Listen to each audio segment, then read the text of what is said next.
All right, good morning, chat. Hope y'all are having a good one today. I mean, it has been long. Is my chat working here?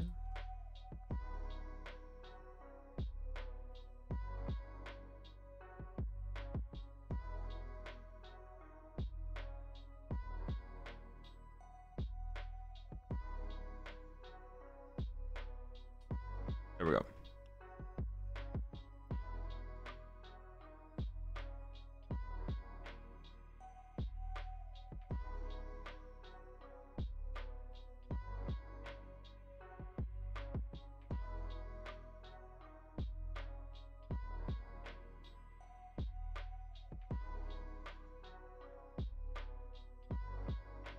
Any sleep?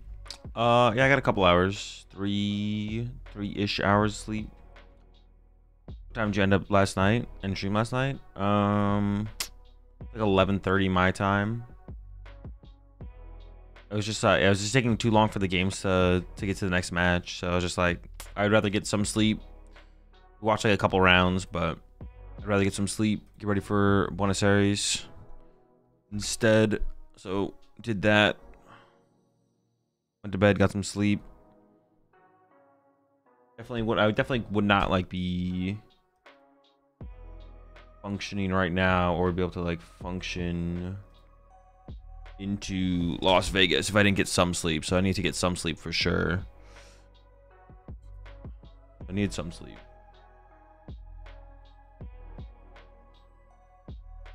But sleep complete, feeling pretty good, chilling. Should be starting up the first round here shortly, I believe. Not there quite yet, but I'm sure it's going to be coming up soon.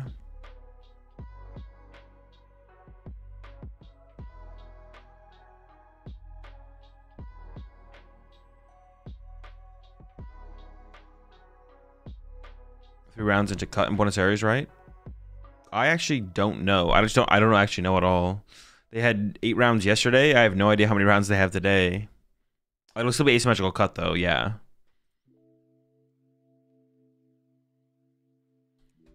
Yeah, it was 8 rounds day 1, or phase 1, excuse me. Not sure how many rounds in phase 2 though.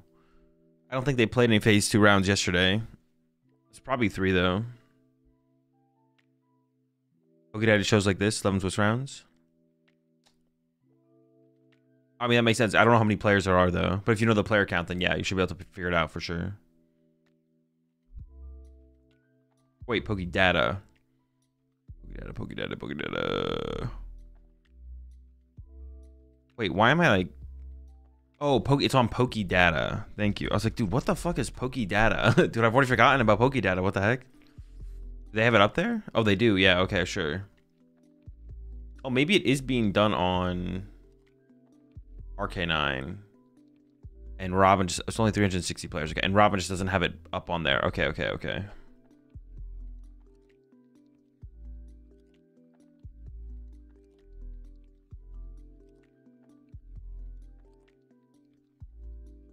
What's the day? I assume you mean day 2 meta looking like in Vegas? A lot of golden go.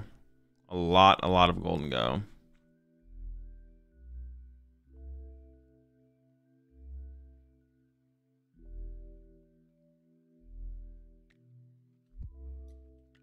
Yeah, a ton of golden go.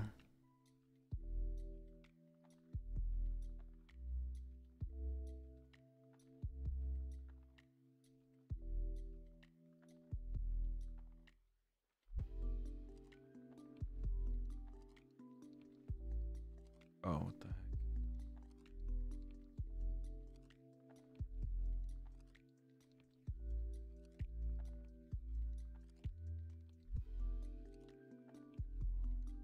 I'm saying as well as Jeff Gerstmann. Who is Jeff Gerstmann? Is this a compliment or an insult? Jeffrey Gerstmann.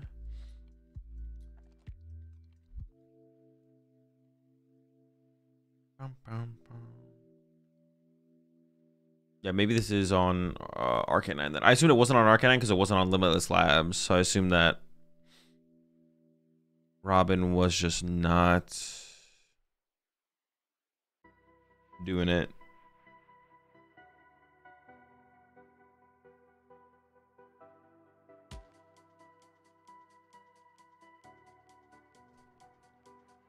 No, he's definitely more of a Jeff Bacalar.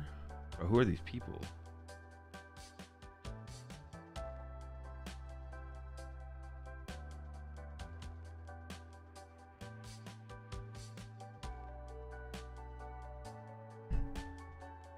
I mean, the Aussies made phase 2.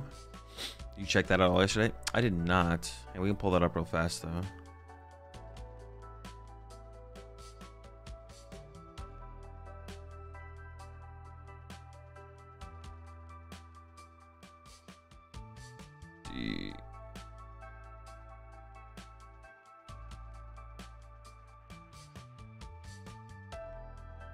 How the Australians fare in the end.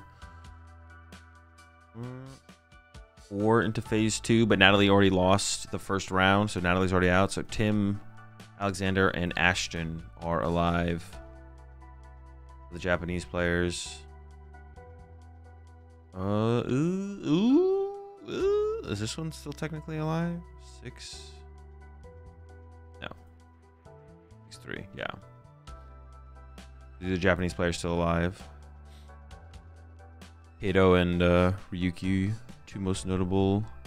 Oh, Yoshiyuki's there too. Yoshiyuki's still alive as well.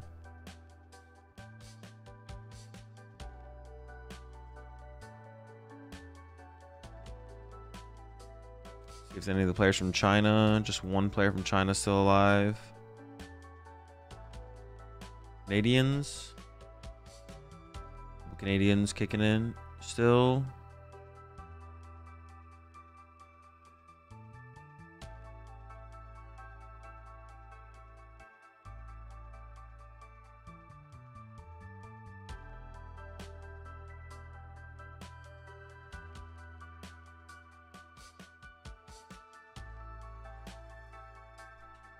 Kieran Jackson and Dre are still in for NA / Canada in day 2. NA / Canada. Honestly, yeah, let's go to Canada. Is it win, tie, loss, or win, loss, tie? It's win, loss, tie.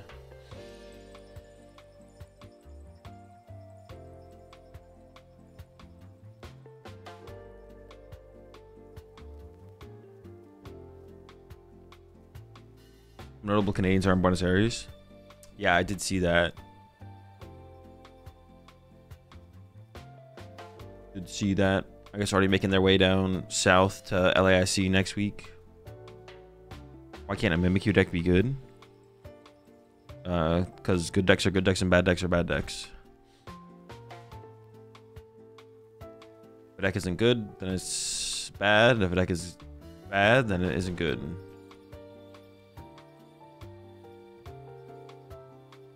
And there's not a good Mimikyu deck. There might be a fine Mimikyu deck, but probably not. Not that I can think. I don't know what a fine Mimikyu deck would look like. It might exist though.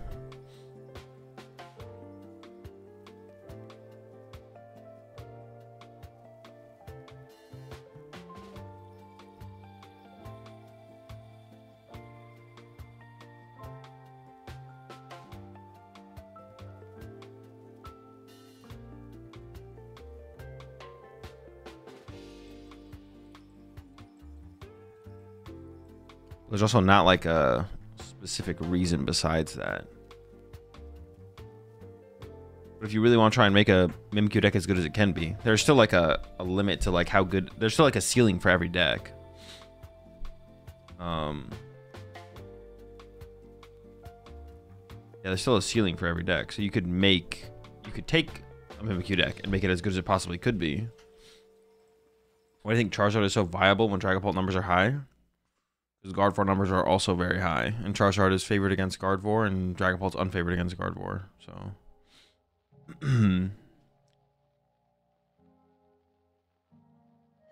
anyone you looking forward to seeing on stream today? Not in particular, no. Players who are playing the best Pokemon.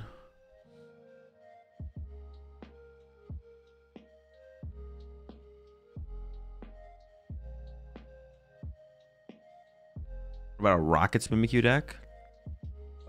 Same answer. Well, I assume you're trolling by asking that question. The upgrade to the Mimikyu, the Rockets Mimikyu. No sleep? No, I slept a little bit. Got like 3 or 4 hours. Honestly, probably trying to restream or trying to stream the Singapore event was maybe just a little bit too ambitious, to be honest. I should have just gone to bed after Vegas and then, yeah.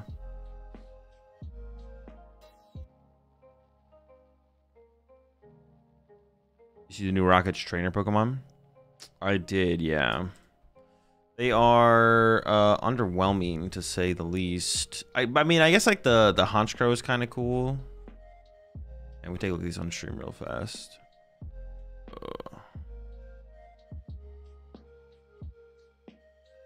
We got Rockets Dog Trio. Whenever your opponent's active Pokemon moves to the bench during their turn. Oh, during their turn? Not you can't even. I thought one of the reasons that this was played because you have Giovanni's. What the heck? This card just sucks, right?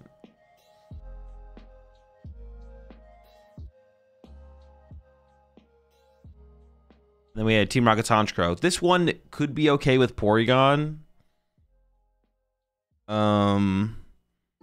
Yeah, it could be okay with Porygon, or I don't think you'd ever play it in like a Mewtwo Spite Ops build, but discard any number of supporter cards with Team Rocket in their name from your hand. This attack does 60 damage for each card discarded this way. So could be kind of cool in Porygon. The problem with it, even in Porygon though, is like you have to like open it for it to matter. If you open the Porygon, like you didn't open Murkrow. So I feel like the best way to play Honchkrow is still not going to be with this card. So yeah, the Team Rocket's cards are just kind of bad. Oh, new mill deck. Rummage around, flip a coin until you get tails. For each hedge, discard the top card of your opponent's deck. Hold up. We're going to be rummaging? You could literally just deck your opponent turn 1. You could go second, turn 1, fighting energy. 50 heads. Game. Possible.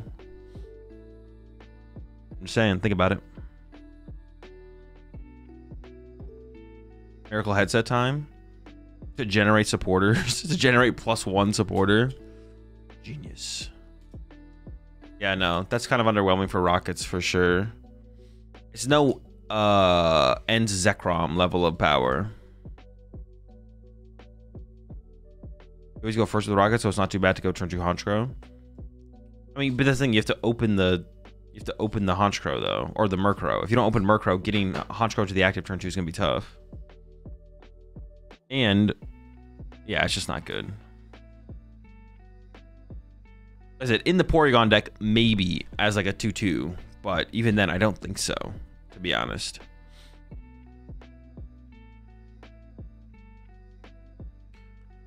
Rotostick's time to shine. I don't even think that Honchkrow could carry Rotostick to being played, to be honest. Still not enough. Rotostick's still off the menu.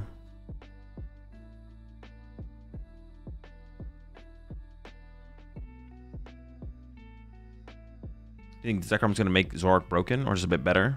I don't know. It's not something I think about. It's a good card. It'll be played in Zoroark. That's where my thought process ends. Zekrom equal good. Will play in Zoroark. Thought process terminated.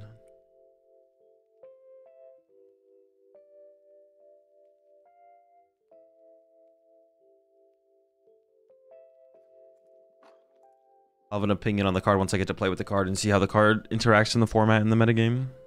Or I'll have an opinion on how good Zoroark is with the card, I should say. Or more likely, they will have a few new mons for each trainer. Underwhelming so far, but fun to see an update. Yeah, hopefully they do some trainer cards too, though.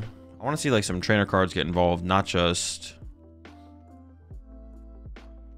Pokemon. We'll see if they do anything with that though. Which Singapore players are considered your friends? I don't think I don't think I would consider any Singapore players. I'm gonna say I'm friends with any players from Singapore, to be honest. I was always an Zoroark believer, so glad I will get more support. Zoroark won't be broken with Zekrom, but it'll be a lot better. Where are the Stevens cards that'll make Metagross broken? True. What about Steven? Ooh, you know what deck Like, Grimmsnarl's already good, but any kind of buff to something like Grimmsnarl. See, Grimmsnarl's in kind of a similar spot with Zoroark with Zekrom. It's like, Zoroark's already good, but a buff, I mean, we're not complaining about a buff, you know? It's kind of similar with...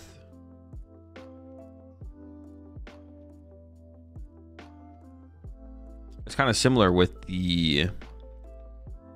I mean, like a Grimmsnarl. Like, any kind of buff to Grimmsnarl is pretty good. I'll be curious to see what they give. If they, I mean, I guess the question is, are they going to give something to every... Is every owner's Pokemon getting cards? We've seen it for Rockets. We've seen it for Ends. Did we get all the owner's Pokemon in one set, or was it 2 sets? I forget how many sets it was. We've at least got the 70 HP Snow Runs. True. It's already got a buff. There's 2 sets of owner's Pokemon. I guess this is the 3rd set, right?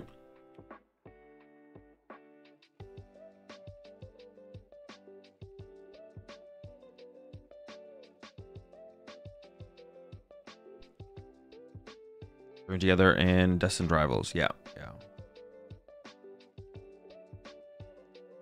Like, I wonder, were Rockets and Ends in the same set or a different set? I actually don't remember.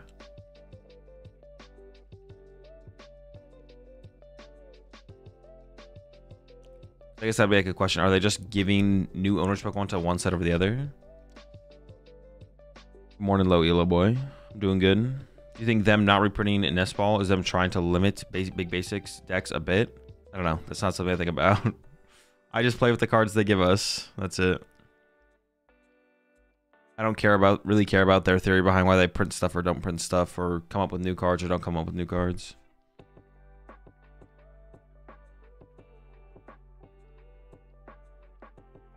And was Battle Partners and Rocket was Glory to Team Rocket in Japan? Okay.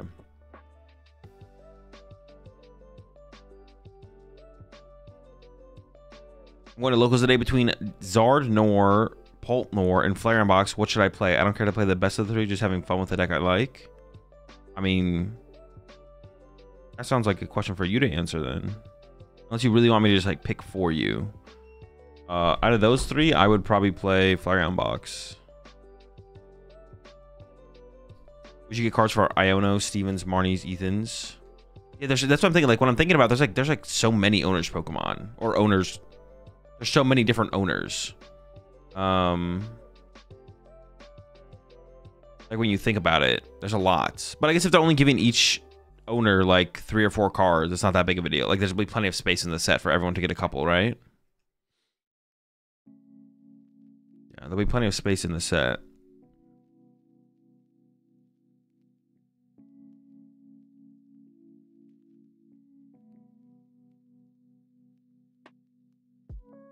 How was Megazord? It was pretty chill. Is it even remotely viable? I would say so, yeah, but it's not. I don't think it's competitive. I would say it is remotely viable, but I don't really use that as like a standard for if a deck is competitive or not. I still don't think the deck is competitive though.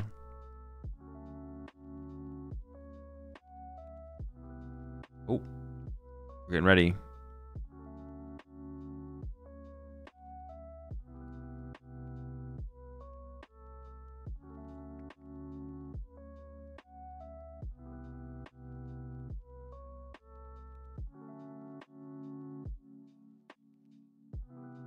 Why Mega's not impacting the current meta besides Kang?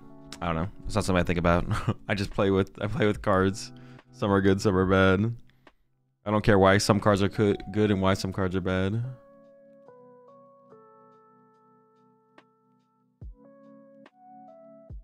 All right, here we go. First round of the day. This is round 9. We're going to round 9 here.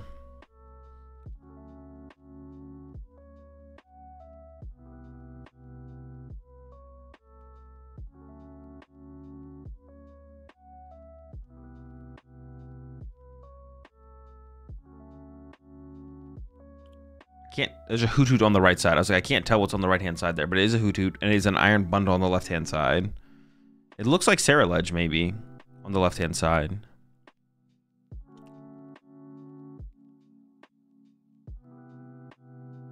I think Owner's Pokemon were supposed to come out later. No.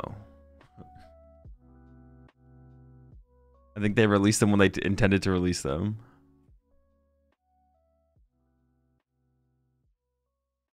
And the current cards they're about to release next, or they're going to release in January, are they cards that they intend to release at that time frame as well? It looks like it is Raging Bolt here, actually. The Bolts?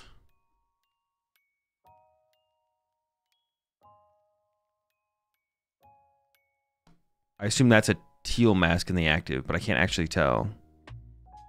But it is a Fighting Energy in the discard pile, so... Maybe it is a... What is the active? Maybe it's not a teal mask. Is it a Water Pawn?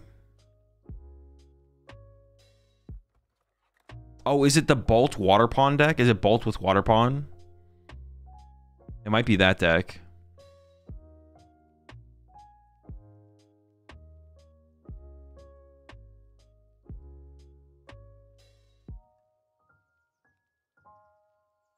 All right, Fighting Gong coming out on the other side. It is Golden Go on the other side. So Golden Go versus Raging Bolt, a classic.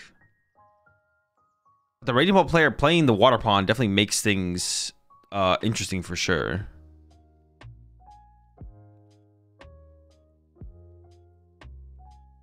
Dude. The player on the right doesn't have his glasses on. It'd be funny if he just like took the wrong card off Ditto. He puts his glasses on. Oh shit, that's not him. All right, looking for the Soul Rock or the Lunatone here, it looks like. Off the Gong. Could you call a Judge over Andre Sleeves? The waviness is kind of irregular, no? No. That's... Honestly, I'm trying to think. Do sleeves sometimes just like look like that out of the pack? Dragon Shields don't, but is there a different brand of sleeves that just like looks like that? The wavies at the top, or is that like developed through play with the cards? That might just come from playing with the cards, to be honest.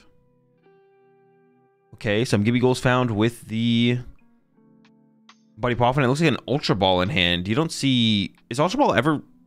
No, Ultra Ball's like a one of, isn't too crazy in the deck. Oh, but hold up. We have another Fighting Gong here. And with the Air Balloon, we'll be able to get a Soul Rock or Lunatone in the active, which means if there's not a Vitality Band on the other side, then maybe only one prize card coming off the Water Pawn here, which would be pretty bad. You want to try and get two prize cards.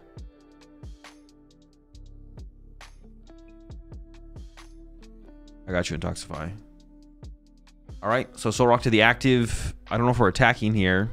Oh, hold on, we're not done yet. Oh, wait, we are attacking. Wait, did we just not? Wait, oh, because the Phantom got pushed up, so we took the prize card. I was like so confused. Dude, I was so confused. Hang on, was that the Unfair Stamp in the hand? I can't tell. That might be Trolley, actually. I'm actually not sure what that is. I did sleep. I did get a little sleep.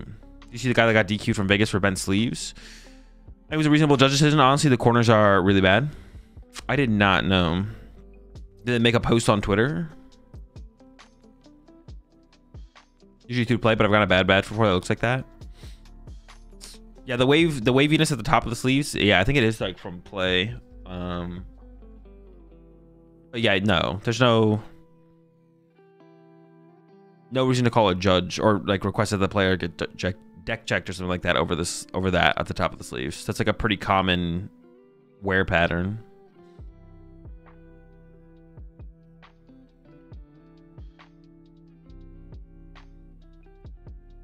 If don't all corners get bad, doesn't mean they are marked. I mean, sometimes you'd have to look at the sleeves.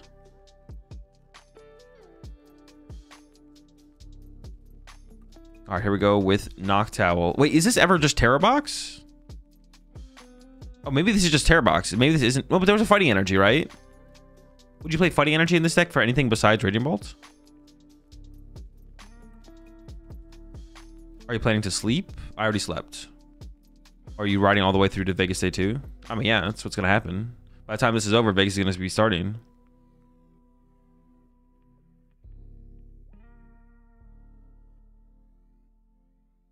Maybe Cornerstone? Yeah, maybe it is. Yeah, maybe it is just Terra Box here. Do they have the Vitality Band? The second Grass Ogerpon as well. Dude, it feels like Raging Bolt.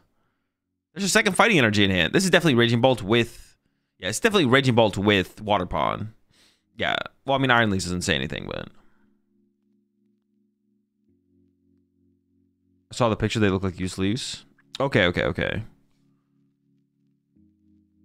I assumed you were making the statement just based on the... All right, there's a Sada in the deck. I assumed you were making the statement just based on the what's it called in the chat? The statement in the chat. All right, there's a Water Pawn attack, knocking out the active, and I honestly don't know the best thing to KO here. Does go for the Lunatone though. It's gonna make it a lot harder to attack on the next turn here from Ricardo, or to not attack, but reduces the draw power. Reducing the draw power is a pretty big deal.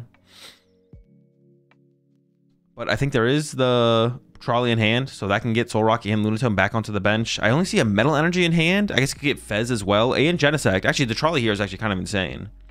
Brandon Lane on Twitter. Okay, I'll look it up.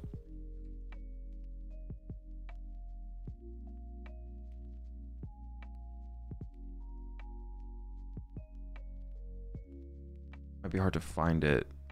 Do you know? Well, what is the @? You know the @?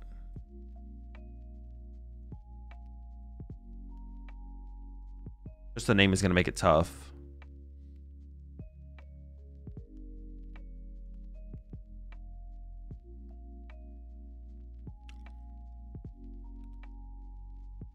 Blaine 084. Okay.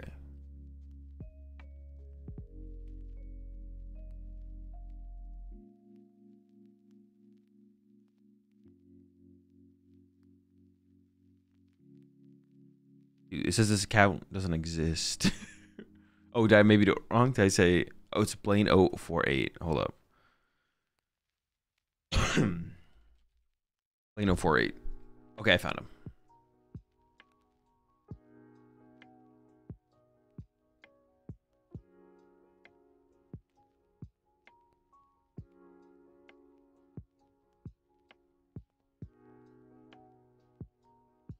We can take a look at this in between rounds. I did find the tweet, though. Do some investigating. Give some thoughts.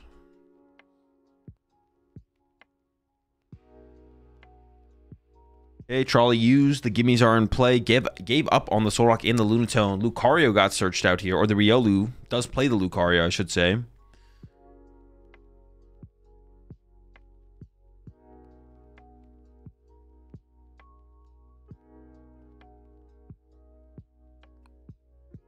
Can we get a KO this turn? We'll go for 2.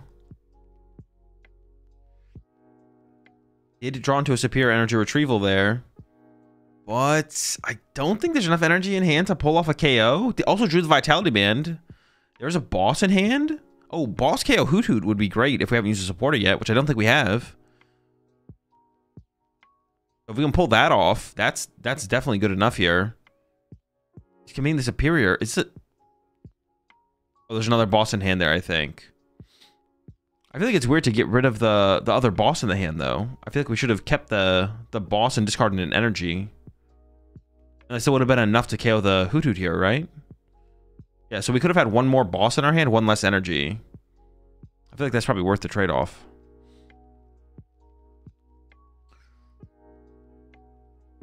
All right, what kind of play can we put together on the other side? No Hoot Hoots. Does have Fez. The price trade is evened up. Has potential to take one-hit KOs on the active. Nest Ball top deck is probably going to be a pretty big deal. That can lead to a Raging Bolt. We need to kind of find like an area 0 to go wide here, though.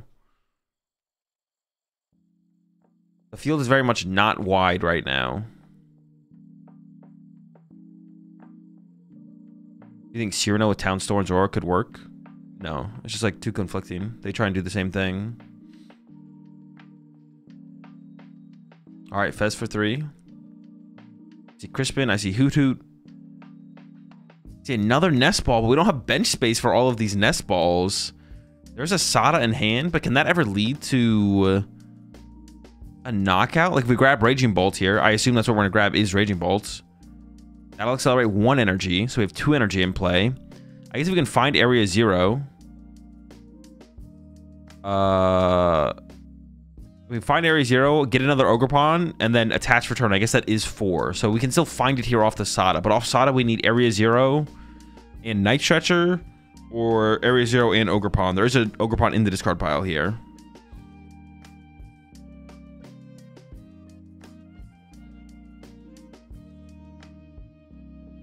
Oh, yeah, because you aren't playing Team Evo, you're right. Yeah, it'd just be a waste. It'd be like low value to play. You're playing a bunch of cards that do the same thing.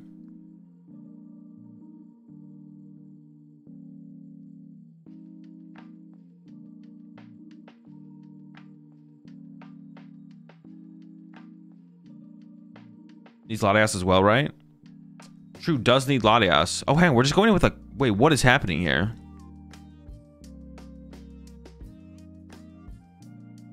Wait, do they have like a Trumpet in hand or something? They might have Trumpet. That's the only thing I can think about here that makes sense. Oh, there is a Trumpet! Hold up. But hang on, we're gonna get this KO, but getting the KO on the next turn is still gonna be pretty tough. But the hand has been built up quite a bit. No Hoot Hoots down once again. But we got the Trumpet. That's 4 energy. That's the KO on the Golden Go.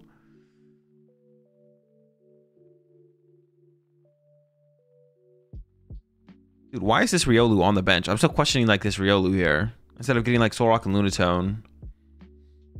Off the... Maybe the Solrock and Lunatone weren't available. Alright, there's the Fez draw. Or Genesect. Was Genesect also prized here? Like the Riolu just feels so bad. Like, we don't necessarily need to set up Solrock and Lunatone. We don't need to set up Genesect. But why is Riolu on the bench specifically? Like, why is that there?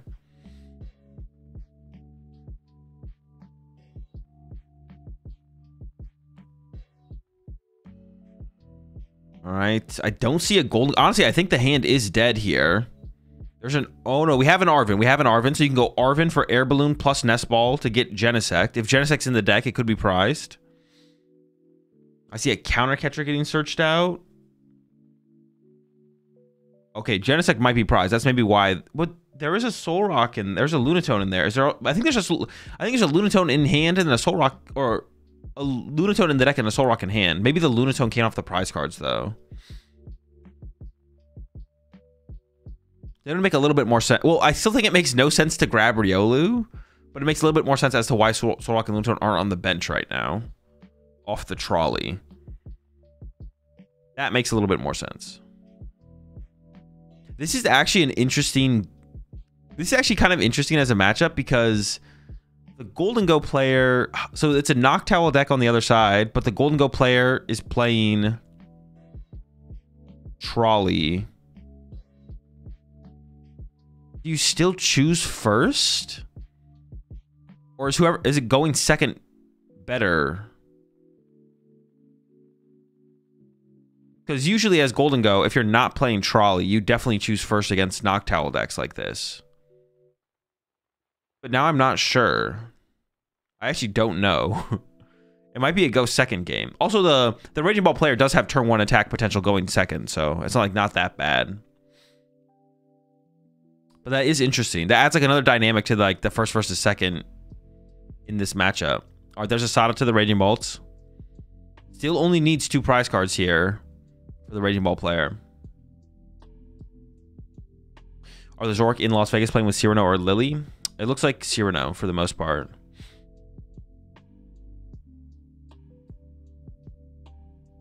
Attached to the Water Pond here. Split up the energy a little bit. Sure. Has like a 15 card hand.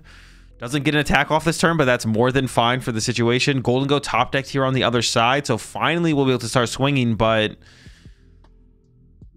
I mean, what do you boss KO Raging Ball, right? It has to be boss KO Raging Ball, it feels like here. It feels like a little bit too little too late, but you hope the Fez draw doesn't pull things together on the next turn, even if it is unlikely, I guess. And I think we do have boss plus superior in hand, so we can go boss KO. I can't imagine what other play that would be available to them, to be honest, besides boss KO Raging Balls.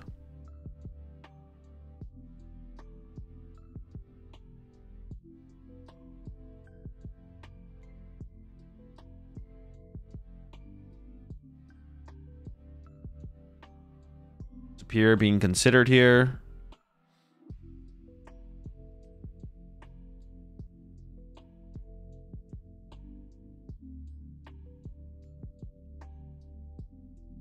Vitality on Water Palm for what matchups? KO Monkey Dories and Solrox and Lunatones. Yeah. Yep, gonna go for the boss on the Raging Bolts. Still a pretty big hand on the other side, and Pheasantipity to work with as well.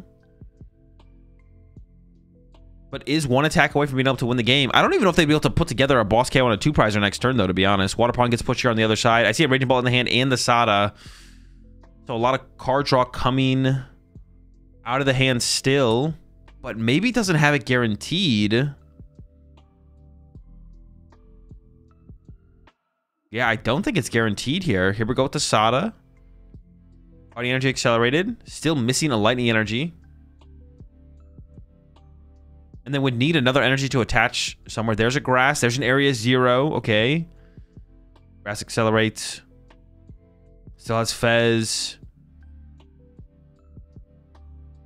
There's the Night Stretcher. Okay, that'll get the Lightning. And that'll be Retreat. And then discard 4. And Raging Bolt gets game number 1.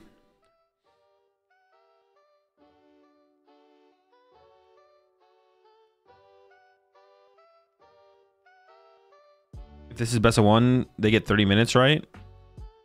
And the timer's counting up, yeah. I can quickly actually make a...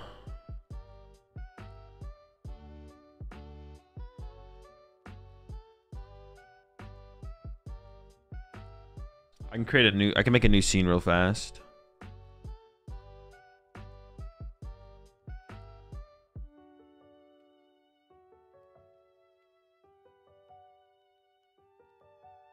Give me a second.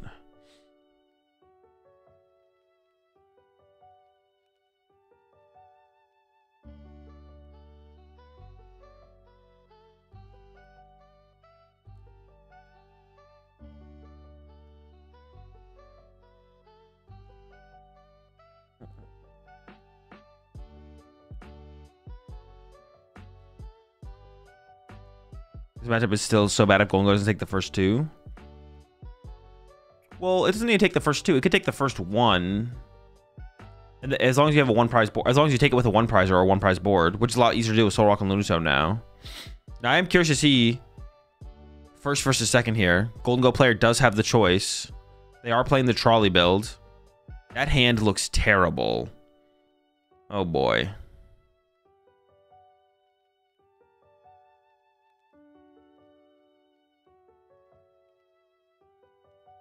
Oh, but the hand on the other side looks really bad too.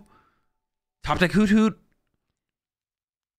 But no Fan Rotom. I don't like that aggressive stadium play either. We could just hold that. There's no reason to put that in play that aggressively.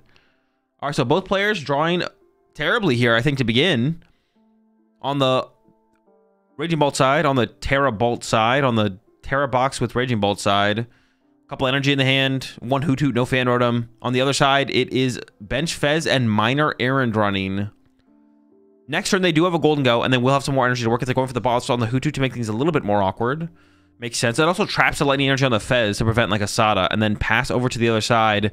There is a Knock Towel in the hand. Oh, there's an Ultra Ball top deck. Okay, now they can Ultra Ball for Grass Ogre Pawn, and then they get access to their Knock Towel as well. So they got saved here. Seems like it'll be tough to... I mean, if you can just KO this Gimme Goal, you're feeling pretty good. Oh, you can just, like, Fez KO the Gimme Goal, right? Like, Ultra Ball for Grass Ogre Pawn, and then... Actually, how can they retreat the active? Oh, you could get E-Switch. Yeah, you keep the Grass in the hand, and now you get E-Switch plus Crispin, right? Prime? Do they play Prime, or is it Crystal? I kind of assumed it was Crystal, but maybe it is Prime.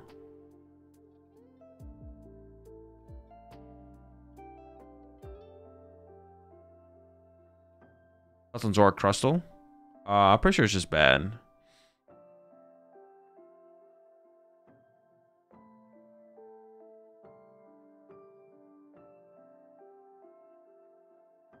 There's an Ogre Pawn. Giving it some thought.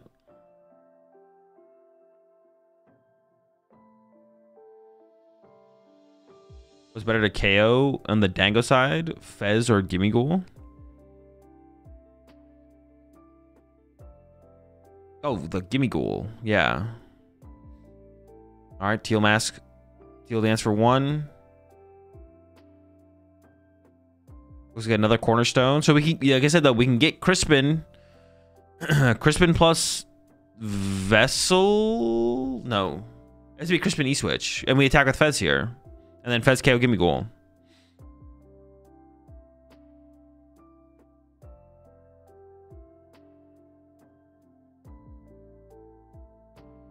Wait, they're going for Nest. Wait, yeah, what the heck? What is this?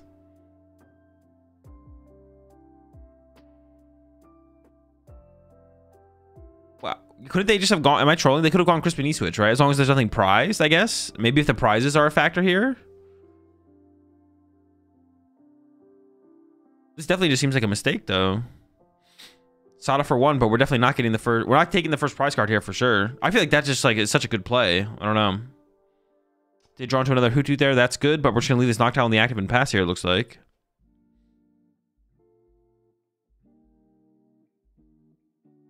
Yeah, there's the pass. No, I guess we could have attacked with. No, we can't attack with Teal Mask there. Never mind. All right, Golden Go to the active. Draw 2.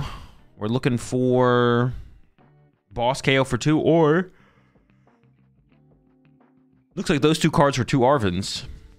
So we could trolley this turn, just try and set up, and then run to a 1 prizer for turn. That'd be fine. Was the Fez attached last turn? It was, yeah. It was turn 1.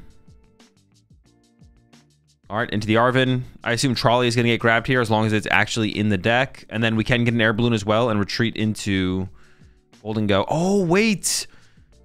You could get the Iron Bundle here, and if Hoothoot gets promoted, you KO it with Soul Rock. And if anything else gets promoted, you could KO it with Golden Go. I don't know if the energy's in the hand, though. We'll see. So this is like a pretty good lineup here, to be honest, with the Iron Bundle coming up.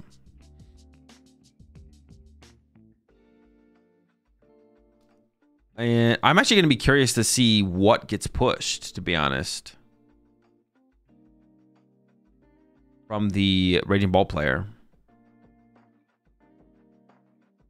They have to commit to the trolley first, of course.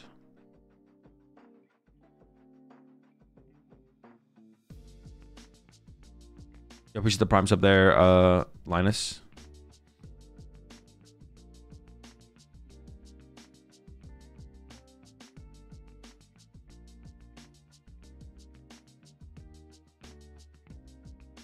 Okay, trolley air balloon.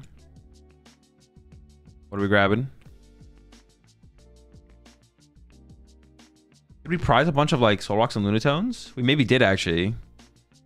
I feel like it's a pretty easy. I feel like it's like a pretty straightforward turn. But they're not grabbing a Lunatone. Interesting. No Lunatone grabbed. I wonder if double Lunatone is prized.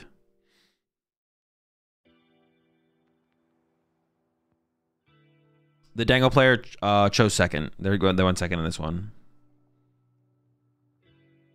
The active for Raging Bolt here is Noctowl.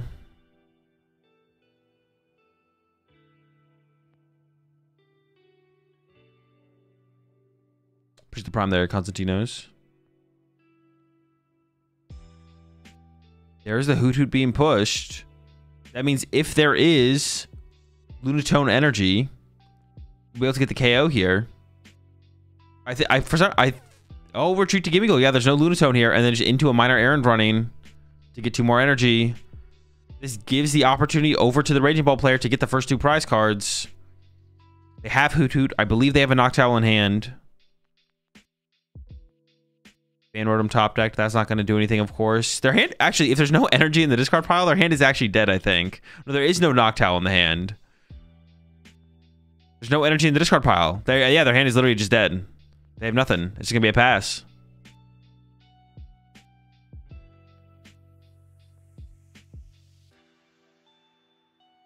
All right, back over to Ricardo. A lot of energy in hand. I don't know if there's a boss in hand yet.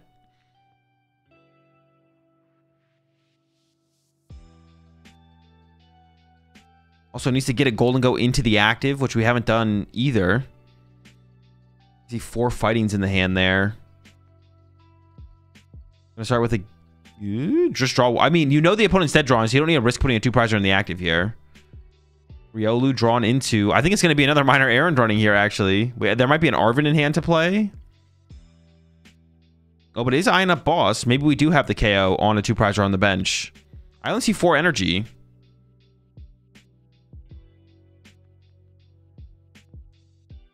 Oh, passed? Forgot to use minor errand running? Oh, that could be a huge mistake. Also, didn't play Arvin. We could have played Arvin for Ultra Ball or a Nest Ball here.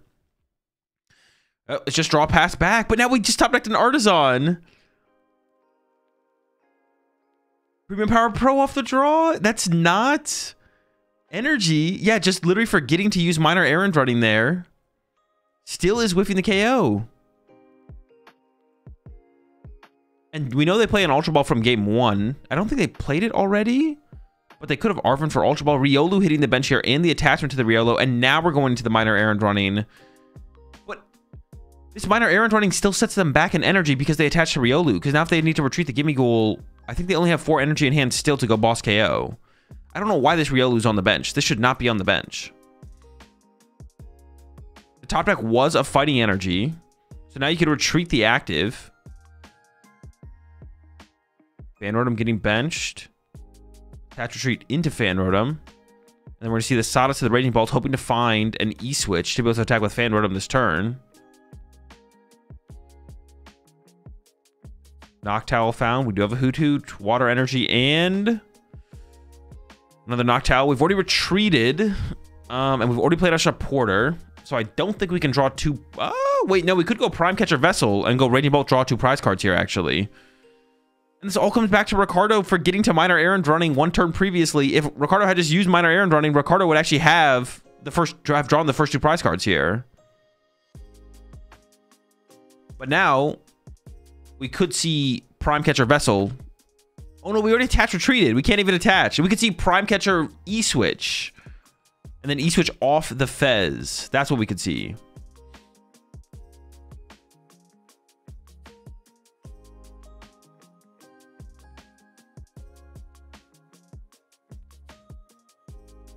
It looks like Crispin Nest Ball being searched off this Noctowl, though. So not going for a 2-prize knockout this turn, or is maybe unavailable to do it. Of course, prize cards could be a factor.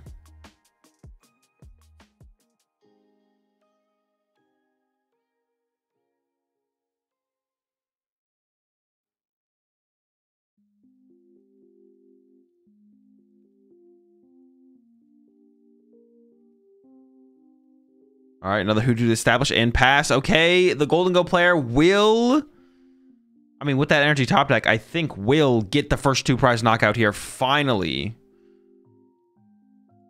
Took a while, but we should have enough energy to retreat and knock out Raging Bolt or Pheasantipity off the bench. That should be our target here.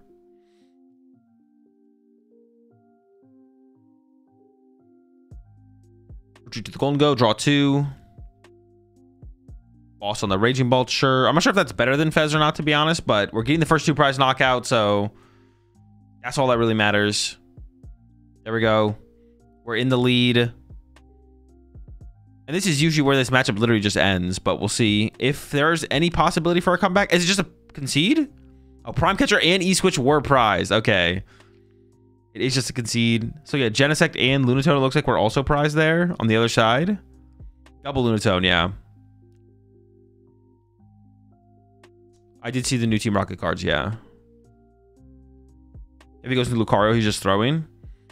Well, it depends on the prize trade, right? If the Raging Ball player is drawing 2/2/2, then throwing a 3-prizer in there doesn't change the prize trade. But I mean, benching the Riolu to begin with just seems like so bad, because then you lose access to bench space for Genesect or Solrock and Lunatone or like a ton of things. So simply putting it in play just seems like a misplay.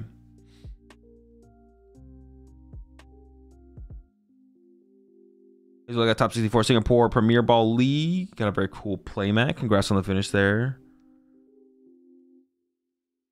Chi Bye Boy.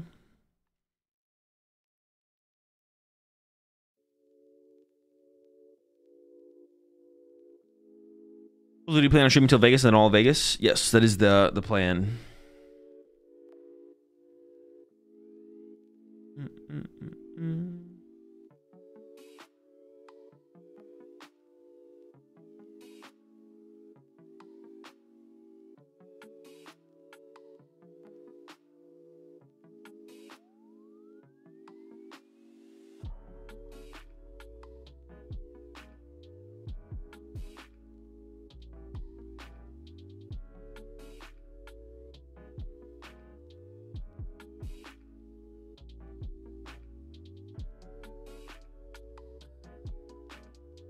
All right, here we go. Trolley in the opening hand here. That's already a way better start than what we've seen in the previous games. On the other side, they were giving it some thought there. Not sure what they were thinking about. They already started their Pokemon. Can't tell. It looks like a Baby Bolt. Baby Bolt's a pretty good starter. Has the energy for it in hand as well. Only Ultra Balls to find the Fan Rotom, maybe, though. That's not great. Ultra Balling away the Fez. Oh, my goodness. All right, goodbye, Fez. We do have Attached Crispin in hand, so the hand is, like, okay.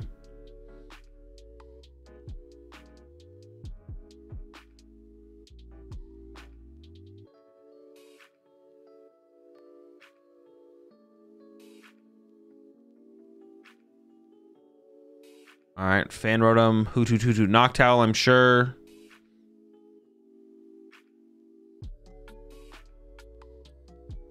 And then I assume we'll just see Attach Active Pass, and then next turn Crispin attack. I think the hand is lacking a Terra Pokemon, if I'm not mistaken. But you have an Ultra Ball, a second Ultra Ball in the hand to find it eventually. Man, getting rid of the Fez here feels so bad though. I wonder what the rest of the hand was. Yeah, what was the rest of the hand there?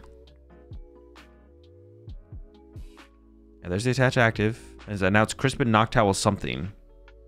There's the pass over. Okay. Trolley already in hand. Does have an Arven to back that up. We could see a turn 1 attack with Soul Rock here. Actually, we could see Soul Rock attack and get a knockout, which would be huge on the Fan Rotom with the Iron Bundle. We see the Trolley getting played immediately, and that's probably what we're going to see here. So double Gimme Ghoul, Soul Rock, Lunatone, Iron Bundle off this draw, and then has an Arven to back that up. Is the Iron Bundle in the deck? Oh, I don't see it. I didn't see it on that first pass. Maybe the prompts up there, Tommy Man. Going for another pass. Iron Bun. Oh, no, it's there. It's there. A little bit harder to see with it being the full R1.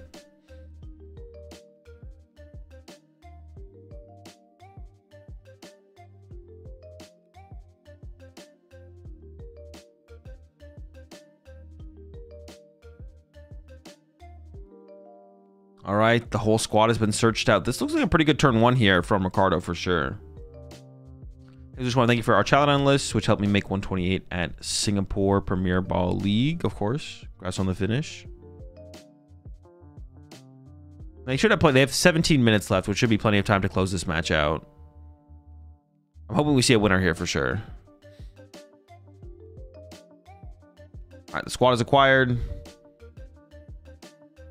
Has Arven and maybe even Fighting Gong. Actually, we could see Boss KO Hoothoot here, I think, possibly. But I think you would maybe just want to settle for the Iron Bundle knockout to save Boss for the future. Depending on how many Boss they have in their hand, how quickly they have that Boss. Playing Arven here to get like Vessel and Air Balloon seems pretty good, so. Yeah, guaranteed knockout. You'll push the primes up there, Seacorv. It was a good thing you didn't see the finals. There was an almighty throw. It was Guardy. I just checked it right before I started streaming. It was Guardy Mirror, right? There's the Fan Rotom getting pushed. And yeah, Soul Rock's going to start swinging here. Immediately into the Vessel as well. Going to go get a Fighting and a Metal Energy. I think the draw power might be lacking a little bit in the hand if the Lunatone or the Soul Rock goes down specifically. But we'll see.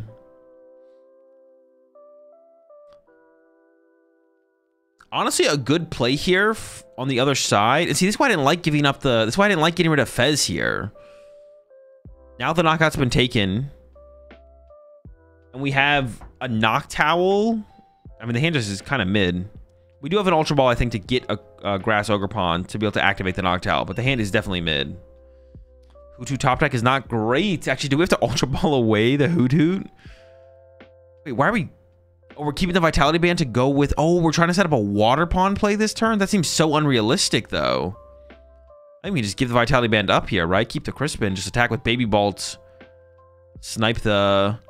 Gimme Gold off the bench. Or if we can find Prime Catcher, plus a way to pivot, we could bring up the Lunatone and then snipe a Gimme Gold off the bench. That could be pretty good. Giving it some more thought here.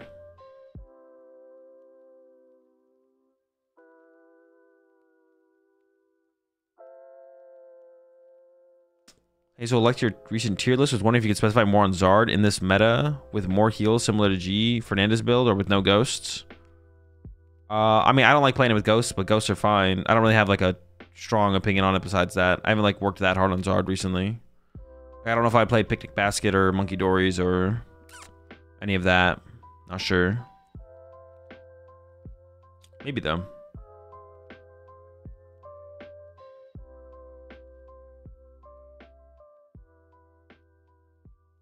They're giving it some thought again. Finally, we see the Ultra Ball come out. Yeah, it really feels like they should have tried to avoid giving up Fez, to be honest. Where's the timer? It's behind chat currently. I will create a new overlay in between rounds.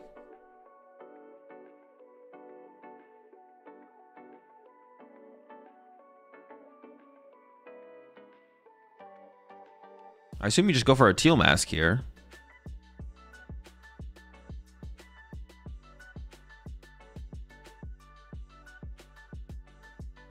Goes for the water. Are we trying to actually pull this water pond play off?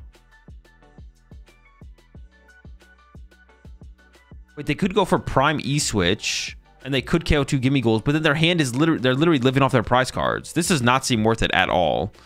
Going all in like this does not seem worth it. Yeah, I don't know about that.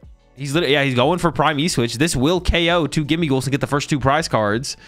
But then on the other side, Ricardo can just respond with Boss Hoot Hoot, Knockout Hoot Hoot, and then you just lose. Like, this seems like a bad play. I think trying to bring up the Lunatone and then snipe a gimme goal off the bench to make things awkward was the play to look for. It seems like this seems unwinnable. Oh, we KO'd the Soul Rock here. Okay, okay. So that does limit the potential. Okay, okay. This feels a little bit better, actually. This feels better for sure. Nah, I mean, it still feels pretty bad. Like, you're probably seeing it run over here, but... yeah, KOing the Soul Rock makes sense, because otherwise the Soul Rock just comes back to the active and boss KOs your Hoot Hoot. These 2 prize cards in top deck have to go crazy, though. Unless Ricardo whiffs the knockout, but I don't think that's happening.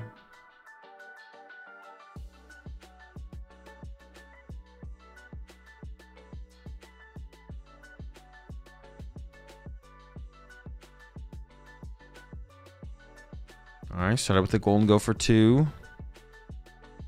Are they actually going to struggle to take the KO here? How many energy are in the discard pile right now? They have the Vitality Band, so I think they should have this, right? There should be 2 fighting in the discard pile right now, at least. Yeah, there's two energy in there. So we should have the KO with the Vitality Band. But it's maybe thinking about just going Boss KO Hoot Hoot, which I actually don't hate. Yeah, I don't actually... This might be the better play, to be honest. I'm not sure. Well... Dude, stop benching the Riolu. Please don't bench that Riolu. Okay, thank you. Holy smokes. Honestly, I think KOing the Water Pond is probably better because that's the terror to go with the thing. Ditto and Fighting Energy in the hand here. I don't even know, like, you have to top deck, like, Night Stretcher into Fez. And then Fez would have to draw you into, like, Sada double Raging Bolt. And then the Sada would have to draw you into Latias Lightning. And it's another Fighting Energy. Yeah, I mean, it's about what you expect to happen after you go all in on, like, living off your prize cards. Not looking good. And pass. Golden Go for 2. Has another Golden Go in hand now off the prize cards. Definitely wants to take a 2 prize knockout if possible on the Water Pond. You don't want to KO a 1 prizer here, but even if a 1 prizer is all we find here from Ricardo, I don't think you still feel like you're in a good spot for sure. I guess time is the only thing to think about here as Ricardo. You have to make sure you don't lose to time here.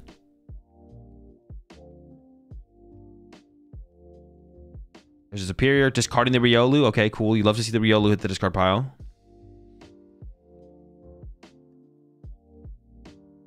There's the boss, there's the Vitality Band, and there is the KO. Getting 2 prize cards. And there is the concede. Golden Go gets the 2-1. Yeah, the Water Pond play felt way too all in. It felt like there was like a more of a... Well, discarding Fez seemed really bad. Discarding Fez seemed bad. And then going all in like that. Like, hang on, I just want to go back to that hand. So we had attachment to...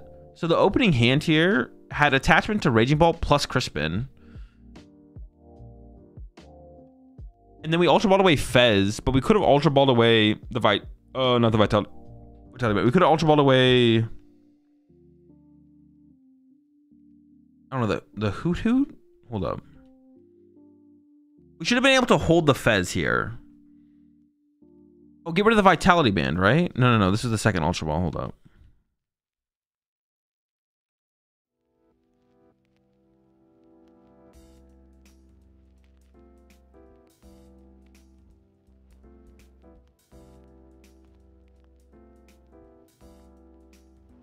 We should have been able to hold the Fez here somehow. We maybe could have got rid of the other Ultra Ball, to be honest. Because we maybe could have discarded the other Ultra Ball instead, because if we have Fez, once a knockout happens, we could draw 3 off Fez, which could lead to the Terra Pokemon to use with our Noctowl. And we have Crispin plus Raging Bolt for our first knockout anyways. So we're doing something until our opponent takes a knockout. I feel like we should have seen the Fez discard there was just so bad. It's just so bad. But then I feel like we also could have played in a way that like set us up for I mean the all-in Water Pond play. I feel like there was a better like happy medium play, or like Nitrogen for Fez and hope Fez draws us an out or something. I don't know. He's going to have an opinion on what's the best way to play Zoroark in Phantasmal Flames format. I saw you testing with Gengar. Gengar's not the best way to play it, no. I also saw Zoroark Lopunny. I don't know if that's good. It doesn't seem very good, no. Maybe there's something there, though. I haven't actually tried it. It just seems not great. I mean, Zoroark is ever-changing with the metagame in terms of the tech cards you include. The question is just like, what is the best engine to play? And I think Lilytown Store is probably the best engine. Besides the engine, yeah, the engine is the question mark, really. Like, should it be Arven, Cyrano, Lily? I think it's Lily. But then from there, like, the deck is very much like an anti-meta deck in terms of, like, the deck has a lot of space to be put towards teching for the matchups that are most popular at the time. So, or the matchups that are giving you the most trouble. So, I mean, there's never going to be a... Like, today it could be Toadstool, tomorrow it could be Absol. And check the sleeve DQ thing. Oh yeah, we can pull that up.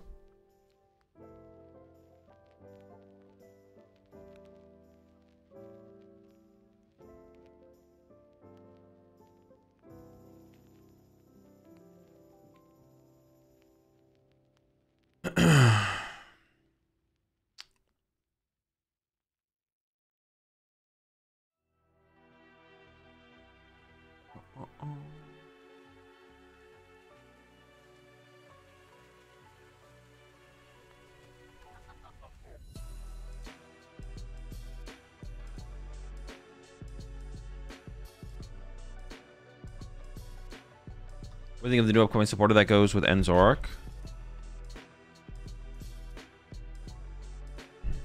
I mean, it's terrible. Dude, why am I getting asked this question? Come on. There's nothing to think.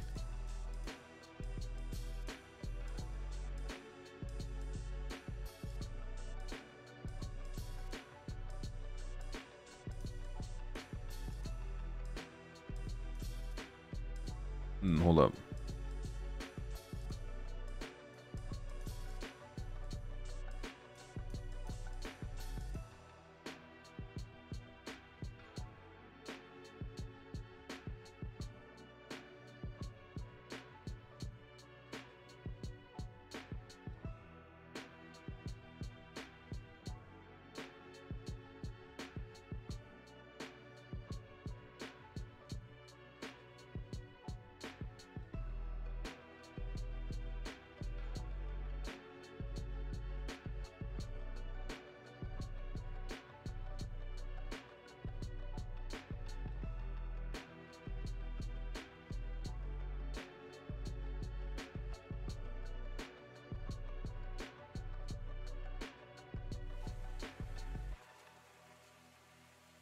Oh, what the fuck did I just do?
Yeah, sure. Damage sleeve suite. Sure.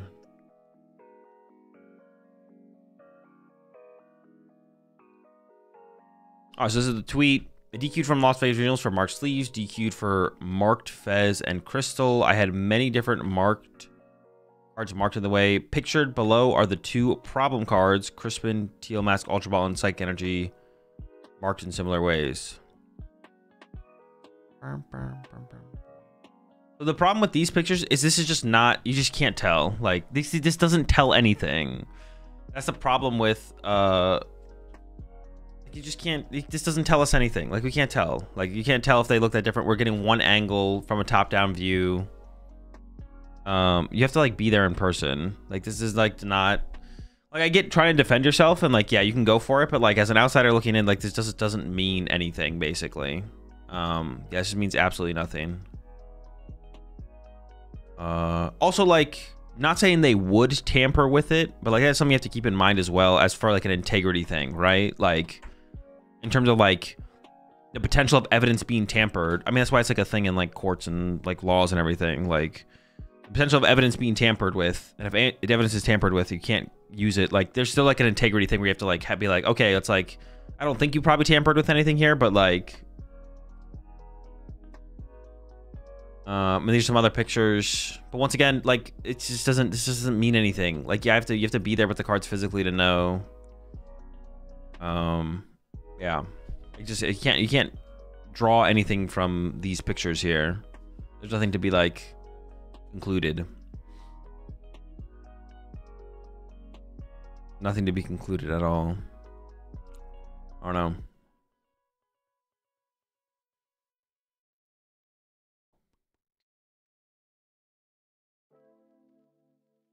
I don't even if those pixels looks bad to me. Those sleeves are bad for 5 rounds of play.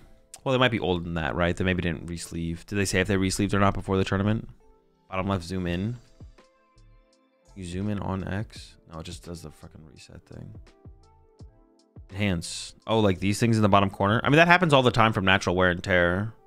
I don't know if that's what's being... Is that what's being called out here?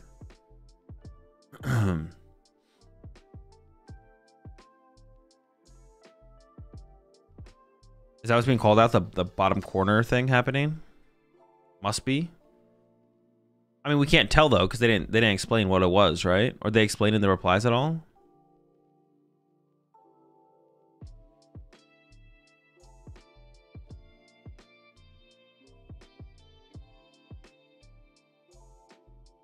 They were fresh sleeves.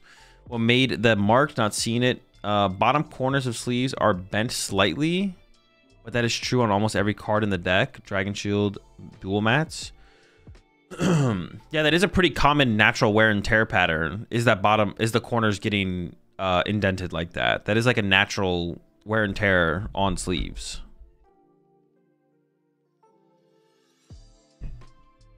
Like these corners getting the indent, or like the top corners getting bent, like those are natural wear and tear things for sure.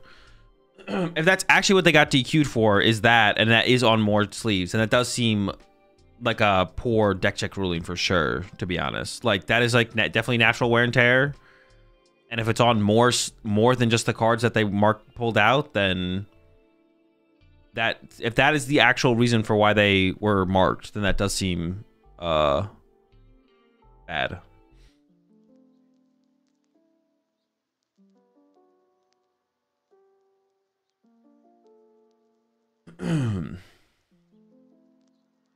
Honestly, with the amount of DQs from sleeves recently, I'm gonna go fish shuffle every deck search. Go fish shuffle. Analyze the bananas. A little bit too ripe for my liking, but you know, it's a solid choice. A solid ripening amount. I have a 2-step solution to prevent issues like marked cards, cheating, and slow play. 1, PokemonTCG Live official tournaments play on the online client. Nah, that's never the answer. While you're back, did you get a good sleep? I got a little sleep. Yeah, it was fine. We're chilling. Should I re-sleeve after every game at this point at regional? No, just check your sleeves. I check my sleeves in between every single round. I check my sleeves and count my deck, and then I replace any sleeves that have any like markings on them or any dings. Too ripe. Never thought you'd be a crunchy banana man. I like that. I like bananas with like a little bit of green still, like just a little bit. Yeah, when they're not quite as sweet. Don't play with white sleeves. Faults are so much more visible. That's a reasonable take as well, as far as like going out of your way to protect yourself as much as you possibly can. Yeah, maybe white sleeves aren't the move.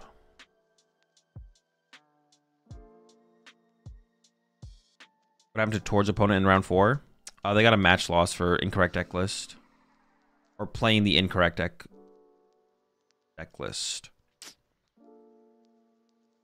Can I run different rarities between 4 cards of a kind, Azul? Yes.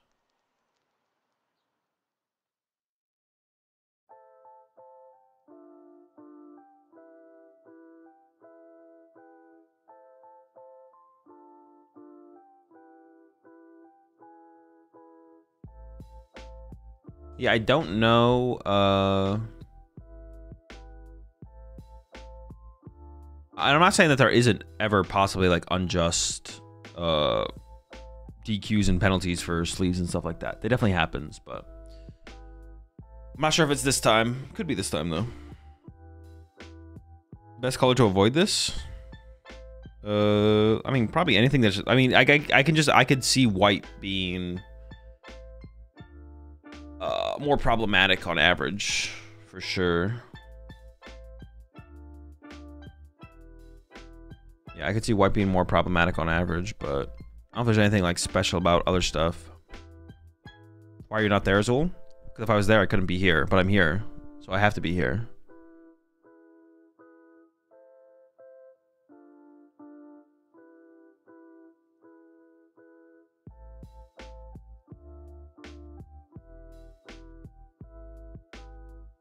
Simple maths.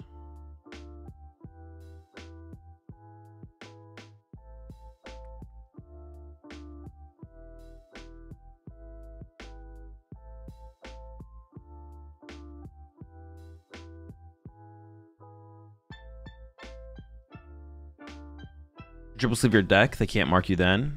Well, no. They definitely still could.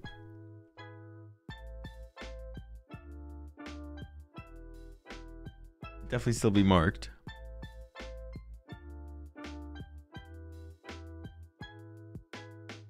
What do you think Kangaskhan what do you think about Kangaskhan Boof in the new set? That actually was a huge upgrade, isn't it?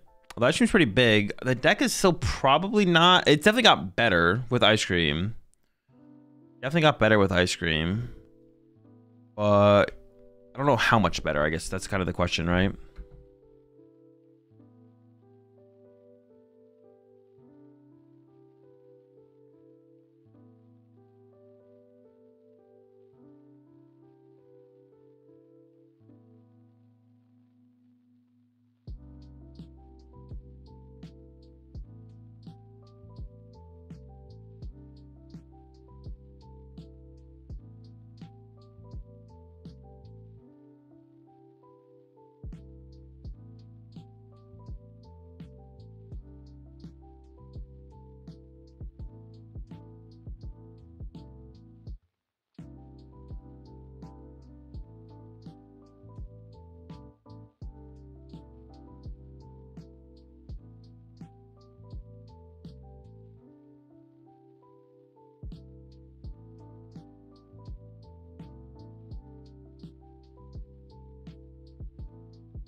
Azul said at the beginning of the year that he would focus more on streaming than competing. Nope, never said that.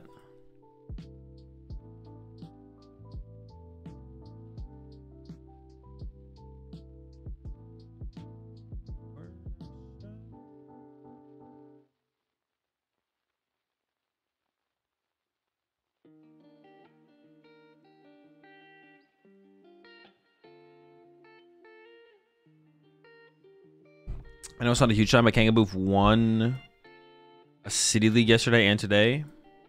It's coming up in the ranks. I remember you saying it. All right, Echo. Do you think Zard was a good meta call for Vegas? Yeah, still seems like it was pretty good.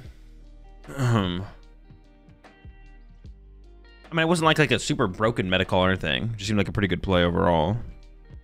Hopefully dodge, pray to dodge the pulse for the most part.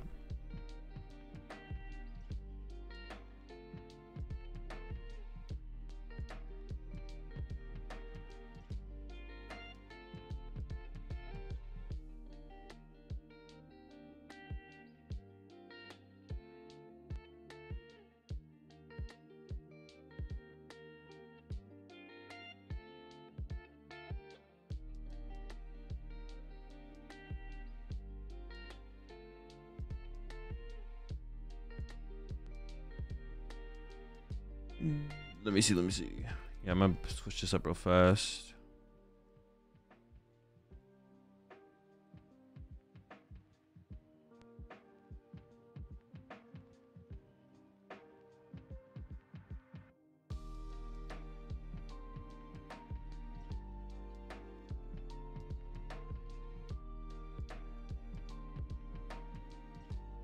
Let me go back to the...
That's what you was up for 3 hours?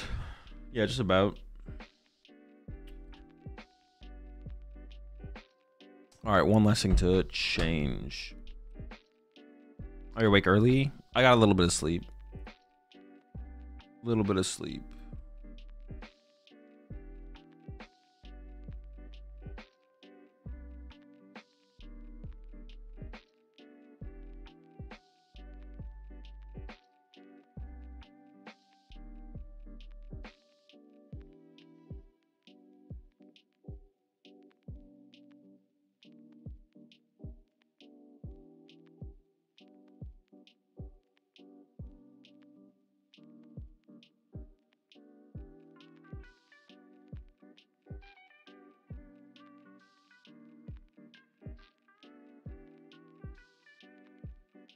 All right, perfect.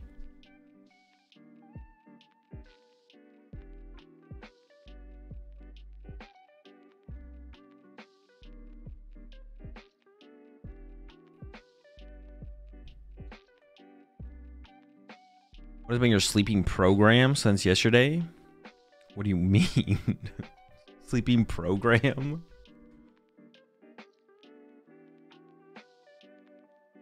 Like how many hours I slept? 3.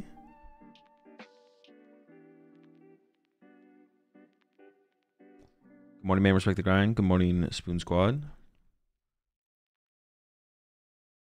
Is Grimshaw cook post rotation? Yeah, actually, everything's cooked post rotation. They're actually deleting the PokemonTCG. We're all gonna play Digimon, so it'll be interesting. It'll be quite the shakeup. But yeah, everything's just gone. But Digimon sounds cool. Like I'm excited for the new chapter in every Pokemon player's career. So I'm excited, you know.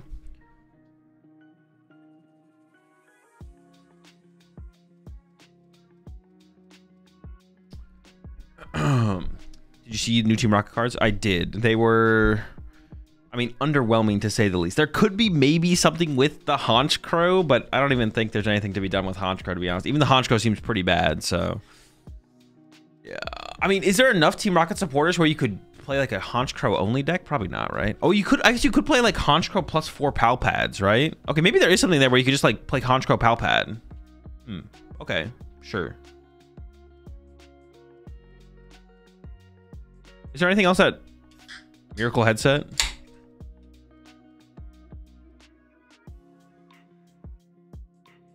In my cube yesterday, I kept using Farfetch to impromptu carrier a deluxe bomb. So you just sent the Farfetch at them with the bomb. Doesn't Farfetch also hit for 30? So he's putting the pressure on.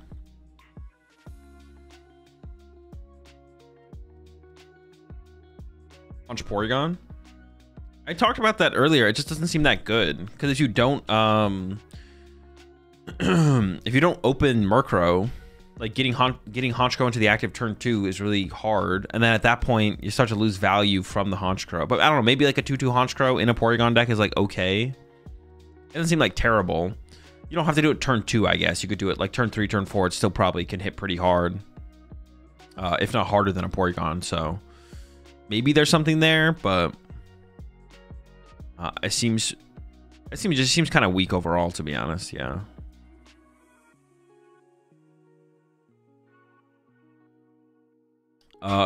Gardevoir won the Premier Ball League. It did end. Yeah, yesterday was their day 2.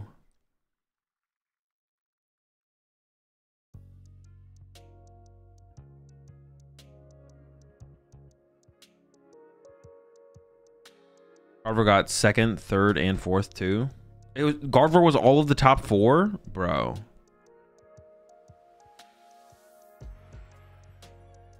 What the heck, man? How is your sound so clean? Every time you don't speak, my brain thinks the stream is buffering. What do you mean?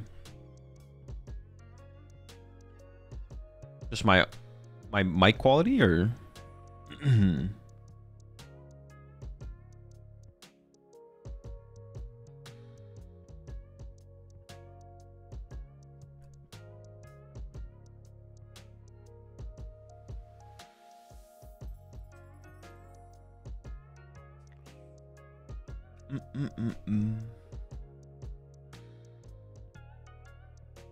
I don't really know why they didn't give an upgrade to Team Rocket's Mewtwo.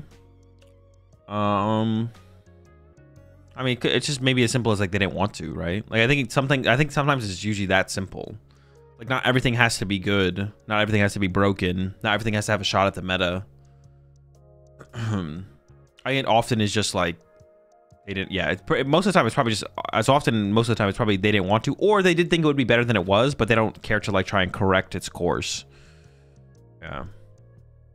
The simple answer is most often the correct answer.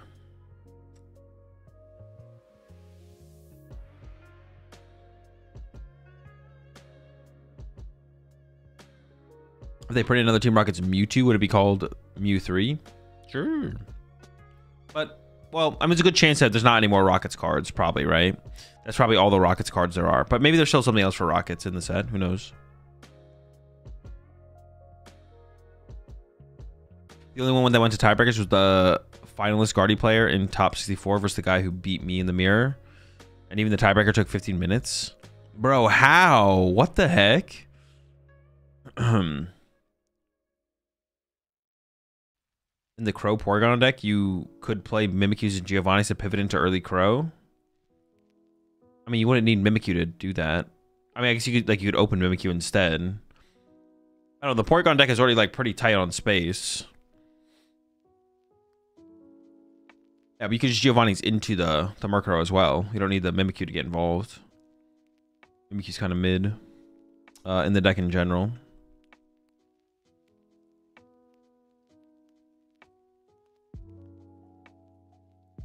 Mewtwo was a cover Pokemon for the Team Rocket set. I thought they would be upset with such a mid-cover Pokemon. I mean, I think that kind of stuff matters more for collectors than anything, right? Like, do competitive players look at the pack art and be like, that's the broken deck? I feel like the Pokemon on the pack art is to, like, I don't know, when little Timmy sees the pack at Target, like, make him want to buy the pack, make him want to get the pack, like, or it's more like collector base anyways.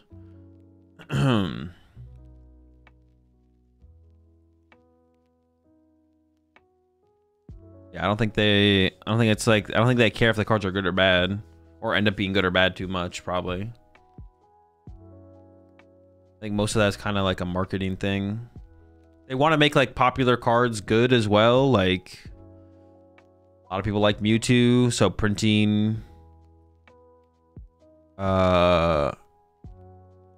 like a somewhat playable Mewtwo whatever makes sense.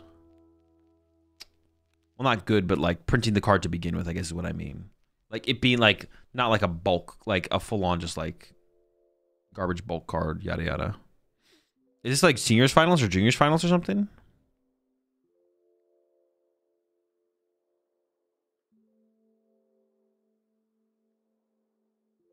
Oh, I have to pay out the prediction for the last round.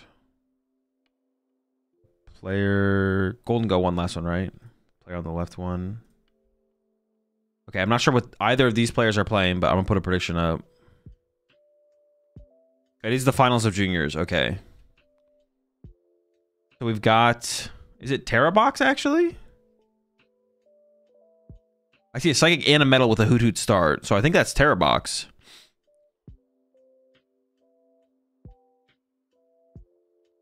Versus Lunatone. So it could be a couple different things on the other side here.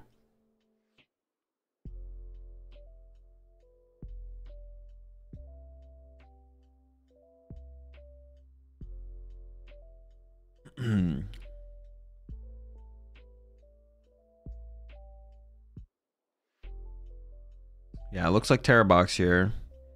And Ultra Ball getting played. Getting rid of Super Rod and Psychic, I think, there for the Fan Rotom. We might need to get Ditto involved here to find a Terra Pokemon.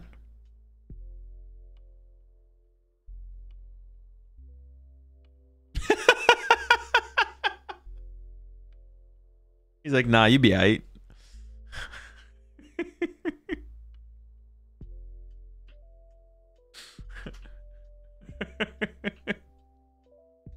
Dude, that's so funny.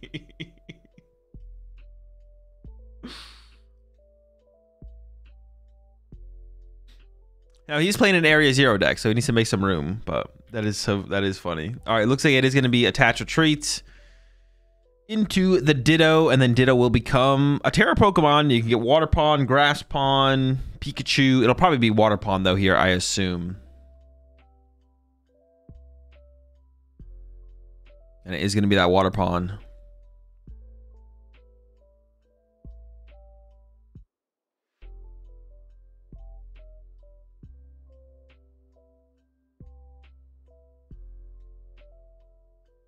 Someone in the chat said that Azul said at the beginning of the year that he would focus more on streaming than competing. Yes, he did say that at the Uncommon Energy podcast.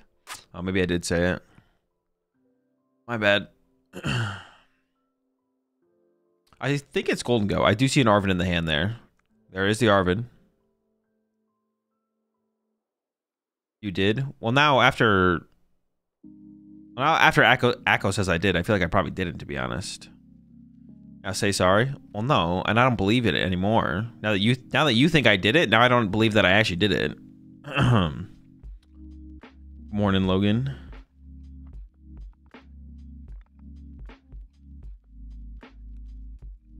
Any proof is AI?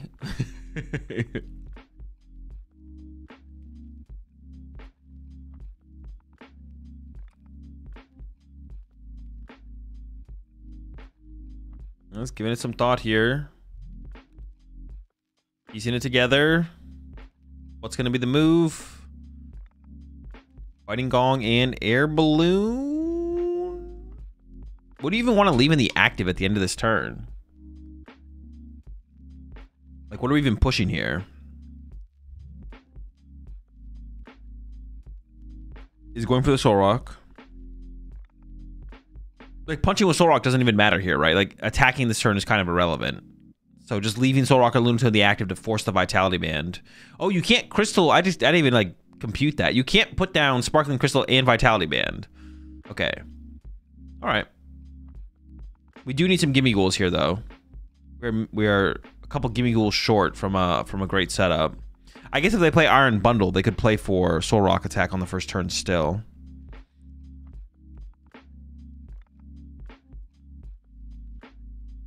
Here comes Lunatone draw.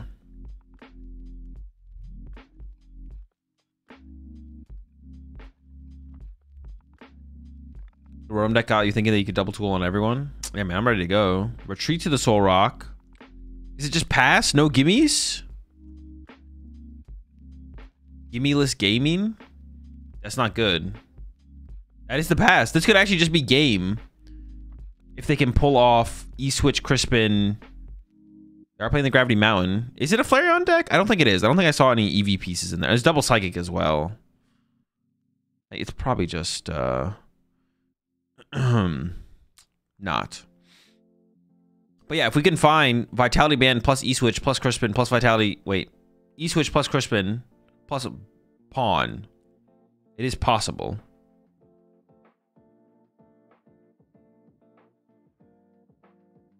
There's just Crystal... Oh, just goes to the Sob. We're just chilling. He's going to let the... Because we could have sniped the Lunatone off the bench here, right? Could have sniped the Lunatone off the bench and then taken away the potential draw power on the next turn, but we left it alive. So now a Fighting Energy leads to +3 cards. I don't know if there's a Fighting Energy in hand, but this also sets up for the Water Pond 2-hit KO on the next turn, or two prize cards. Win by bench out.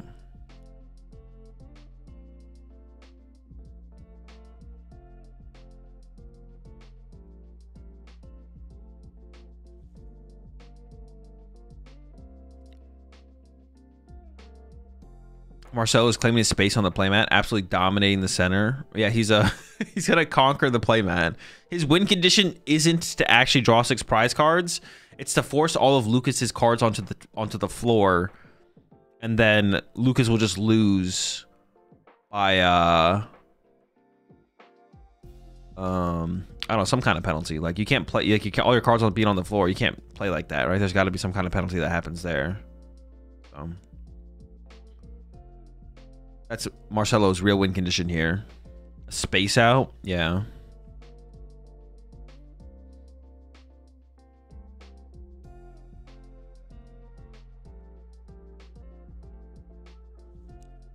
Floor boy penalty?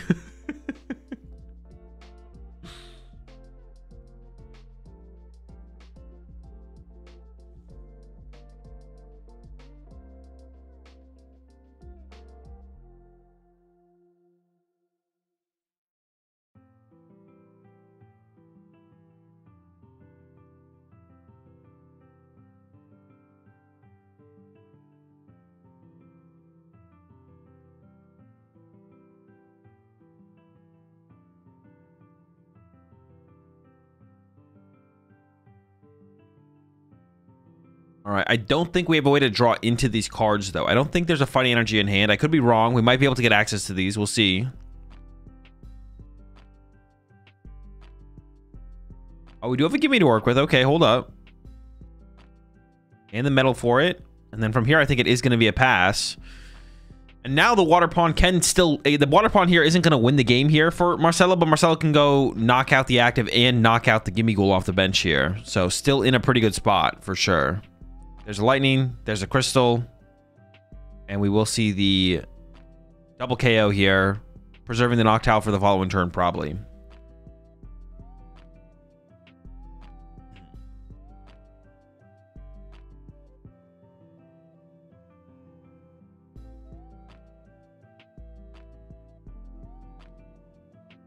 Oh, we can... Wait.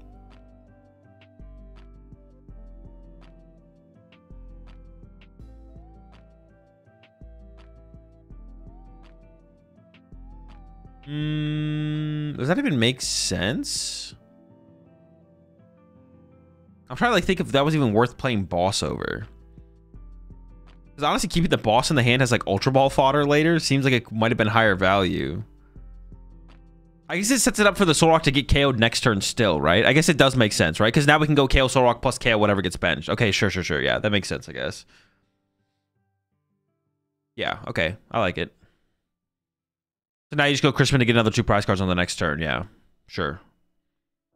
So it's going to get super far ahead here. I was questioning it at first, though. I was like, But it does give us like more powerful options on the following turn. So we are getting value out of it. At first I was like questioning how much value we actually got out of the bosses. Or I was like, did we get anything out of this thing? But it does lead to now KO Solrock, KO, Gimme Go off the bench.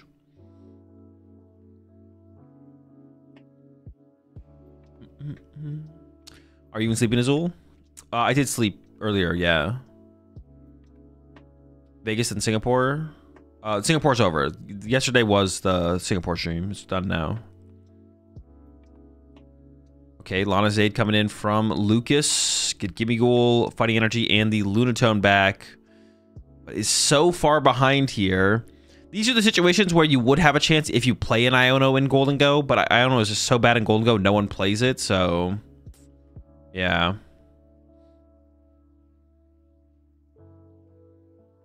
Oh, I see what you're saying, Mira. You're saying, yeah. Vegas, then Singapore, then Buenos Aires. We're now in Buenos Aires. I see what you're saying. No, I didn't watch all of Singapore. I didn't end up watching all of Singapore. I skipped the last 3 rounds and got some sleep. So I wouldn't feel terrible for Buenos Aires and Vegas this morning. I thought you meant, am I going to go from Buenos Aires? At first, I had no idea what you meant by BA. I was like, BA? Well, yeah, Buenos Aires. I got you now. Also get a prize card here from Lucas with the Iron Bundle there. Solrock will be able to get the knockout on the active. Honestly, Iron Bundle, just from like these last 2 matches, has looked hella good in the Golden Go deck.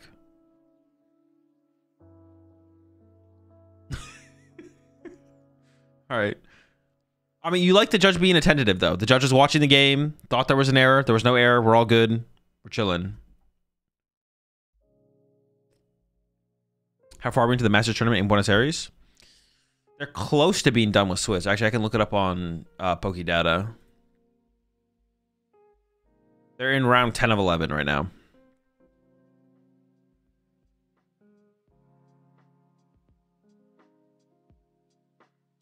Yeah, honestly, I probably should have just like not even attempted Singapore. I should have probably just gone to bed after Vegas was over. Attempting Singapore was like a little bold for sure. All right, Crispin and Nestball getting searched out here. I assume it's going to be for Fez and Crispin. All right, just clarifying what's happening here. Crispin is getting played. The water pond is loaded. And then Nestball's coming down as well. Shout out to the judge there. I was going for the teal mask. Interesting. I feel like Fez, maybe Fez is in hand or is prized. We do have a lightning in hand to attach to the water pond here. I feel like the draw power of Fez definitely outweighs the cycling of the energy from the cornerstone. But it could be prized. Fez could be prized here. Honestly, KOing the Lunatone kind of seems like the best knockout here. Like Solrock and Lunatone as the KOs here. We'll see what Marcelo opts for, though. Because KOing a Gimme Ghoul here doesn't really limit... I guess by KOing a Gimme Ghoul, you leave the Lunatone in play to be KO'd later, whereas all the Gimme Ghouls could become Golden Goes. But you're probably going to have to go through a 2 prize to get your last 2 anyways, so... I feel like just KOing the Lunatone to take away the... To increase the odds of taking away the rock draw power makes the most sense. See what Marcelo goes for, though.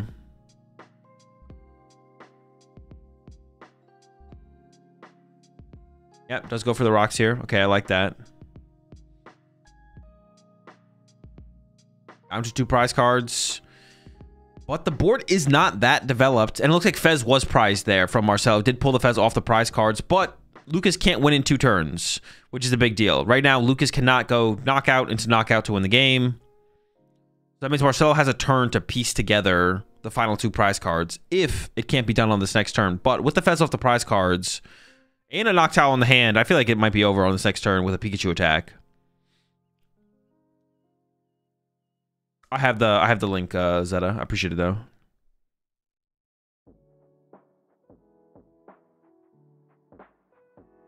Does Marcelo play Briar? Probably not. Yeah, probably not. Most people don't play the Briar anymore.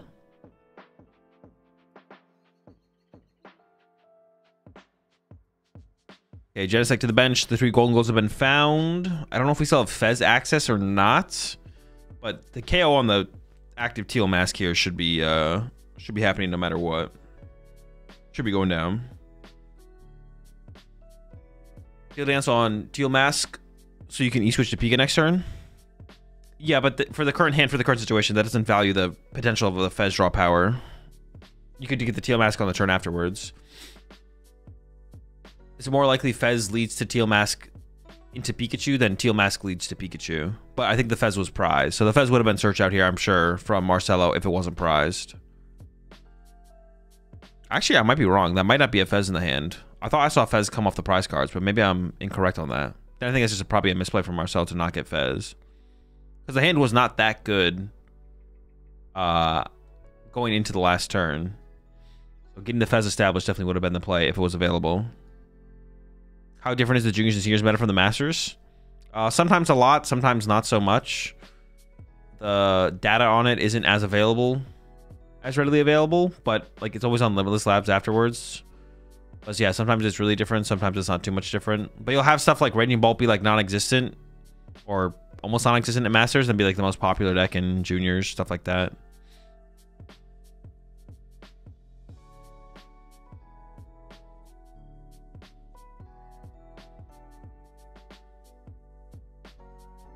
Okay, golden goals have been cycled, attached to the active, and if we have 5, that should be game, or it should be knockout, excuse me. We're not winning this one for Lucas.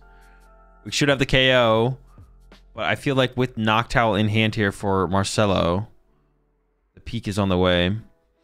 He only needs Nest Ball and Energy Switch, Nest Ball, Energy Switch, and Crispin for Pikachu. Yeah, but I think it's more, like I said, I think it's more likely that the Fez gets you there then. He didn't have that in hand. Like, he still needed cards, right? Like, by getting Cornerstone, or by getting Teal Mask and using Teal Dance, you all of a sudden don't have access to the combo. You're still short cards. The Fez gives you a higher chance of getting there for sure. Draw 3 with Fez. Get more set up. Draw 3 with Fez next turn.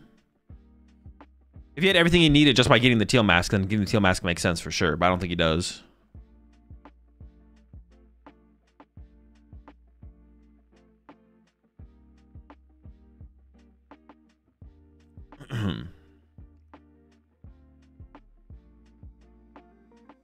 It looks like we're like 1 card short in the current hand. Where's the card in the Wellspring? Sparkling Crystal. Vitality Band to the active, discard 4, there's a knockout. But once again, Marcelo does have 2 turns to set this up. To get this going. Does not need to win the game this turn. Could win it on the next turn.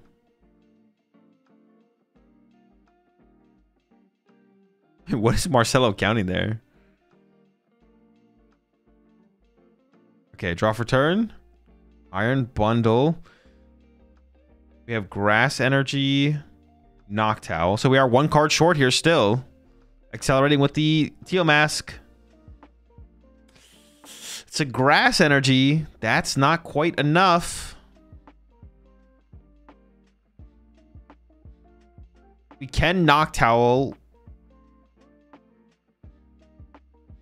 I guess we could just see Marcelo like play Lily this turn, I guess. Oh, that doesn't seem great. I guess like if you do nothing else, that'd be like fine.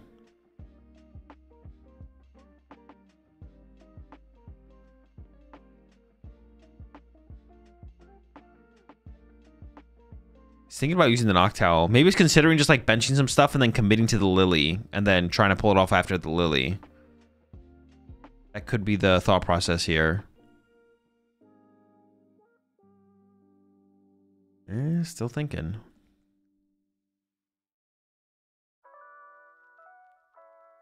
Okay, my quality wasn't actually at the highest quality. Now it is. That doesn't change the glare, of course, but...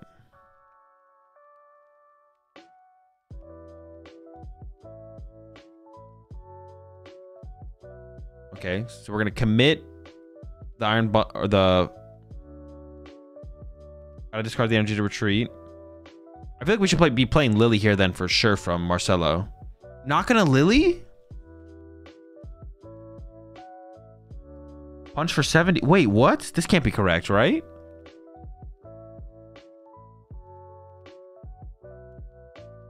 Oh, but no, but now we could Turo into. Now Lucas could Turo into Soul Rock and go Soul Rock Lunatone knockout. That would be kind of scary, right? Maybe you could get the KO with Vitality Man at that point, though.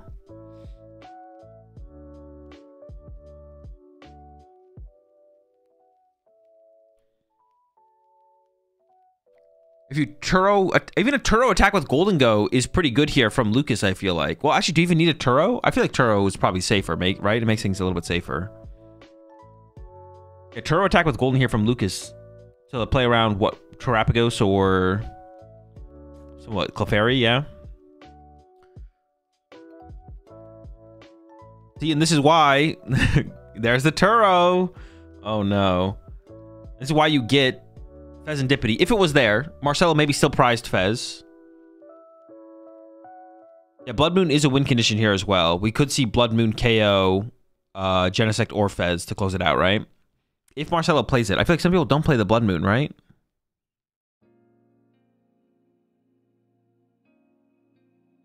Lucas is giving it a thought. Oh, I think he has Soul Rock in hand. I think he misplayed by not benching the Soul Rock before using the Turo. I think he was gonna do the Soul Rock play. But definitely due to his reaction, it feels like he missed the play there. He forgot to bench the Soul Rock before playing the Turo. And now has to commit to a Golden Go knockout. But, I mean, luckily for him, the Golden Go knockout actually honestly doesn't seem that bad. Overall, this seems like it's still fine for him. I don't think Marcelo's going to be able to get to a Pikachu KO on the next turn. Unless the top deck is good. Alright, can Marcelo top deck here? Lightning Energy? That doesn't do it. Still... Oh, wait, no, does it do it actually? Because we can go Ursaluna KO now. So we go Nest Ball boss? Is there another boss to work with? There is. Okay, that works actually. The Lightning Energy is what we needed. And that leads to Ursaluna KO on Genesect or Fez. So Lucas, the mistake from Lucas there didn't end up mattering. Because the Ursaluna boss play was always available. So Marcelo will get the dub here. It did get kind of close at the end though. The Turo from the Lucas... The Turo from Lucas. What's Fez? I want to know if Fez was prized. Well, that's a Turo, but there's another card. I'm very curious to know if Marcelo did prize Fez or not. Because it definitely was a mistake to get the Ogerpon if Fez was in the deck. Let's see, Noctowl.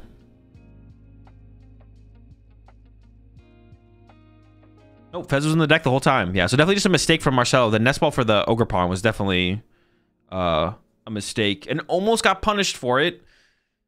Things were a little bit awkward. Towards the end of the game there. A lack of draw power overall. Was able to just pull it out in the end, though.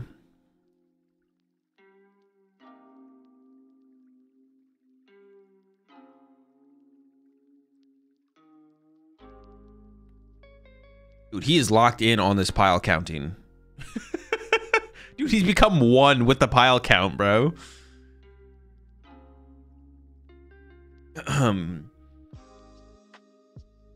He's the he's a machine. Oh, he sees the piles for what they truly are. He's the Neo of pile counting. He's gonna bring balance to the force. He is the pile. He's become one with the pile. He looks like he's putting pepperoni on pizza. Dude, he does, bro. He looks like he's putting pepperoni on pizza. Dude, that actually does look like that. Oh my gosh, that's so funny. Oh, holy shit. Oh. My man's chefing it up over there.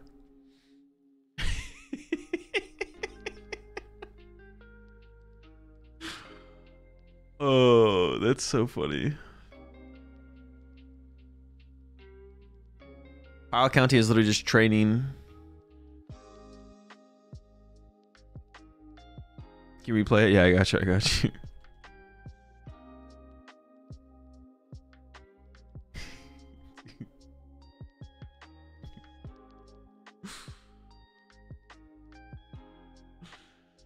Long ago, the 6 piles lived in peace, but everything changed when the Pile Nation attacked. The 6 piles lived in peace. A while ago, me and my brother Soka found Marcelo, the pile bender. You think all regionals should stream juniors and seniors finals? No, not at the cost of a round of masters, no. For ICs, it's different because they have like ICs and Worlds is different because they have a day designated to the finals, but I don't think they should. No. If they had like a secondary stream, or if they put them on the if they have like a secondary station ever and they put the juniors and seniors finals on the secondary, and then they cut to that gameplay when there's like downtime in the Masters division, then it's like fine. I don't think we should sacrifice a Masters round for juniors and seniors finals. Like, I'm not going to complain against them doing it here. Like, this is a community ran stream. Whatever they want to do is fine with me. I'm just happy to watch some Pokemon. However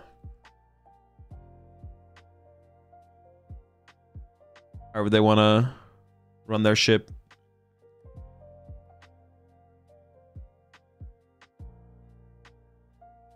All right.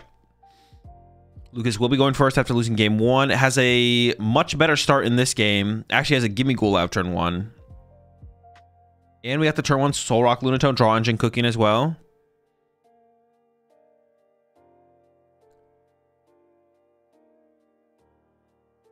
It's kind of neat watching something other than Masters Division playing the same old stuff.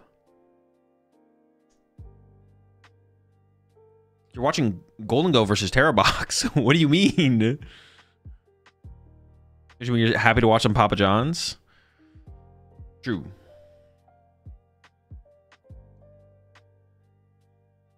I have like Chip's coverage of the younger divisions at NA regionals usually.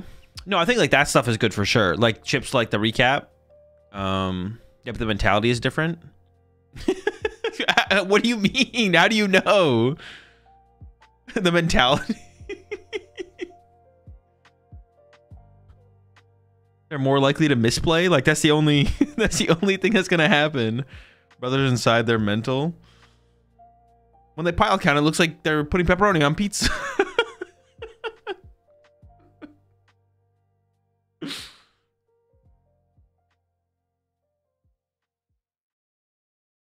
Mentality the same. Win Pokemon, get money. Yo, that's that grind mentality right there.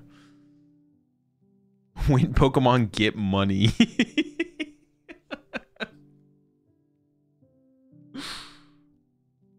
No, yeah, I think like the segments that Chip's been doing at regionals where he like talks to where they show like maybe a little segment of the players, the juniors and seniors playing the finals, like using that to like fill air at some point at regionals is like good for sure. And like I said, if they ever add like a second station, to the stream setup for TCG, the juniors and senior finals should definitely play on it. And they can use that as that content to cut to after a quick round or at some point you utilize that later on. For sure.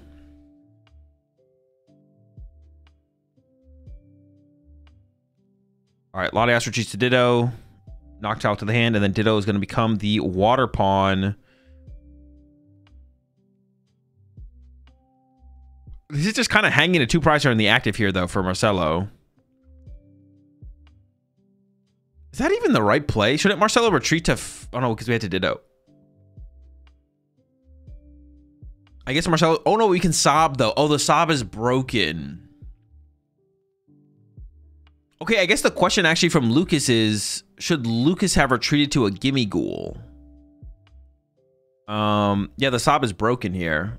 Yeah, should Lucas have retreated to a Gimme Ghoul to prevent the sob trap? But then a turn 1 Fan Rotom attack could happen as well. Are Genius tournaments in the US very small as well? There are only 20 players here. They're bigger than that. But it's just like comparatively, right? There's only 300 players total. There's only 300 masters at this tournament as well. I think it's probably like a similar ratio. I don't know, like at like 1,000-person master regionals, there's like 100 juniors maybe. It's not a ton. Any of the junior senior players get a lot of pressure from parents. You usually see a lot of issues with players getting upset. It is worse now with the increased pricing, so that's exposure on streams. I mean, I'm sure, but that's just like, it's not like a Pokemon thing or a increased pricing or a what's it called thing. It's just like a parenting thing. I have heard stories about I mean, you if you've been around long enough, you've definitely heard stories about parents in Pokemon losing their shit over situations for sure. I've heard a lot of stories about parents from Florida specifically losing their shit at like local tournaments. Florida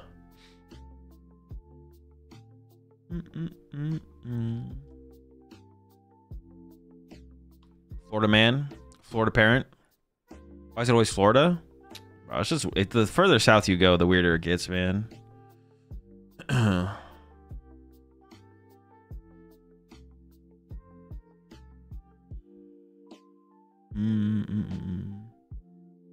but Poke parents can be pretty get it definitely. Like, they're just the same thing as like any other like parents in sports, right? You see the same thing in like kids coaching soccer or parents coaching soccer, not coaching soccer. Parents like watching their kids play soccer. It's the same thing. Like you see, it's all the same thing. Getting out of line, being cringe, dude, so cringe. All right, we got the prime catcher here from Lucas. Does have the prime catcher on the Latias. So it looks like Lucas will be able to take the first 2 prize cards here, possibly. Still has a lot of cards to be drawn off some Golden Goes, and then can knock out the Latias here potentially, and just take the first 2 prize knockout, which is like a great starting point. That's exactly where you want to be here as Lucas.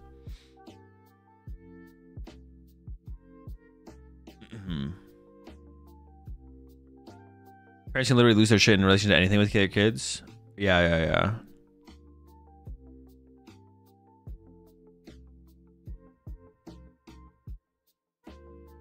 You go south enough and then you get to Brazil and then it's all good again. True. Yeah, that only applies to within the states. Once you leave the states, it's a reset, but the further south you go in the states, more likely the parents are to yell at their kids while they're playing soccer.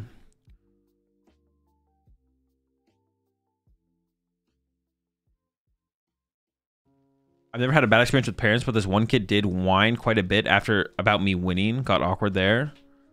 But at like a local tournament. Picnic baskets played, healing that bench Soul Rock. I'm not sure how much that matters. Maybe saving that could have been a little bit more value, but maybe it works out.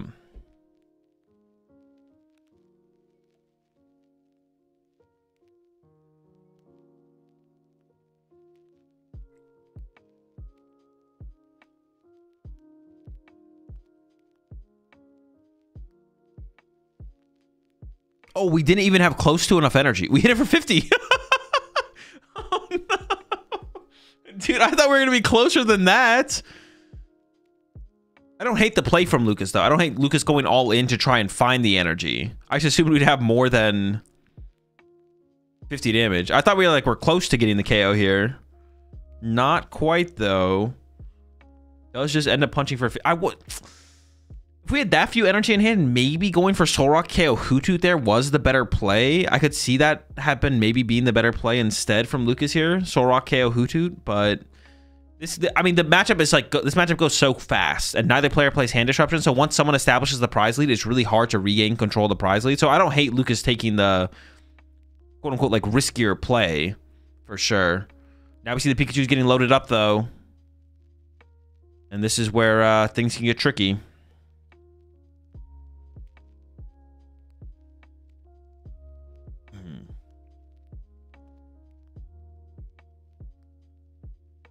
And we got the Crystal. Pikachu gonna get the... Now we're gonna see Marcelo get the first 2 prize cards here. Crystal gets established, and there's the KO. And then still has the Water Pond on the back line to potentially utilize later on. I mean, this is where you want to be here as Marcelo. Now, things feel pretty awkward here for Lucas. I wonder if we should go into Solrock now to KO a Hoothoot. Like, do we have to switch up our strategy here? Like, Golden Go Punch Pikachu is pretty bad. I guess Solrock Punch Pikachu could be okay. Maybe that's the play, is just Solrock Punch Pikachu. I guess I could get behind that play. But then Marcelo could just sob. Maybe you're okay with the sob happening. Then you try and combat that with a Turo. Plus KO the Water Pawn. You're still behind on the prize exchange, but maybe that gives you the best route here as Lucas. And then maybe try and find time to Turo the Genesect out of play. You know what would honestly be really good in this matchup is a Bravery Charm. Bravery Charm the Fez and the Genesect out of Ursaluna range. Or Bravery Charm the Solrock and Lunatone out of Water Pond range. Like, I feel like a Bravery Charm would actually be really, really good in this matchup.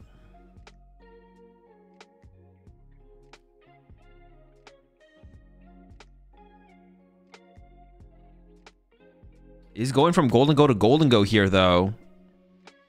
So this feels like we're committed to attacking with Golden Go for a turn, which I have to imagine means we're going to boss something off the bench. Punching the Pikachu here while serving up a 2-prize Pokemon seems way too weak. Like, it's one thing to punch the Pikachu with Solrock. It's another thing to punch the Pikachu with a Golden Go. Because you're just going to get crisp and KO'd. And then Marcelo has so much time to find those last 2 prize cards. Too much time. Morning. Did we review the Team Rocket's Dog Trio and Honchkrow? I mean, as much as we can. There's not too much to look at, I'm not going to lie, but as much as is possible. I mean, I guess you could punch the Pikachu really hard and then clean it up with Solrock, but once the Pikachu gets to attack for another turn, you don't really care that it gets KO'd. Yeah, I'm not a huge fan of Lucas here leaving the Golden Go in the active if it's just to punch the Pikachu, to be honest. But we'll see. Lucas hasn't played a supporter yet, I don't believe, so we could still see a boss on the Water Pond. Actually, it'd probably be Water Pond over Latias, right? You definitely kill the Water Pond, so.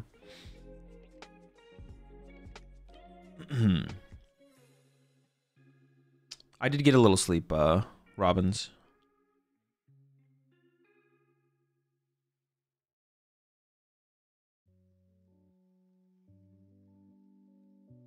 Oh, we haven't even lunar cycled yet? Oh, okay, what the heck?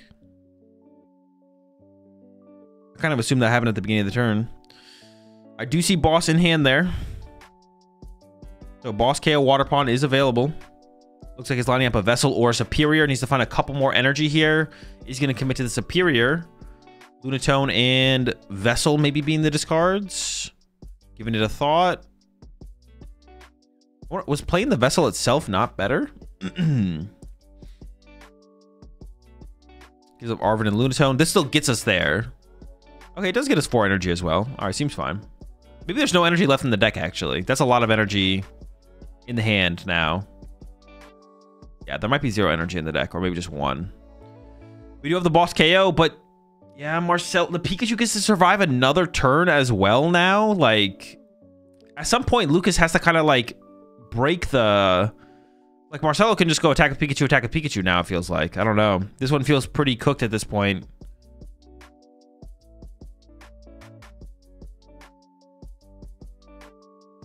Morning, Augustin.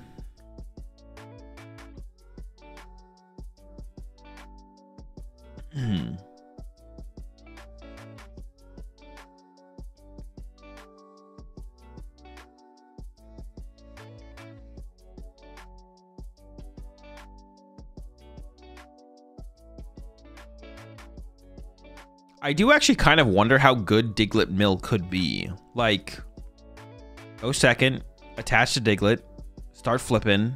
Like, is there something there? Super Rod and Crispin getting searched out, committing the Metal and Lightning to the active off the Crispin. 2 Hoot Hoots still on the bench. Gonna draw another 2 prize cards here. Could commit the Super Rod now, but you could wait on it as well. You don't have to play it yet if you don't want to. Has a Noctowl in hand for the next turn. It's looking cooked. Just goes for the KO. Doesn't play the Super Rod. Down to 2 prize cards left. I mean, with a Noctowl in hand with double Hoot Hoot on bench, I feel like it's like a boss play. I feel like it's maybe not. Like, maybe if we go Soul Rock, KO, Hoot Hoot, we can regain a chance here as Lucas. But that's kind of the play I would like to have seen from Lucas last turn, to be honest. I think I want to see Lucas go Soul Rock, KO, Hoot Hoot last turn. Because then if Marcelo does have like some kind of boss E-switch play, you could go Soul Rock, KO, Lunatic, or Hoot Hoot again this turn. And then maybe there's no Noctowls left for the last turn, and that's when you can like actually get back into the game. Because right now here from Lucas, it feels inevitable.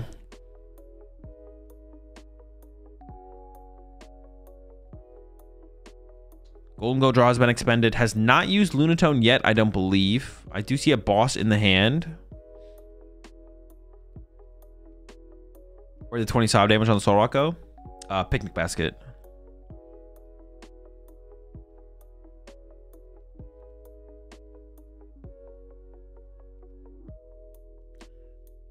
He's just going to punch the Pikachu. Marcelo, I think, can win this turn, but does not have to win this turn. Has so much time to piece things together. But I think Noctowl here should do it. You could E-switch Ultra Ball, and then second Noctowl could get... You could Ultra Ball for a second Noctowl, and that could get Boss Vessel, possibly?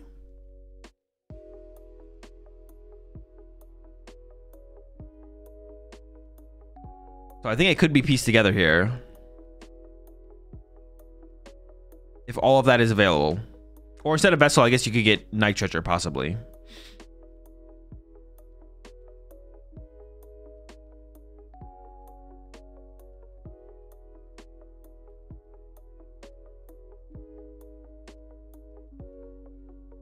Looks like Nest Ball, Ultra Ball might be the take. Oh, no, that still does, that does what I'm saying, right? Yeah.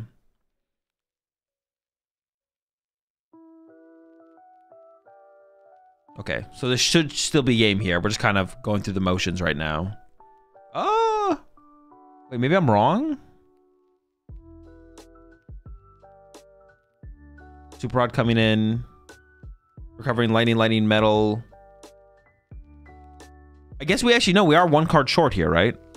I was wrong. We are 1 card short here.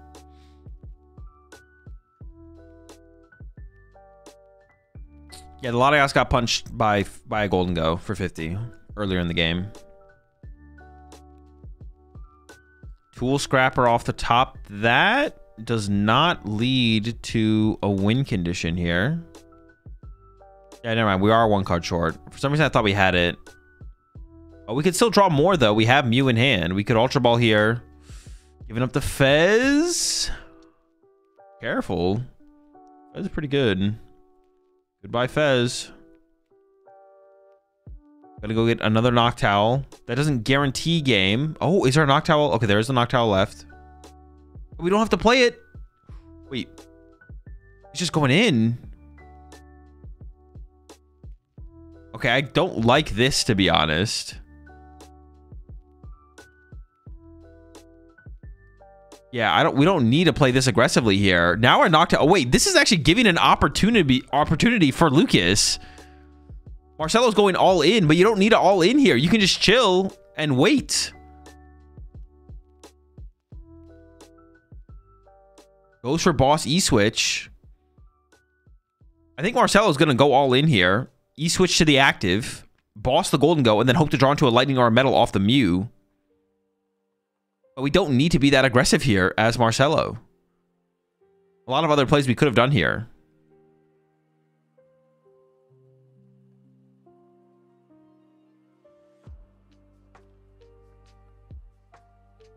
Like, going for the Ogre Pawn to draw and just see what happens seems fine.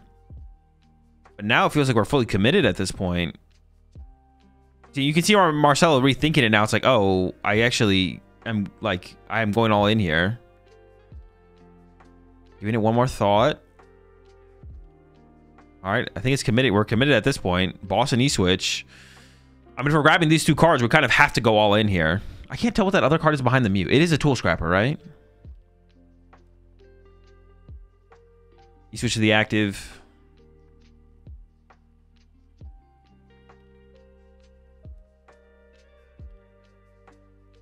If we do see a Lightning or a Metal Energy, we will win here as Marcelo. I guess you could draw with Mew first before playing the boss, but he's going for the boss on the Genesect to try and trap it in the active. Mew for 2, looking for Lightning or Metal. That's probably okay odds here, but it is a whiff. That's not unexpected. Okay, now what do you do here as Marcelo? All of our draw powers expended. We have 4 Noctowls in play. No Hoot Hoots available. Sheesh. Yeah, I think this is definitely way too all in from Marcelo. There's definitely a bunch of better plays, a bunch of, like, I don't know, mid-range plays, like, where we don't go all in to try and win the game right now. Now we're setting up Fan Rotom here.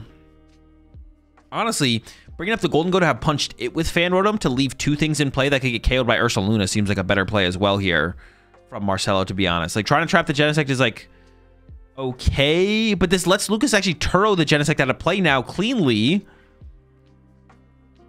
And then attack with Soul Rock again to KO this Fan Rotom. So this gives Lucas like a clean Turo turn now as well. But if you bring up the Golden Go and you punch that with Fan Rotom, you could still Turo it, but then the Genesect is still in play to get KO'd by Ursaluna later in the game.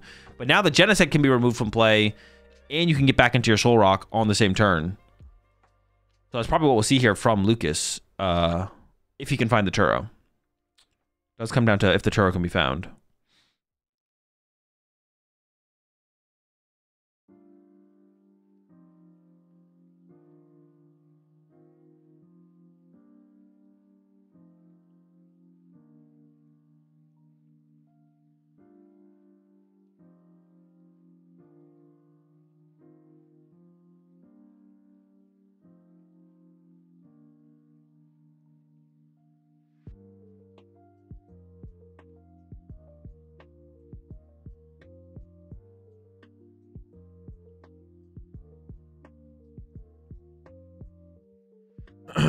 Wasn't a game if you played for Clefairy KO Genesect? I didn't even think about that play. Was that available? That might have been available. Yeah, that might have been available. I actually don't know. I wasn't thinking about that play in the moment.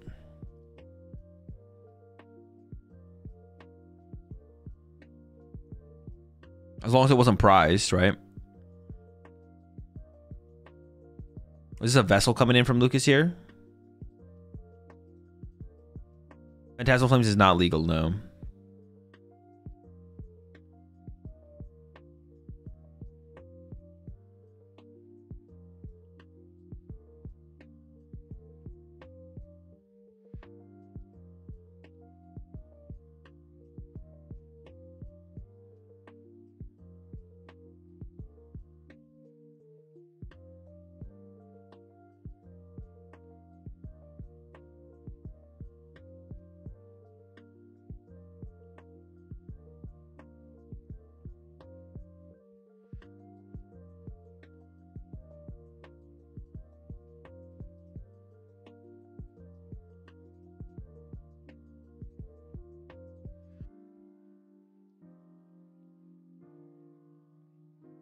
All right, there's a cycle on the Ludotone. Like I said, Turo is definitely the card we're looking for here.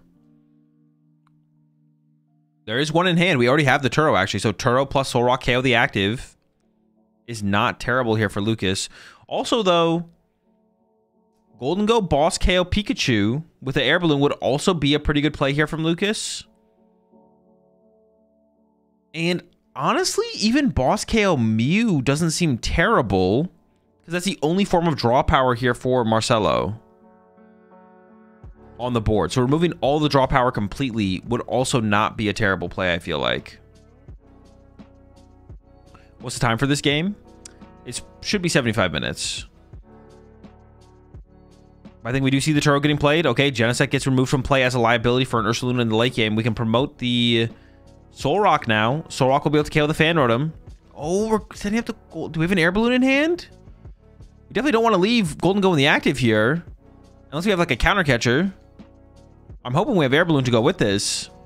Because leaving this in the active would not be good.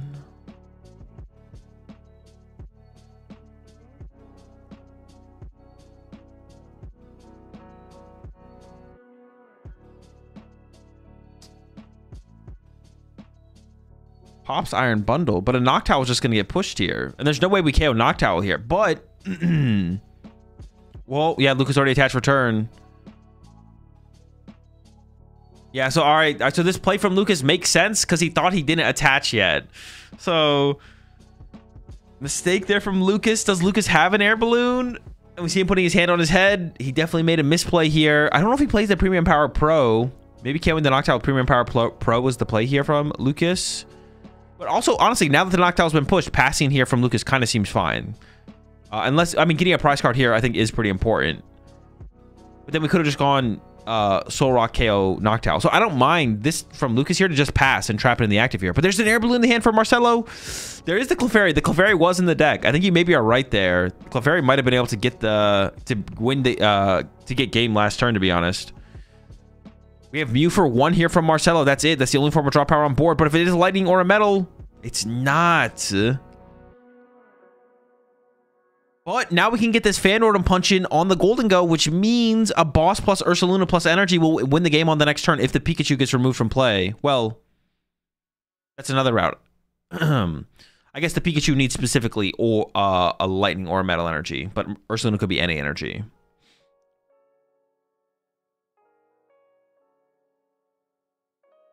I just assumed he had Air Balloon when he pushed Dango.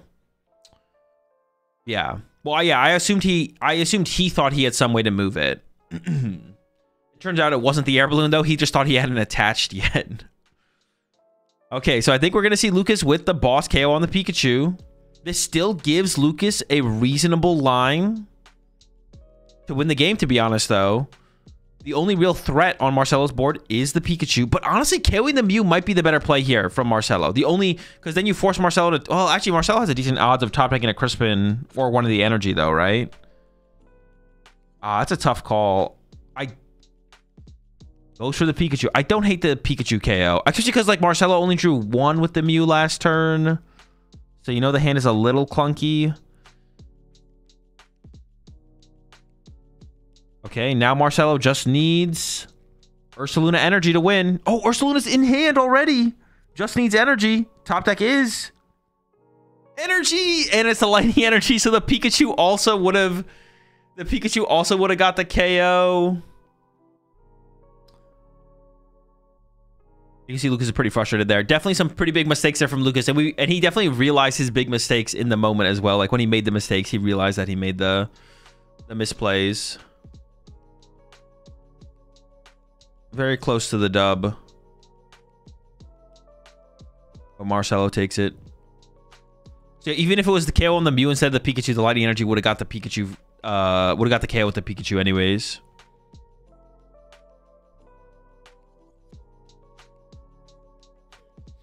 This is Juniors Finals, yeah.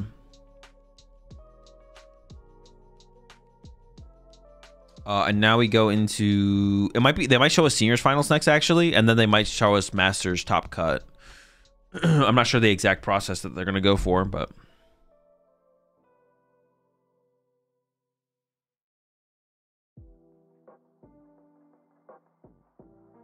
We'll see. We can take a look at the standings here, though.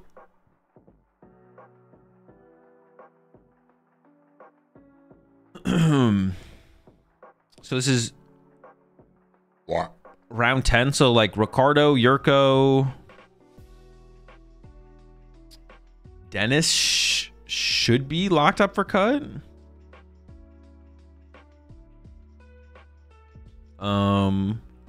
Jackson probably needs to win. Kieran probably needs to win. They're both at 22 there.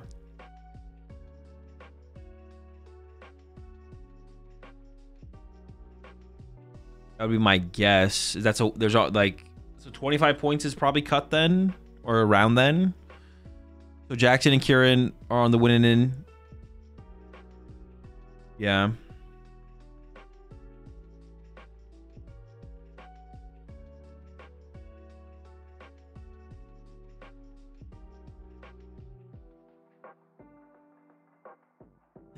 Oh.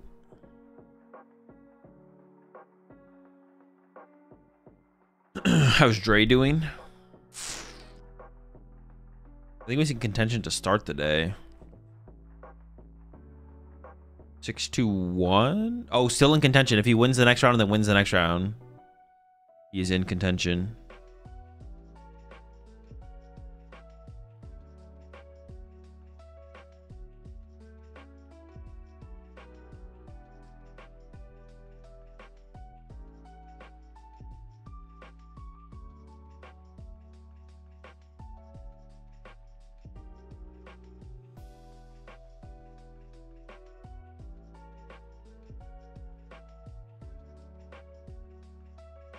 Wait, I thought Diego was in Vegas. Am I trolling?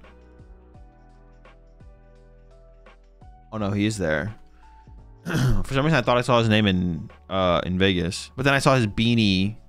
Oh, you guys can't see what I'm seeing. Yeah, I thought for some reason I thought Diego was in Vegas, but then I saw his beanie in the crowd, and I was like, wait, hold on a second.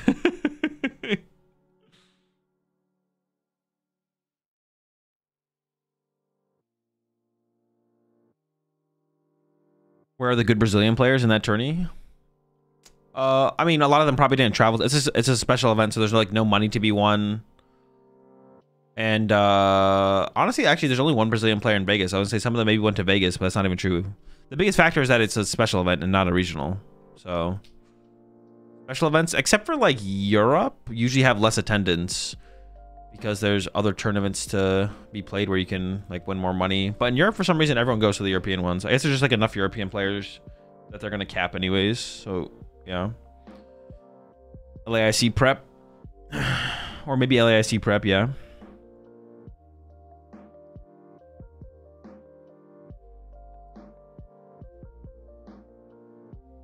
Act got caught, admitted it, and got banned, then immediately unbanned. Did he admit it? I don't know if that's actually true. I don't know if he ever admitted to anything. I don't remember him admitting anything.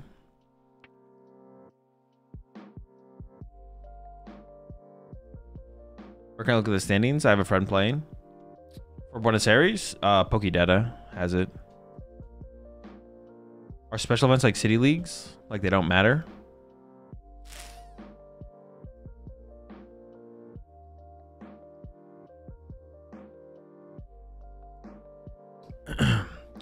So you're going to LAIC?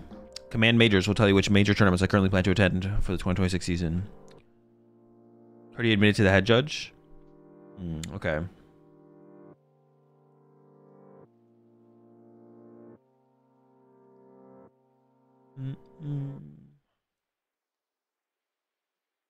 Spain and Italy have such a massive player base that it isn't able to travel too far, and they alone fill out the SBEs there.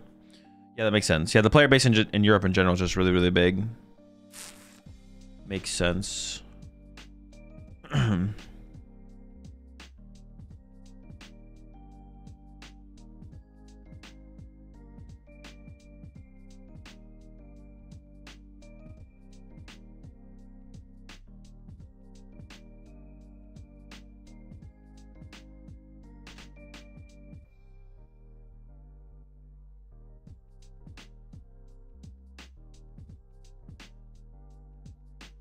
Heard he admitted to the head judge. And also made some deep wrong, no drama if somebody corrects me. Yeah, I just don't remember him admitting to anything. I mean, I know everything that went down, and the story seems fairly likely that he did cheat. Like, but yeah, I don't remember him admitting to anything. So.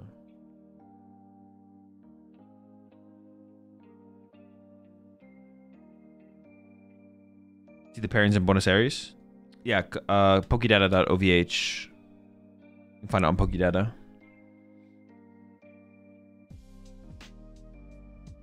Yeah, Marcelo got the dub.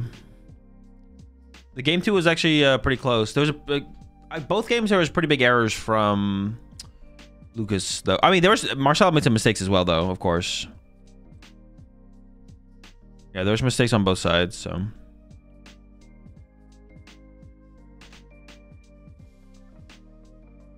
All right, give me 5 minutes, chat. I'll be right back. But I'm sure the next round is either going to be seniors finals or you're talking about Yurko? Yeah, Yurko. Next round should be seniors finals or potentially we're going to go back to masters. We'll see. I'll be right back. It's possible the seniors need to play out the rest of their top cut rounds before they get to the finals as well. So, but it might be like juniors finals into seniors finals into masters top cut. So we might not see another round of masters Swiss possibly.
What the heck, bro? No seniors?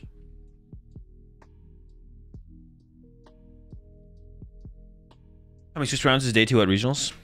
It depends on the how many players. Like in Vegas it's 6, here it's 3. We got Felipe first. Rodrigo.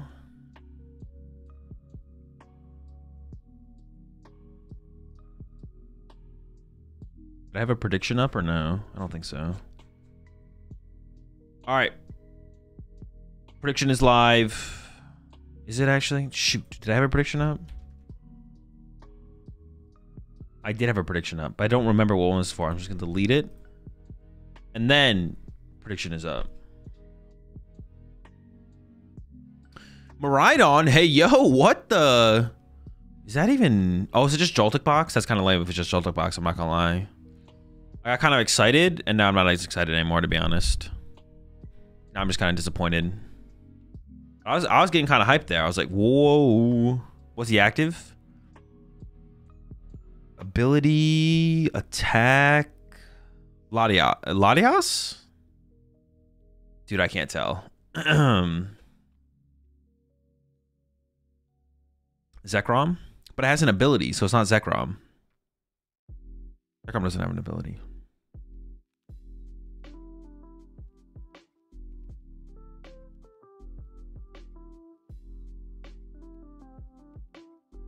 Mew flying? Squawkabilly? Is that Squawkabilly? Dude, what's that Pokemon on the bench? Oh, that's a generator. No, it is Maridon. Oh, okay. All right, that's hype. That's Iron Hands, right?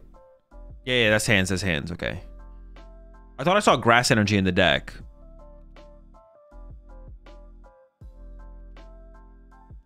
We got Maridon versus Golden Go.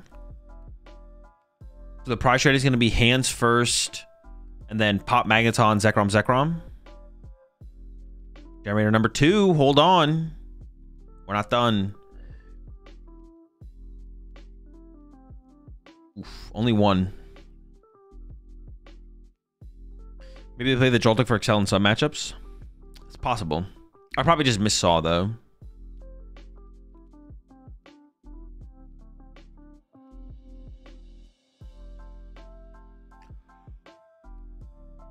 Wait, what the fuck? Yeah, I see the Squawk now. Why are we attaching active though? That can't be correct.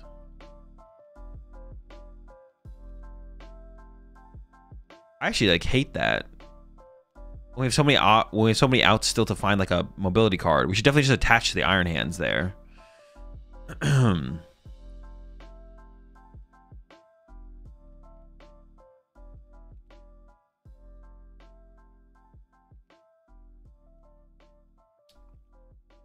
Nest ball getting played here. Was thinking about Mew, but rethinking it. I'm gonna go for something else.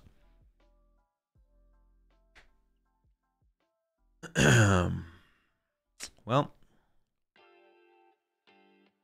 this is what I was saying. There's the pass. All right, over to Felipe. Oh, was about to do something. Nope, we're going to start with Arvin here, it looks like. Honestly, pushing... is that even that good, though? Maybe. Like, if you push Genesect in the active here or something like that. Ooh, it's a trolley build. Okay, so we could definitely go... Like, we could get a bunch of Gimme Ghouls and a Genesect, and then Genesect for double Golden Go, and then retreat to the Genesect and pass or something like that. But he's going to commit to Lunatones and Soul Rocks. And then we could play around the Iron Hands ever getting a 2-prize knockout, but... Oh, plays... Dude, we've seen so many... Between this tournament and Vegas, we've seen so many Mega Lucarios in Golden Go. I wonder what is that shift? I feel like there's so many people playing the Lucario in Golden Go. Like, why though? What is the reasoning for that over the Mawile?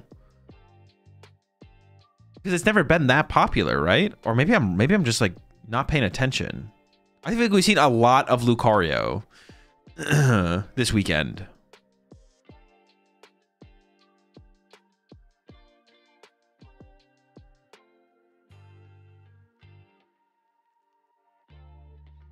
All right, Lunar Cycle is in. Drawing 3. What? Reading Iron Hands? Bro, that's like a... Is that a sign of the times? How long has Felipe been playing the game that he's reading Iron Hands? Does everyone know? Is it if you know what Iron Hands does, are you an unk now? Like, what is a... All right, over to Frederico. It's been a while since Iron Hands has been good, hasn't it? A little while.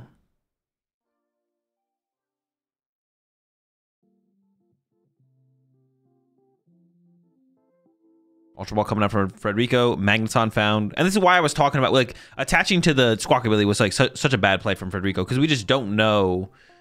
We could attach to the Squawkabilly next turn if we have to. Like, we're not going to whiff energy. But now we have this wasted energy on the Squawkabilly.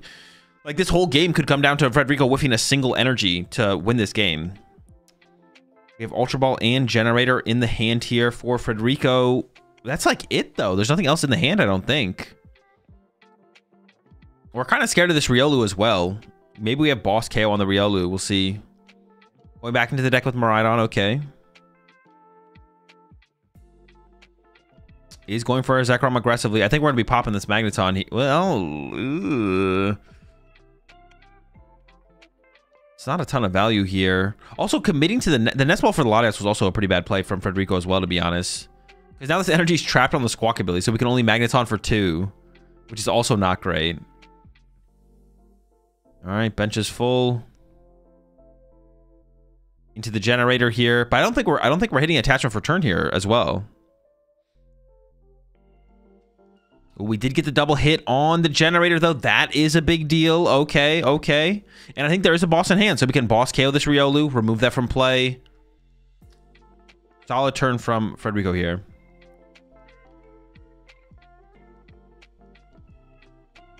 Oh, it is Federico, not Frederico. I've just never heard the name Federico before, so I just kind of like assumed it was Federico, but it is Federico. Unless they forgot the R. It might be them, to be honest. Because I've never heard of the name Federico before, but I've not heard of a lot of names. All right, give me goal push here from Felipe. Looking for the Golden Go response. Federico is common. All right, good to know.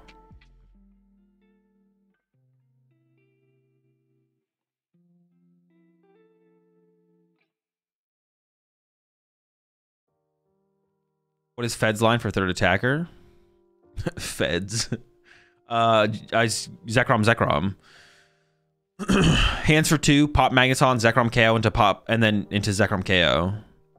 Back-to-back Zekroms is going to be the line here from Fed. Or Ursaluna, if Ursaluna or Miraidon could be the attacker if Fez or Genesect make their way to the bench. So that could be a possibility as well.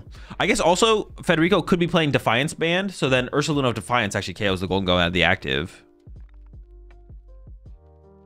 So that's something that we could see Felipe trying to avoid, is putting Fez or Ursaluna in play so it doesn't become a target for Miraidon or Ursaluna. So there's a lot of things that Federico could be playing, but we don't know exactly what he is playing.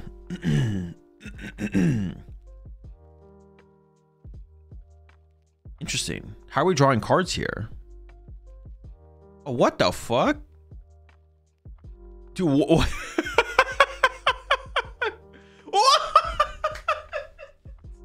dude, that is, of all the plays I expected from Felipe, this was not it. That's it? That's why I was like questioning. I was like, he has more going on here, right? Like he played the Cypher and then like rearranged it to like make sure the right one was on top. I was like, are we not drawing with Lunatone and Soul Rock, or is Golden Go not getting involved? And it's just baby Golden Go counter catcher pass. Oh my goodness, this is so bad for Felipe here now. Not what you want to see at all. I can't. That looks like Iron Bundle, so we can pop Magneton, load up the Zekrom, use the Iron Bundle, get access to another 2 prize cards for our Iron Hands. And Federico is in a pretty good spot at this point. There we go. Felipe does get a prize card here. Maybe that will save him. I guess the Cypher Maniac is theoretically going to save him here, right? Pop Iron Bottle. Ooh, and has the... Okay. Felipe says, let's go next. Respectable concession for sure. Federico also had a research to go with it. Miraidon getting the dub. You do love to see it.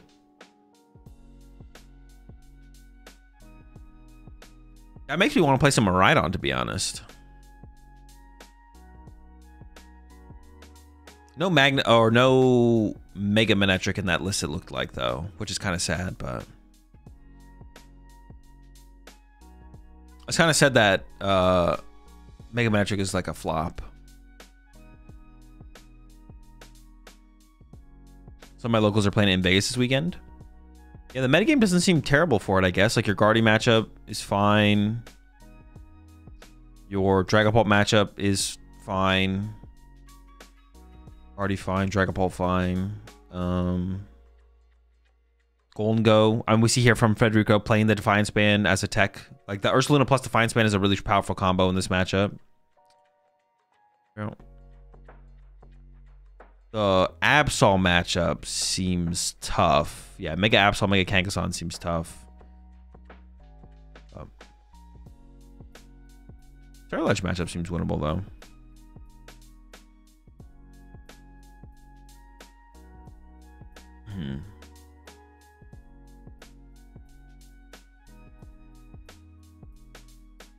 All right, Mew start here from Federico. And Felipe chose second, but I guess that does make sense.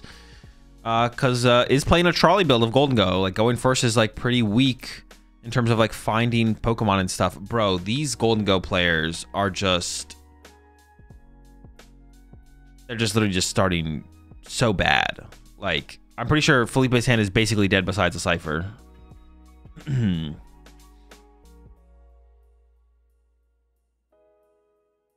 he plays 1/1 Mega Man. I don't think I saw it in there, but it could be in there.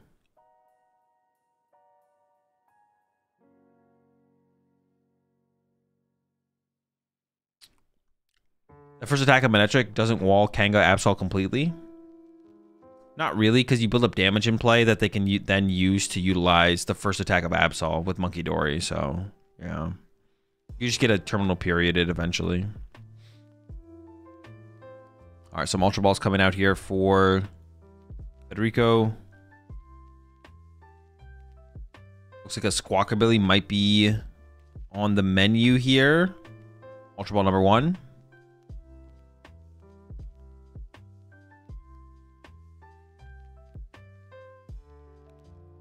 Searches out Latias. Interesting. I guess if you're going to put Iron Hands and play this aggressively, then you maybe just want the mobility. What's the rest of the hand here for Federico? Maybe Squawkabilly's prize? I thought we were going to Squawkabilly for sure.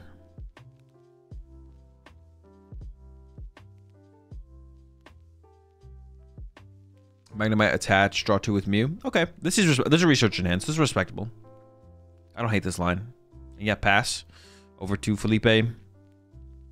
Immediately into the Cypher. Dude, all right. There's no way. Is it going to be Cypher Pass?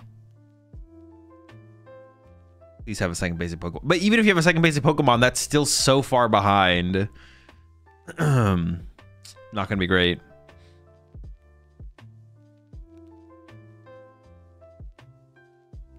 Ooh, Rigid Band. Is that a Rigid Band I see? No, dude. All right, it's not over yet. Federico is very close, but has not won the game. There's the research. Just needs an energy and a magneton. A generator that hits 2. A generator that hits 1 and an energy. There's magneton. There's attach. Pops the magneton. Accelerates the energy. And Federico gets the win with the arm press on the lone Lunatone from Felipe there. Rough draw from Felipe. Yeah, that feels pretty bad. Game 1, slow start. Game 2, no start. And gets basically donked there. That is unfortunate.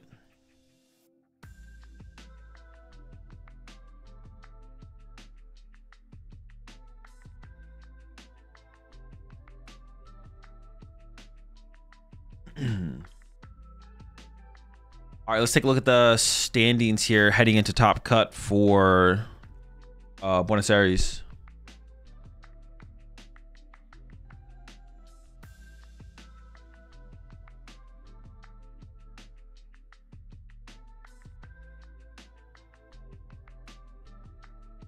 We've got Ricardo here, 26 points in cut.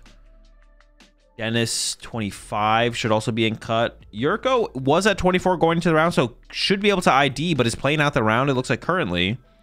So if Yurko loses here, Yurko won't be in cut, maybe. 24 is maybe making, I'm not sure.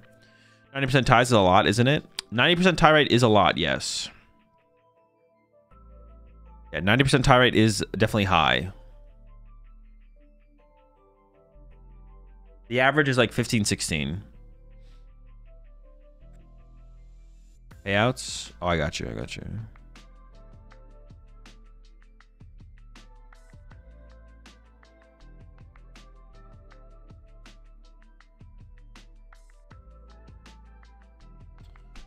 This is all 22 points are going to win up. Well, let's just do some math real fast. We got 1, 2. And then from 3 to...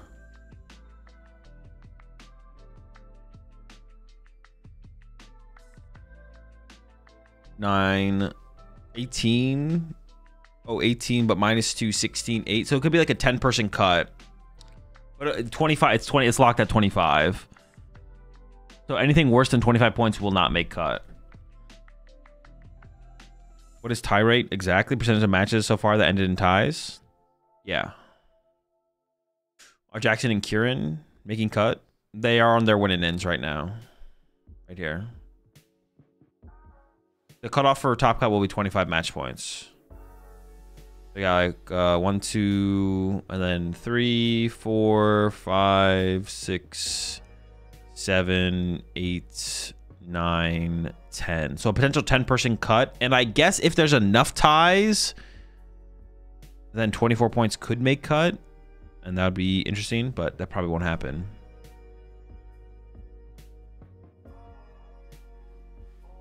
You have a favorite Australian player or an Australian you've had a great match against?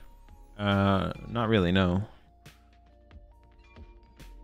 Does Magneton Murata want to go first or second? I assume first, for sure, yeah. Go first, bench Magnemite, set up for Magneton turn 2. I mean, against, like, Trolley Golden Go, you might go second, but... Also, it's possible against, like, Dragapult, you'd go second, just to have, like, a slight... You're not playing for, like, a turn 1 aggressive KO, but... Yurko can ID to be safe, right? Yes, but it's possible Yurko's opponent can't ID, and in that case, they have to play it out. So I'm assuming that's what happened, is like Yurko got the down pair and has to play it out now.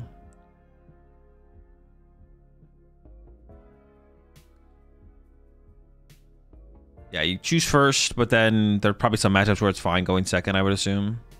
Or where you'd pick second. Like, yeah, Trolley Golden Go, you probably go second. They're not setting up very well until they get their Trolley. So if you get like a turn 1 even arm press for a knockout, that like sets you up pretty well for the rest of the game. And then even against like Pult, I could see second being better, but can't you see that by clicking on his name? Oh, who he's playing against? Sure, yeah.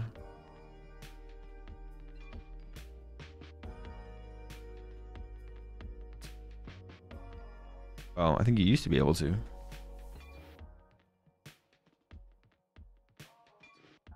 Apparently you can't.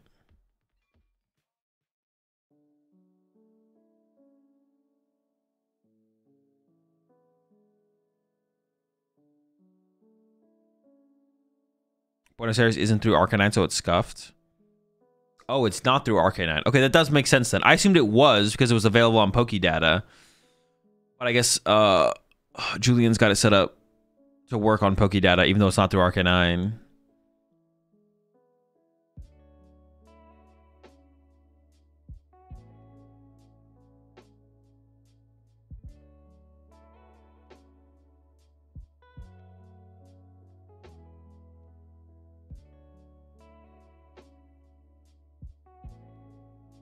It wasn't available for the start of day one? Okay. So I guess he had to put it together. What does ID mean? Intentional draw. So it's just tying, basically, without actually playing to a tie. Both players agree to tie, basically. Instead of playing the match and then eventually tying. Possibly.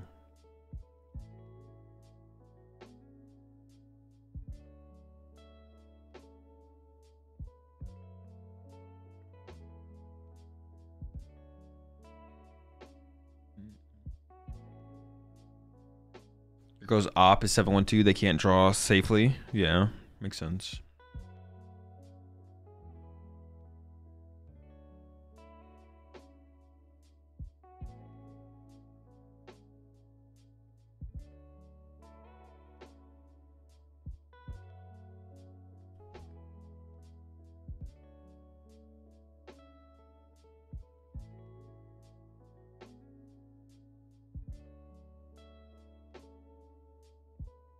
So we're gonna have a lot of time now between this round and top cut, I guess. Where the benefits of ID? What are some situations where you do it? When you and your opponent both want 1 match point instead of risking getting 0 match points. If you win a round, you get 3 match points. If you lose a round, you get 0 match points. If you tie, you get 1 match point. So in a situation where 1 match point is good enough for whatever you're trying to achieve, then you offer the ID. If your opponent agrees, then you tie and you both get 1 match point. Will you do another challenge as cup content using a built deck? Charge what you did last time was cool. Probably yeah, in the future at some point. Nothing planned exactly, but it'll probably happen. Nap break? Honestly, you might be cooking with that one. Maybe nap break is the move. I could actually spend this time to create... actually, I maybe already made my thumbnail for the next stream. I did, yeah, okay.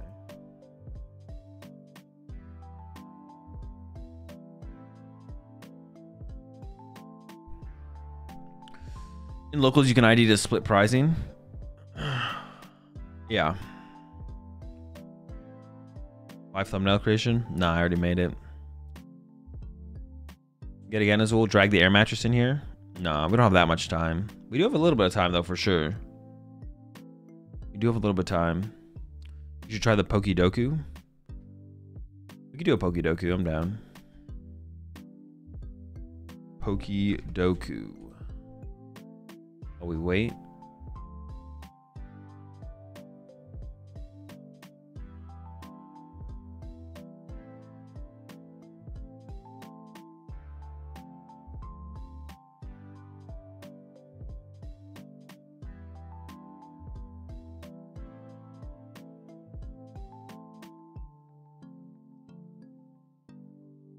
Or maybe let's drag it up here actually for now.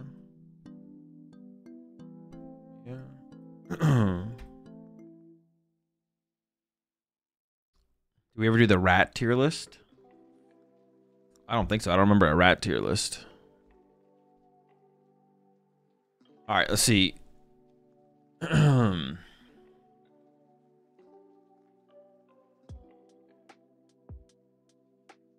I'm the Marana rat of win and in. Congrats on it up there, Gally. Best of luck in cut.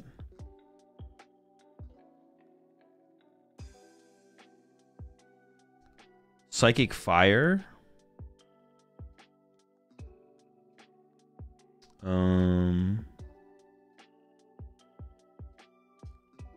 So what happened to the Premier Ball stream? I watched a couple rounds, but it was taking too long for the matches to get moving along, so I stopped streaming when they were heading into top 8, I think. Yeah, I stopped watching when they're heading to top 8 to get some sleep for Buenos Aires and Vegas coming up. Fire Psychic? Chandelure? Or Lampent Litwick? I don't know. Is that... We'll find out, I guess. Let me try Litwick.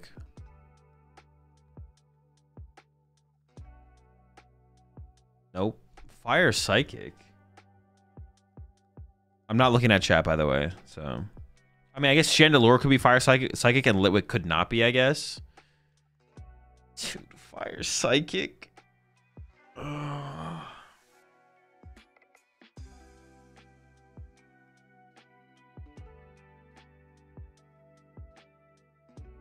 some reason, I feel like Darmanitan is Fire Psychic. No, that can't be right, though. We're gonna do a Psychic Poison. Jellicent?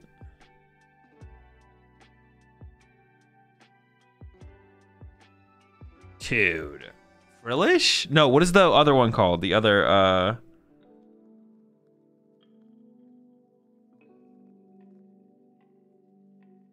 Marini? Marini? Psychic Poison? Bruh. Alright, let's go back to Psychic Fire. Or what is the other one? Psychic Fairy? I mean, we could just get one here, right? Like, I was gonna say Clefairy. Gardevoir, though, right? I'm just gonna get an easy one. Oh, I could go Mega Gardevoir. Let's just go Gardevoir. An easy one. Get some points on the board. Alright. Alolan Fire. Alolan Fire. Or Alola, excuse me. Is the Marowak? Well, is Marowak... Marowak could be... Wait, is that apply for both of them, actually? Is that Marowak Psychic? Is it Alolan Marowak?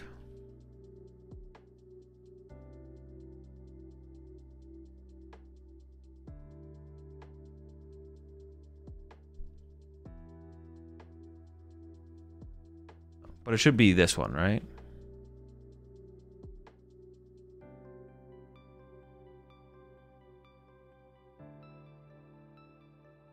Okay.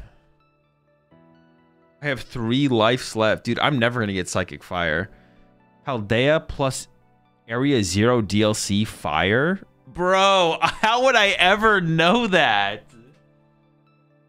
Paldea plus Area 0 DLC? Paldea, Paldean.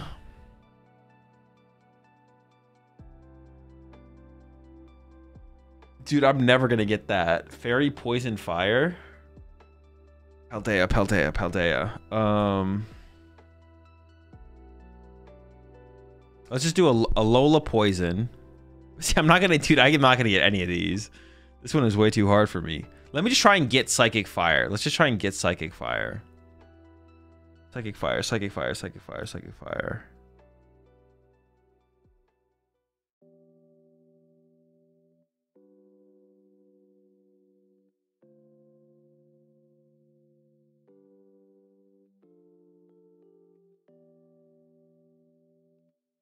Dude, what is Psychic Fire? I said Chandelure. I didn't do Chandelure, did I? I already forget. I did Litwick. And it wasn't Litwick. I don't think I did Chandelure though. Oh, Mega Chandelure? Alright, let's go with Mega Chandelure. Psychic Fire. I definitely didn't do Chandelure because the Mega didn't pop up. I don't remember seeing the Mega. Alright, so it's not Chandelure or Mega Chandelure. Miss Magus. That's not fire psychic, right? It's psychic something. Or psychic ghost or ghost. Psychic fire.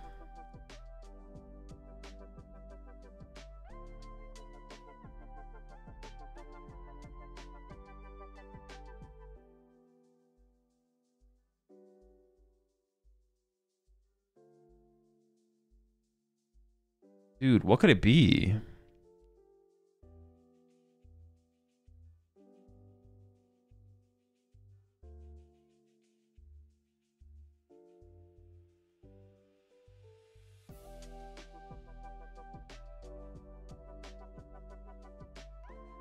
Dude, what is psychic and fire?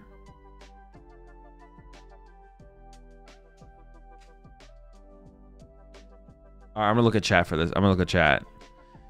Armarouge, Delphox, Victini. Oh my gosh, dude. All right, I'll do Delphox. Okay. Psychic poison. I'm gonna try and get this one. Psychic poison. Dude, why are the psychic ones so hard? Because I can like think of poison Pokemon, but I can't think of psychic Pokemon. Like I never would have guessed that Delphox was psychic fire. I have one guess left as well. All right, psychic poison.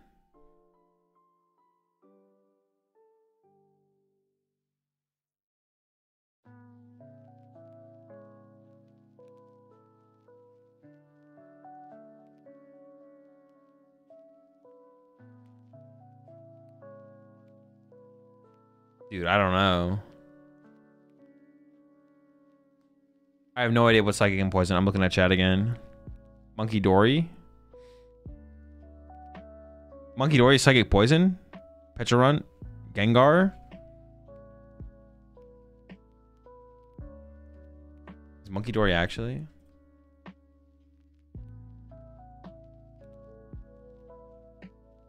Wait, every time you get a right... No.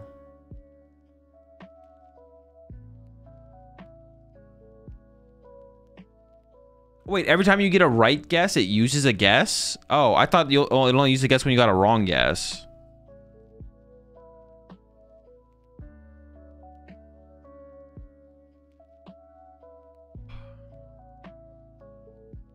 Unlucky.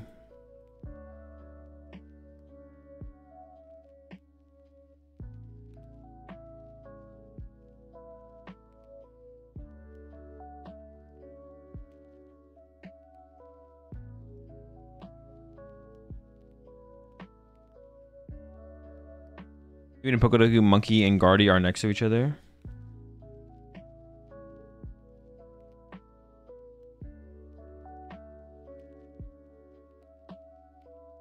There's a keep playing option at the bottom. Oh, was there? Have you ever been to Buenos Aires? I have not, no.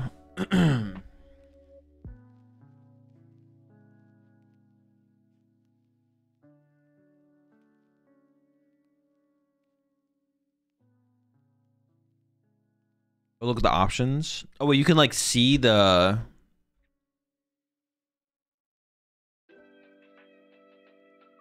Wait, how can you see the options? Keep playing. Oh, wait.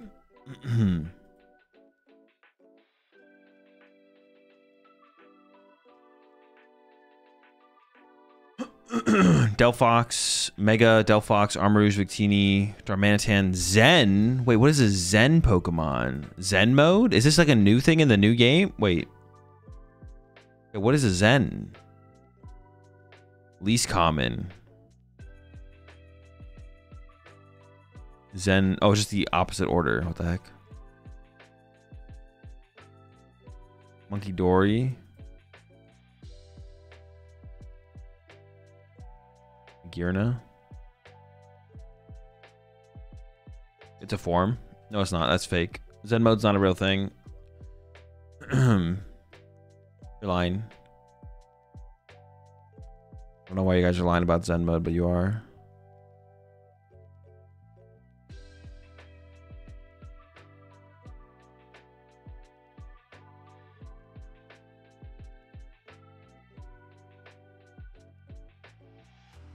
I should watch your Merida video and was wondering if you'll only make a video like that when you win a major, or would you maybe do one about a past win?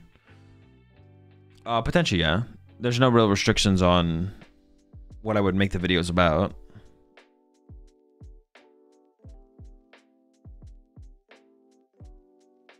Are you planning on streaming until the end of LAIC Day 2? Yep. Zed mode was in the TCG cards in the black and white era? In what way?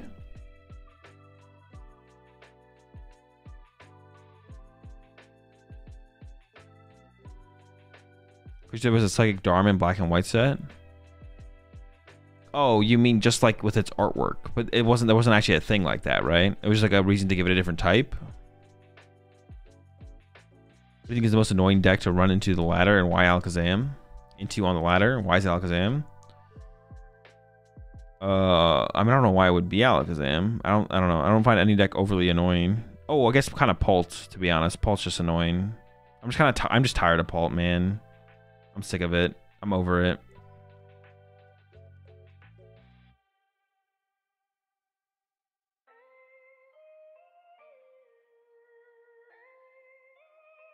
Yeah, I'm over Pult, man. I'm done with Pult Nort. I mean, honestly, Pult Nort and Guardy, like, I don't know. I don't really care that much, but it's just like I'm just like it just gets boring. Like I played against the decks so much at this point. So much.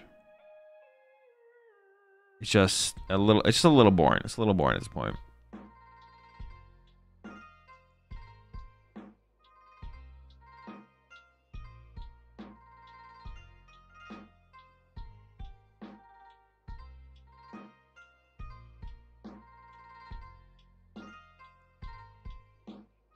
We'd be less tired of Pult now that Loke has a new artwork coming. I mean, it'll spice it up a little bit for sure.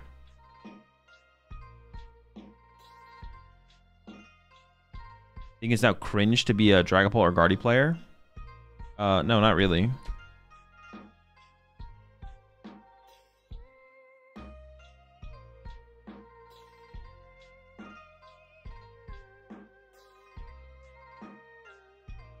When I play, my intuitions are usually good, but I do not know why that was a good option. How could I improve this? I mean, I don't know. I don't really know. What do you mean by when I play, my intuitions are usually good? I do not know why that was a good option. So you're just saying you look at multiple different plays and you're like, this seems like the best play? I mean, but if you don't know, if you don't know... if you don't know why it was a good play, then how do you know it was a good play? Like, how do you know your intuitions are good if you don't even know if the play you made was the best play?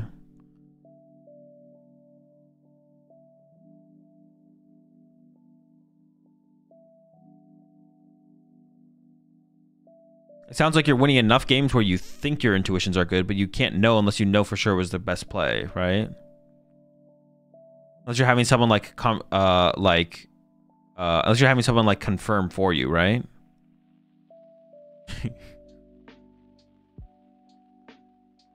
Yeah, unless you're having someone out here confirm for you, right? Where it'd be like, you'd go to someone and be like, all right, what do you think about this play? Do you think it was correct? And they say yes, or like tell you why it was correct. Pizza time? It's pizza time. Wait, what movie is that from?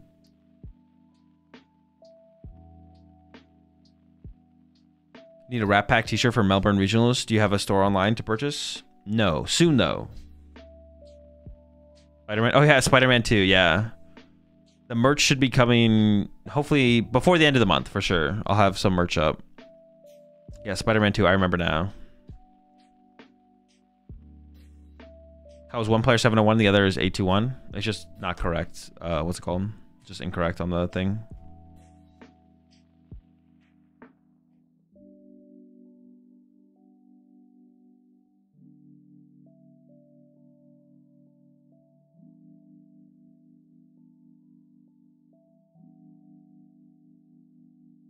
All right. Oh, let me start up a prediction here.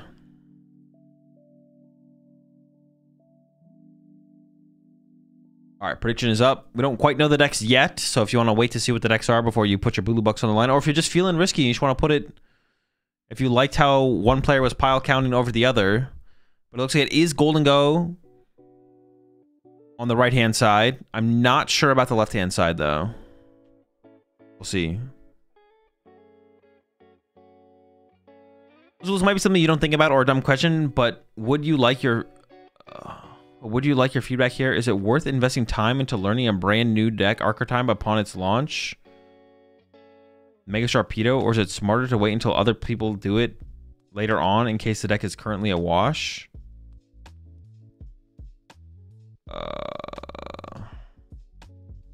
Worth investing time? Depends how much time you have. Depends how much time you have and what your goals are. There's no correct answer.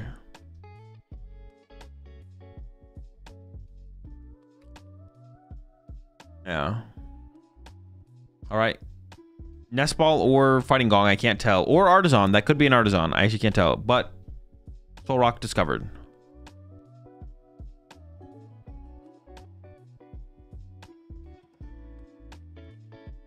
Was an Nest Ball and Tasha Soul Rock and pass. All right, so not a great start here.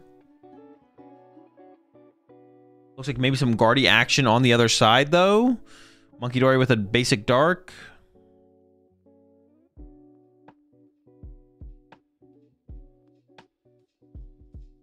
I win often, but I don't know how to time the different supporters. I don't know which setups are strong against which decks. Maybe I've just been too lucky so far.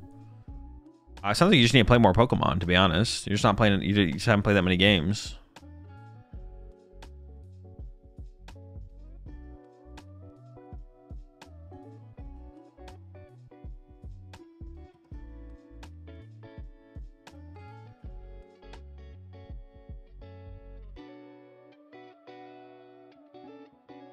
Could be Absol. Actually, yeah, it could be. And I think there isn't... Wait, actually, what deck is this? Is it Oh, it's Frostlass, Monkey Dory, Badoo. Okay, okay. Dude, I was like, wait, what the fuck? What is this deck? Badoo, Frostlass. All right, all right. Love to see it. You don't see this deck very often. Monkey Dory Dark, and then we're retreating to the Badoo. An Itchy Paw. Ooh, no supporter. Uh-oh, that's not great. Yeah, no supporter here. I think it's like a one-card hand remaining. On the other side, we see the Arven coming out. We are item locked now. But only needs a Lunatone to start attacking here.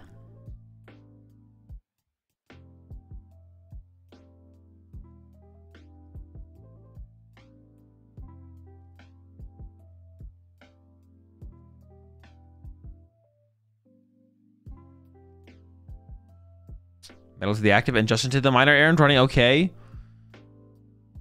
Some time has been bought here. But is there a good top deck? Ooh, Lily's Determination. Okay, I mean, that's about as good as it gets. We are cooking. Looking for Frostlass. Looking for more Monkey Dories. We can get those. We're feeling okay about the situation for sure.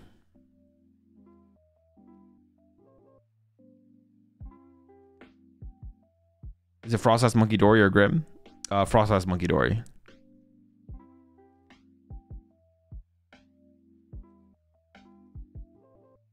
Yeah, so we're looking for Frostlass and we're looking for Monkey Dory. What do we got? I can see a Buddy Poff in there, so second Snow Run to the bench would also be pretty good. Monkey Dory, the Crushing Hammer's coming out. It is a heads. Goes for the Fighting Energy on the Soul Rock. Sounds good to me. Another Crushing Hammer. Hey, why not? Tails.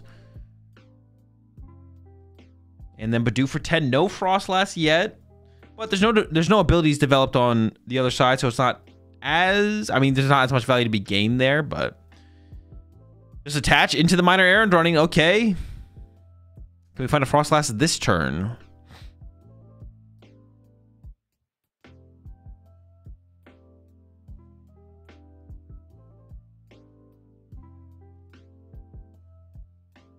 Immediately into a Lily's. Nothing else played from hand.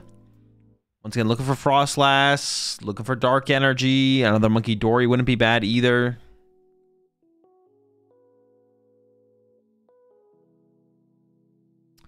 You can attach Prism and kill Lone Gimme. Could. I don't know if that's something you actually want to do, though. Your Lilies draw less. You're further away from Counter Catcher. I don't know. Nest Ball coming out here. I assume to get another Snow Runt, but getting another Monkey Dory wouldn't be bad either. Does go for the Snow Runt, though. That was 1701 and one's 80821. It's just an error on the thing. They always have to be... Players in tournaments always have to have played the same amount of rounds. Just an error on the graphic. Still no Frostlass. And then just immediately into draw plus minor errand running. Yo, this Badoo's gonna do it all himself.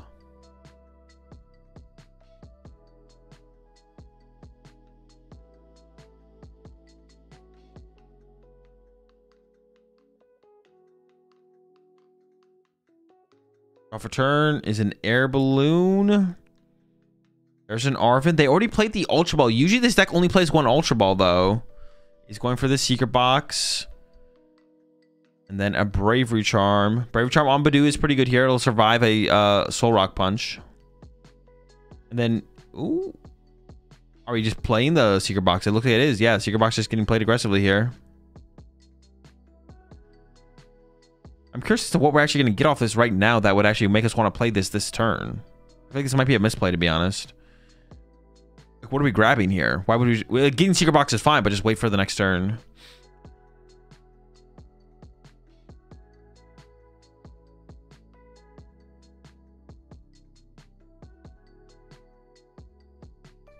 Crushing Hammer. Let's go.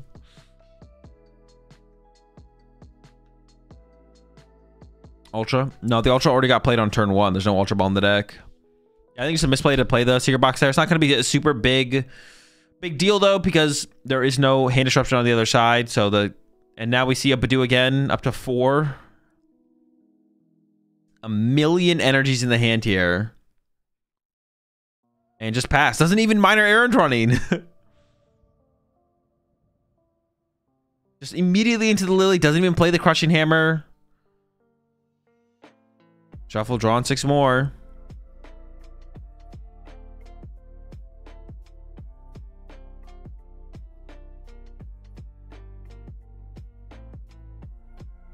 All right, can we find a Frostlass?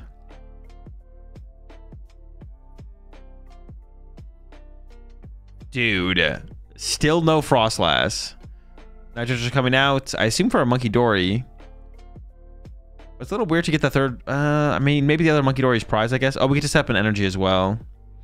Itchy Pollen again. All right. Over to the other side. Top deck is the Earthen Vessel. Let's have Turo in hand. I guess you could Turo pass. Pass over to the other side. Frostlass?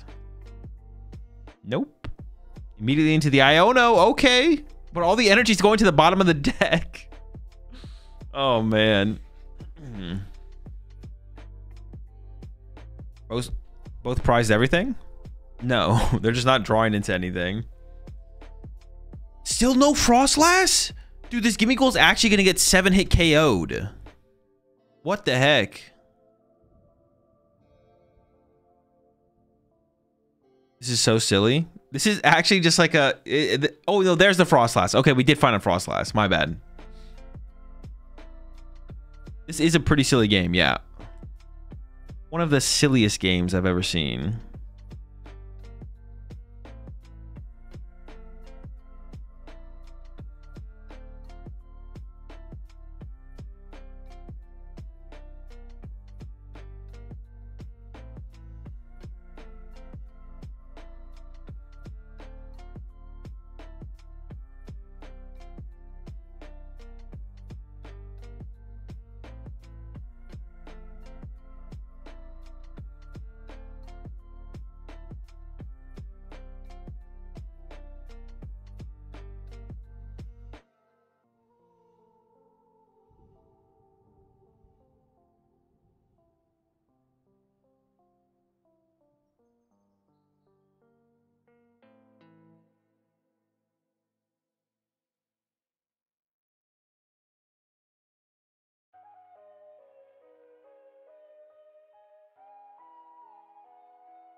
My bad, I'm sidetracked. All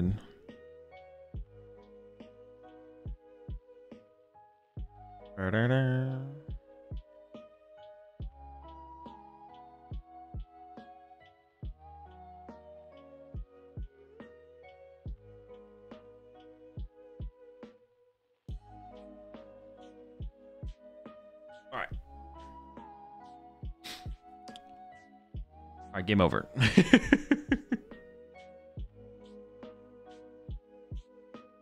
What did I miss? Process got established, triple Monkey Dory. And then did we go Monkey Dory KO or just like build up too much damage to come back from item lock for the win? Is there a good deck that is weakness to metal? In my locals, no one plays metal, so I want to try a deck like that.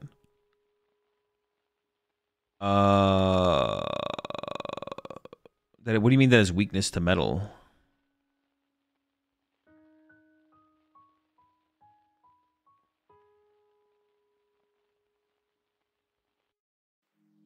Oh, is there a deck that is weak to metal? I mean, weakness to a deck doesn't mean a deck is bad against a deck that has weakness isn't avoiding weakness or taking advantage of a lack of weakness to take advantage of or avoid isn't like shouldn't be like a main factor for like playing a deck. Like it doesn't mean it's gonna matter. Basically, I don't know if that makes sense.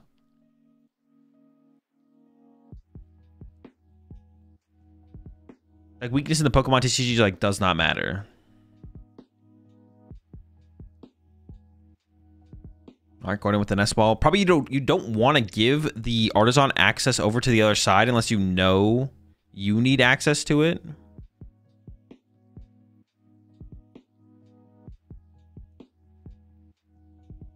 Let's see.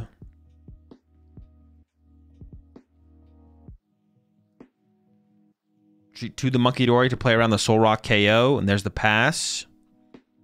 All right, hopefully we see a decent, a better start here for the Golden Go side. No way, bro. Don't. Oh my gosh. The minor errand running. Dude, insane. But I do think this time, Gaspar does have a Golden Go in the hand. So it's not as bad as last time, I don't think. All right, into Liz's determination here from Attila. Looking for Air Balloon, ideally to save the energy of the Monkey Dory, but that's not a huge deal if we have to harder treat the Monkey Dory. And energy to replace it would be nice. More Monkey Dories. And honestly, Frost Glass is like the big card to want to find here. The item lock is going to start to get pretty brutal here. And that's like a really good... like Attila not getting the artisan, but didn't play it immediately. And then we see how things have evolved. Pretty good to have not put it in play here. Pushing Hammer in hand. I see a Buddy Poffin in hand. Is eyeing up an Ultra Ball instead, though, to probably go get another Monkey Dory. We should actually maybe not bench this Monkey Dory, actually, because that's a lot of damage the Frost Glasses are going to be building up in play. And we have no Dark Energy established currently because we're about to retreat this Dark Energy off the active. I think it's a misplay from Attila here to bench this Monkey Dory. The damage is going to stack up on the Monkey Dory's faster than you're going to be able to move it off. Well, that's a misplay for sure. Definitely should have retreated him and Badooed there. Yeah, that's definitely a mistake there. Definitely should have item locked there. Now we're about to lose a Monkey Dory. And we're about to lose a Dark Energy as well. Well, we were going to lose the Dark Energy no matter what.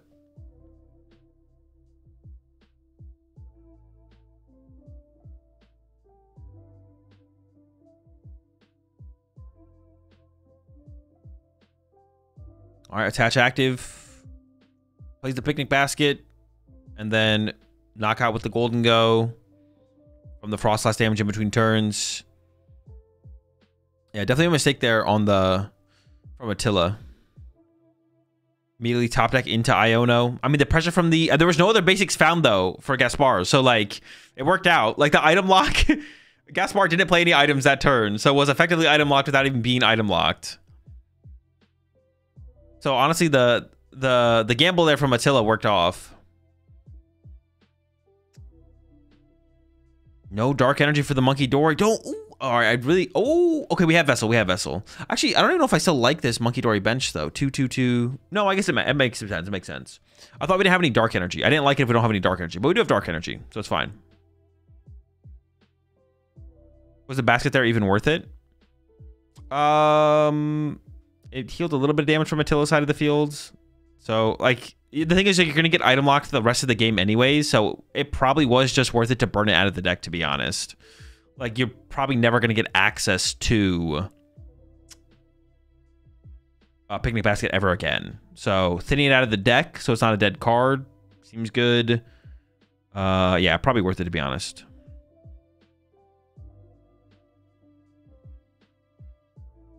Seems worth for sure.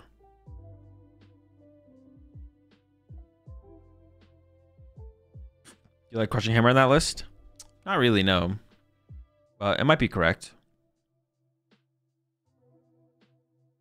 Okay, Boss on the Frostlass.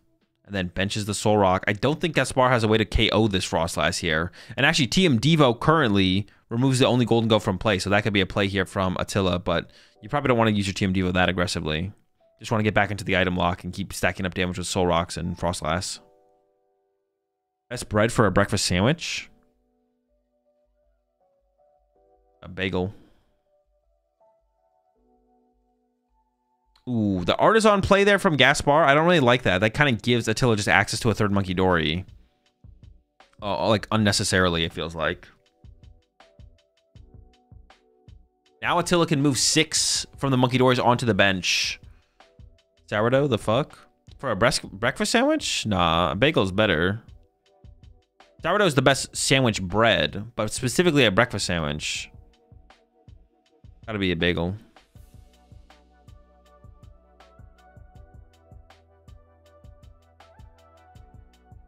Biscuit or English muffin greater than a... Dude, what? English muffin, bro.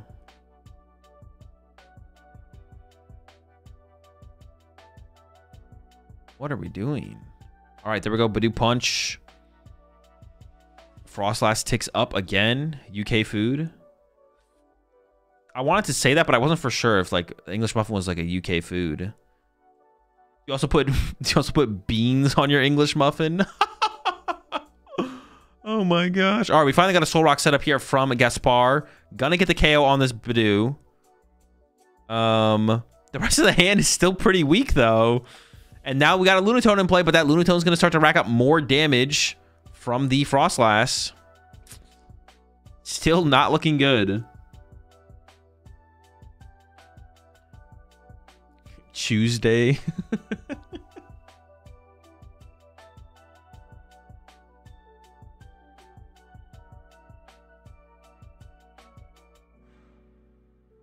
This is Frostlass Monkey Dory, not Grimmsnarl.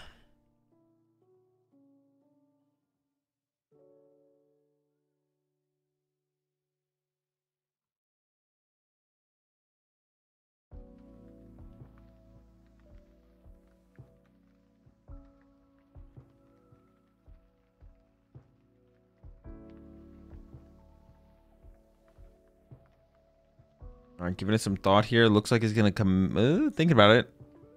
Artisan first. Is there a third Monkey Dory to be found? We also need a Badoo this turn, though, as well, right? Commits to the Monkey Dory immediately, though.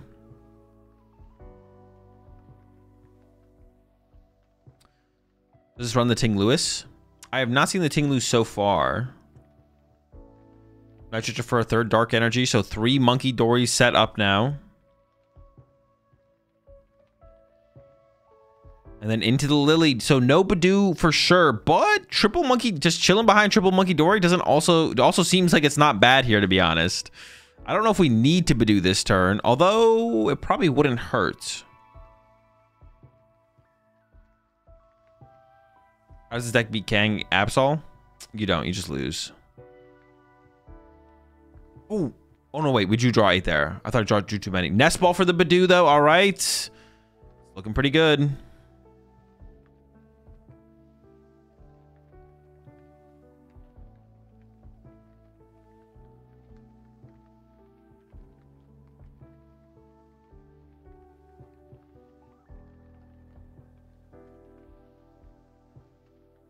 Looks like 5 was put onto the Lunatone. And then you could put 3 onto the Soul Rock. Wait, I'm confused. Okay, the Lunatone's getting KO'd between turns. But not gonna KO. Okay, okay, sure.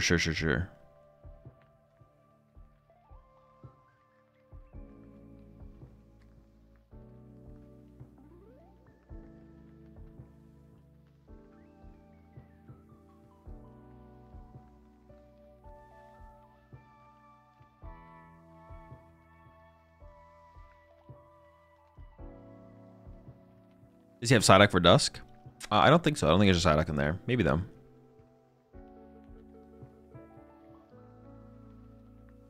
Gimmighoul making its way to the bench. There is the Lunatone found, of course, so there's the knockout. Attila still very much has the advantage here still, I think, though.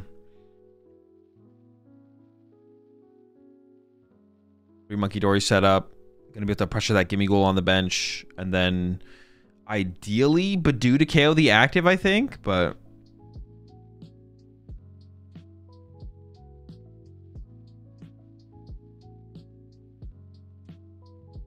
I'm not sure what's being discussed right here, to be honest. I think the judges were confused, though. Alright, Artisan used. Has Night Stretcher in hand. That can get back up a do if we want to item lock again. We'll see if that's going to be the play here from Attila. No, things still seem pretty in control here for Attila, for sure. 5 prize cards left. Yeah, things seem in control. We could just KO this Gimmighoul, to be honest. I think we maybe just KO the Gimmighoul. He's going after the Lunatone, though. I mean, this does force Gaspar into having to attack with Golden Go. And if Gaspar just can't find energy, then you just can't attack with Golden Go, so that is possible. Ooh, has a counter catcher on the other. But I feel like... No, you actually... The Soul Rock can't attack, so this does potentially trap this Soul Rock from being able to get into the Golden Go. Okay, this makes sense, yeah.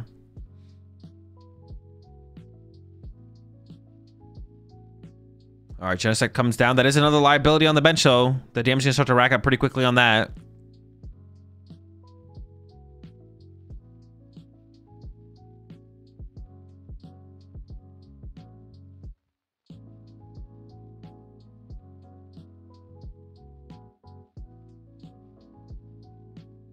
Looks like only 1 Golden Go is getting searched out here.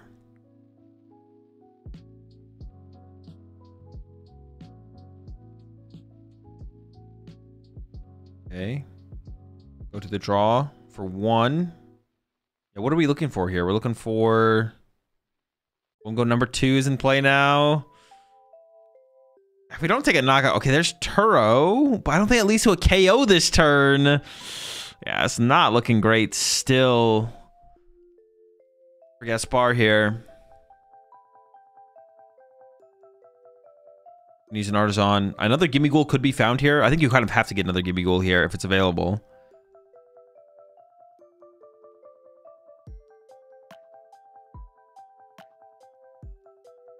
It's a whiff.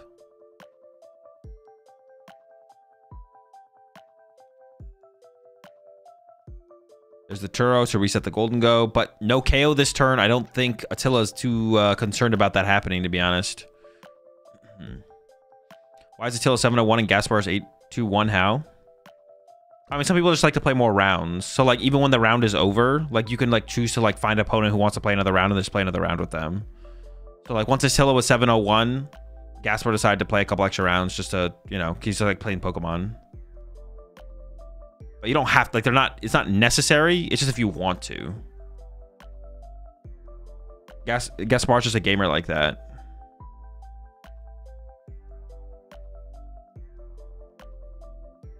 All right, 6 onto the Gimmighoul, it looks like. And then another 3 coming in from the last one here to the active Soul Rock. And we'll see another 20 coming in from the Badoo as well. So 7 on the active, 8 on the bench Soul Rock. TM Devo is very much a threat right here if another Golden Go hits the field. Still 3 prize cards to be found for Gaspar. Yeah, this is looking, I don't even know how Gaspar ever wins from here, to be honest.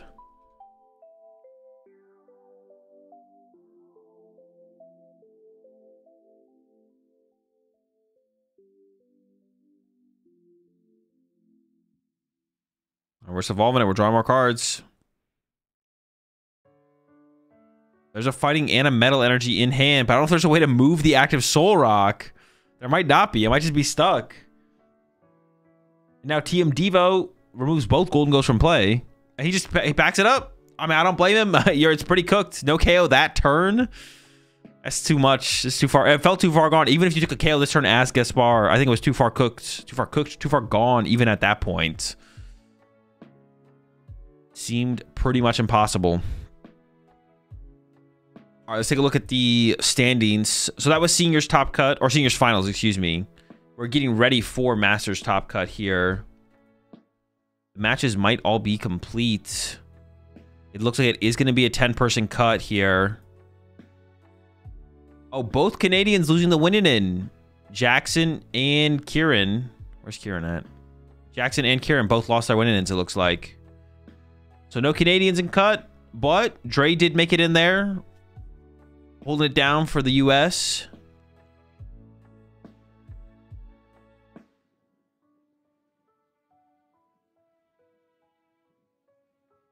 Jackson Wash, oof. Yeah, I mean, it's about time for him to retire, I think, at this point. He got his dub, then he can't make phase 2. It's over. No point in sticking around anymore. Back it up. Or not phase 2, top cut. He did make phase 2. Maybe a silly question. Are we getting any open deck lists today? No.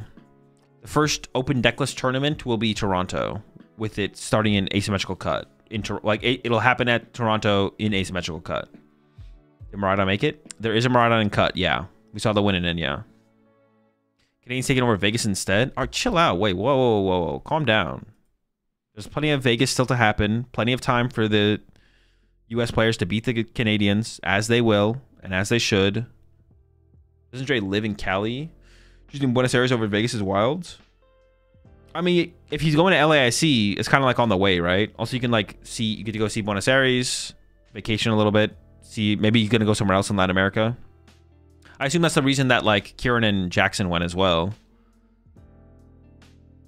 Is to go do a little vacationing and then head down towards LAIC, right?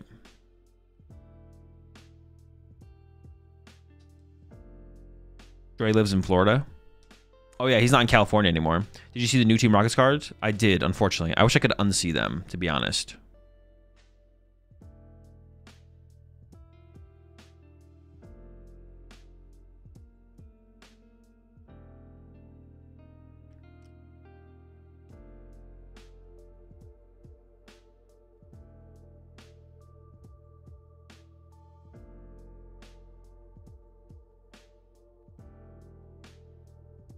You see Clifton's tweet about 5 players with 3-5 records will receive top 128 points from Buenos Aires SPE. I did not know.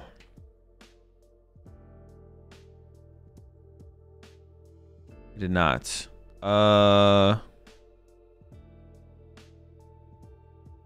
That's it. I got. What was it? Was his tweet just bringing up the fact, or did he have a take on it? Did he have a take?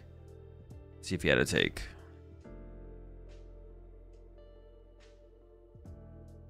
I'm curious what his take is. I don't think I really have a take.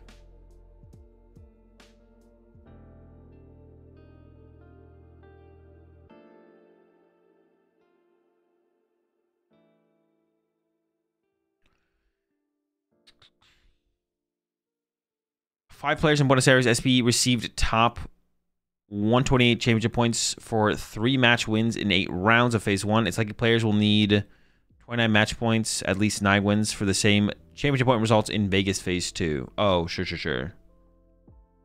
I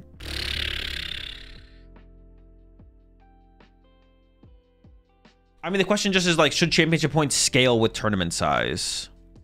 I don't really care personally. I don't really have a take on that myself. Yeah, should championship points scale with tournament size? If they did it, it'd be fine. If they don't do it, I also think it'd probably be fine. Maybe I guess it is slightly more optimal for championships points to scale with tournament size. So maybe there should be kickers at a 1,000 player tournament, you get 10 championship points for top 128. At a 2,000 player tournament, you get 20 championship points. At a 3,000 player tournament, you get 25 championship points. Yada, yada, yada. So maybe there should be some scaling to it. I mean, it is harder. The tournaments are harder. The bigger tournament is, the harder it is. So that really doesn't matter, right? North America has many more events when compared to Latin America. You could also see that most of the event were Argentinian locals. Yeah, but even like tournaments within the US, we have some regionals that are like 1,000 players compared to 3,000 players. Like, it's not about Buenos Aires versus Vegas. It's just about the idea. It has nothing to do with Buenos Aires. It's just just a take on the system. It's just an example of the system's potential flaws. And then like an argument that people make is you have like US play, like now that to get your world invite, it's leaderboard based and not like a set number you need. You have players, like you have American players competing against each other for their world's invite. Now, I don't know if I care about this take at all. I'm just explaining a take, right? I'm playing like devil's advocate here. Like you have player A and player B. One player goes to Vegas. The other player goes to Buenos Aires. The player who goes to Buenos Aires has a way higher chance of getting championship points of equal or greater value for a worse finish and having to achieve less. And they're directly competing against each other because it's leaderboard based. The top 125 players get their world's invite. So just going to the easier competitions is just going to net you more championship points, which increases your rate of getting your world's invite over other players going to the harder competitions. Now, they all could go to the easier competitions. Nothing's stopping them. So it sounds like both players should go to Buenos Aires. Yeah, that's like the counterpoint to that, right? So I'm saying that's not my take. That's just like a take. I don't really have a strong opinion on this overall. I have a strong opinion on some other stuff, but not this. My opinions stay weak. So like I can see it. It kind of evens the playing field a little bit. I think like if we think about it in a perfect world, is it correct to have championship points scale with tournament size? Probably, right? Probably. And it doesn't have to be to a massive degree either. Like if you get 500 championship points for winning, just like if you get 500 championship points for winning a regional that has 1,000 players, maybe if there's 2,000 players, you get 550, right? It could be like a, what is that, a 10% increase in championship points per 1,000 players or something like that. So it doesn't have to be a huge number, but it could be something, right? I don't know. But then wouldn't it be region locked so something like that doesn't happen? No, why does region locking have to happen? What? You can, but there's the same argument within the same region. It's nothing to do with regions. Also, region locking is stupid. If anyone brings up region locking, it's time to go for a walk. It has nothing to do with region locking because there can be a 1,000-player regional in the US and a 3,000-player regional in the US.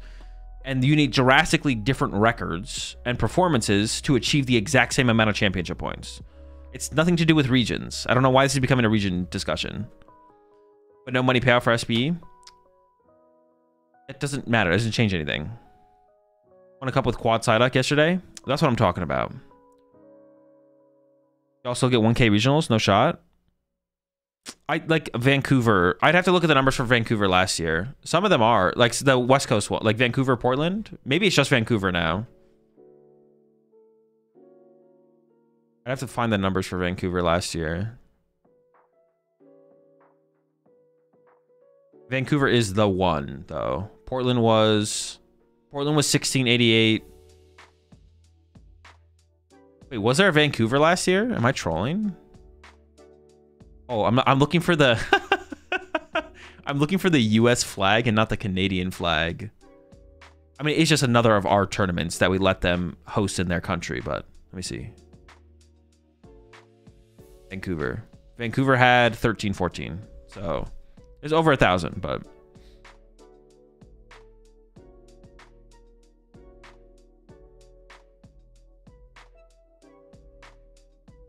like we have Vegas. Like if they ran a Vancouver this year, maybe it'd be like 15, right? If we get a Vancouver this year, it'll be like maybe 1,500 players. But like Vegas is like 3K. So there is still a pretty big, that's literally twice the amount of players. So it's not about, it's not region versus region discussion. It's just like about when there's that dramatic of a difference in player numbers, should there be a point difference in achieving the same placement? Or should championship points be record-based? Championship points could be win-based or match point-based.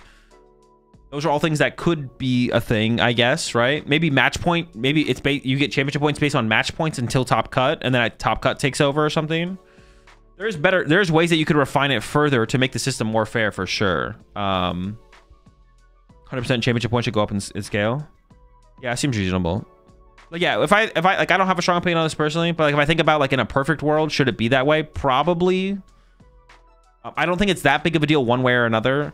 I think that's one of those. It's one of those things where people get caught up in like semantics of like little things instead of just like trying to be better at the game, but optimizing it that way seems fine, probably. Out of 10 of us who came together, one made top 2 with Sarah Ledge. Made 2 with Sarah Ledge. Without taking away from the smaller events, obviously. Yeah, and it doesn't have to be a drastic increase as well. Like, you'd probably have to lower the championship points. Like at Buenos Aires specifically, like the championship points next season would theoretically have to be lower for there to be a higher threshold as well, but it wouldn't be like dramatically lower. But money payout can make the regionals more worth it to some players if you don't have unlimited resources to travel and play. It's just not, your point just isn't relevant to the discussion kernel. I mean, that's like a different point in itself, but it doesn't change. It has nothing to do with what we're talking about, basically. Yeah.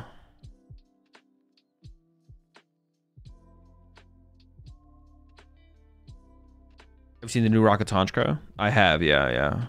Yeah, whether or not it's a regional or a special event doesn't really change what the point threshold should look like, to be honest, at all.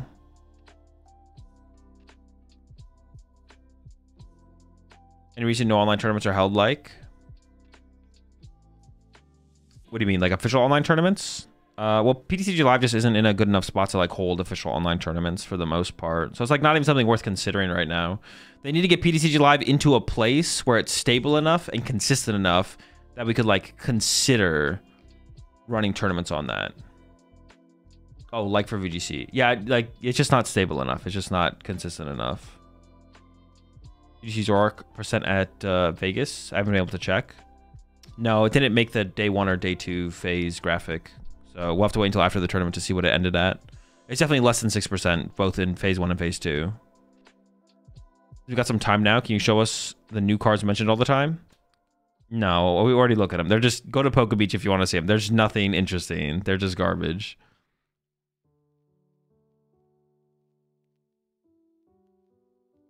You expect Cynthia's deck will have some support in Mega Dream? I assume most of the owners' Pokemon will get a little buff, yeah.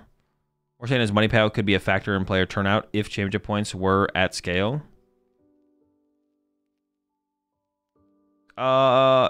It could be, but not to the, like...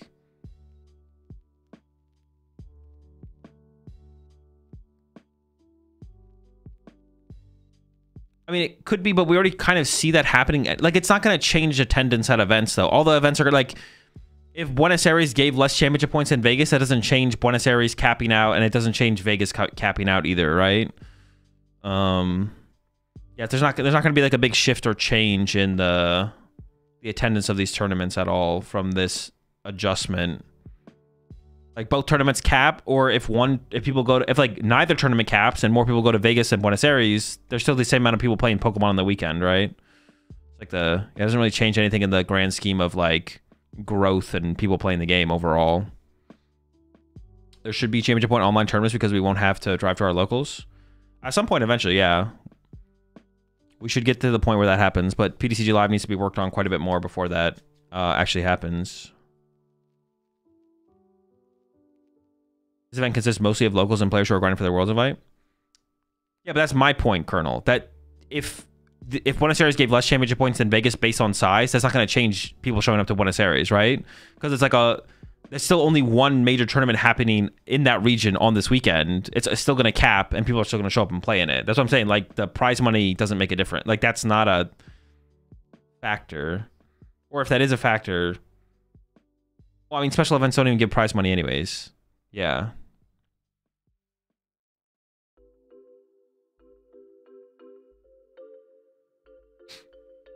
When did you stop playing at locals? After COVID. Great expectations for LAIC? For a lot of Pokemon TCG to be played. I'll be right back.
Alrighty. We need to tear down PTCG Live and make an entirely new official client like PTCG out of PTCG Live. Whatever spaghetti they put into the back. The back end is so deep and tangled that I just don't think it's getting fixed. Maybe. But also, maybe it is getting fixed.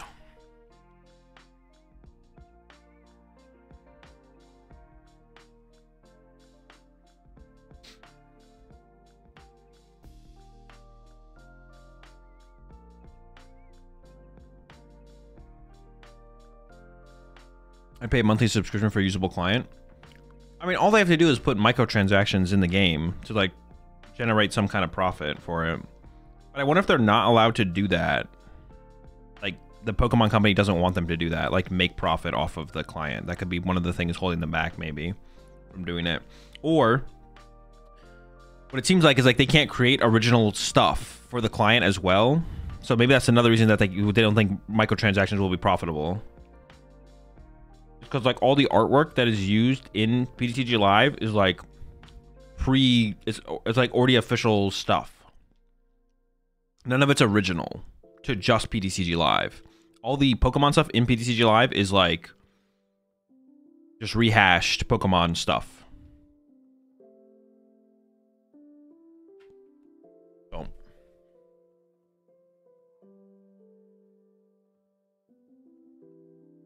even the clothes. Maybe not 100% everything, but pretty close, I think. I think most of the stuff is.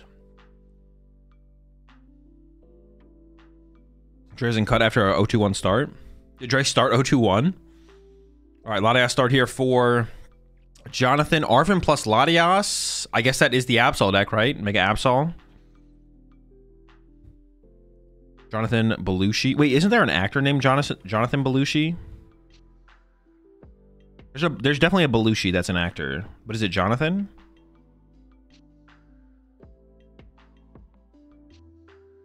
Jim Belushi? Wait, is that even how you say that last name? Because you just spelled Belushi completely differently than I would have said it. Jim Belushi. Is this also how you... Is this also a Belushi? B-E-L-L-U-C-C-I?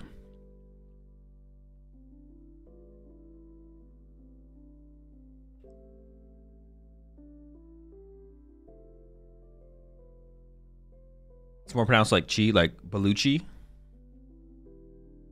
Jonathan Belushi. Belushi. Okay.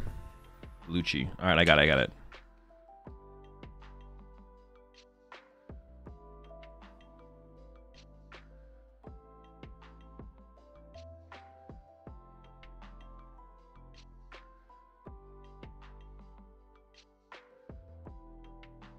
Oh, I didn't pay out the prediction for the last round, did I? One again, the kid on the left, right? I'm doing good, CW. How you doing? All right, this is Top Cut, right? Yes, we are on Top Cut. Okay. Prediction up for Top Cut. If you're in Twitch chat, you want to put your Bulu Bucks to work. There's never been a better time to make a return on your Bulu Bucks. That's right. Right now, with this prediction right here, you can pick between Jonathan or Dre. And if you get it correct, you could double, you could triple your Bulu Bucks. You could 0.5 your Bulu Bucks. It might be just a 0.2 increase on the Bulu Bucks. Get your predictions in. Make your returns. There's never been a better time to put your Bulu Bucks to work for you. In this top 8, actually, asymmetrical cut prediction.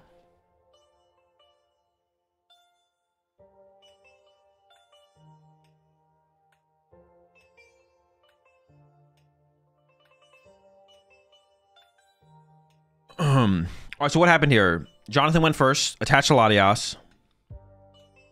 Dre went Solrock Punch. And there is a Cornerstone.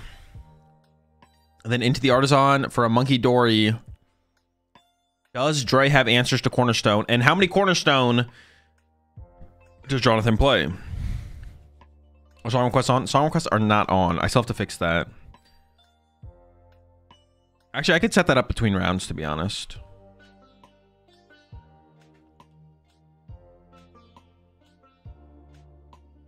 Here's a little bit of damage with Monkey Dory, and then Turbo Energize to load up the Ogre Pawn. See what kind of answer Dre has. Solrock can be an answer in this matchup as well. I see Genesect. Did not use Artisan before the draw with Solrock. I feel like we probably should have, or with Lunatone, excuse me. I feel like we probably should have Artisan for another Gimme Ghoul there, because drawing into another Gimme Ghoul here is just not very high value. Is there a Mega Mawile? Is there a Lucario? Oh no, he searches out a Solrock. That is not a good sign. Is it just going to be a Solrock chain here? I feel like but if you just have Boss Punch Cornerstone, that's not enough, right? I feel like Dre should try and find Boss KO Monkey Dory and get these Monkey Dories off the board. Or honestly, even Golden Go KO the Latias this turn. I don't even know if it's available though. Well, we have Genesect. Vessels it away. Like, I think, yeah.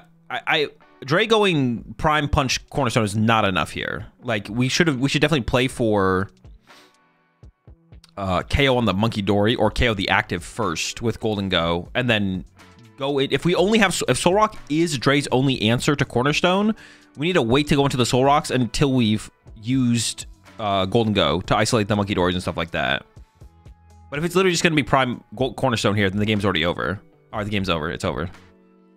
Jonathan wins. Like, this is not good enough. Dre definitely, this is definitely a mistake from Dre. Needs to approach this definitely for sure.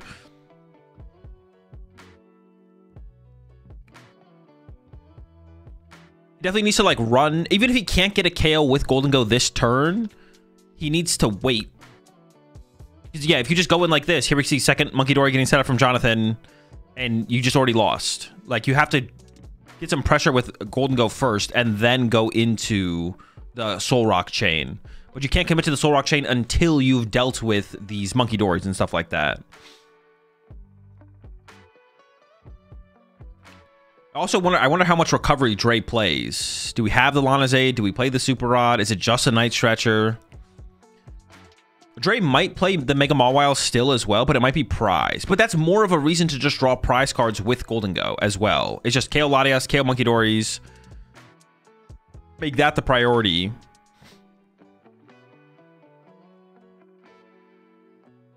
Make that the priority, and then go into the get access to the Mega Mawile if it's in the deck or if it's in the prize card somewhere. Excuse me.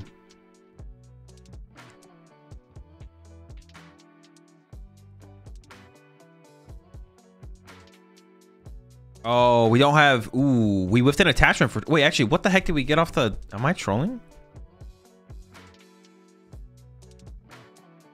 Is Vessel prized?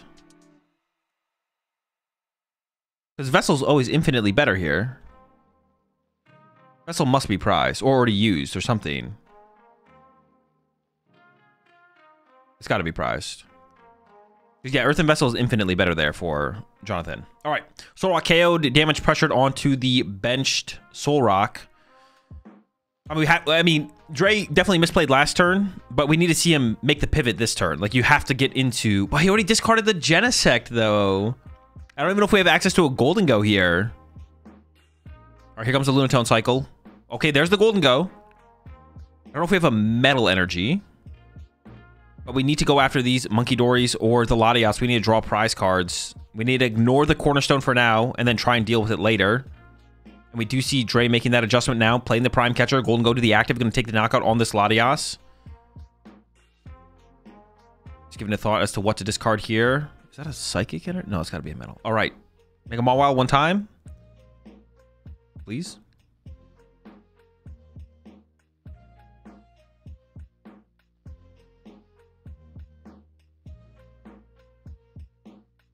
All right, Arvin here from Jonathan. I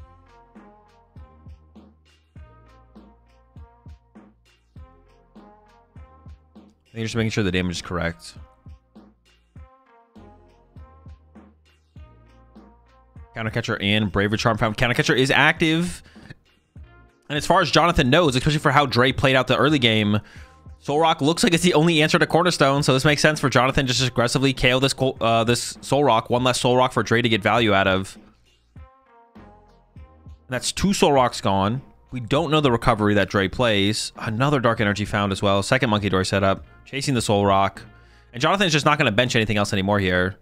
Here comes the damage movement. It's going to actually make its way onto the Golden Go. And then a 1 from a... Why didn't we put the 4...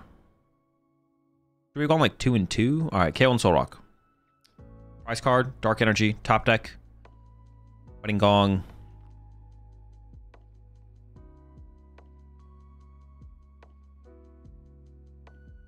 He didn't coin bonus. Did he not coin bonus? Oh, he might be trying to avoid cards to play around. Well, no. Once you see Cornerstone, you don't play around Eerie or Xerosic, though. So that'd be another mistake here from Dre. If he is mentally playing around, if he's not coin bonusing to play around Eerie and Xerosic, you definitely don't play around those cards in this matchup. Okay, we did find a boss there. So we do have boss KO Monkey Dory, I think.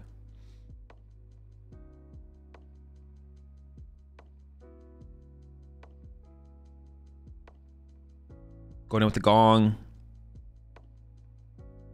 Body Energy guys searched out. Looks like plays the Premium Power Pro. So that's a way to hit a little bit harder, potentially with a Soul Rock. Has a Vitality Band, of course.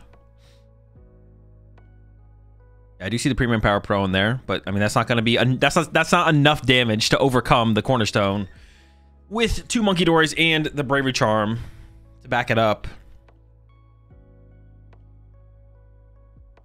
I think we have a KO on a Monkey Dory here.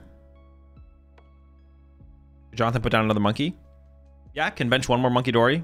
Just can't bench anything else past that because Dre could have 4 boss left here. Oh, hold up. Dre plays the Cram. Okay, the Cram... I mean, that is something. But the Monkey Dory still outpaced the Cram, so you can't go into the Cram yet. That can definitely change how Dre can approach this, though. We see the... Oh, but this... You can't go into the Cram round. You still have to deal with these Monkey Dories first. I still don't like this from Dre. The Monkey Dories have to be dealt with. We cannot just leave 2 Monkey Dories on the bench. And if we're going to take a knockout this turn, it should be with the Golden Go. If we're Cram KO Monkey Dory is no good. Cram Punch active is also no good.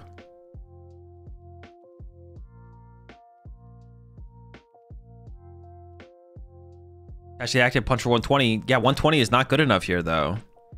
Maybe Dre plays tools. No, this just isn't enough. And Jonathan could, like someone mentioned in chat, Jonathan can set up a 3rd Monkey Dory here. If Jonathan plays 3 Monkey Dory. I guess some people only play 2, but... Skill number 1. Makes his way onto the Lunatone. And Jonathan can get aggressive here and just go for the KO on that. Does play an Arven. Thins out the Turbo Energize. Giving it some thought. I think there's a Dark Energy in hand. I mean, if there's a 3rd Monkey Dory to be had, I think you should just go grab it. I don't know if it's in there, though. Is the Cram in the deck solely to kill Monkey? No, the Cram is a tech for Mirror Match. Also, it can be enough to get through Cornerstone, depending on how many Cornerstone and what deck is playing the Cornerstone. Like, Cram could be enough in this matchup for Dre, but the way Dre approached the game so far is not going to allow him to actually utilize Cram to be able to get through the Cornerstone.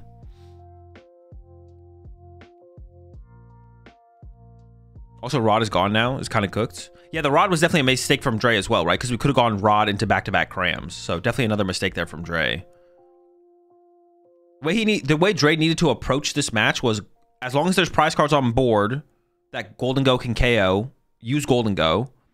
And then once those have all been removed, then go into Cram if it's active. If not, go into Soul Rock until Cram is active. Then go into Cram and try and double Cram and then return to Soul Rock if you need to. All right, there's a knockout on the Cram. Maybe Dre plays another recovery card, so maybe we do have back-to-back Crams here. Oh, no, wait. No, wait. Cram's not active anymore because of the Lunatone. My bad. We can't Cram again. I guess Dre could have maybe Turo'd the Lunatone and then attacked with Cram and then super rotted the Cram back and used it again, I guess. Jonathan's at 2. Yeah. I mean, this one looks cooked, I think. I actually don't see a win condition for Dre. Because if you attack with Soul Rock, the Monkey Dories outpace you. If you boss KO Monkey Dory, the Ogerpon outpaces you. So the only win condition here from Dre is a huge mistake from Jonathan. Continuing to play out the game from Dre isn't like 100% a mistake, though, because there's plenty of time left. Plenty of time, and getting more information on Jonathan's list is good. So continue to play out the game here from Dre is like fine.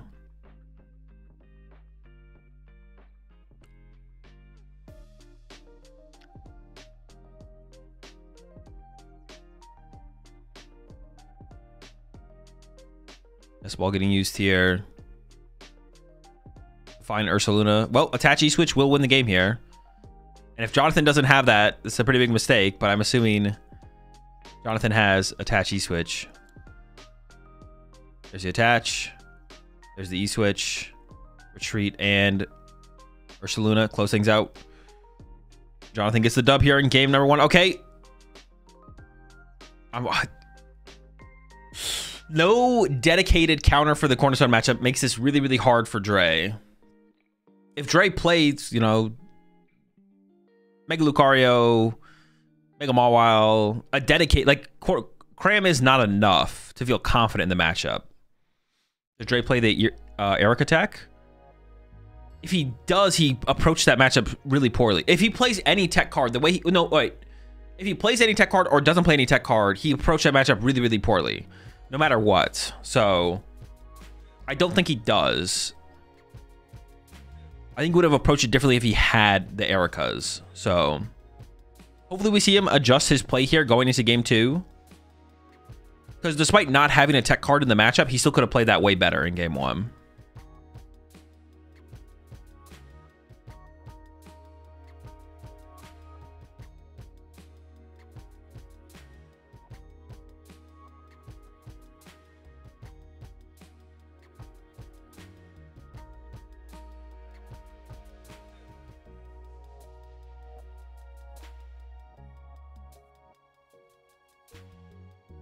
I assume Drake did choose second here. You're really hoping Jonathan opens up a Mega Pokemon so you can get like an aggressive... All right, that's not a bad... It's maybe actually missing draw power there from Dre. It doesn't look bad, but I think it might not be great. Psyduck start here from Jonathan is honestly probably what you want to see. Opening a Mega is like really, really bad in this matchup potentially. And yeah, Dre chose second. Love to see it. Cornerstone top deck from Jonathan. You're not mad about that. Has a Mist Energy in hand. You can't really commit it to the Duck, though, because then it could just get KO'd. Turn 1 Soul Rock attack here from Dre is actually really good. Actually, all right, so the Duck's actually not that good of a starter. I take it back. Because it just immediately gets obliterated by a Soul Rock, potentially. Not with Dre's current hand, I don't think, but a decent amount of the time it dies. The Duck dies. Duck is not dying this turn because I'm pretty sure Dre's hand is literally dead. Might just be a minor errand running here from Dre, actually. We'll see.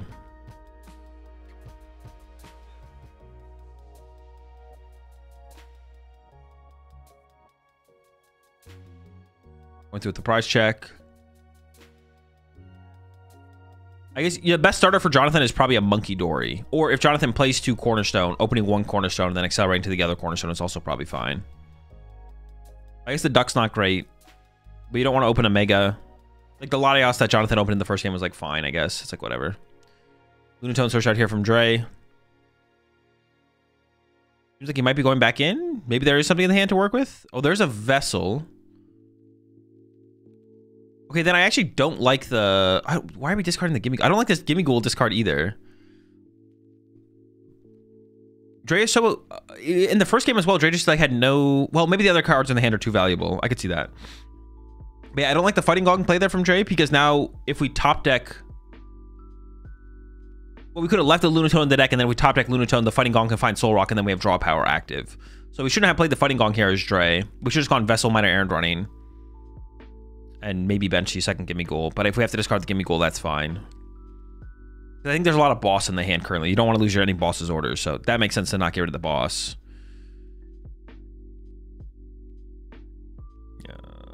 Oh, there's a picnic. Could we have given up the picnic basket, maybe? I guess I could see the value behind the picnic basket. Okay, I don't hate the discard choice there from Dre then. I can see the picnic basket coming up and being valuable to remove Monkey Dory damage being spread back to our side of the field. All right, Arvin coming out here for Jonathan. Do we have an energy to go with the Turbo Energize is my question. Trolley. Turbo Energize getting searched out. Here comes the Trolley. Here comes the Monkey Dories. Maybe a second Cornerstone. Yep, second Cornerstone. Oh, is going for the Latias. I mean, it's not something you want to put in play. But I guess maybe the only energy... Ooh, no second Monkey Dory. That's big. I don't see it in hand either. So Jonathan either... I mean, I don't know how many Monkey Dory Jonathan plays, but I think the rest of them are prized. Because you would definitely just go grab a monkey. You grab another Monkey Dory here if it's in the deck, right? Every time. Mighty and Dark getting searched out to the bench Cornerstone. All right, so this is an opportunity for Dre. But it starts with top decking something playable. Or something that gives draw power. And it's a fighting energy. Pretty sick. Yikes. Pass? Boss doesn't even do anything here. I think it's just a minor... Actually, my bad. Minor errand running. We can't forget the minor errand runnings. Gotta run the errands.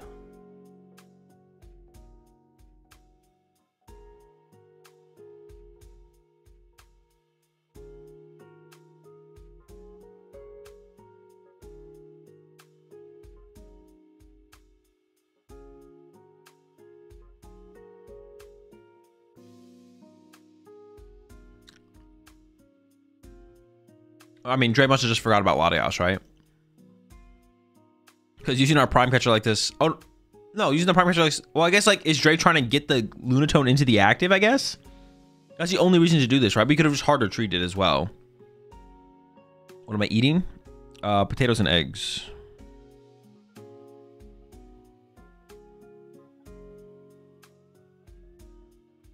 Yeah, but if you're trying to preserve the gimme goal, just retreat the gimme goal, right? I don't hate preserving the gimme goal, but we can just retreat him. Seems better to preserve Lunatone than gimme. No, I like the gimme goal preservation here because you want to like find Golden Go and then boss KO next turn or something like that. All right, another gimme goal, and he's just gonna pack it up, concede. Oh, that was pretty uneventful. Preserve the metal energy, maybe. I don't know. Prime Catcher's like so high value in this matchup, though. I think it's worth to take the risk. The Prime Catcher is like too important. How's Jackson doing in this? Jackson lost his winning in.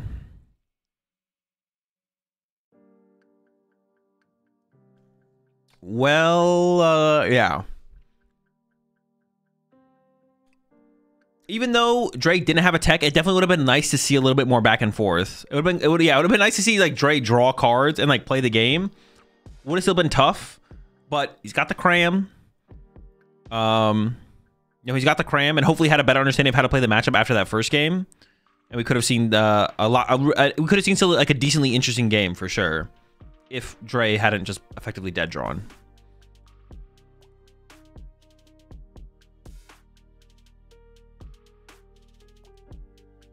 Never lucky, I guess. Well, maybe they can get us another top 8 match. Like maybe they move a match over to on stream after they're done with the game or something like that.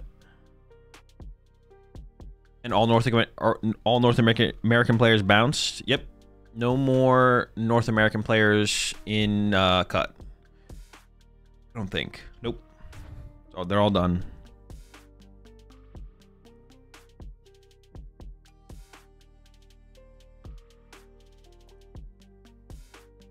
Do you see any Golden Go's doing good yesterday at streams?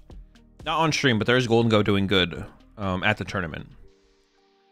I think we saw one Golden Go on stream and it lost, but there is Golden Go's. Like Caleb is like 701 with Golden Go. The Golden Go is still up there in the tournament.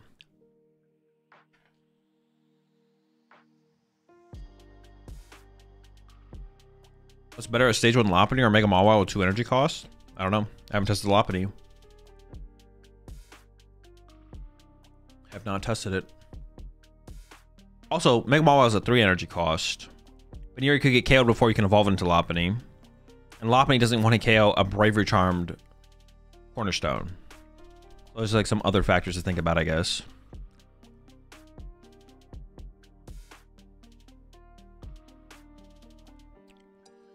Curious your thoughts on Yurko. Should they be allowed to play or be banned? Or banned?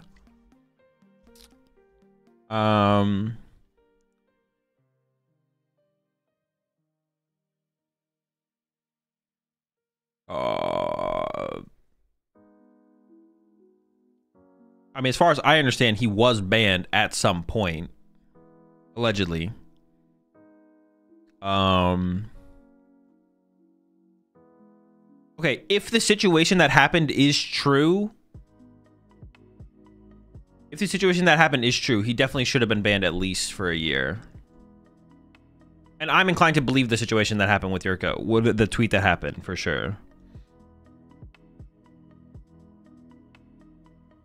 He was unbanned because of the unfounded allegations? Wait, what do you mean? He was unbanned because of the unfounded allegations. I still have to hit control/wall matchups in my stream matches. You'll get them next time, Dre. Oh, you gotta bring the tech, bro. Where's your Mega Mawile? What did he do?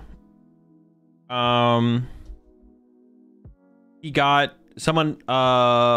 He got DQ'd for faking a mulligan. Yeah.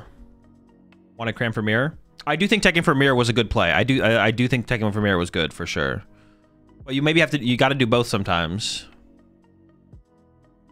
Although I will say I think teching for mirror before teching for cornerstone was probably the correct call as well. I do like the cram inclusion. Yeah, he got DQ'd. Someone called him out on Twitter post-tournament, and he got DQ'd for faking a mulligan. And the story seemed pretty legit. I mean, he got DQ'd. Like, someone told their story. It's like, yo, this is what happened at the tournament. Yurko against me faked a mulligan. He got DQ'd from the tournament. I don't know, it's like good enough proof to believe it exists, like it happened, right? Yurko definitely doesn't have the greatest reputation in the community as well. No other story of Yurko had the same amount of what's it called behind it though, like confirmation. Like, he never got DQ'd from another tournament as far as I'm aware. So he probably should have got a year ban at least, for sure. I don't think he's ever been banned before or DQ'd.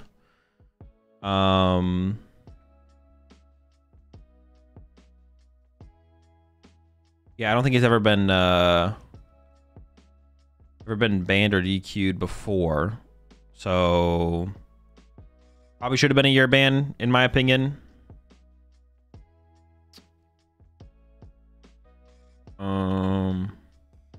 Faking a mullish is one more card, bro. Well, no, he didn't want to start the Pokemon he started with. Like, he had a basic Pokemon in his hand, but he didn't want to start that basic, so he faked the mulligan to try and start a different basic.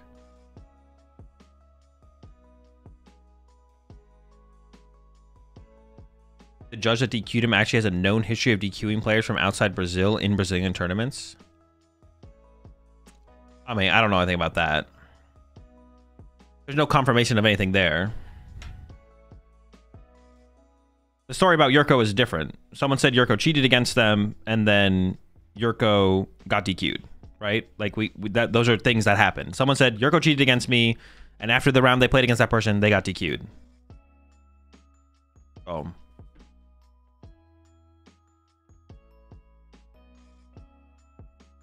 That's something to go off of. It seems legit. If it's legit, then he probably should have been banned for at least a year. If he has priors, which I don't know if he does or doesn't have priors, but if he does have priors, he probably should have been permabanned.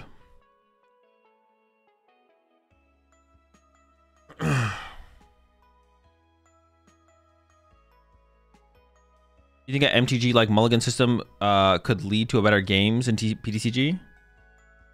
It would lead to more games being played, but you'd have to like test it to see if that makes sense though. Because like then decks that are built less consistently would become more consistent, right? And you can only be so consistent in the Pokemon TCG. You hit a certain level of consistency in the Pokemon TCG where being more consistent has you playing like 4 Ditto in your deck, which makes no sense. Shout out Triff. So you only can do so much during a turn on the Pokemon TCG to like maximize your potential value on a turn. But if we let decks that are built less consistently be able to all of a sudden become just naturally more consistent because of a mulligan rule, then I don't know how that affects the game overall and deck building.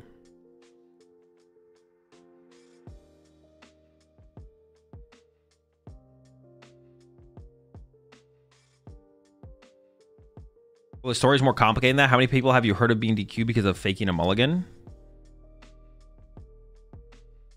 I mean, it's not more complicated than that. The question is, how many stories have you heard of someone being DQ'd for cheating? And the answer is, whenever I've heard of someone cheating at a tournament and it being discovered while the tournament is running, they get DQ'd. Whenever someone cheats, they get DQ'd. How do you even fake a mulligan? If you have a Pokemon you don't want to start with, you don't show your opponent your full hand or your opponent at all, or your hand at all, and just say you mulligan and then shuffle it back into your deck, something like that. I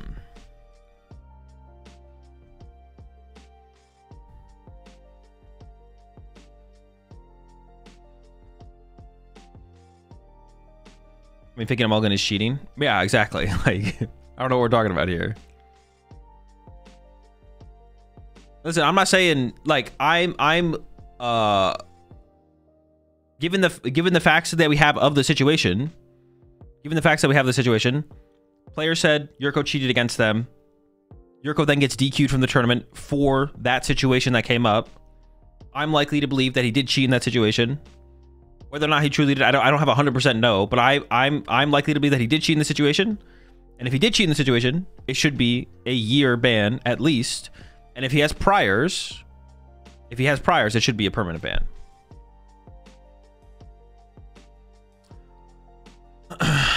I know it's just my opinion, but if he was unbanned, there must also be a reason, and you're not talking about that. Well, it's because I have no information on that. What can I there's nothing I can say about that. Except that I think, for the information I have, I think he should have been banned a year. That's it. He wasn't. He was banned, and then he got unbanned, apparently. I don't know the reason for that, but I don't have any more information besides the why he was DQ'd, or why we think he was DQ'd. That's it. If you have more evidence to give me, to like more information for me to come to my own conclusion, then I can do that. But I have nothing else to work off of.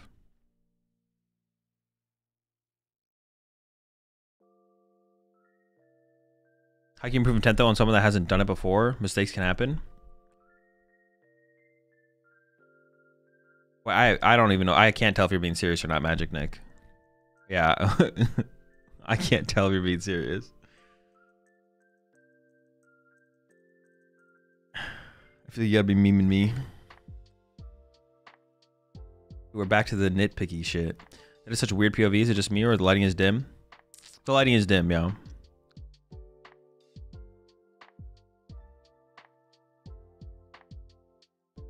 Plus, the opponent didn't spot it either when he showed his hand. I'd have to go back and read the statement. I'd have to go back and read the statement. So what is the percentage something goes wrong during a tourney, like set situation or a bonds monkey dory? I have no idea. It happens sometimes. The monkey dory thing is a little crazy, but that doesn't happen very often. Actually, that's not even that crazy, to be honest. Ending with someone's card from their deck is not actually that wild. Percent chance? I don't know. What you recommend for LAIC? I think Hydrapple will show its face there. No, it won't. Hydrapple is terrible.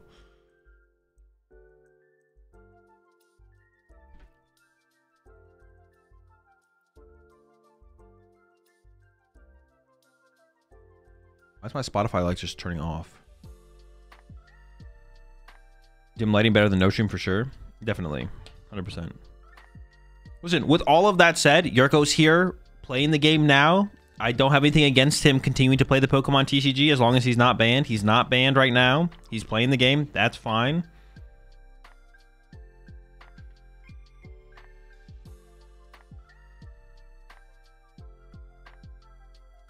A bit of both, like, yeah, mistakes can happen, but I think a ban on first offense is harsh. Not if they think he cheated. You can never know anything 100% for sure anyways. Like, that's why that statement is kind of silly. You can never truly know for sure if someone did anything, right? We never know. We just have to take the information we have at the moment and then make a judgment call based on that.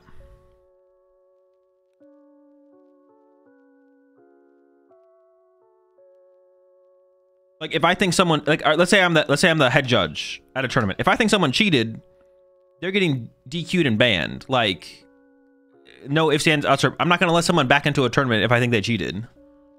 And I would expect the same of any head judge at any tournament. If they think someone cheated, that person should be DQ'd and then hopefully banned. If they're like, yeah, I think 100% they cheated. If that's what the person thinks in the moment, the head judge. I trust the head judges to want those players banned.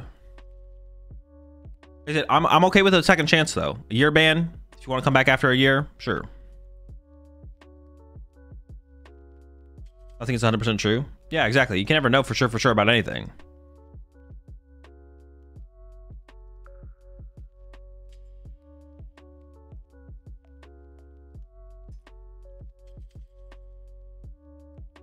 Who's playing what?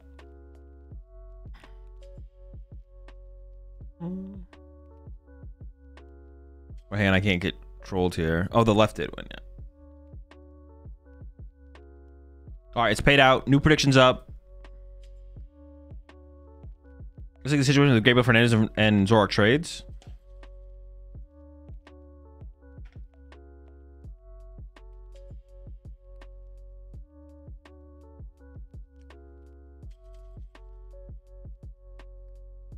I'd have to go back and read the statement from the player. If anyone has it, if anyone has the statement of the player who played against Yurko at the tournament and has their Twitter post, I would have to go back and read it. Oh no, I'm not, Nick, I'm not trusting the player. I'm trusting the fact that he got DQ'd. I'm trusting the procedure and the process that the judges applied to the situation that led to the DQ of Yurko. I'm not trusting the player's statement at all. It's the same thing with the Fernandez situation. The Fernandez situation, the he said, she said situation. I have no problem with Gabriel. I have no problem with Mateus. I don't have an opinion on that situation because it's just a he said, she said situation. The judges did their process and it led to them, led to whatever situation it was. Like, that's fine. Right? I'm trusting the process that the judges are applying to the situation. That's what I'm trusting.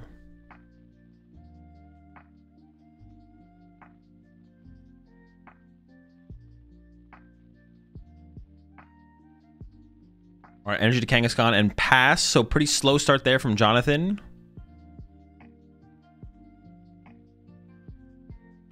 Why don't you trust the process that unbanned him? Well, him being unbanned isn't necessarily prove that he didn't do something. It just means he got unbanned. There's players in the game who were indefinitely banned who have been unbanned, right? Like, you can get unbanned. There's players who have appealed and gotten unbanned ahead of their ban date.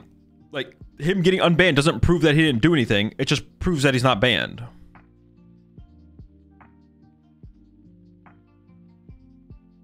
All right, Lily coming in here from our Eduardo. Does also have Dracloak fully set up. Or the judges is wrong. Wouldn't that be funny, though? Could be, yeah. And it could be a Nurko situation that the judge was wrong, but we don't know.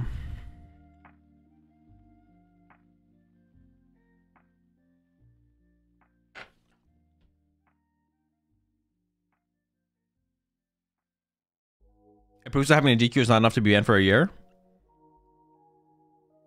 Yeah, sure. But my statement of I think he should be banned for a year is my opinion. I think anyone who gets caught cheating in the Pokemon TCG should be banned for a year. That's it. That's just my opinion. And it shouldn't be able to be appealed. You should just be cooked. You're cooked for a year. I'm down for second chances, though. If you want to come back after a year, sure, come back. Come on back. Come play again if you want. But that's my opinion. What TPCI does, if he was banned for some amount of time and then unbanned, sure, whatever. Like I said, he's unbanned now. He can play if he wants. I don't care if he's playing the game.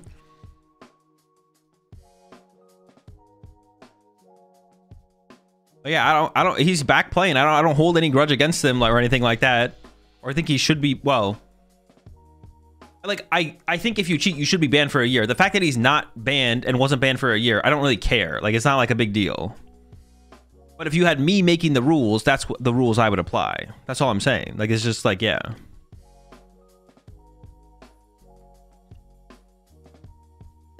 Did we already boss up the duck here? Are we just aggro going after this duck? Or are we just Badooing it here? All right, just gonna Badoo it. 10. That 10 damage setup. Well, there's a Monkey Door on the other side. Doesn't actually matter that much.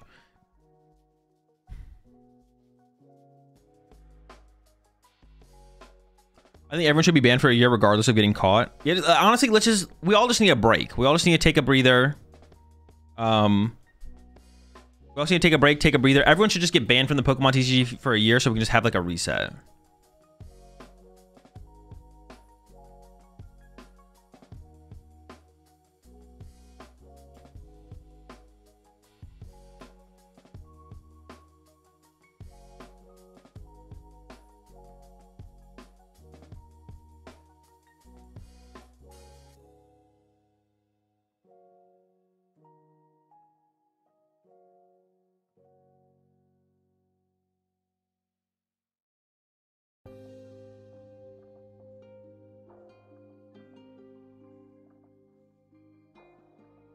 Wait, I don't see the confirmation in the reply there. Other people are in replies confirming it. Oh, but not confirming the situation. Oh, I mean, they have their, I mean, I don't like to read too much into like everyone's stories about X player. Like, I take his DQ at LAIC seriously because the judges got involved, they did their process, and it led to a DQ. When people say X player cheated, Y player cheated, I don't take it that seriously because it's like, I don't know, sure, maybe get a judge involved next time. Let's go through the proper procedure and actually have like some documented proof of an outcome. So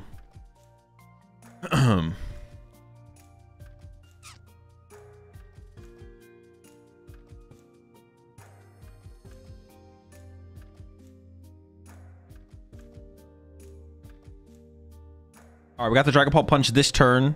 The Duck has been taken care of. Oh, I guess generating that 10 damage, though. Getting pushed to the other side means we can now Monkey Dory it back.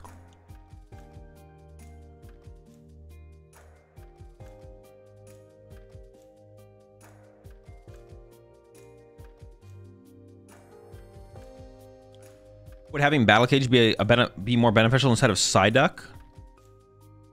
I mean, it just depends on the deck and what Dragon Ball players are playing for stadium bumps. Psyduck is definitely just neutrally more powerful against Dusknoir. If you're trying to just deal with Dusknoir, Psyduck is just better because it's a Pokemon that can't be interacted with unless it's KO'd by your opponent.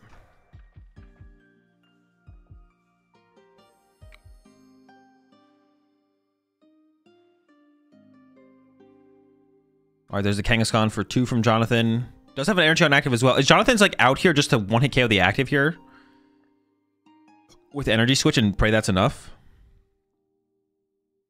Yurko banned. Yurko is not banned from the Pokemon TCG.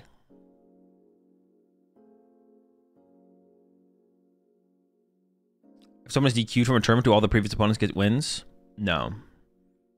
They maintain their record. Kitty and Chi, he's just a dummy. They're trolling. Their comment was trolling. Have you tried Megazard? I have given Megazard a shot. He's gonna be good in the meta. Maybe as like a one of inclusion. Maybe as a one of inclusion in Charizard EX.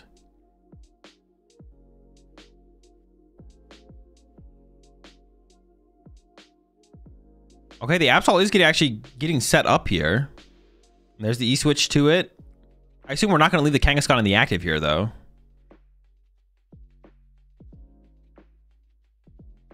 Turbo Energize to the Latias. And then... Oh, hold on. Absol is just ready to go, actually. And Braver Charm to protect the Mega Kangaskhan as well. We could also Counter Catcher here. But it's just going to go for the punch on the Dragon Ball instead. This will beat me at a regional, and he def cheated because I win challenges all the time, and I'm good, and I shouldn't have lost. True. I'll take the L on this one. I'll see y'all in a year.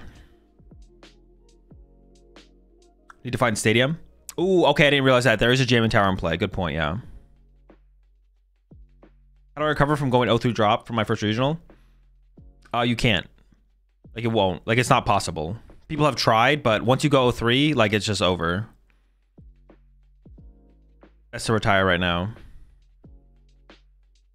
It's the end. No, honestly, I mean, I don't really have like a good answer for a question like that. Like, if you just enjoy, you have to just.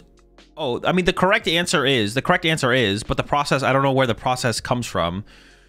The correct answer is you have to learn to enjoy the process of getting good at the game more. You have to be more consumed with enjoying the process of getting good at the game than the result of a tournament.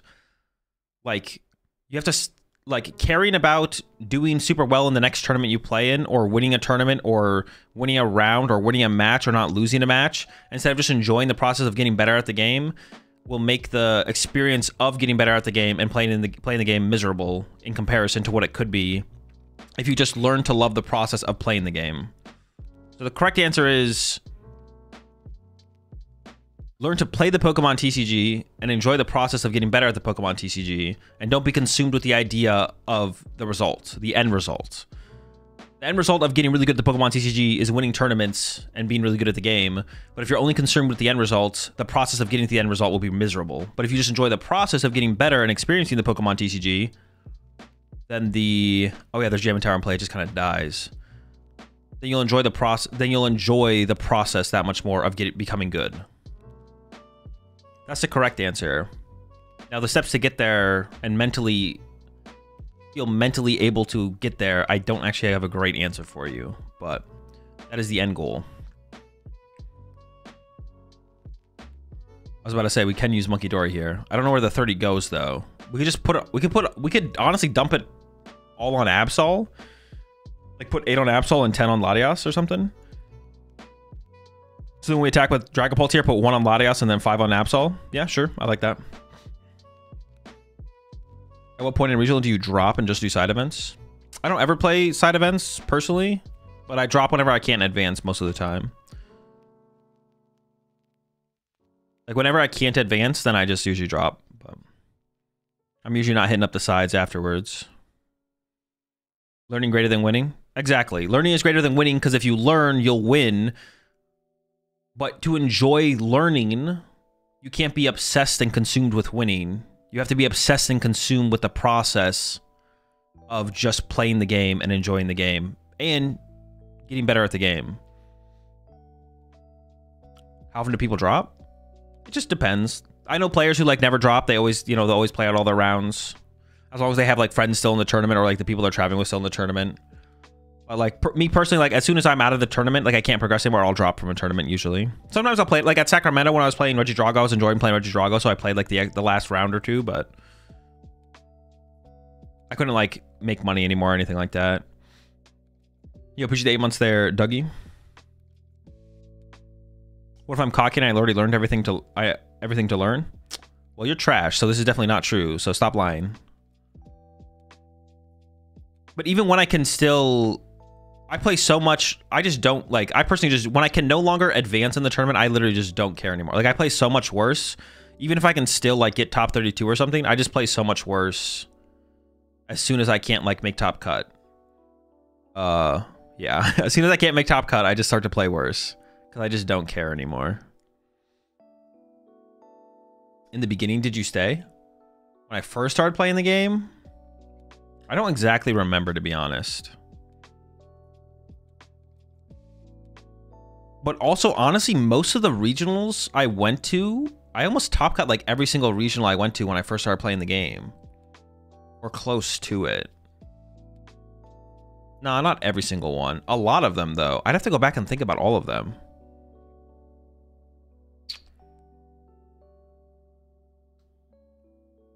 All right, you've talked. Do we have a Gust here? We definitely need a Gust the Latias.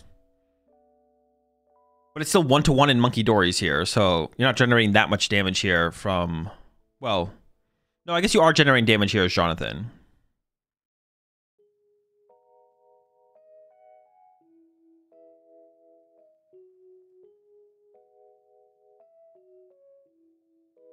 Did he just insta-Turo win? What happened there? Did he just have Turo in hand?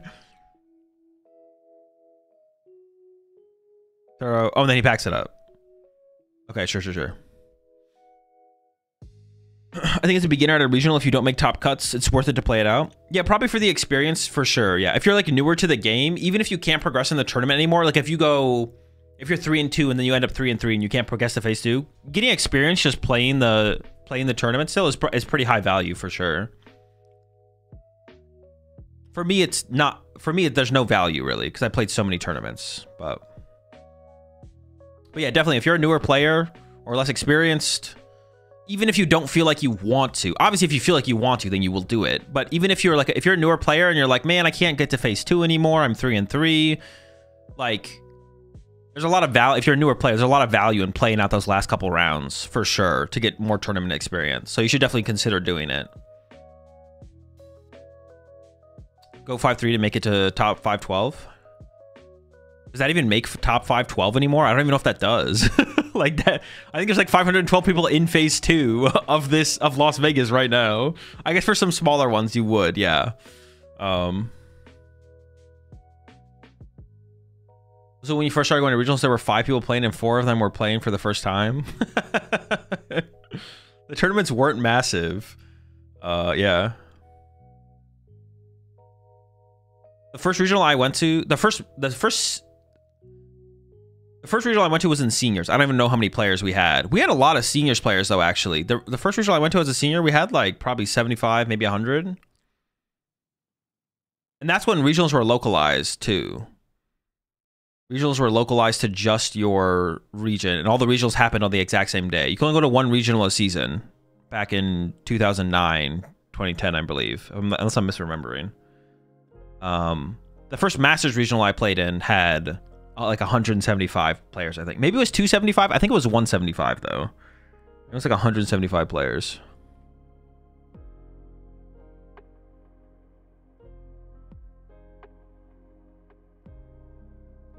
Still a good quantity of seniors.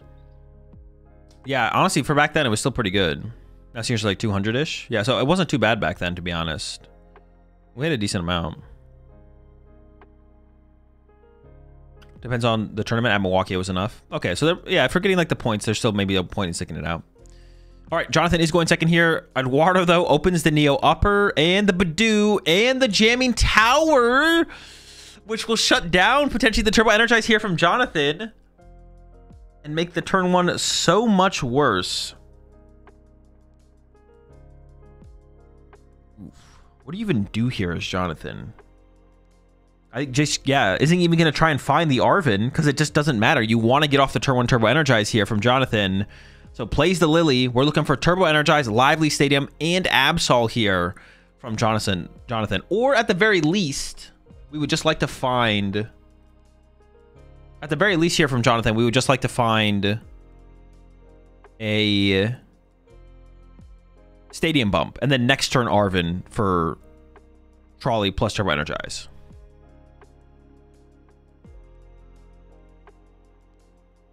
Oh! First two cards? Can we get an Absol? Oh my, dude, the first two cards were Stadium Turbo Energize, but no Absol. So close. So close. Into the Tatu to look at 6. There's a whiff. Almost had the nuts there from Jonathan. Is just one card short. I think there's a Cornerstone Mask in the hand here from Jonathan, but I don't think you want to set up a Cornerstone. There's also a Yveltal. Even a couple Monkey Dories would have been fine, but just nothing to put this energy on off the Turbo Energize. I think you just hold it for a turn. I think you just wait. You could attach the Turbo Energize, though, actually. The Turbo Energize could get attached here because it doesn't get discarded. Oh, no. Jonathan's going to get aggressive with the Stadium instead. Now, if Eduardo does play 2 Jamming Tower, we could see second Jamming Tower get played here. And then Jonathan would have to find his second Lively Stadium. I assume he only plays 2, but... could play 3. Either way, we need to find another one. I don't hate the Lively Stadium play here from Jonathan, though. It seems fine. I deadass thought he was smoking for a second. You imagine? He's literally just smoking during his top cut match. Putting the Lively down has to be a throw, right? No, because there's a high chance you get Iono'd, right? There's a higher chance Eduardo Ionos you than find second Jamming Tower. Because first of all, Eduardo has to play second Jamming Tower and then has to find it. But a higher chance of that is getting Iono'd and losing your Lively Stadium. So it's a reasonable call here from Jonathan. It seems correct. Ultra Ball coming in. I assume Dreepy number 3 is on the way, but we'll see.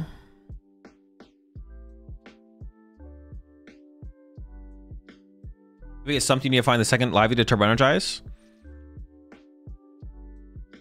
Yeah, but if your opponent beats you, they beat you. That's like saying if your opponent hits everything, you lose anyways. Like, you make judgment calls based on what gives you the highest odds of winning the game, not of always playing around your opponent having the answer. If your opponent always has the answer, you lost the game anyways. Shouldn't have even showed up to the match.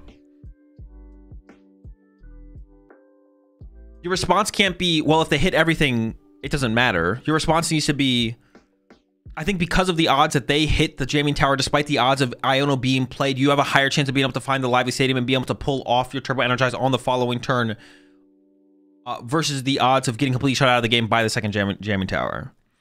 It's not as simple as because they have an answer, you play around the answer. It's what is correct. Simply having an answer doesn't negate the play from being the correct play. All right, there's the Badoo for 10.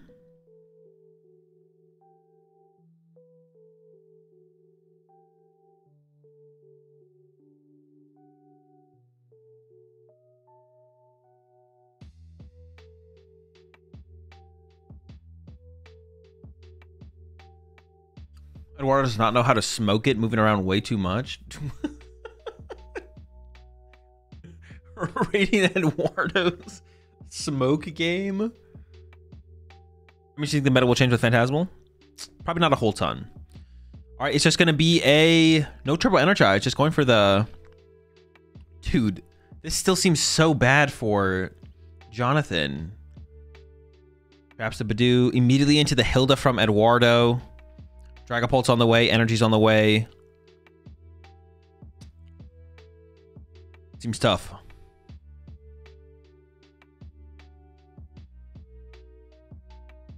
Another 10 years of Gardevoir and Dragapult. Would smoking be allowed in tournament affect the meta? If you could smoke during the tournament, would that affect the meta? I feel like everyone would just agree. I feel like it would like, I feel like everyone would be like more chilled out. Like if you're playing a Guardi, if two people are like smoking while they're playing a Guardi Mirror, like they both know they're just resigned to a best of 100% of the time, right? Like everyone would be too lax, chilled out. Another energy attached for Jonathan here, but still 0 energy built up on an Absol. What if you could light up a fat Cuban in round 4? So stupid. Oh, dude, I was like, wait, what the heck? How is this Badoo surviving, bro? Beef do? But there's the Lively Stadium in play. Ooh, this gives another out to Eduardo. If Eduardo plays 2 Jamming Tower and can find it to knock out his own Badoo here, that's actually just the play, right? And then you also get access to Counter Catcher to like go chase the Monkey Dory. Ooh, Eduardo finding Jamming Tower here would be brutal. The self knockout on the Badoo would actually be crazy. I mean, Jonathan really didn't have a better play, but it gives another opportunity to Eduardo here to actually move the active. As long as Eduardo actually plays. Oh, and just has the Turo. Never mind. Dude, he just has the Turo like on, like, he's like, needs Turo, has Turo. Is Eduardo just rocking the double Pult build, the double Pult setup? Literally Ultra Ball 4 to Dragapult. Is he just gonna rock double Dragapult and that's it? It'd be weird to Ultra Ball for that and then not evolve it, right?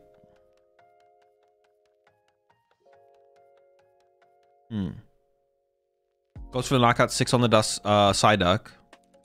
Doesn't end up evolving it, which is weird. I don't know why we Ultra Balled for it then, but I don't even know if I like the idea of evolving it either. But if we're gonna Ultra Ball for it, it seemed like it made sense to evolve it.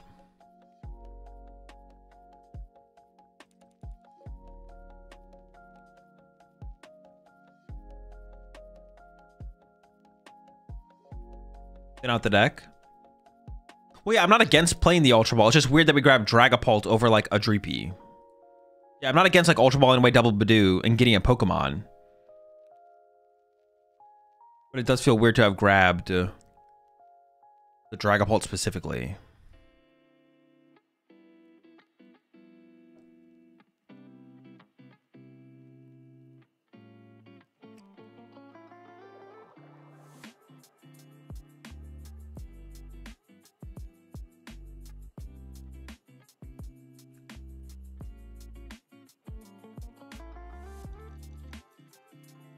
We need a quiet room space, but for smokers.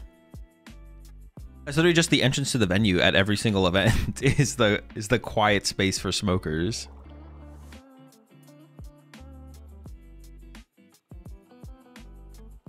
All right, there's the Arvin for the trolley. And I assume now we're going to see the Turbo Energize here from Jonathan. And maybe there is a route to come back here as well from Jonathan, to be honest. There might be a route here.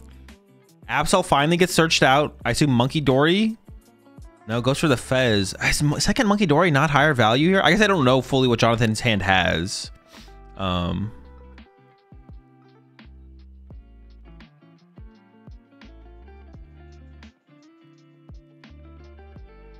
Protects Eduardo against getting Draclo clutched.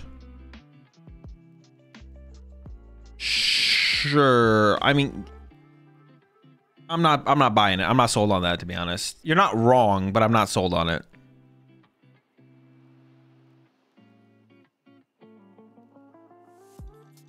I could use a little more convincing here.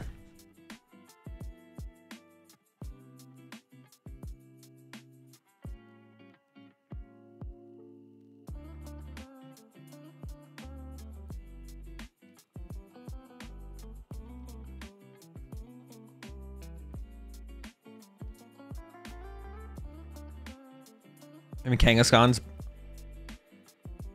better than Fez.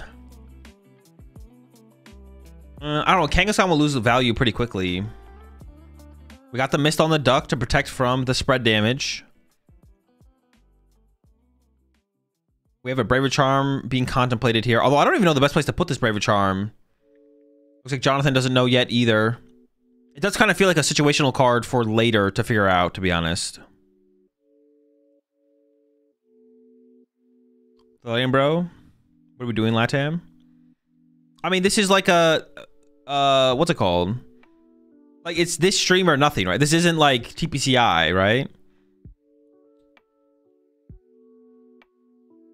We should just be thankful to,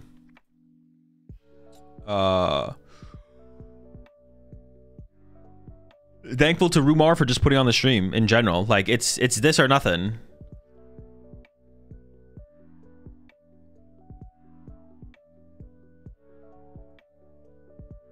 It'd be one thing if this was like, if it was one thing to critique TPCI stream, but this is just Rumar, you know, PokeDad in the community doing his best to help out.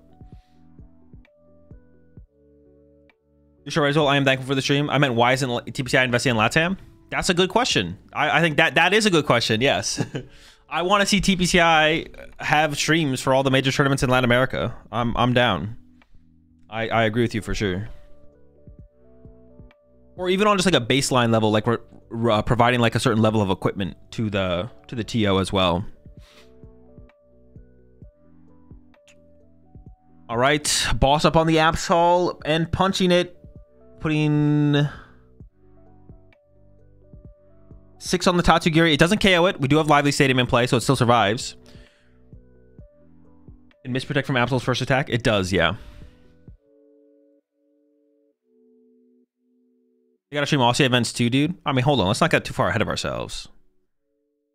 Come on, lock in.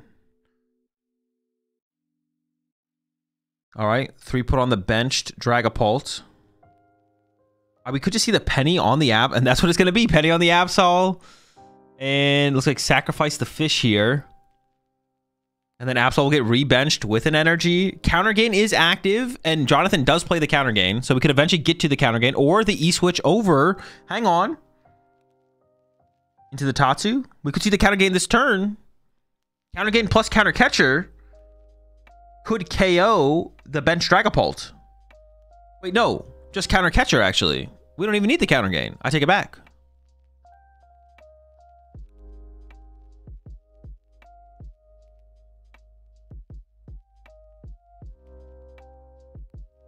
Well, there is the counter gain. And there's the retreat. Okay, so we are going to be able to use the Claw of Darkness. And there's no draw power built up on the field here for Eduardo. Eduardo's board is actually kind of awkward, to be honest. This might be a comeback line here from Jonathan. The hand is double Night Stretcher, counter catcher, and an Iono. Takes away the Iono. 200 damage to the active. Things are getting interesting in this one. Draw return from Eduardo is Dust Storm. That's not very useful. The Night Stretchers could be, though. What's in the discard pile here? Grabs nothing.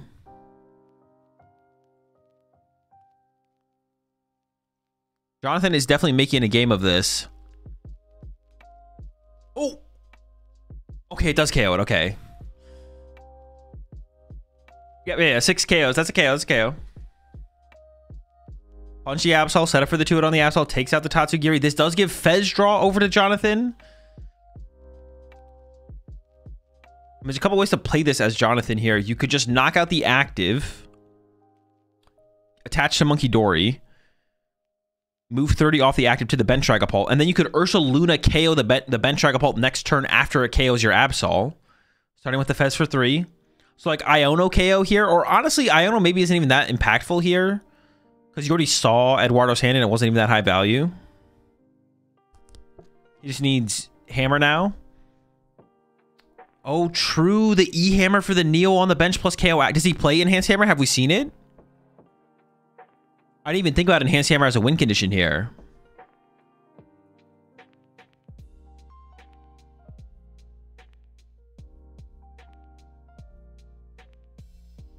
Tatsu KO through Stadium.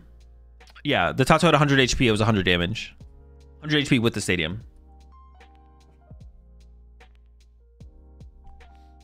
It's the same format as our current format. Yes. There's the Arvin. Does Jonathan play the Enhanced Hammer? I see a Tool Scrapper.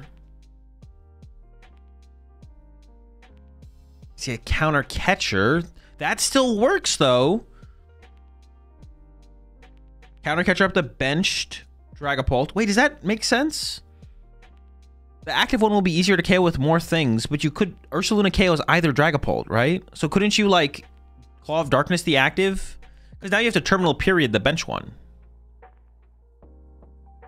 You could Claw of Darkness the active, move 30 off the Absol to the bench one, and then Ursaluna KO the bench one, right?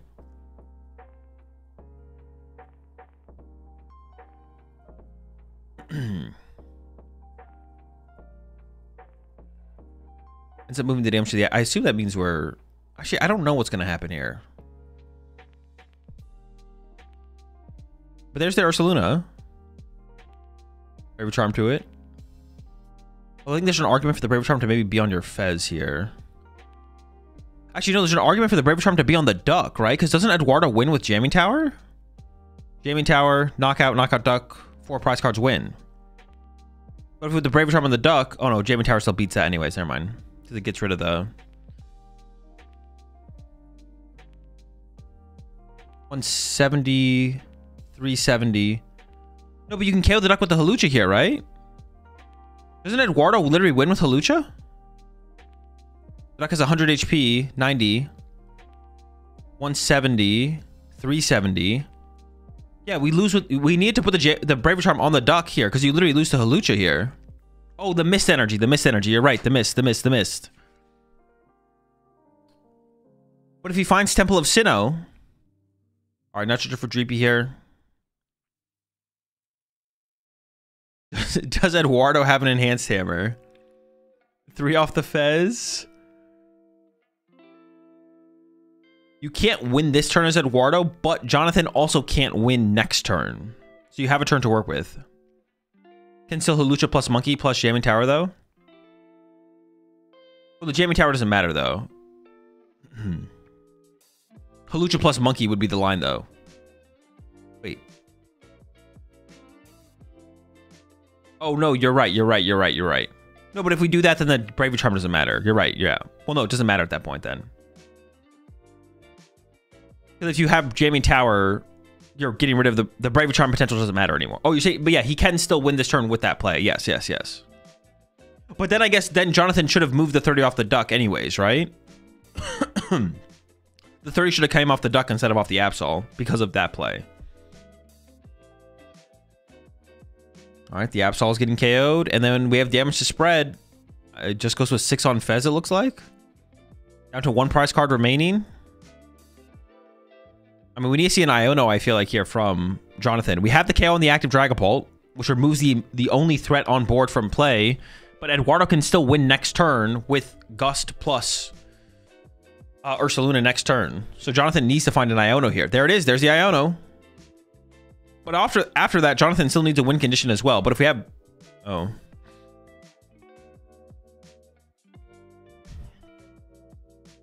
Shouldn't we have saved that bench space for Pecharunt? To reset the Ursaluna? Or wait, does Double Monkey Dory KO the active here? I have no idea how much damage is on the active, but maybe we can KO the active with Monkey Dories? Could always Penny Ursa. Yeah, but it's so much more resource intensive.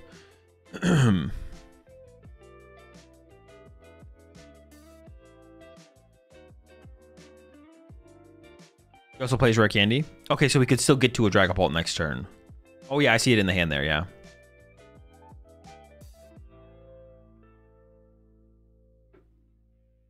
Which Duskull line is better, the one from Shrouded Fable or the one from Prismatic Evolutions? I have no clue. Going for the counter catcher. I don't mind this play here from Jonathan. Going for the Fez KO. You remove. I kind of like it, right? Oh, I think Eduardo got... What? The way he reacted makes you think Eduardo got boss there. Hold up, we'll see.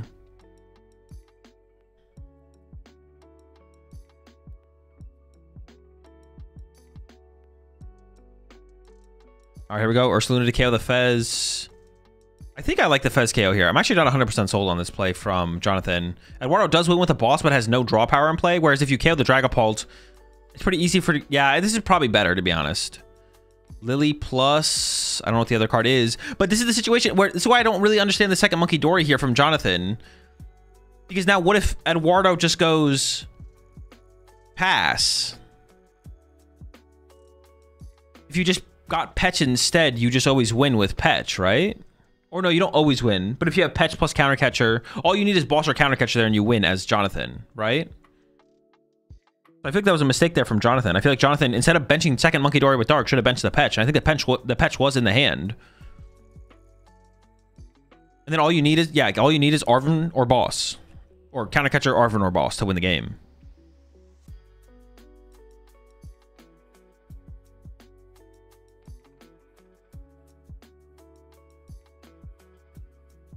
Eduardo can also retreat to a one prizer here. Isn't Paul only 30 HP left? I can't tell. Is it only 30? I can't tell. I guess if it is, then this play is fine, right?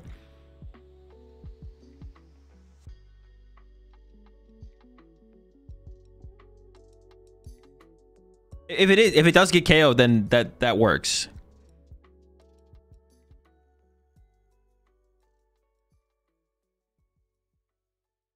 Then the second Monkey Dory does make sense, because otherwise then Eduardo could have found his own Monkey Dory and moved 30 off of it. So then the double Monkey Dory does make sense, if it does only have 30 HP left.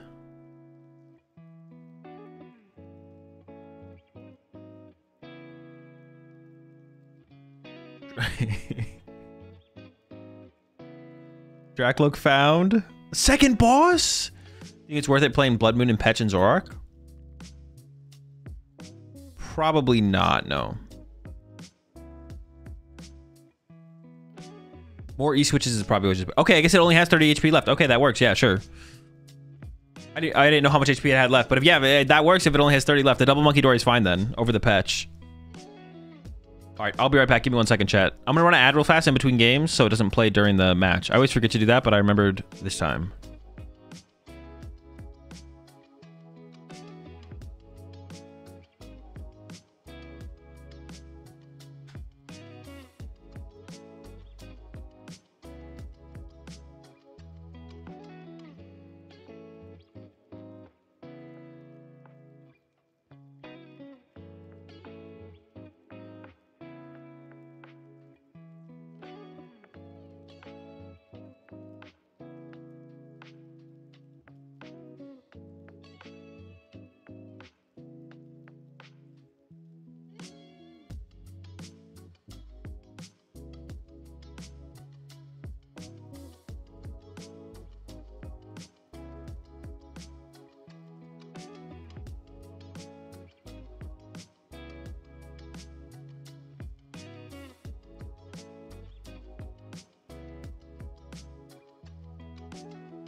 I'm surprised I didn't miss more, to be honest.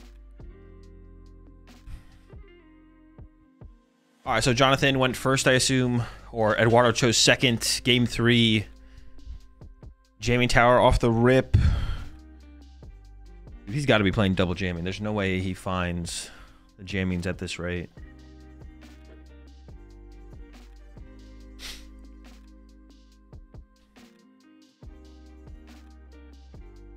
Duskull found. Badoo to the bench. The item lock is on the way. We'll see how Jonathan will be able to respond to it. What's the difference between a regional and special event? Everything's the same except no cash prizing. It's the only difference.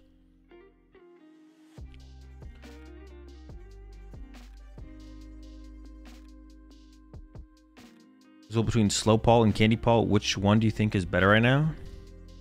I don't know. Not that invested into Paul. Not sure. I think you won't have time for a nap break, Azul. That's fine. I didn't plan on taking a break. That's why I didn't watch all of Singapore.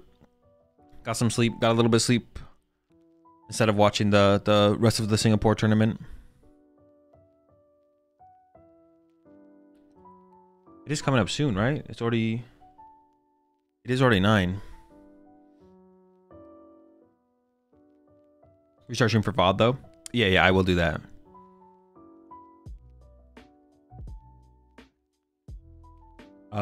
Yeah, Slow Paul versus Candy Paul. I mean, Candy Paul isn't like, I mean, sure, we call it Candy Paul versus no Candy Paul. I know what you mean. Yeah, honestly, I don't know. If I was playing Paul at a tournament, I'd probably play some kind of candy in it personally, but.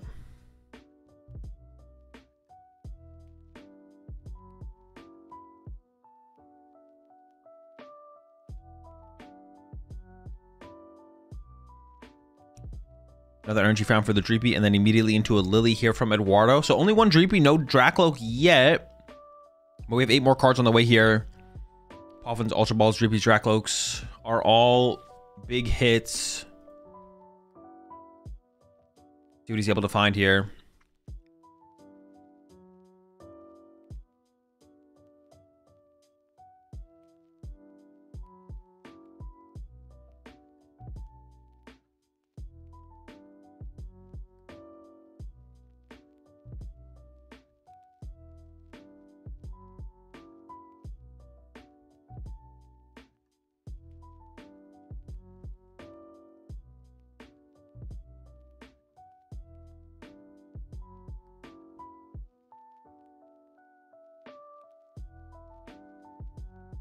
How do you read their win-loss ratio top? Is it 8 wins, 0 losses, 4 ties? Yes. All right. Dreepies and Dracos have been found here for Eduardo. No Dragapult attack this turn, but Badoo again for 10. Lining up very well for him. Will Jonathan be able to get an Absol set up? We found the Lively Stadium, bumping the Jamming Tower.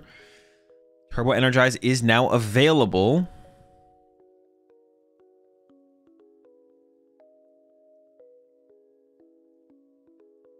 He's benching Ursaluna aggressively. That's not a good sign. Less bench space for... Oh, no. That's it? Sheesh. Not even an energy attachment for turn.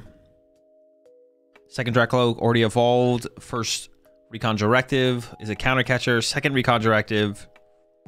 Is another situation where second Jamming Tower or Turo is pretty good here for Eduardo to start attacking.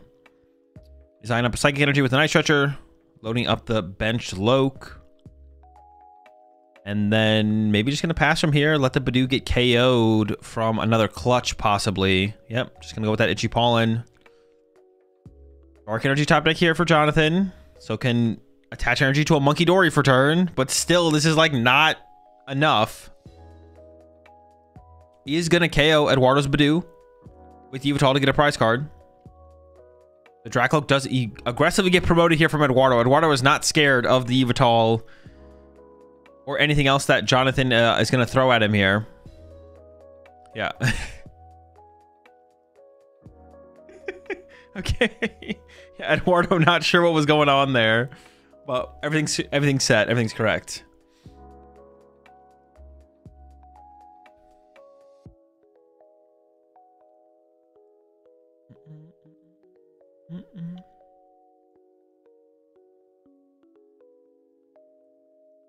Counter game getting searched off the Arvin here from Jonathan. Maybe gonna grab the trolley as well. And then we might just see a clutch into the Drakloak here. We'll see.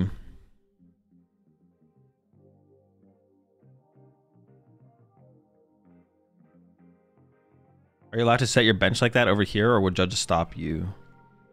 Your bench like that, like the way Eduardo has his bench is fine. On stream, they might not let you do that, but if you're not on stream, like at the normal tables, it'd be fine. Oh, we do see the Turbo Energize angle here from Jonathan. Okay. Unfortunately, it's loading up an Ursaluna, which is usually not enough in this matchup, but Monkey Dories plus Ursaluna could be enough.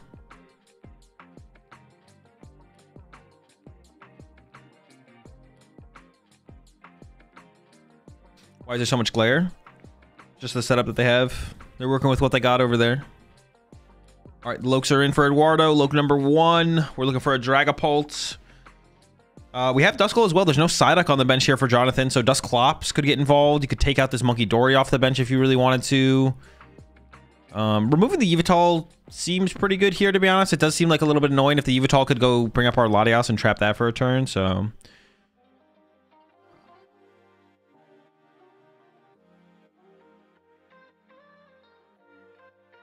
Dusclops is evolved. Plays a Buddy Poffin and just fails it. Jonathan goes and ahead and gives his deck a shuffle. Eduardo's going back in though with the Hilda here, it looks like. Not done quite yet. What do they do over there? Solar Flares? Would you have a glare stream or no stream at all, YouTube chat? Yeah, YouTube chat. Although I think Twitch chat is complaining just as much as YouTube chat about the glare. But yeah, YouTube chat. Do you think Dragapult would be as good as if it didn't have Drakloak? I mean, obviously not. But that's like asking, like, if Charizard EX's attack took 5 energy, would it be as good? And the answer is always no. If you take something good away from a card, it's worse.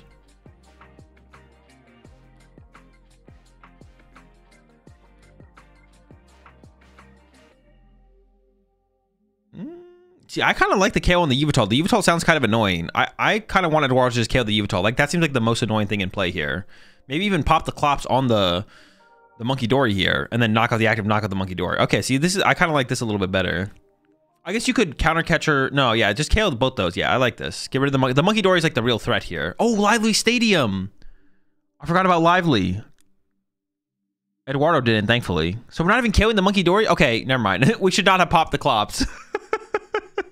Can we take that back? Can we take the Clops back? One time. I regret everything. Okay, this, I mean, this gives, now Jonathan's at 4 prize cards. This gives Jonathan an opportunity here. If you just KO Dragapult into Latios or double Dragapult, like, that's game. That's a pretty big difference, to be honest. And Eduardo didn't get, like, hasn't been able to make up that prize card yet. We could see a Braver Charm come down to the Monkey Dory to protect it further. Penny this turn. Actually, Penny doesn't really work. We can't even attack with the Ursaluna, bro. Jeez. I guess that's honestly, maybe that's the thing here from Eduardo. Maybe it's good to not draw too many prize cards, because otherwise the Ursaluna can actually attack. But if we just don't draw any prize cards, or if we only draw the 1 prize card, then Jonathan can't even attack with the Ursaluna this turn. So, yeah, the Dusclops was definitely a misplay there from Eduardo, but unless you really want to get it off the bench before it could get trapped in the active with Psyduck on the bench. I guess that is a reason to pop it now. Is Jonathan could go like Psyduck plus Ball, Psyduck plus Counter Catcher. What the heck did we prize that? Is Ursaluna being powered up? It's not what we prize, it's the fact that we are item locked. Yeah, the prize cards have not been relevant to this one. The lack of being able to play your good cards is what's holding Jonathan back in this one. Okay, giving up the Cornerstone off the Vessel. Working on a couple Dark Energy. Ursaluna still can't attack currently. I mean, do we just see another Turbo Energize maybe to... Well, no, all of our Dark Energy's in our hand now. It still feels like we have to get to an Absol, to be honest, at some point.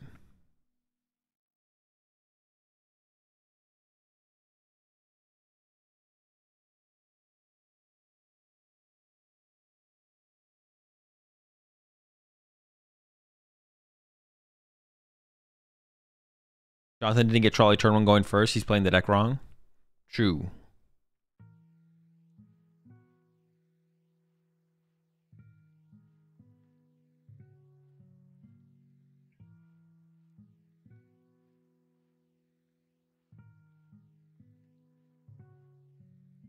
All right. Arvin.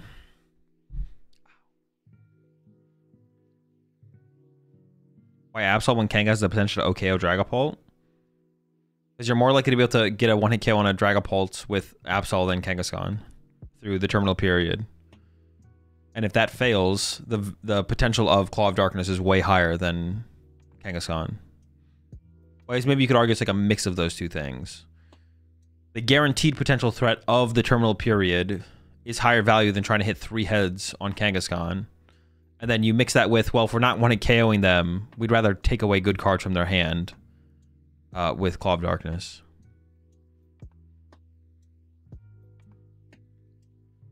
So what do you think of a lone Phantom and Bunny Bomb as a 1-prize attacker? It also gets Baneri and Ditto turn 1. No, it's not worth losing the bench space. Losing the bench space is just really, really bad. Also, you only play like 1 stadium in the deck. You're like never pulling that off. Or we're going to a... Well, we don't even have... What are we clutching here? Counter catcher's turned off.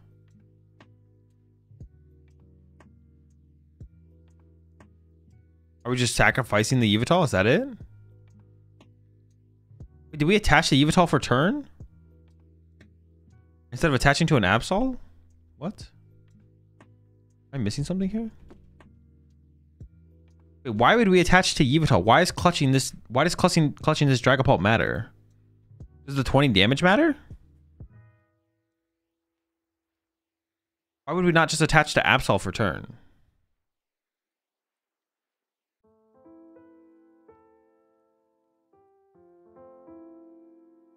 Do we only need 1 monkey for terminal?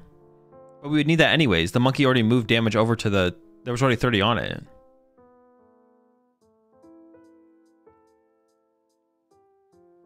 The clutch just... Putting Yveltal in the active is fine. Using clutch is the weird part. Like wasting our energy... If you don't clutch, you can't reach 60 on Pult next turn. No, we literally just moved 30 off our Monkey Dory to the Dragapult. What do you guys mean? What are you talking about? Maybe double monkey into Ursa? Okay, I guess maybe that. It does set up for the... Does it? Now the Monkey Dory just gets KO'd and we have this... Now the Monkey Dory just gets KO'd and we have an energy on our Yveltal. Dude, this can't be... That can't be... There's no way this is correct.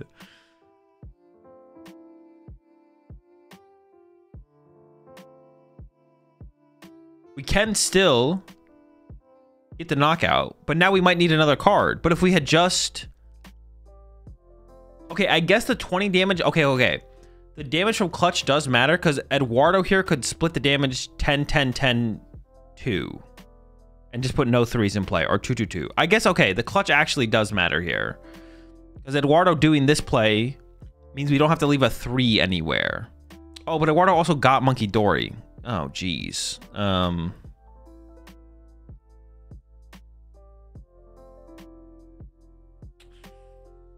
thing is, oh. Yeah,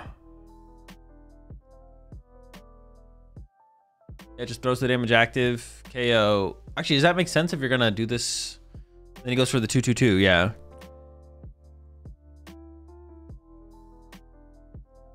Well, it would have mattered if the Monkey Dory wasn't found from Eduardo. So I guess maybe the clutch... Honestly, the clutch play probably made sense, yeah. Just Jet Headbutt there. Oh, true. Is that work, actually? Hold up. What was on this? 80... It's got... It's got 190... No, it does... it's 10 damage short. Damn, bro. Why is that Monkey Dory so thick?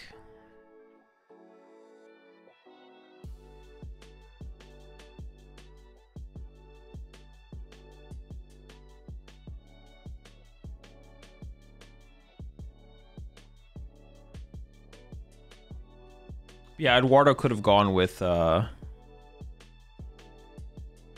the clutch actually makes sense, I think, than from Jonathan. I'm actually wrong. The clutch actually adds up. As long as Eduardo doesn't find Monkey Dory, the clutch adds up.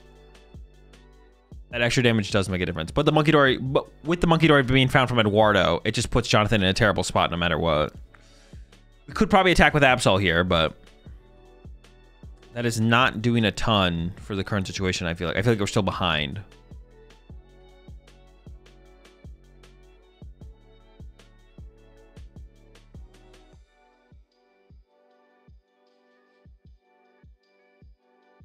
Giving it some thought. Duck is found. There was a Duskull on the bench, so no more Dusclops. At least on the following turn. It could still come up later.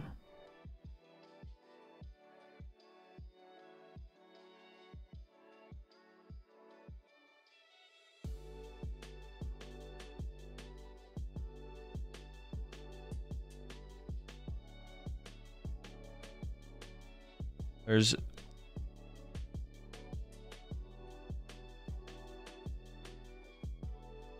60 minutes used. No minute. You switch off the Yveltal, Claw of Darkness. But we are just hitting into a Dragapult. No, hold on. We have Boss. Boss on the Latias, drawing 2 prize cards. Okay, hold on, hold on.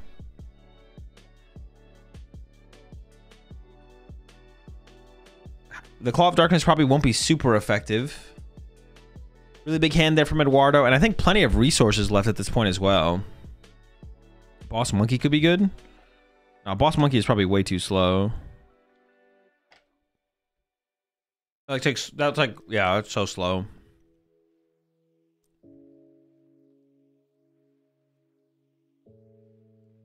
And I didn't see the discard there. What was it, Counter Catcher?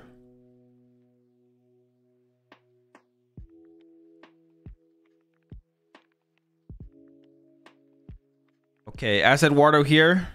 Oh, we found the second Jamming Tower. I mean, Counter Catcher Fez plus Iono? Oh, that's like really good, right? Yeah, Counter Catcher Fez plus Iono is insanely good. But we did just lose our Counter Catcher. I don't know how many Counter Catcher are left, so. Or what about just like, I mean, Boss KO Fez? Doesn't that also work?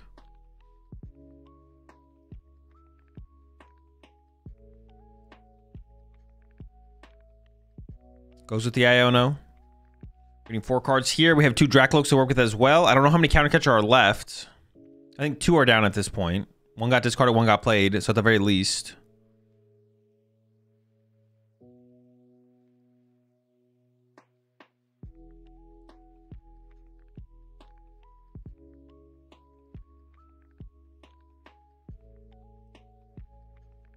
Boss was found there, but that's not Counter Catcher.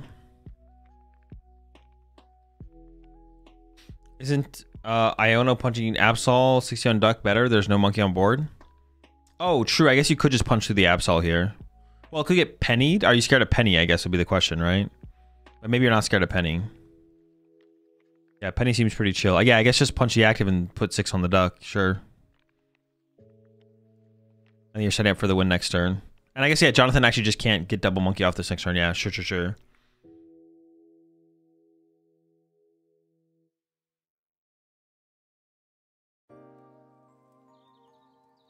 All right, draw from Jonathan. Does have the boss. I don't know how much the boss matters here, though. You could boss up the Duskull and pass. Or retreat, I guess.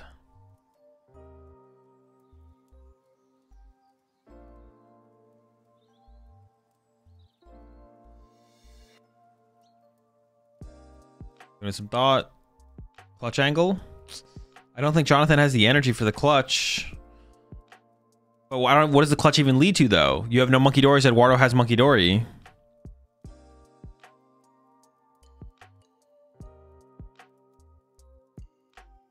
There's a boss. Is it going to be literally boss Duskull pass or boss Duskull retreat to Psyduck maybe? I don't think we're attacking with the Absol, right? Oh, well, if we attack with Absol, we lose. So I don't think we're doing that. No. Time left. 12 minutes. So plenty of time.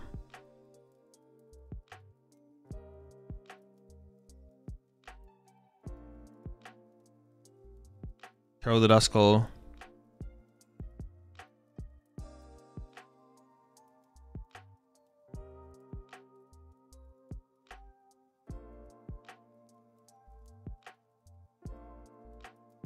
Wait, how much damage was on the... Wait, was that just game?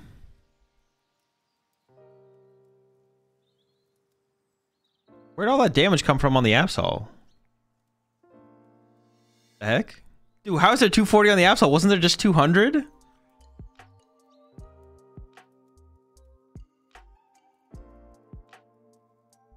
Where did the 4 come from? I don't know where that came from. Did it come from spreading earlier in the game, I guess?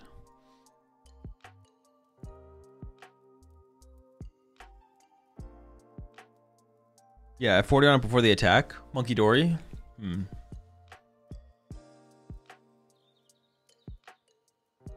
Makes sense, makes sense. All right, let's take a look at...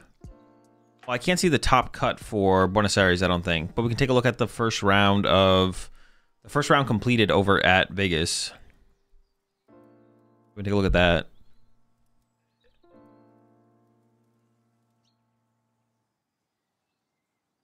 Tord 901. Getimer 901. Then we got some 9-1s under that. Who do we got? Drew Allen, Makani, Chow, Richard, Ryuki is 802. And then Anthony Sasso also 802.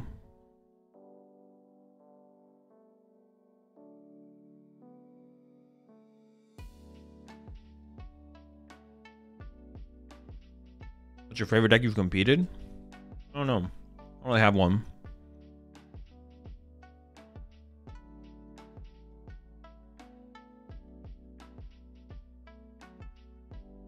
Drew Allen? I don't think we do know. My guess would be Golden Go, but I'm not sure.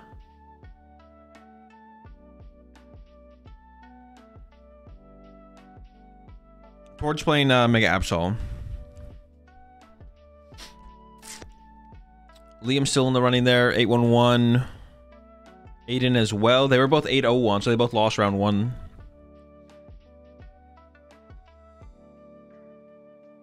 Abon, I did on the podcast I said Abon was gonna make cut at this one.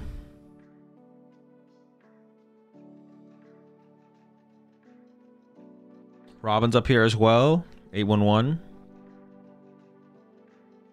I mean, I wish you could see. I'm down to watch the rest of the Buenos Aires tournament, obviously, but there's so many good rounds being played out there right now.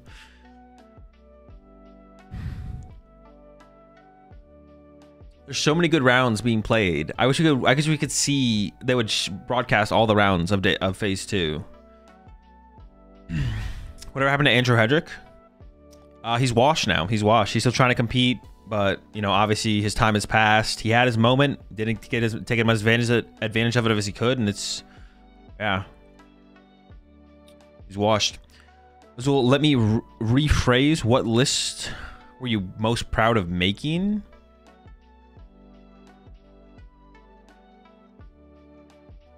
Most proud of making? I don't know. Nothing really stands out to me over any of the other lists out of the lists. Yeah, I don't know. I don't really have nothing really stands out. The next list I used to win a tournament. Is Liam still on Zorak? I don't know for sure. That'd be my guess though. Was Battle Cage overhyped? I don't know. Haven't played enough in the format yet.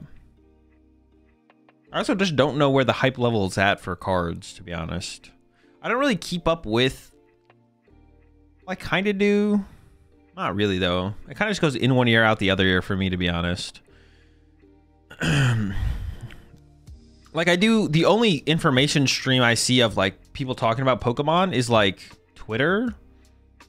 But even then, I don't see people, like, super hyping up. Well, if I do see people hyping up cards, it just doesn't stick with me. Like, it just goes, yeah, it goes in one ear, out the other. It's like, I don't know, I'll play with the card when I get access to it, basically. But,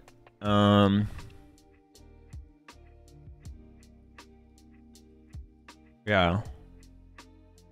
I don't know.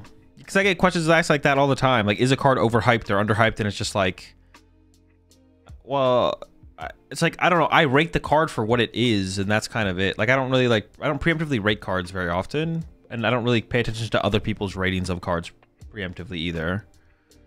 And then I just assess the card when I play with it, and I see how it interacts with the format and the meta. Sometimes I'm right, sometimes I'm wrong. Yada yada. Yeah, I just don't really ever have a good answer for, is something hyped, underhyped, overhyped, yada yada yada.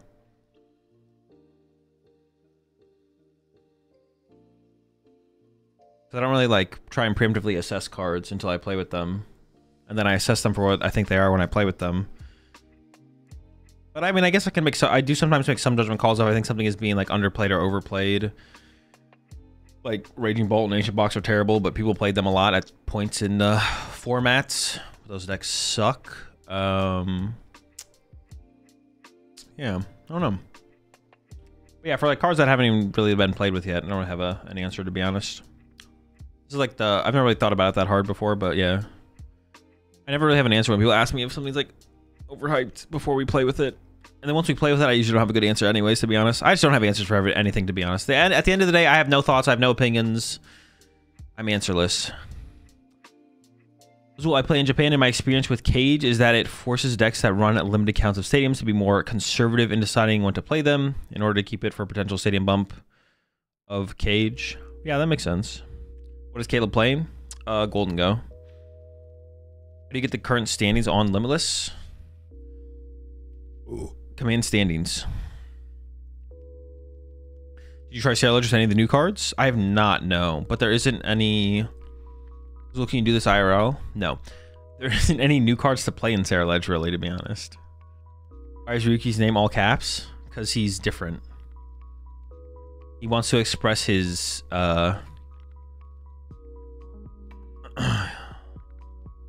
He needs to fully express his difference, assert his dominance, even in the standings. People need to know. You know? Azul do this? No. I will never do that.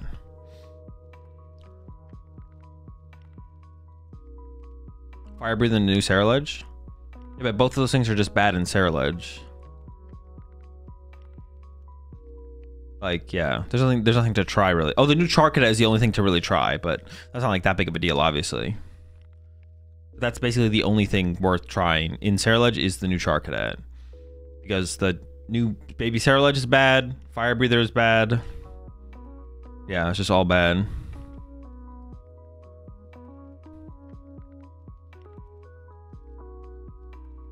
What's up, Zul? How long have you been awake? I took a nap, or not a nap. Well, it's basically a nap. I went to bed after like top 32 of Singapore, and then woke up for the first round here in Buenos Aires. Is the new set mid? Yeah, I think in like comparison to, I'd say it's middle of the pack. It's probably like lower tier, to be honest. Well, I guess like mid fits that description, to be honest. Yeah, it's definitely mid. Not very high impact. Even in like the upgrades it provides to decks, it's not really that huge and game changing. And it brought like no new tier 1 archetype or even tier 2 archetype. Maybe the Lopunny Dusknoir deck is tier 2. I don't know. Not sold on it. It's definitely the best new deck. There's only like one new deck, and that's the Lopunny deck, so yeah.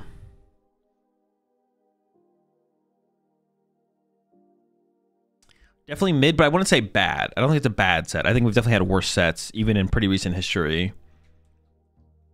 Vivid Voltage, Surging Sparks. I think Surging Sparks was worse than the set, probably, to be honest. That card, that set, that deck, that card, that set, garbage. Tell me how Ryukyu can win without Stone Ogre Pawn with Absol EX. There's so much Golden Go. I mean, I don't know. There was less Golden Go at Brisbane, I think, than like Europe. But it's a combination of like Erie and Zerosic plus Evital. This weekend he might be playing the Cornerstone though. Ryukyu might have Cornerstone this weekend to actually have like a better Golden Go matchup. What's your favorite Ghost flavor? Honestly, this one is pretty good. The Sour Strips one. Might be, that one actually might be the one. That one, also the mango one. like a mango peach one. What is it called? Tropical something, I think. That one's pretty good. Are you casting an event again? Possibly. Only time will tell. Do you know what Liam is playing? I'm not sure. My guess would be Zork, though. What is the best set of the Scarlet and Violet era so far? Let me see. I just need to have this pulled up over on my other screen. Hold up.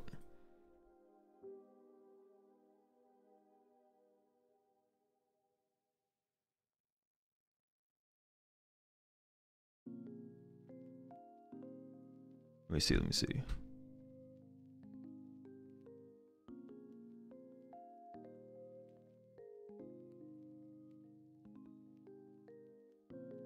The best set of the Scarlet and Violet era. We got Scarlet and Violet, Paldean, Evolved, Obsidian Flames.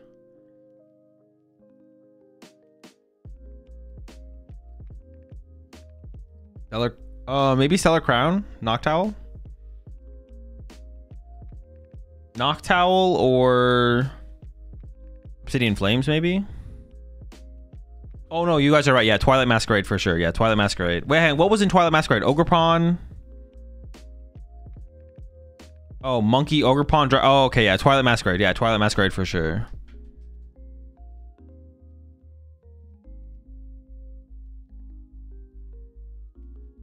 Yeah, it's definitely Twilight. I have seen the new Rockets card, yeah. Rockets cards. Don't forget Tatsugiri. Oh, true! How could I forget? Tatsugiri! A goat of cards. One of the greatest of all time. What is Tord playing? Tord is playing Arceus Flying Pikachu. Probably got Fez and Nitratcher.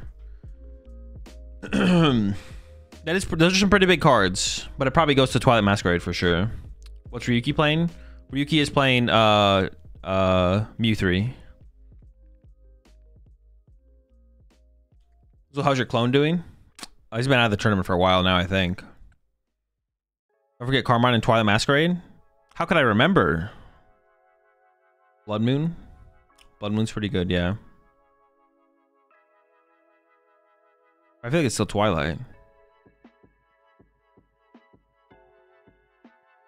Any clue on what Chow is playing? Henry Chow is playing ADPization with Pokemon catchers. Don't forget Bug Catching Set. Bro, how can you remember that card? What the heck? Bug Catching Set still hasn't had its moment. Dude, that card is so good. It has to have its moment at some point. Maybe I'm overrating it. Maybe it's not that good. I feel like Bug Catching Set is so good. It's just grass is like so mid. I don't know. I mean, that'd have to be a good... Does Bug Catching Set rotate? If it doesn't rotate, then Megadian plus Bug Catching Set will eventually come around and have like a... a good meta deck.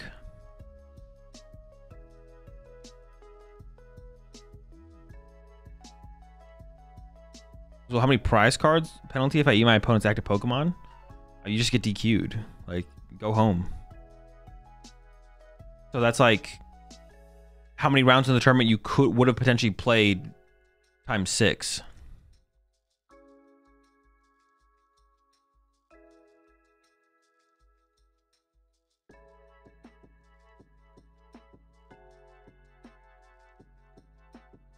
Does not rotate? Okay, so we still have some time with the Bug Catching Set.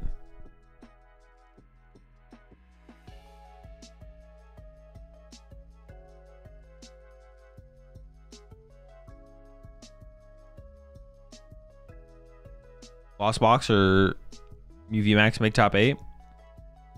No, both those cards are rotated. They can't make top 8. Silly. 8 times 2 times 6. Well, hold on though. What is it? We have to factor in the percent chance that they make phase 2, and then that percentage of phase 2 prize cards, assuming they play every single round, gets added, and then the percent chance that they make top cut, and then that percent of prize cards that they would have made in top cut for each round, and how much deeper they could have gone each round, and the percent chance that they make it deeper each round. So. And then that's the prize penalty overall. How many Regidrago are in phase 2? Regidrago is rotated. I don't know what you guys are on about. Also, the percent chance to go to game 3. True. Also, yeah, it could be 2-0s or game 3s. We have to factor that in as well. Port is playing the cornerstone, yeah. All right, we got Eduardo. We did just see Eduardo on stream versus Ricardo here.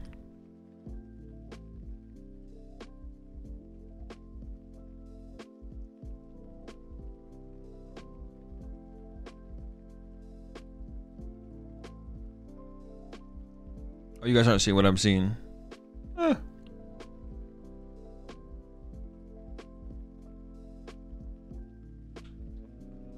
You push the prime sub there, nerd. I was on Tool Scrapper and Zard. I kind of like it. I like it right now. What are you playing? Luxchamp. When I went to Asia this year, a lot of TCG stores out there had English Shrouded Fables ETBs. I was saying something for how much it's liked. Well, I think they just like ETBs because it's a product they don't have, right? Like they don't get, like there's no such thing as a Japanese ETB. So the only ETBs that exist are English, right? Wait, actually, is there only English ETBs? Like, do they even have like French ETBs or something like that? They don't, right? It's literally only English. Or am I wrong?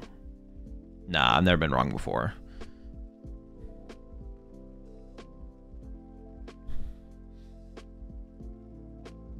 You're wrong? Nope, I'm not wrong, actually. Yeah, we got French ETBs? No, you don't. It's only English.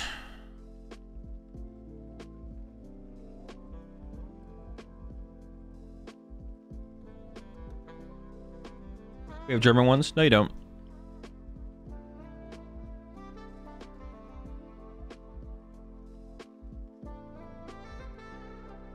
Is pile counting considered good?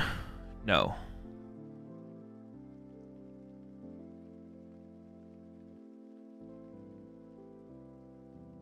Pile counting is like neutral chaotic.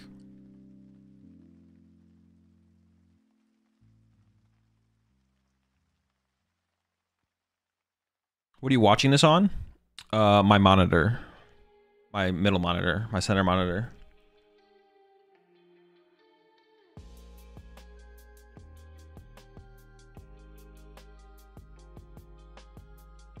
What is pile counting? This is pile counting.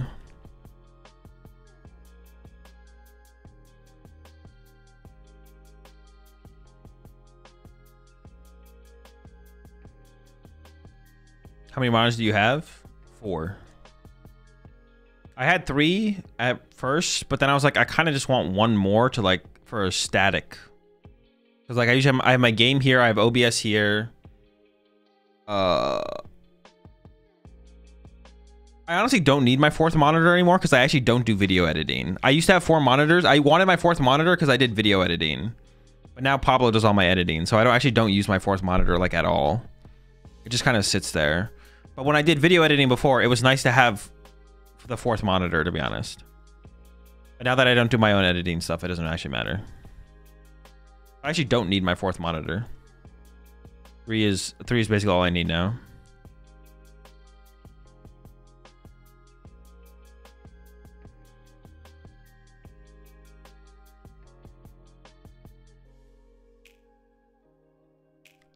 Yes, Tablemon, yeah. Monitor giveaway 1, true. CDL on 4th monitor. I mean, that's what my 4th monitor became when I was doing editing, was to put something up. Is this one up here? To put like YouTube up on, or if there's an esports tournament or something like that.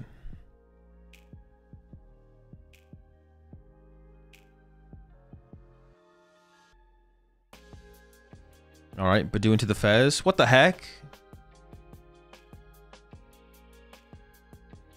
He just bless him with dead drawing with that?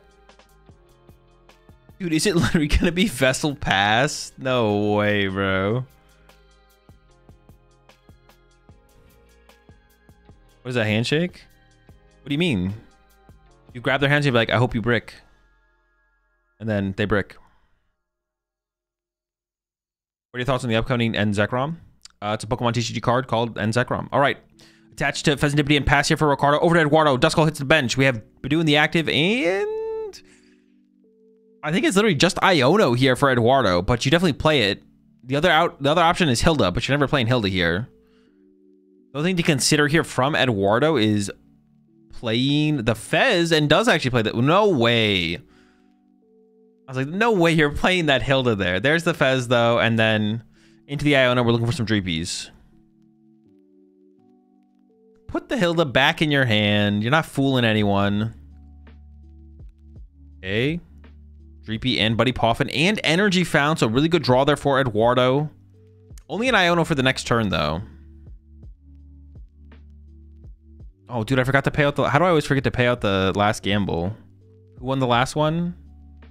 Eduardo did, right? Player on the right.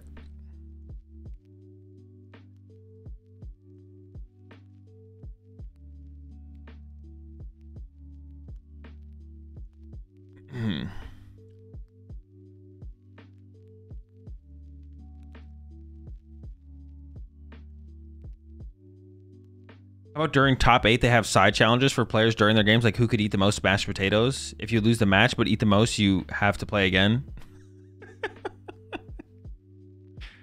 Cruel arrow angle. I mean, maybe we're 2 turns away from it though, so it's not going to be very effective. As long as 2 of the Dreepies become Drakloaks on the following turn, then Eduardo's in like a fine spot to respond to the cruel arrow. So, like Ricardo doesn't play like Crispin or anything like that. If there was, then there would be like a strong line through the cruel arrow, but it is not the deck that Ricardo's playing, so.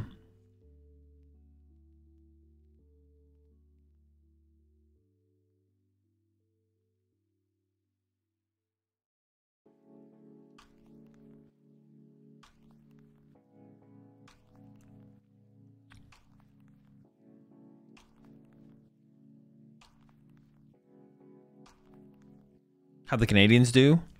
They both lost their win and ends. Or at least Jackson and Kieran did. The Canadians in cut contention lost the win and ends. Alright, there is the Itchy Pollen. Immediately into the Artisan here from Ricardo. Soul Rock, Lunatone, Gimme Ghoul is going for that Gimme Ghoul here, it looks like. Does have... It looks like a Soul Rock or Lunatone in hand. I think I see a Golden Go as well.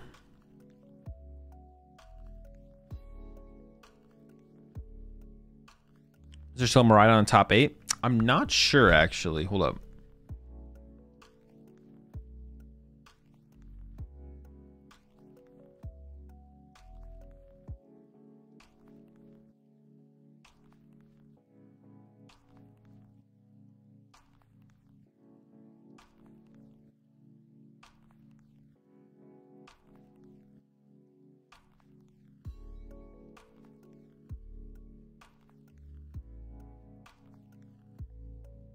We were treated into the Iron Bundle. Oh my goodness, okay.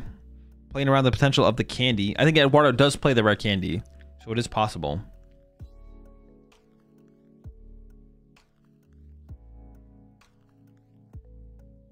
Two, 3 board setup. Eduardo is playing mobile IRL.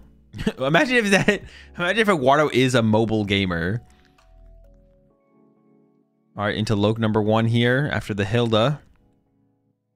We would love a follow-up Drakloak or an Ultra Ball for a Drakloak, but if not, we're not stressing, to be honest.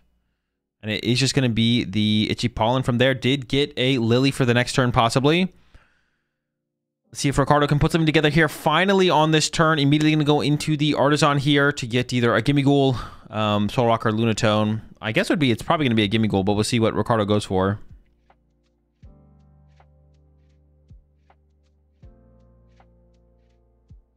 Did go for the Gimme Ghoul. Shuffle it up. I think there's a Golden Go in hand. I hope there is.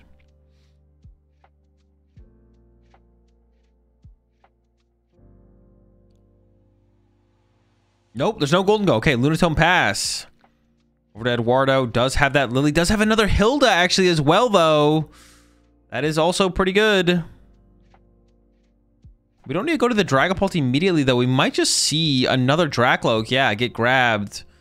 And I mean, if both these Drakloaks find good enough cards, we could start swinging this turn, but no pressure on Eduardo to start swinging, to be honest.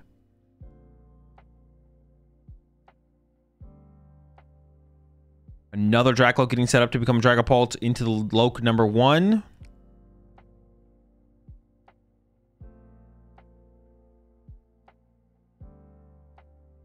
Loke number 2. Under the Loke would be good. We're probably, once again, not attacking this turn, though we're probably taking the turn off. Loke number 3. We're seeing a lot of cards here. It's pretty good. Ultra Ball for the next turn. And there we go. Itchy Pollen again. Still no Dusclops as well, but we could find the Dusclops next turn. There's an Ultra Ball in hand. And we're going to see at least 7 more cards between the top deck and the Dracloaks. So, lots of potential plays here from Eduardo. Couldn't quite completely... Actually, we can't quite board wipe the Gimme Ghouls. Actually, I think we could actually. We could pop Dusclops, Hawlucha Turo, Hawlucha Countercatcher, board wipe Gimme Ghouls, I guess. But there's a Golden Go. That will prevent that. Ricardo is being able to take advantage of this time given to him a little bit here. No Soul Rock? I mean, I think you have to value the Gimme Ghouls a little bit higher, to be honest, because otherwise they're going to start to get spawn trapped.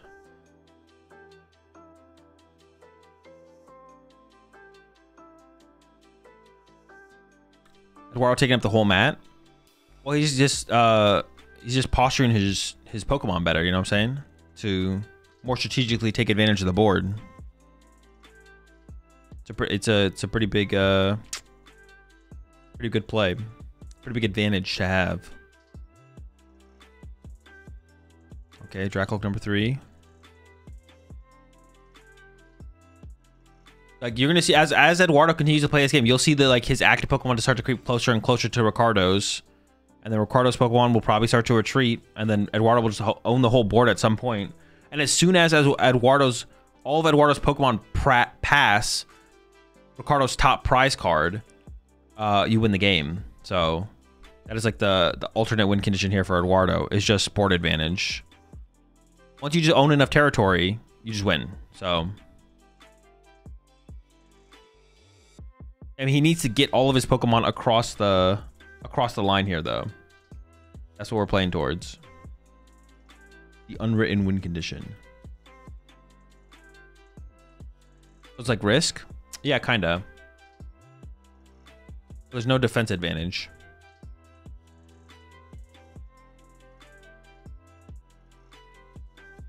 Okay, we got Dragapult. There's the Dusknoir in the hand. I mean, I feel like we kind of want to swing sooner than later, right? Like, this feels like a pretty comfortable swing turn. He's going after a Gimme Ghoul. Oh, we're just going to Badoo the Gimme Ghoul. Okay. I thought we were going to see the knockout here, but I guess not. Taking his time still. We're still chilling.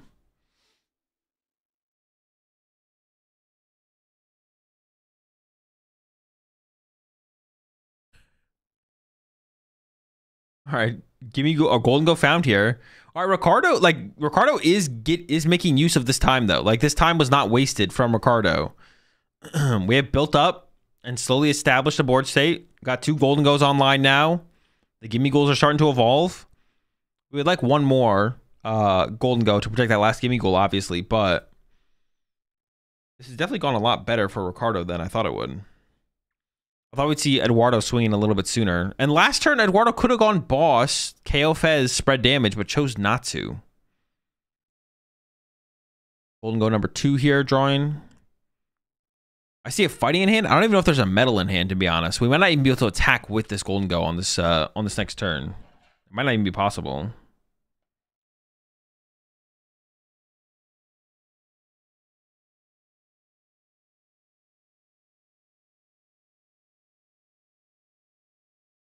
Oh shoot, I gotta go get something to pass. Yo, appreciate the primes up there, Kitten Kicker.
All right, I'm back.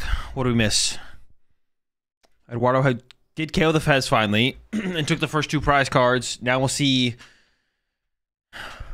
how Ricardo can respond.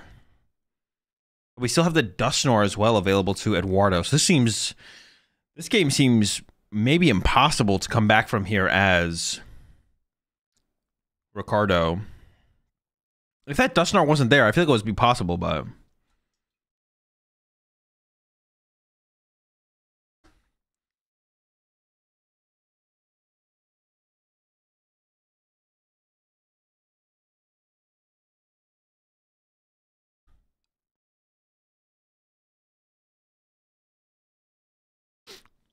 why is Ricardo's active halfway into Eduardo's active halfway into Ricardo's side of the field? Positional advantage. He's claimed more of the territory. Now he's just holding his ground. We'll see how well he can defend moving forward, though. Arvin coming out from Ricardo. I mean, I assume the KO can happen here, but it just feels like a little bit too late. I'm trying to like piece together like a prize map that's ever possible. Dude, that's what's like so like. I mean, it just kind of is the way it is, but like, I mean, Golden Go doesn't play hand disruption right now because I mean you shouldn't. There's no reason to play hand disruption right now, obviously, but yeah, there's no reason to play hand disruption, obviously.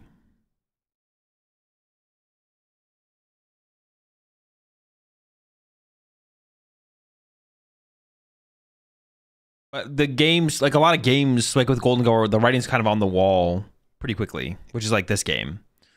One way, well, actually, that's not true. Well, not one way or another. Like, decks can make comebacks against Golden Go through hand disruption. A deck like Dragapult that sees so many cards turn after turn after turn. I say that, but I look at the current hand there from Eduardo, and it doesn't have all the pieces necessary to actually pull things together here for another attack. That hand is actually pretty weak.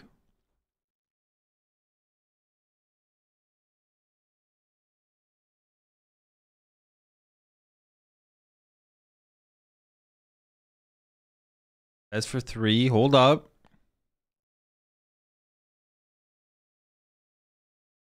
And Iono. Here's your buddy Poffin. I can't see a reason to. I mean, you could just grab a Duskull just to grab it, I guess.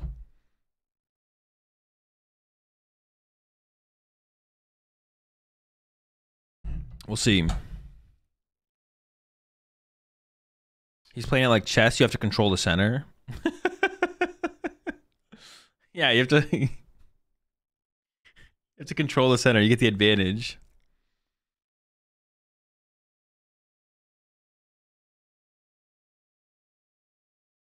Nest Ball just to grab the Ursaluna ahead of time. Energy to the Ursaluna as well. Fully set up, ready to go. Here's the Nitrogen for the Dragapult. I mean, I guess here you could just pop Dusknoir, knock out the active Golden Go. Or you can also save Dusknoir. Or we just have the boss KO off the bench. Okay, this works as well, yeah. And then there we go. There's the knockout. And you can just put...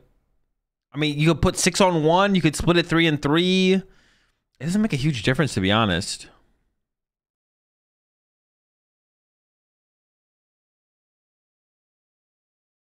Oh, is it just all... Well, no, wasn't there a 1 on that before? Shouldn't it be like a 7 or something?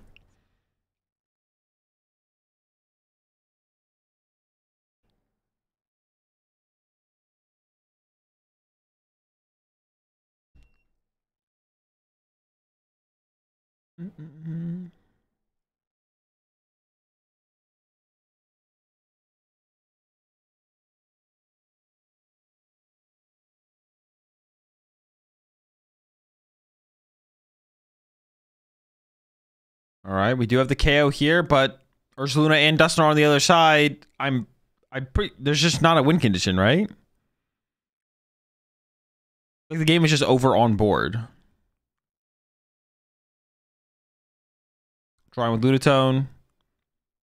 Like even Iono doesn't save Ricardo here. It'd have to be like Iono. I don't even know. Iono counter catcher KO Dusknoir, I guess. But obviously that's not a real win condition either.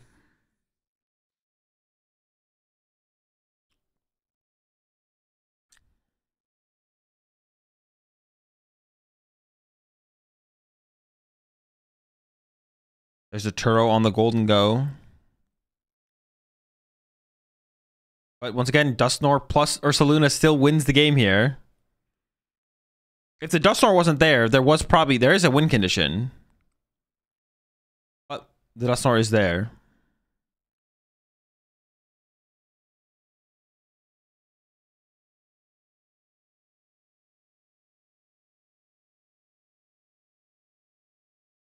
Okay, and there's the... Oh, wait. Wait, I thought they conceded. Oh, Iron Bundling. Pushes up Badoo. I guess they were... What would you even be hoping for there? Like, what kind of misplay could Eduardo make? Okay, he picks it up. All right. I was like, I'm trying to like come up with something here. The Nor, but the Nor doesn't even do anything because then Eduardo just attacks with Dragapult and then attacks with their Ursaluna. Nitpicky thing for the stream, but I don't like the clock counting up. Yeah, a couple people have mentioned that the clock counting up. But it's probably just like some clock that they Googled and found and threw on the stream. Yo, welcome to the Rat Pack there. Ascalogan. Scalagon. Appreciate it. Welcome to the pack. Where's his picnic basket? A picnic basket does not matter there at all. It's irrelevant.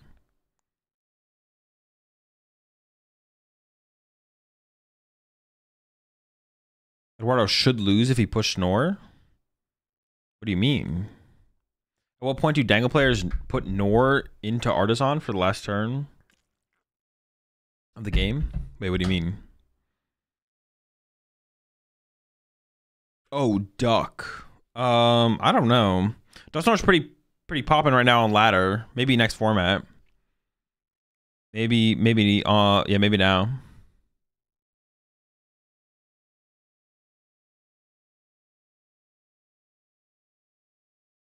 I think the clock counting up is fine. Only small thing is people need to ask how much time the match will be for overall. Yeah. I mean that's the problem with a clock counting up as opposed to counting down, right?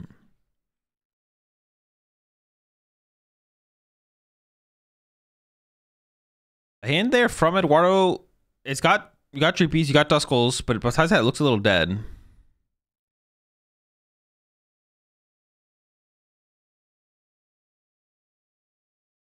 I mean that it does not lose the game, but he deserved to lose if he pushed up Nor when Badoo was there. Oh, sure. Yeah. All right. Lunatone start here from Ricardo. Let's see if we can get a turn 1 Soul Rock attack off. Bro, I feel like every time we see Golden Go on stream, they just basically dead draw or like struggle to do anything. Like, am I trolling, or is that literally what we've seen so far from Golden Go? Like every time there's a Golden Go on stream, they're just like, I got a gimme ghoul. Go ahead.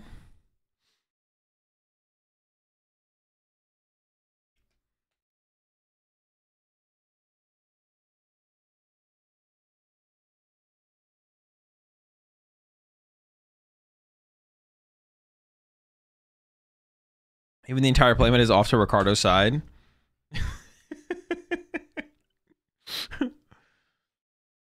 maybe if Eduardo wins this match in the finals, it's just like it's even moved further over. Like Eduardo's just invading the play table. Soon the whole table will just be Eduardo. It's that positional advantage, man. He's taking table space.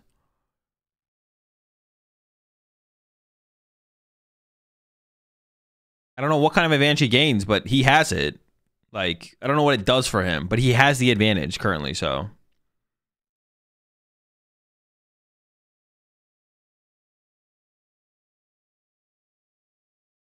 Turo. Interesting. Ooh, this gets us into the Soul Rock attack. Okay. I like it. Knockout on a Duskull. I said, hand there for Eduardo was not great, but does have Ultra Ball. And Ultra Ball can get us a Pheasantipity if it's not prized. Dracloak top deck is also pretty good. Oh, there's just a second. I thought that Dracloak was a Dragapult. Okay, we're actually cooking over here.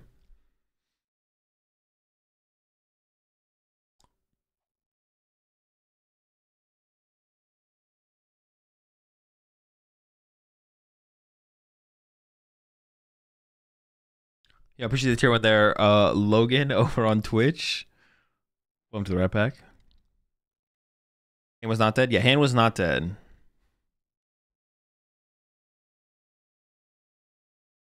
He has a Chad bench space, dominant and masculine posture, of course. Just like opening your legs. Wait, what? This. Yeah, definitely an alpha move from Eduardo for sure. I'm not sure what you're saying with your comment, but yeah, alpha move from Eduardo for sure.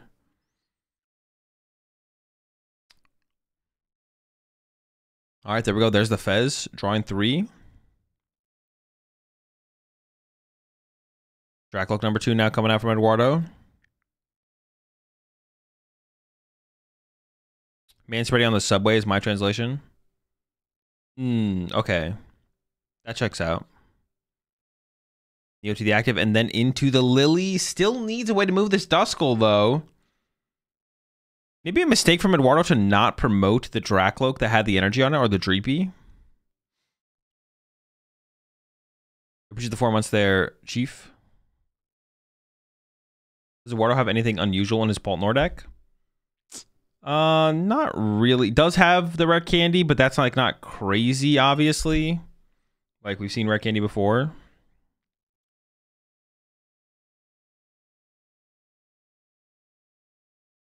We've already attached return, but there's an Ultra Ball. So if Latias is in the deck, then we can get into the Badoo here. And that's what we're seeing instantly here. Just going into the Ultra Ball. I assume Latias will be the pick. Treat into that Badoo, and then Itchy Pollen.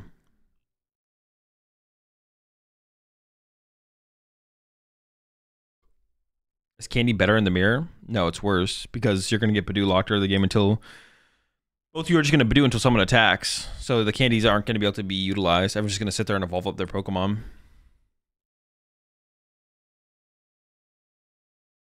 Jamming Tower to go with the Itchy Pollen. I'm not sure about the Jamming Tower play there. It doesn't really prevent that much from Ricardo.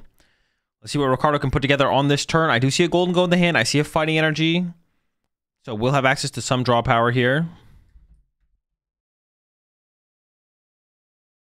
I think Paul's the best deck I can play.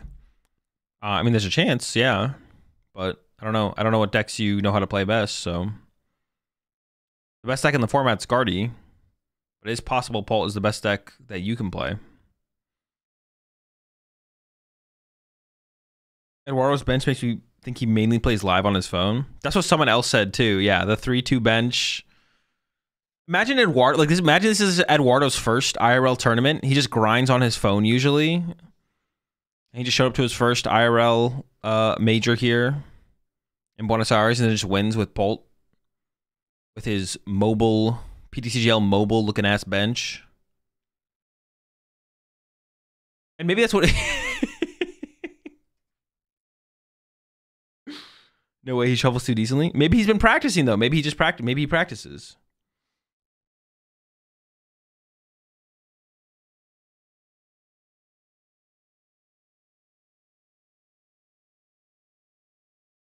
All right, there's a boss on the Duskull here from Ricardo. That's a good KO. Badoo re-pushed up from Eduardo. Okay. I mean, but if Eduardo just has like Counter Catcher, Punch, Golden Go, Halucha, the Gimme Ghoul, KO, Gimme Ghoul off the bench, Eduardo's in a pretty good spot. That seems like the best play here for sure from Eduardo.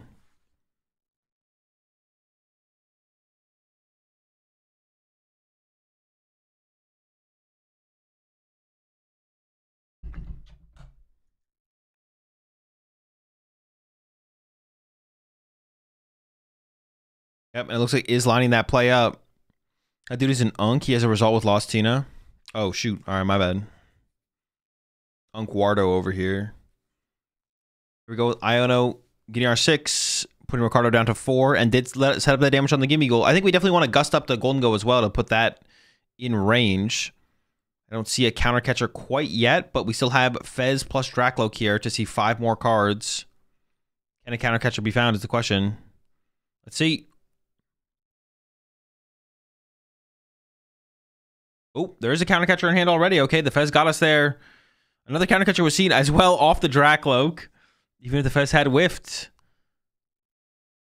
I mean, I think we should see the bring up on the Golden Go, but it looks like Eduardo's just going to go for the 2 prize card. But I don't know. If we had punched that Golden Go here, I feel like that sets us up in such a good spot, doesn't it? If we had counter catchered the Golden Go and punched it. This situation feels like Ricardo's in a decent spot to just go knock out 2 prizer, knock out 2 prizer now. There's so much less pressure on the Golden Goes. We'll see how it goes. Found the trolley off the Iona. Okay, this is going to be huge here.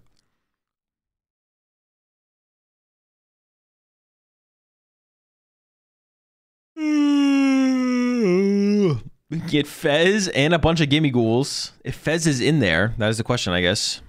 We maybe want to avoid Fez. Dude, not the Riolu. Do not get the Riolu, dude. I'm tired of the Riolu. No more Riolus. I'm tired of seeing Riolu get grabbed off these trolleys.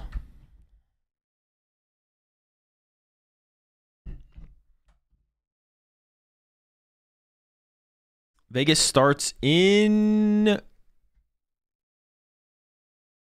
soon, actually. They start soon.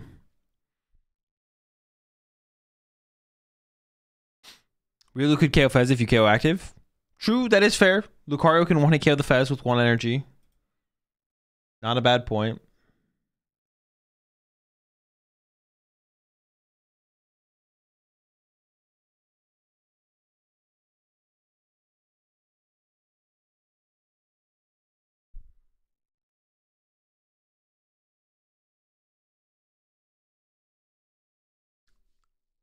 Now we have no benches for Genesect or Fez. I assume Fez was prized there if we didn't grab it off the trolley.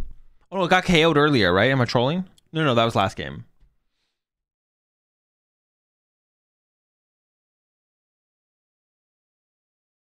Yeah, so I assume the Fez must be prized then. The Riolu is actually okay here. That is a good point. Lucario, fighting boss, does win the game on the Fez here at this point, so that is something.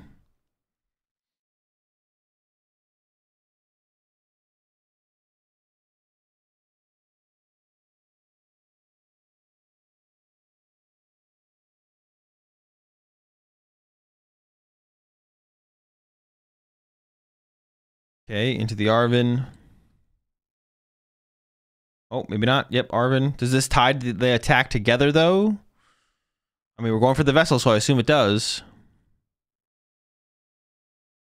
How far did Jackson make it? Jackson lost the winning in for cut.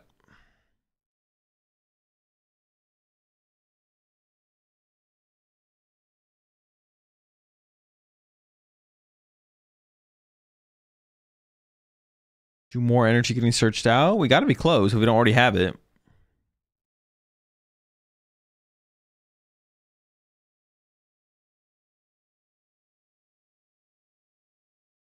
Wait, do we not actually have it? Superior? Okay. We have Superior here. Okay. Oh, okay. Yeah, we're fine.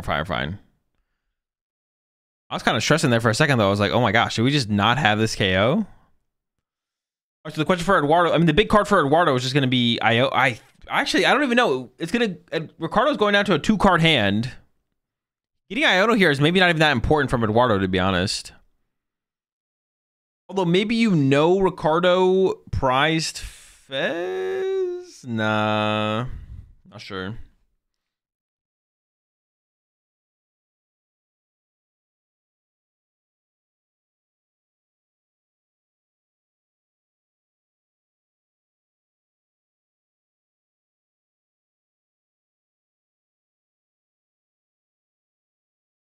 Surely we have it.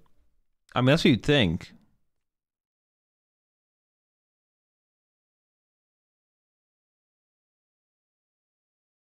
Any advice on how to beat Mega Lucario with Pult Nor? That was built to counter it. Max built 1 hit KO Dragapult, 3 stadiums, give it a jamming. Discard special energy from Pokemons with Enhanced Hammer. I have no clue, no.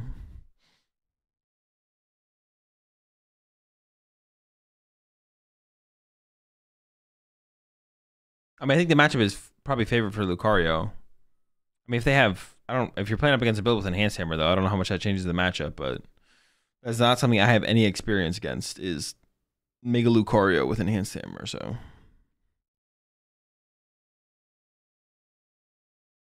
You know, if Ryan got top 8. I believe he did get top 8. I don't know for sure if it advanced past that, though. Yo, what's up, Evan? Guard 4-1 in Singapore. Okay. A lot of cards in hand there for Eduardo. One final Poffin burn here. Is there anything worth grabbing? It looks like the answer is, well, you could get a Duskull, I guess.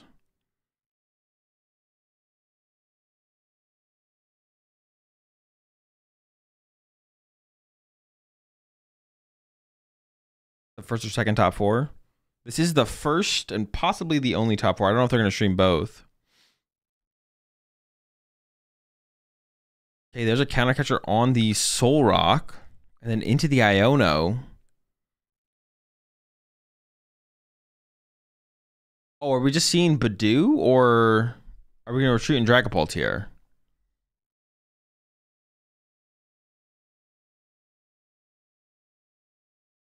If we Dragapult to KO the active, can we even draw 3 prize cards next turn?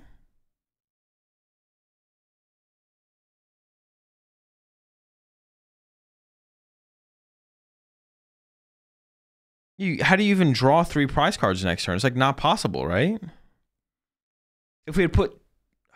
Yeah, they're just not possible, right? Well, I'm assuming the Gimme Ghoul evolves to a Golden Go as well. I guess if it doesn't, or Picnic Basket. I'm assuming Picnic Basket, Turo, or Evolution happens. And if any of that happens, we don't win, right? Was it not better just to Badoo Lunatone? Maybe just punch the Golden Go. See, this is why I wanted us to just punch that Golden Go on that previous turn instead of KOing the Solrock or Lunatone or whatever. I just want to punch the Golden Go instead. I think that put way more pressure on them.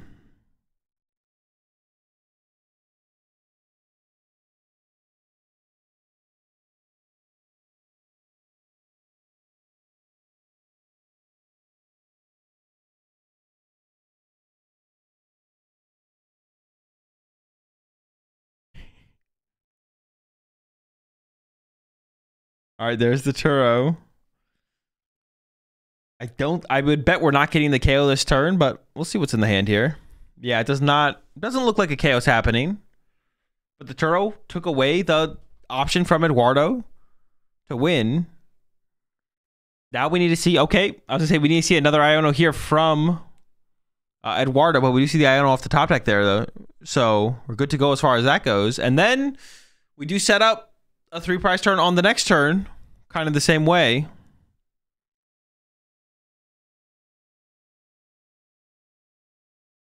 You could even go like 2-4, I guess, like 2 on Riolu, 4 on the Lunatone, I think.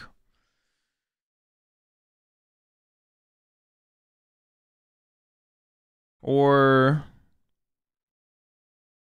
retreat to the Badoo. Oh no! How many energy are left here for Ricardo? Not a lot. Actually, back-to-back Badoos. Oh, and the chase on the Riolu. But now Lucario fighting gets a KO. Maybe you don't mind that here as Ricardo. I wonder if Solrock is available. Deck out? I mean, that's the angle he's kind of threatening for here, is deck out.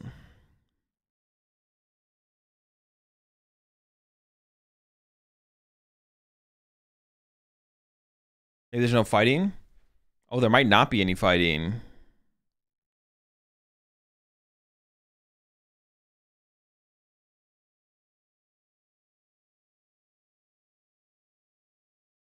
Why not Lunatone?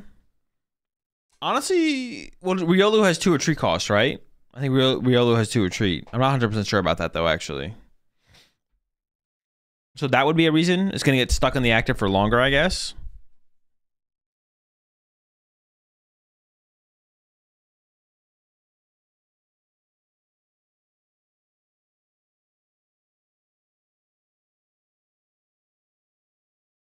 Boss on the Dracloak and pass. Plenty of energy remaining, I think, here for Eduardo.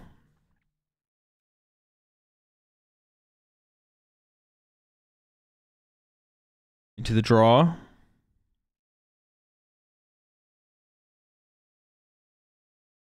Yeah, the jamming tower is also a big deal. That's a good point. To remove the potential of Air Balloon. And it's just going to run back into the Badoo and go into the Chipolin. I mean, it's 100% protects Eduardo's two prizers. Like, there's no way for Ricardo to get a KO on the two prize Pokemon. Well, actually, that's not true. Ricardo could have Fighting Energy, Boss, Mega Lucario, right?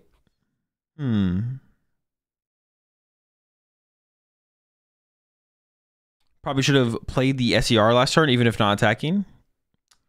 Did he have the SER? I don't know if he had it, though.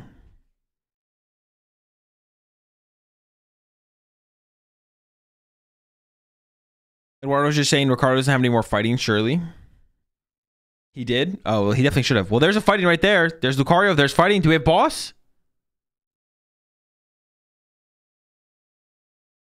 Knocked out the Badoo.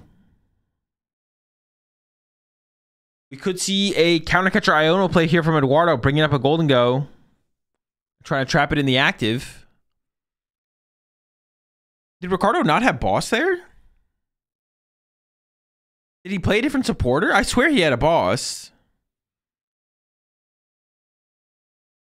Did he actually have a Boss? He used Boss last turn. He Boss Dracloak. Okay.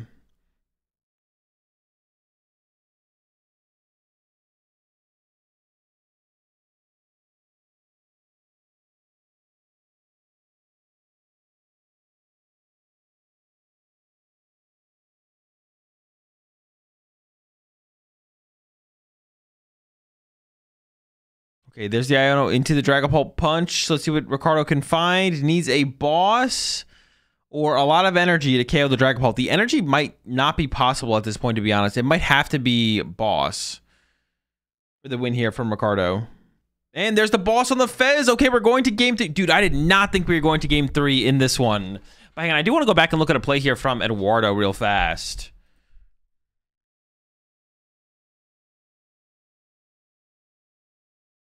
It was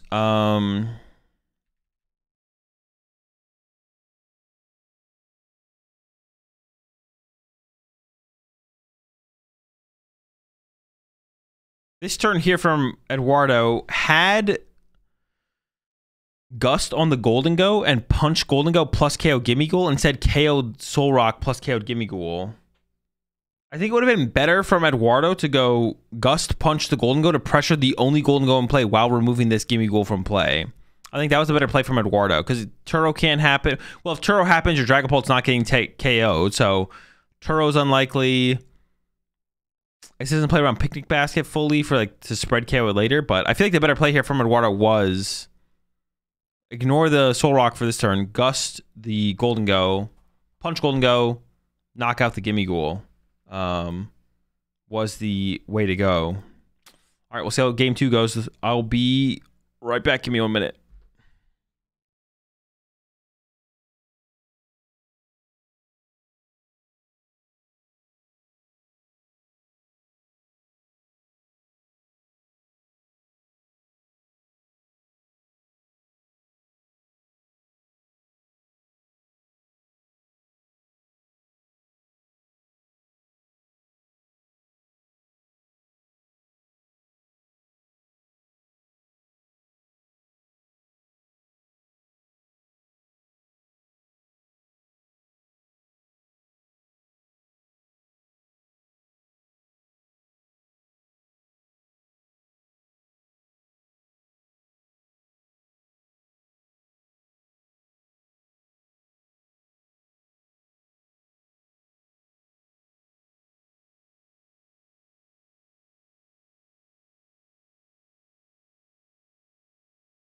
All right, I'm back. Dude, I am starting to fade a little bit. I need another little caffeine boost here. All right, that's a Riolu. Do we have the Mega Lucario in hand from Ricardo here? I can't see another reason to do that. Hawlucha, Monkey Dory, Jamming Tower, Iono. The Monkey Dory bench here can't be worth it. I don't like that Monkey Dory bench here from Eduardo. It's just going to eat up a bench space for the rest of the game, and you're going to regret it later. Like, you don't play... This is like a really good example of like a classic example of like playing... This is actually a really good example. Well, Eduardo's doing prize checking. This Monkey Dory bench is a perfect example of playing... Not playing to win, but playing not to lose. You always want to be playing to win. The benching of this Monkey Dory is like, ooh, if I don't bench the Monkey Dory and my Hawlucha dies, I lose the game. Yeah, but if you have Monkey Dory on your bench in the mid-late game, you could, like, that's going to lose you the game as well. Like, when you play the Iono here, we're drawing a basic Pokemon. When we play Iono here, we're expecting to hit Dreepies, Buddy Poffin, Badoo. Like, we're expecting to draw these things. And it's not that Monkey Dory can't be used. It's not that Monkey Dory can't be utilized in this matchup, possibly, but we'll get it when we want it. Putting this in play here is just a mistake here from Eduardo. It's not playing to win, it's playing to not lose. And you see here, we're fine. We got Dreepy, we got Badoo. We don't need this Monkey Dory. We never needed this Monkey Dory. Now we have a Hawlucha and a Monkey Dory on our bench, which is terrible. Like, all we're doing is giving ourselves a way worse bench space or way worse bench to work with. So a really big mistake here from Eduardo. And it's a perfect example of playing to win versus playing not to lose. So we'll see as the game progresses if Eduardo actually gets punished here from it, though. But it is a perfect example of that. Into the retreat, into the Badoo, and the item lock is still established here, which is still good. It's not a terrible bench for Eduardo. It's not great, though. We have two dead Pokemon in play, the Monkey Dory and the Hawlucha. The Monkey Dory could become useful later. We'll see. Gimme's found off the Iono here from Ricardo. Double Gimme Ghoul found, and I see a Soul Rock in the hand, but that might be it. I can go with the Minor Errand running, which I think has to be the play here from Ricardo. And could actually pop the Iron Bundle. And that makes things a little awkward for Eduardo, because you don't have a pivot on your bench. You don't have a free retreat Pokemon. And now that your bench is that much more clogged with the Monkey Dory, it's harder to get into the Latias, potentially, and take advantage of Latias.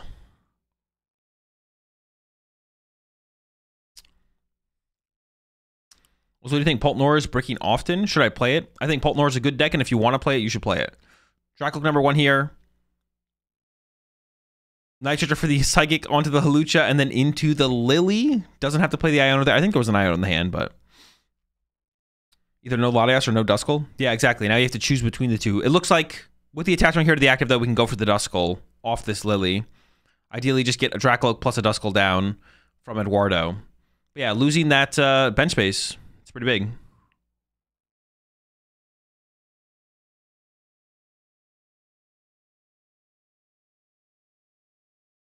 He's still got 5 bench spaces, though. It's all right. True! Eduardo actually has no Pokemon on his bench. He just has 4 active Pokemon and 1 ultra active Pokemon in the Hawlucha. And that's the value. That's the benefit of taking the territory, right? The positional advantage here from Eduardo allows him to have 5 more bench spaces and an ultra active Pokemon in the Hawlucha, as well as having 4 active Pokemon in Monkey Dory, Dracloak, Badoo, and second Dracloak. Taking a look at the hand there, nothing crazy. Second Dracloak coming in. We would like a Duskull, I think, still. So if we can find a Duskull, that'd be good.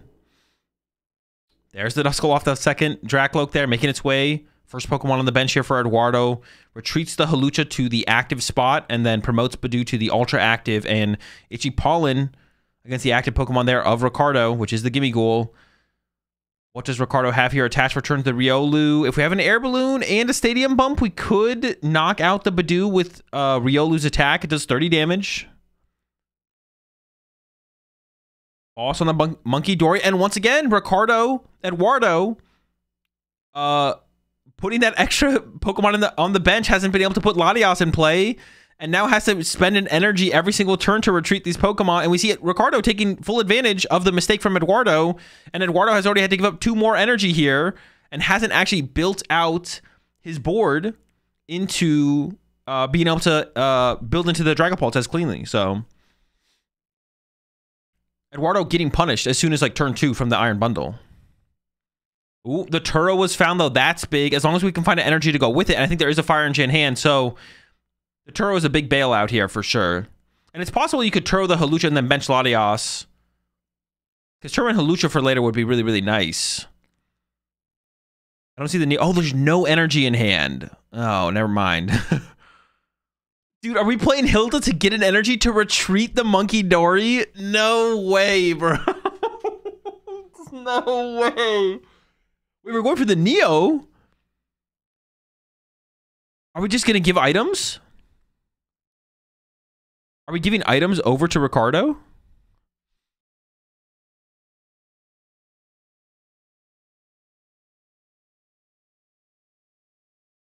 Nope. Dusclops, Luminous. Okay, we're hard retreating the Monkey Dory again. Or not the Monkey Dory, but a Pokemon to get back into Badoo.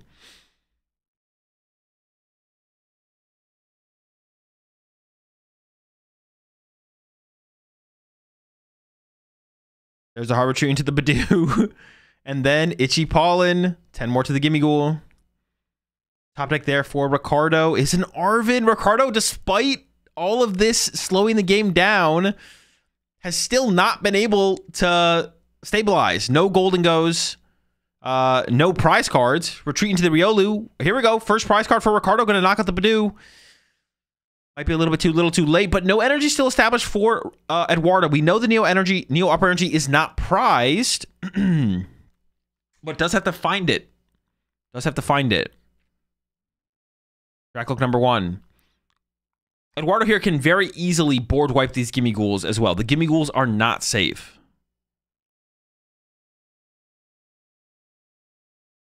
Dracook number 2. There's the Hilda. Okay, Neo Upper can be found now. Although it was looking like there was the potential there for Ricardo. Neo Upper plus Dusknoir being searched out here from Eduardo is still going to make it tough. The Monkey Dory punish could only go so far. See the counter catcher on the Gimmighoul. And you could deal with this Riolu right now with Dusknoir if you want to as Eduardo, but you don't have to. Definitely not necessary. It's actually lining up an Ultra Ball here. Interesting. I thought we'd maybe see another Duskull get grabbed off a Poffin, but I actually don't know how many... Oh no, we're going to remove all threats here as Eduardo. Knock out the active, knock out double Gimmighoul. Doesn't want 0 threats in play. And is going for this... This has to be for Fez, right? Like, what else would we Ultra Ball for here that we wouldn't Poffin for? Wait, what? Why not Poffin for the Duskull and save the Ultra Ball to find the big guys later?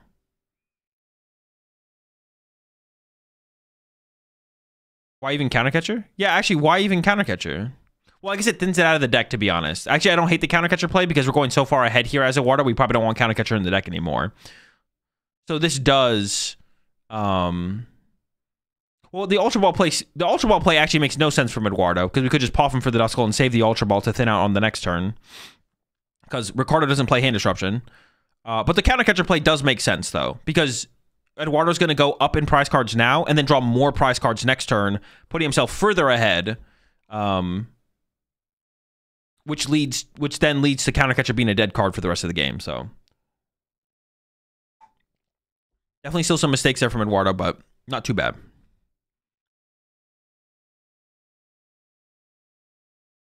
Arvin coming in here from Ricardo. The Trolley getting lined up, but I mean, Trolley on turn...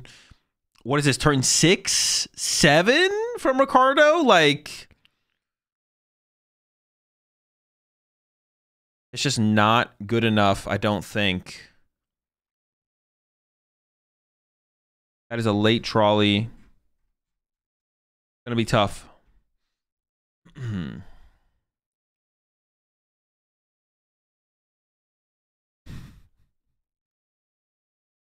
I need actually, I'm gonna message Horsey about making an animated 6-7 emo, to be honest.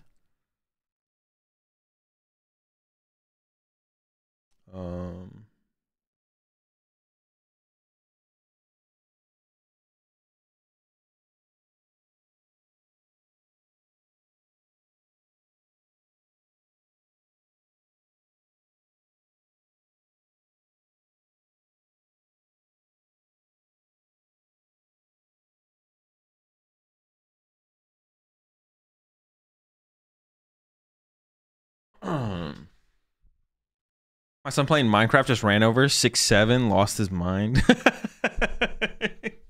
We do not need a 6'7" emote. We need an animated 6'7" emote.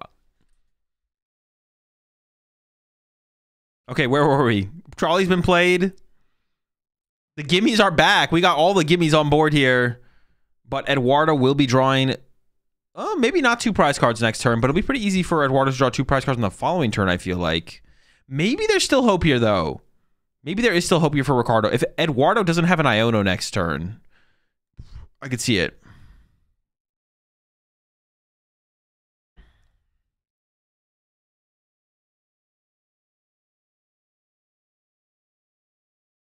Is going in with a superior energy retrieval right now. Interesting.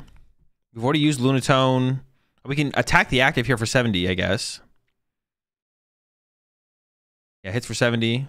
Ricardo is playing like super quickly here. They have plenty of time left. I think Ricardo maybe thinks there's less time on the clock than there actually is, because Ricardo has been playing like super quick. Not that there's a problem with it.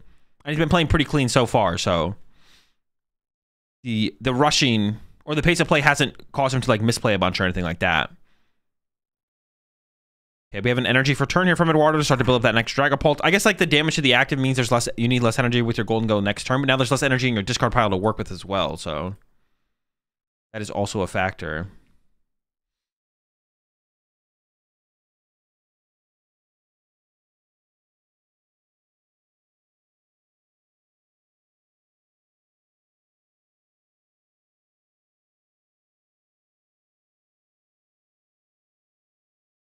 Okay, Iono from Eduardo. Yeah, I definitely am suspect of that superior energy retrieval use there from Ricardo, but I don't know how many energy are in the discard pile, so there might still be a decent amount in there.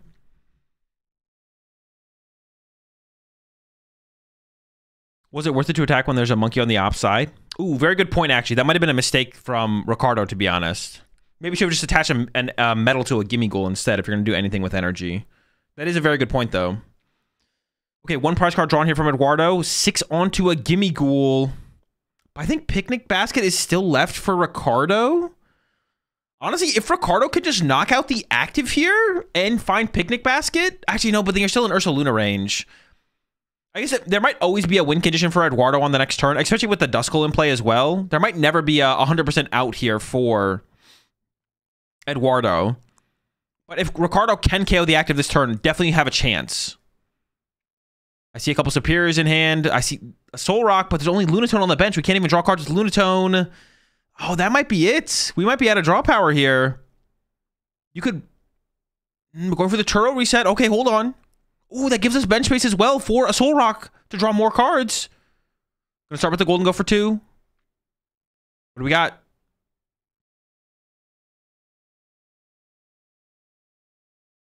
It's like Artisan, maybe? I see what's called in hand though. Goes for the Artisan, shuffling the deck before drawing more. Okay.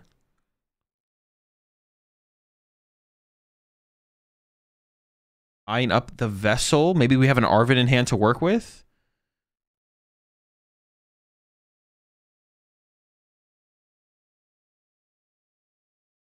There's the Soul Rock. Now we draw with the Lunatone. Man, I think that Superior on that last turn is going to come back to bite Ricardo. I don't think there's enough energy in the discard pile to fuel the Superiors to fuel a KO. Let's see, though. 1, 2, 3. There's only 3 energy in the discard pile. Dude, that was such a huge throw from Ricardo last turn. Ricardo should not have played Superior Energy Retrieval last turn. That was so bad. Or if you were going to play it... Oh, maybe we still have enough, though, actually, because we do have the 70 on the active, so we don't need the full 8. It is -2, so we only need 6 energy here, actually. Hold on. Maybe it is still possible. Dude, if Ricardo comes back to win this game, that would be insane. The Monkey Dory bench from Eduardo needs to be investigated at that point. Match fixing in the PokemonTCG, question mark? What has gambling come to? Just a boss on the Monkey Dory. Are we just going to try and trap it for the turn? Wait, have we already played a supporter? Am I trolling? What supporter did we play?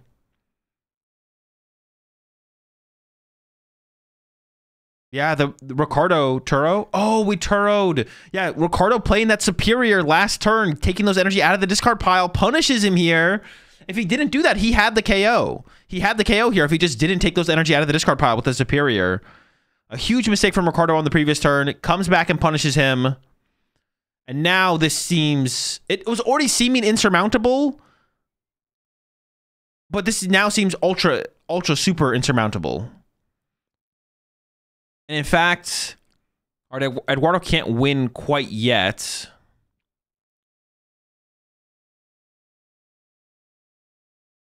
Ricardo punting my parlay right now.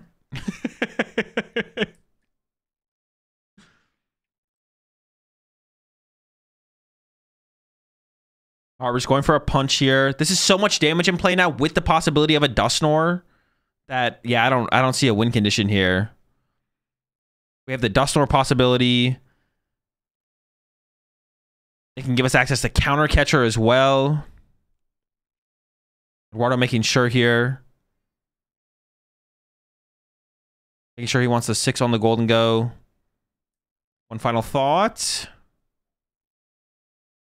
Why is that where the energy is recovered from SCR Ionode? Yeah, he recovered 4 and then 3 got shuffled to the bottom of the deck.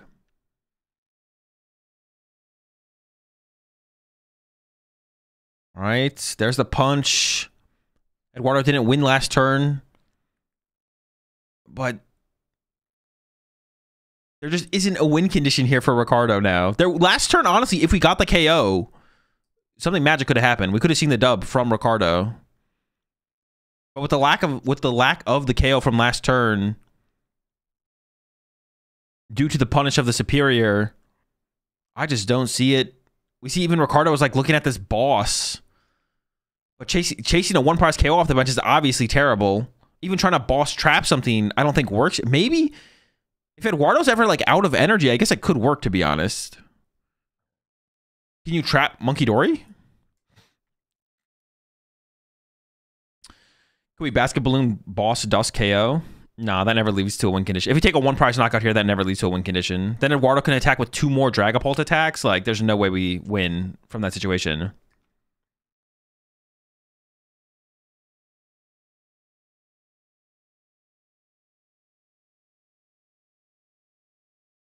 It looks like that is going to be a KO on the active Dragapult.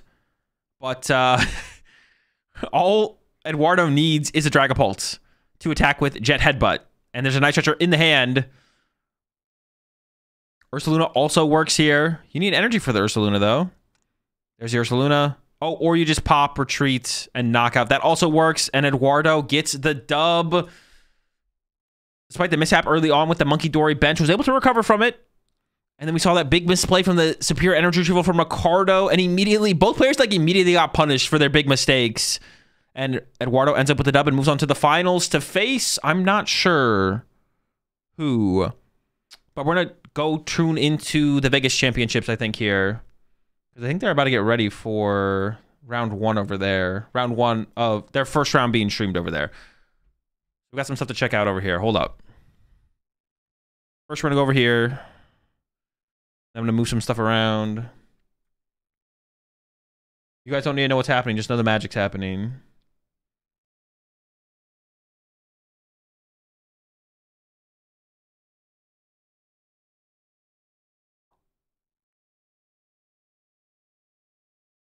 So then we're going to go over here.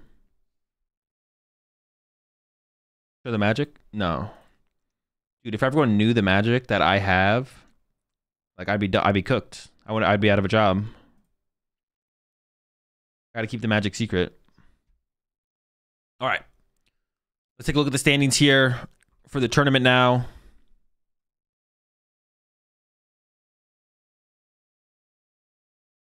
So first seed toward Reklev 10-01 with Absol. Drew Allen 10-1. I don't know what Drew's playing. Henry Chow with Gardevoir, of course, 10-1 as well. This is round 12 of 4. Are they going to show us a round 12 match? Dude, they better show us a round 12 match. If they don't put a round 12 match on, I'm going to be sad. All right. Ryuki Okada. So like this is a winning in for these players, I think. I think if these players win this match, they're in cut.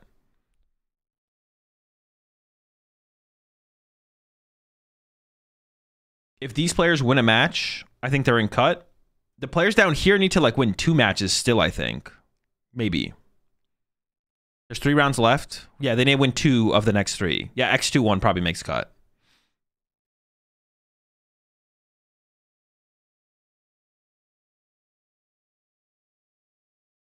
Eduardo is my friend, and he misplays every time he has a lollipop in his mouth. Why'd you redact your message? Why did you redact your message?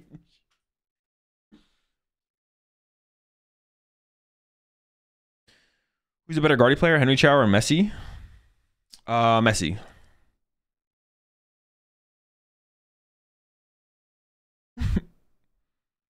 Oh, he misplays every time he doesn't have a lollipop in his mouth. The lollipop carries him. That's his magic.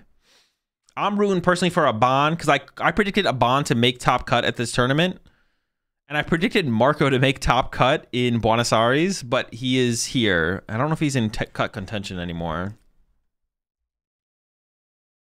Marco Cifuentes, 704. Oh, if he goes 3-0, I think he's still in. I think Marco can still make cut here, actually.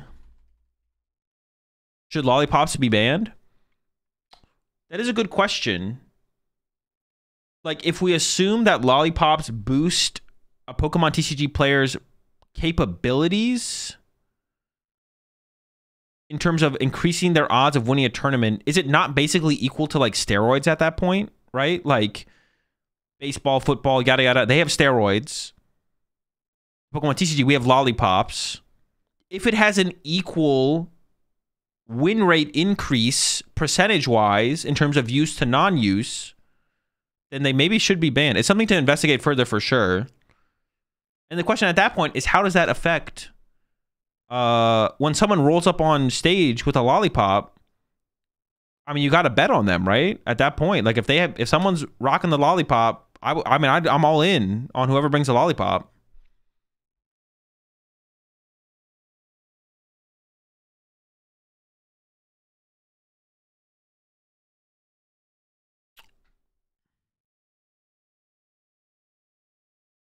Was this prediction for the previous match? It was, right? And who won? Eduardo won.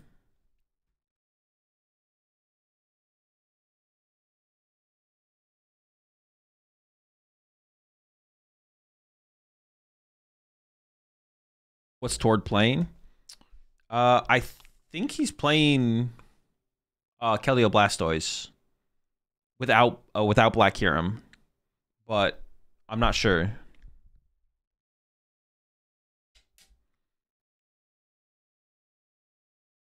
Chow versus Okada on stream. Ooh, dude, that's a good match. Wait, are you saying that is confirmed, or that's what you want to see? Nah, he had the Kyurem. He had the Kyurem. Are you sure?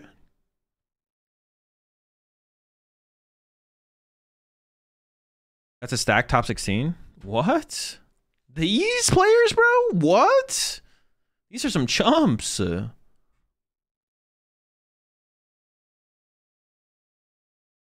Okada tweeted it. All right, cool. So they are giving us a match this round. Are you kidding me, bro? Is Liam playing Zorak? We actually don't know. It's just a good guess. Did we see Dango players playing Cypher Maniac? Some of them, yeah. Some of them are playing the Cypher Maniac. Like Rogerson is playing Cypher Maniac. And we've seen a couple in Buenos Aires as well playing it.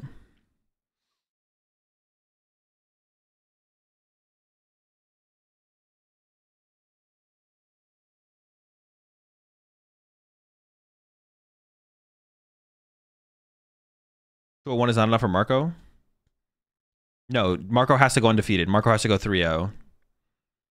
Wait, I don't even know if that's good enough, to be honest.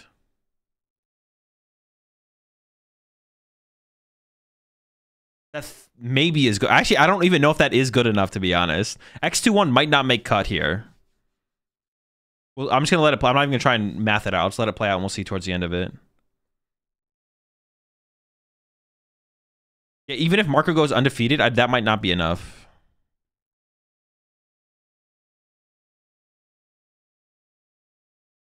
But I think 1004 is X2-1, right? X2-1 in points.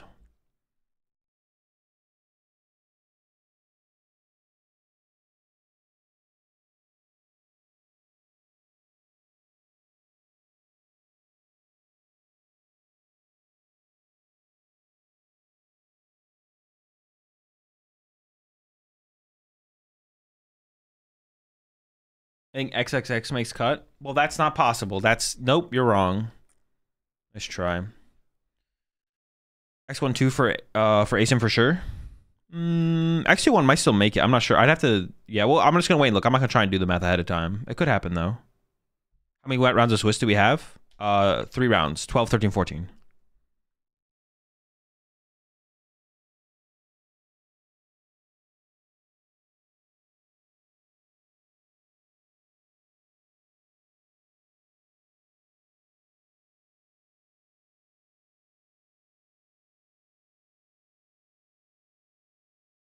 Undefeated can even not make day 2. True.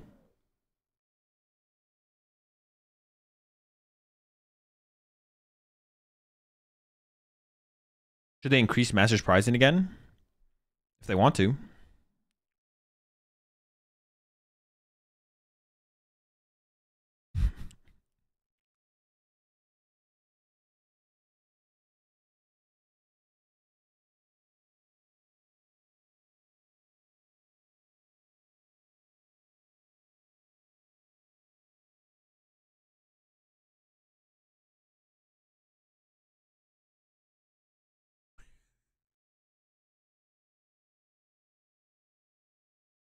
Please say one opinion. I mean, ask a good question. Should they increase Masters pricing? Who cares? I mean, it's fine the way it is. If they want to increase it, go for it. You can't be like, Azul, here's a bad question. And then be like, what? Why don't you have an answer to this bad question? If you ask good questions, you'll get good answers. Why is it a bad question? Because who cares?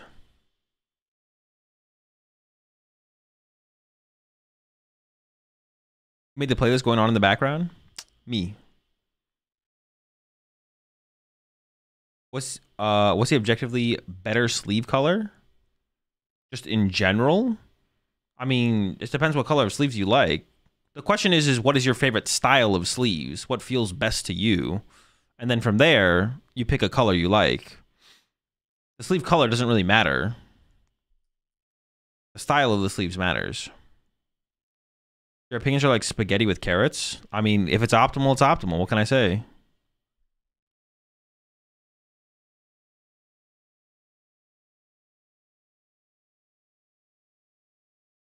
Wait, why did this music stop playing? I didn't even realize wait, has the YouTube music just not been playing this whole time?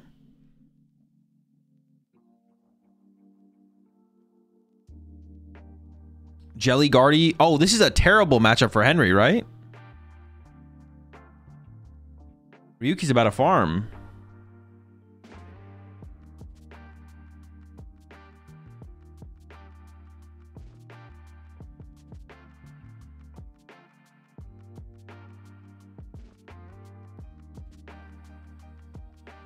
You have a routine before playing, like a ritual or something? Not really, no. What's the odds that a Bond makes finals and whiffs against another dark deck? 50-50. Gotta be terrible. Absol is dark, so that means auto wins, according to YouTube chat. Yeah, this one's... I feel like this is tough without, like, the Bravery Charm and stuff like that for the bigger one-hit KO potential. Wait, what the...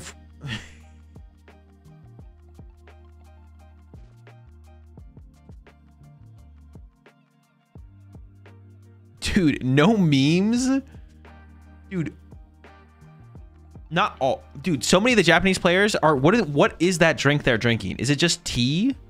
Like, whenever we watch Champions League, like, half the players are drinking whatever Ryuki is drinking right now. What the fuck is Ryuki drinking? It's piss. It's tea. Is it just tea?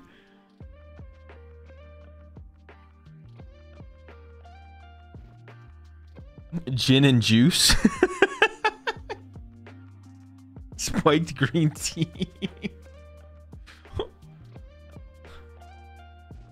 Premium Power Pro. Is it tea? Okay. All the Japanese players be drinking the tea.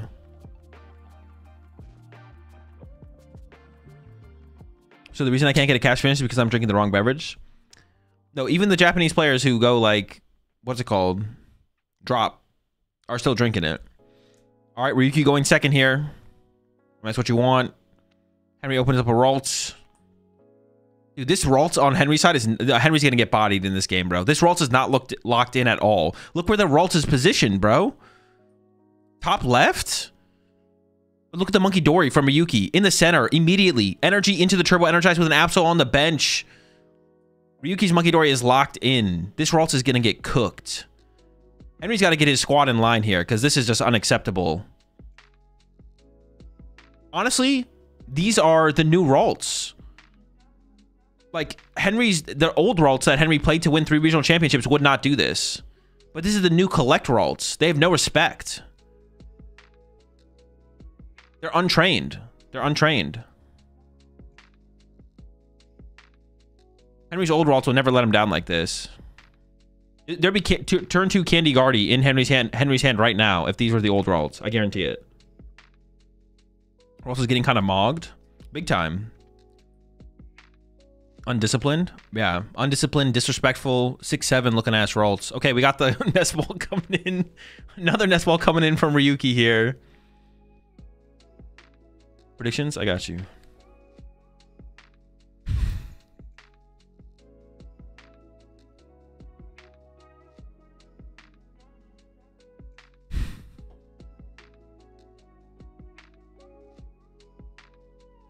I don't even know what else you grab here from Ryuki, to be honest. Maybe a mobility card. Could go for the Petch. Could just go for Latias. I see the Zerosic in there from Ryuki, so probably is not playing the Cornerstone.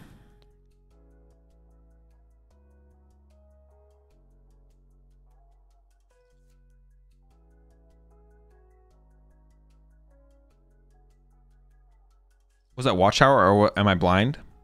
You're probably blind. I can't imagine it was actually a Watchtower. Maybe, though. There's a prize Cornerstone? Oh, is there? So there's Cornerstone and Zerosic. Interesting.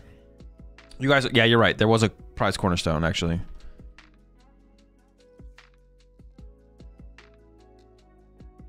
Cornerstone, Guardy, Candy. See, this Candy Guardy would have been in Henry's hand if it was his old Ralts. The new Ralts don't got it like that, though. Wait, is this a dunk? No, this is Ryuki Okada. Ryuki and Tor on the same list? It's possible. I think they've worked together in the past. So. Alright, Turbo Energize here. Got the Latias, got the mobility set up, and the Double Dark Energy to the Absol. This is already looking like a really good start here from Ryuki. Let's see what Henry can put together on this turn, though. I don't expect much out of it, though, unless if this Ralts is not going to lock in here. Couple Ultra Balls. There's a Lily in hand. So definitely not a dead hand here for Henry. Oh, Secret Box. Hold up. I mean, Candy Guardy is, I think, technically available for Henry here. It would be an insanely costly Candy Gardevoir. But I think it is available to Henry right now. The cost has to be through the roof, though. Like, Henry might not be able to financially recover from this one, I'm not gonna lie.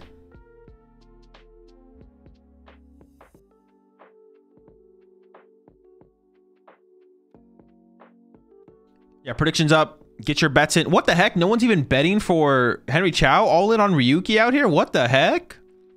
We got some Thai believers as well. Yeah, predictions up over on Twitch chat. Get your Bulu Bucks. Put them to work. Act now. You could double, triple, even quadruple your Bulu Bucks with a one-time prediction on this match right here. Henry Chow with the Gardevoir versus Ryuki with Mega Absol. Don't just let your Bulu Bucks sit there and rot. Put them to work today with predictions.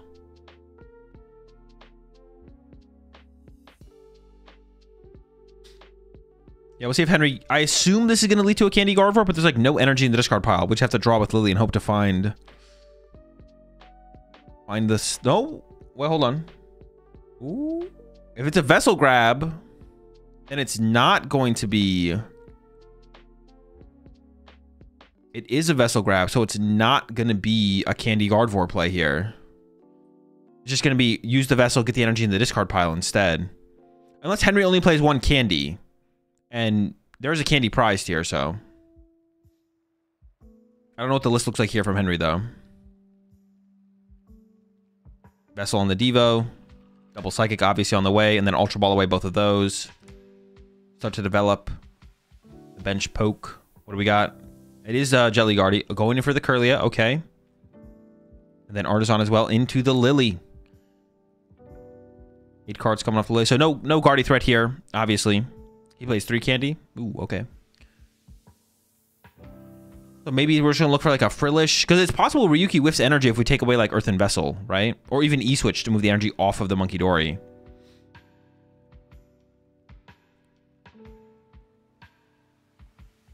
See what Henry can find here. Here we go.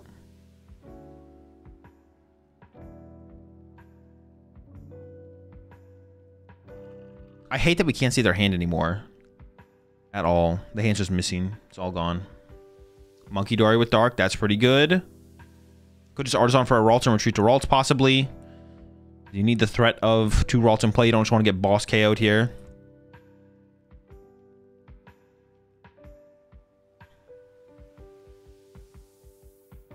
It is just the Ralts. Is there anything else to be done here for Henry? Or is it going to just be retreat to Ralts and pass? Fez might be in hand. We maybe just bench the Fez. Oh, just going to be the pass. Okay, over to Ryuki. What do we got? Draw for turn is... Monkey Dory. Not bad. Dark Energy in hand. Lively Stadium in hand.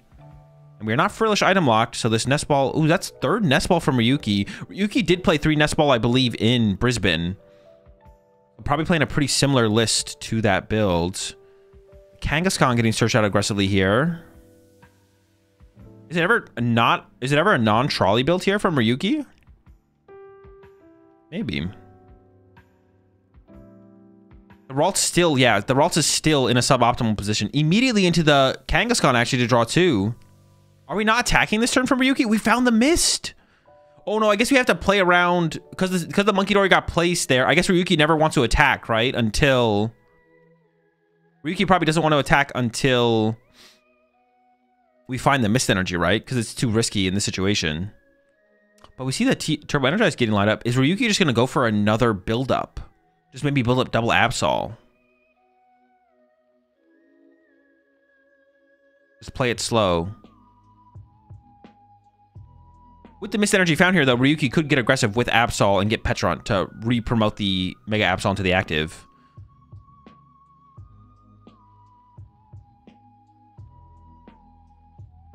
Looks like considering the Poke Gear. Yeah, if the Monkey Dory didn't get set up last turn from Henry, you probably could have gone with Absol attack with just triple Dark because there's no double Monkey Dory to threaten the Mew response knockout. But because of the Monkey Dory plus Dark from Henry, you probably need to wait for Mist.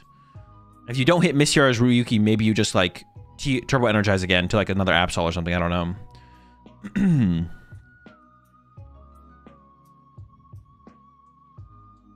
Oh, we are just building a Dark Energy on the... And then pass. Okay. Ryuki's just taking his time here. Not going to get too aggressive. I feel like this is... I feel like that's so much... That's such a big opportunity to Henry, though, right? Yeah, Screamtail KO Monkey Dory is just so good here, like, right? Like, what am I missing? I don't think I'm missing anything, right? Low aura from Ryuki. Shake my head. I'm really curious to see how Ryuki, because Ryuki had like all the tools there, right? Ryuki had all the pieces, could have swung with the Mist Energy, chose not to. I'm very curious to see how Ryuki's going to approach this now then. I want to see what he does. Obviously, I don't want to question Ryuki until we see what he does and see what he does different. I mean, if he just gets obliterated, then okay, I'm fine making a judgment call, but he's one of the best players in the game for a reason. So let's see how he cooks from here. Now he lost his Mist, though. Now he lost his Mist. And that was another thing as well. By not attaching the Mist for turn, there's a high chance you lose your Mist to an Iono, right? And now we don't have the Mist Energy to protect from a potential Mew. You see 3 getting loaded up here from Henry.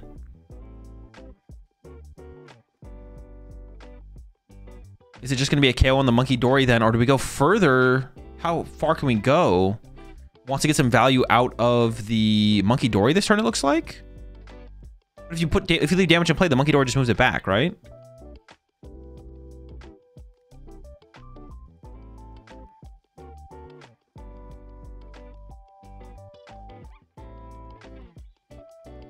Oh, we're just gonna punch the Absol here, and with the Bravery Charm, though, we stay safe. But now we could get triple Monkey Doried, and the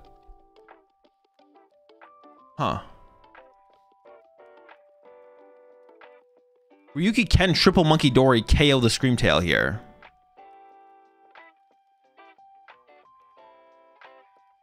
Or triple Monkey Dory KO the Ralts.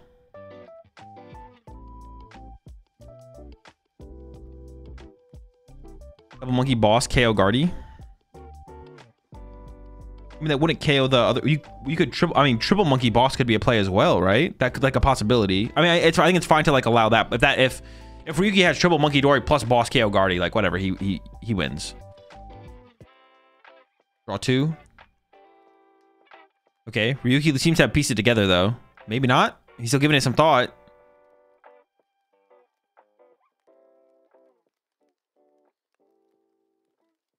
He can't do that without missile unless he gets cooked by the counter catcher Mew.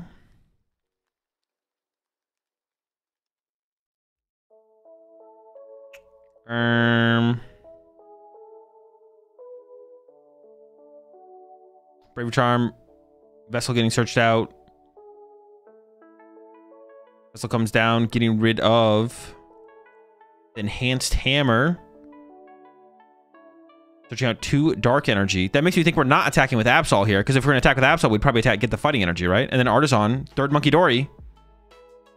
Yep, there we go. Triple Monkey Dory set up here for Ryuki.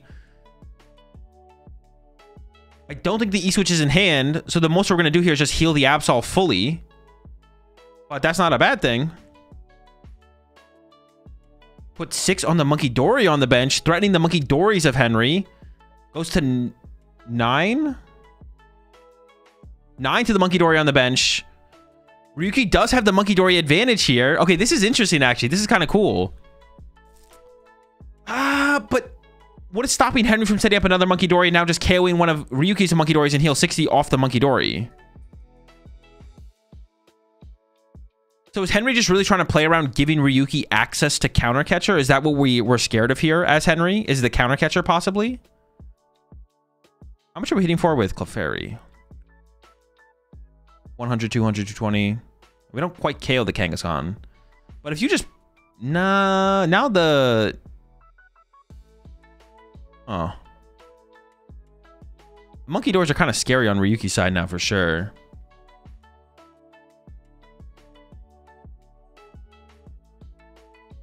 If I was Henry, I'd use 2 monkeys to the Latias and KO with tail. In the current board state, it feels like Henry has to be the aggressor at some point for sure. The question is, when does Henry get aggressive? And it looks like he didn't draw a Dark Energy here. So without a Dark Energy, you can't set up another Monkey Dory.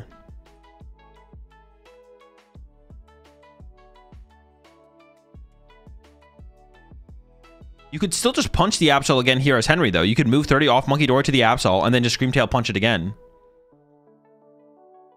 Like, the 3 Monkey Dories on Ryuki's side of the field don't out-damage your Screamtail. The Screamtail plus your Monkey Dory currently out-damage the triple Monkey Dory. Yeah, just going to continue to load up damage on the Absol. Continue to pressure that. If you take a KO here, you don't want to give Ryuki, like, counter catcher and stuff like that, so... Makes sense. But now quad Monkey Dory. Wait, now Ryuki has established triple Monkey Dory plus boss potentially. Ryuki could go triple Monkey Dory KO Ralts, boss KO Guardy though. Monkey Dory 1 and 2. Just KOs the Monkey Dory. Prize card is boss or Cornerstone. Not sure. I think it was the boss.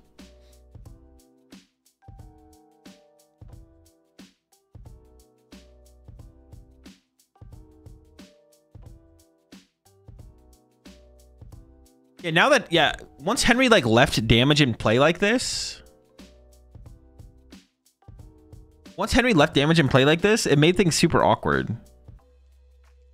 Or it gave Ryuki all of this damage to work with. Now Countercatcher is live, though. So now that Ryuki has taken a prize card, Henry has access to Countercatcher. There's the full reset on the Absol, though. Benches it and attaches to it, and then pass. But Countercatcher's active here for Henry. Well, but that doesn't... Oh, there's not enough psychic energy for it to matter. But I feel like Henry can actually just do this. And well, now Henry could KO a Monkey Dory, right? Because now you're not giving Countercatcher over to Ryuki. Or do you just... Pressuring the Absol again seems... Yeah, Henry punching the Absol again here seems a little bit mid. I feel like punching the Monkey Dory at this point has to be the play. You push the Prime Sub there, Sax God. 3 monkeys way too much to leave out there. Well, the 3 monkey don't really matter if you don't leave damage on Ryuki's side of the field. The 3 monkey Dory only matter if you leave damage on Ryuki's side of the field. Why didn't Ryuki use Adrenaline Brain? Because all it would do would give damage for Henry to work with. Because right now Henry doesn't have any energy in the discard pile to supply his own damage. So, and there it is. It's gonna be Screamtail KO on a Monkey Dory. Get the Gardevoir off the prize cards. And now over to Ryuki once again. Prizes are tied up. 5 to 5. Into the Kangaskhan here from Ryuki. Still does not have the mist energy for the Absol. We see Zerosic in the hand. And Boss. Boss ain't gonna be super effective here. I don't know how many cards is in Henry's hand. Maybe Zerosic could be a play. Looks like he's thinking about playing the Arven though. Starting with the Artist on use here. Taking into account of the energy. Still needs to find that mist again now. No Fez use from Henry. Yeah, that is interesting. Maybe Henry is aware of the possibility of Zerosic or Eerie, so doesn't want to play too heavily into either of those cards. And felt content with the current hand. So definitely might be playing around it. Stream title. We're going to switch back to Buenos Aires here in a second. The finals is coming up.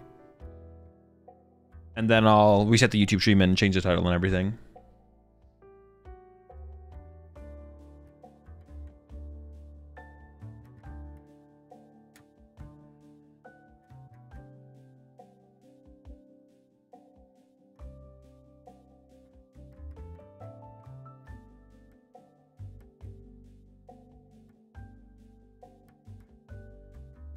Wait, what was grabbed off that Arven there? Energy switch, Bravery Charm? Okay. Okay, Ryuki's just swinging now. Goes for the KO, but this activate... Oh no, there's no Dark Energy on the Monkey Dory. Okay, this makes sense. For some reason, I thought Henry had a Dark Energy on the Monkey Dory. So the Mew play can't happen. So we don't... The mist isn't that important here. 3 Iono already down for Henry. If we get rid of the last Iono, our hand is not being disrupted anymore. And there we go. Final Iono gone.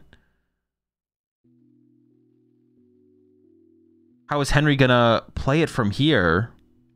The damage output is super low. Lost the Bravery Charm. I don't know how many Bravery Charm Henry plays.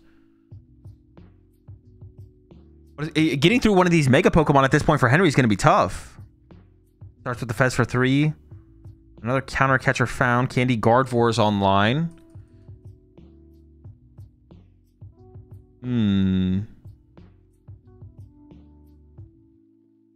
Maybe... What about just like Guardy Punch the Absol? Man, no hand disruption for the rest of the game is tough. No, Guardy Punch the Absol has to be terrible, right? What about... I don't know. I can't come up with a good play at this point. Everything seems pretty bad. What about conceding? Do we ever just pack it up here? Mind Bend? No, Mind Bend just loses to Petch. Or you could just like retreat double Monkey Dory and pass. Like... Back it up. That's kind of where I'm at right now with this game. I don't see a line for Henry at all. Maybe Mew punch the active. Oh, are we gonna go for... Oh, is Henry just gonna go all out on Mew to KO Kangaskhan? Mew punch Absol seems decent. Oh, no, wait. I guess Henry can build up into... Wait, hold on. Henry can build up into the Mew KO Absol play in 2 turns. Like, you could go Counter Catcher, Guardy KO, Latias. Counter Catcher, Guardy KO, Latias into next turn, double Monkey Dory, Mew KO, Absol, right? That's still very possible here for Henry. But we see the Counter Catcher is not getting played from Henry, so it's not going to go, not going that route. We appreciate 3 months there, Copper. Henry did use Fez. Yeah, Fez has been used. We force Mystic Turn, even if they hit, we win with double Monkey Kang heads. Yeah, yeah. Now I'm curious to see what route Henry is taking here without going for the Counter Catcher on the Latias here. Still have not found a Dark Energy. Looks like Super Rod is getting lined up here. Screamtail, Monkey Dory, and a Dark Energy. Then Nest Ball into... Is it just going to be to go for...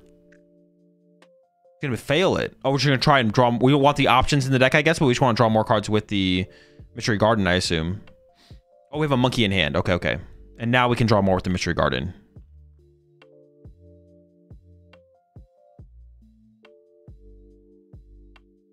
We need to establish a Dark Energy for turn for sure. Yeah, yeah, yeah. Okay.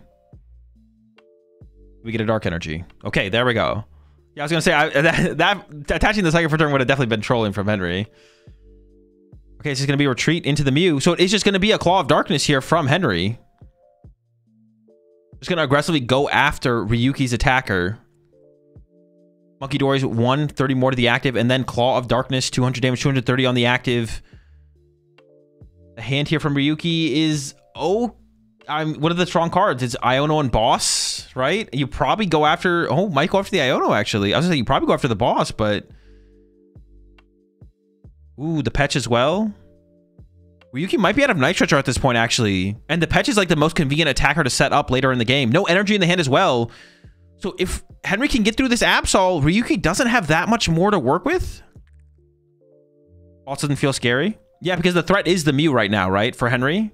The Boss feels scary a turn or two from now, but if Ryuki doesn't have an attacker...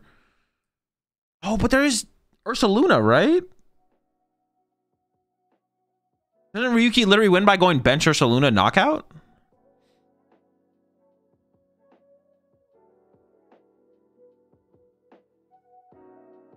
With no Petch, the Mind Bend angle is online now? I guess, yeah. Yeah, there is a Blood Moon in hand with a Boss's orders. Yeah, like how do you win from here? Monkey Dory, 30 off your active to the active Mew, KO Mew. You could Iono this turn if you want, if you have enough Gust effects left in the deck. Oh, thinking about hitting with the Zerosic. Okay.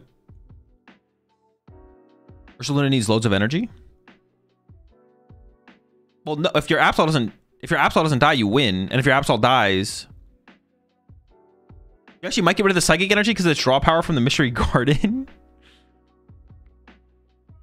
Ursa only needs loads of energy. Yeah, so it takes away the draw power potential. Ursa only needs loads of energy if Henry doesn't knock out the Absol. If the Absol doesn't die, Ryuki just wins, so... Did Ryuki not use Monkey Dory there to heal the Absol?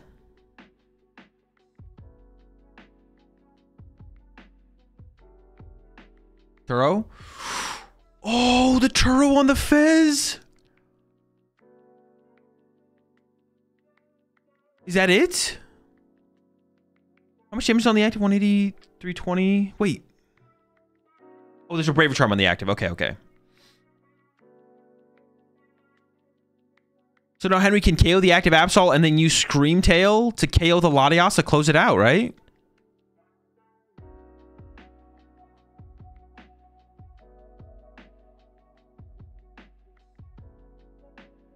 Yeah, Turo on the Fez is the way back into this one. I think Absol had game, right? I don't know how.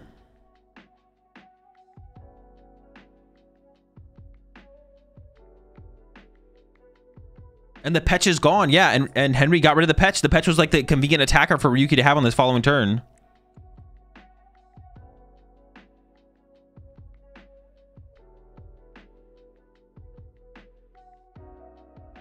There's a KO, down to 2 prize cards, tied 2-2. Counter Catcher is not available for Henry. So counter construct KO Latias. It has to come. The KO Latias has to come through the Screamtail, which Henry should be able to get to. But actually, Bravery Charm on Latias buys Ryuki time. I don't know what Ryuki would be building up to. But a Bravery Charm on the Latias or a Lively Stadium on the Latias also buys Ryuki time here. So I don't think this is over quite yet, because Henry doesn't have a way to guarantee just win next turn.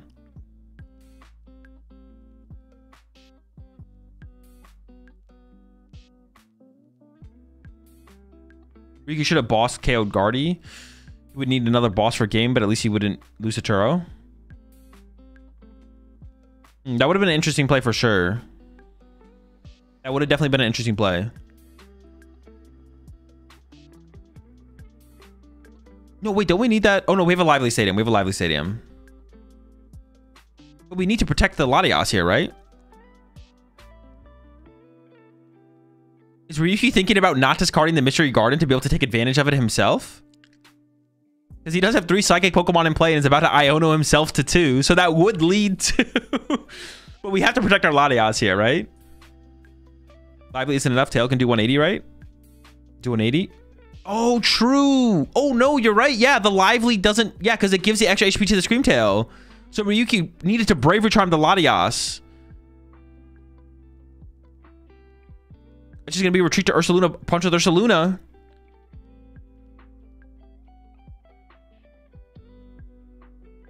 Setting up for game, maybe? But there's the Screamtail.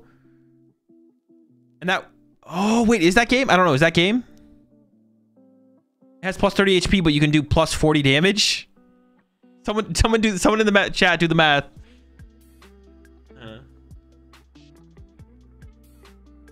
Do 30? He's 10 short? He needs a dark?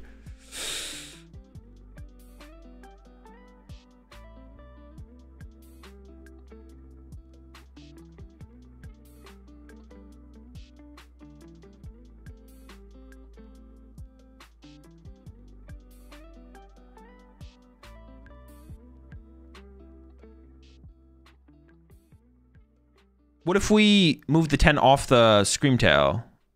It's still 230, right? No matter how we slice it, it's 230.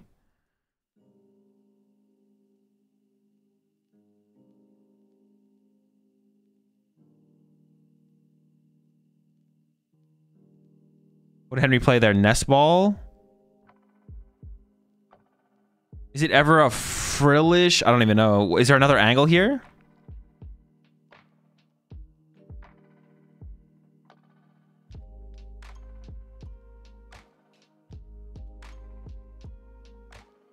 Move 30 off Screamtail.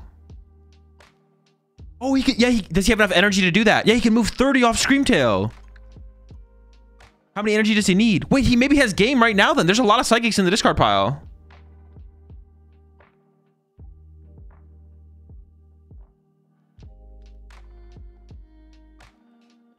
Oh, there's no dark in the discard pile, but we have the Night Stretcher. He doesn't have enough energy? I assume he doesn't. You just need a dark energy. Another Night Stretcher. No dark energy, no draw supporter. How many? I want to know how many Psychics are in there. Oh, it's 4. 4 in the discard pile. Yeah, he is just a Psychic energy short. They're showing it on screen. It's behind my head, though.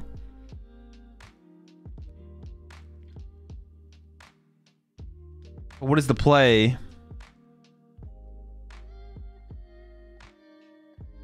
Okay, I was going to say...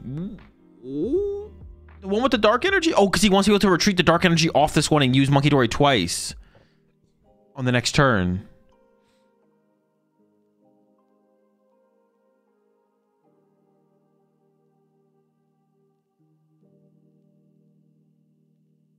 $42.7, 240. So Ryuki can win here with triple Monkey Dory, right? Yeah, Ryuki wins here with triple Monkey Dory.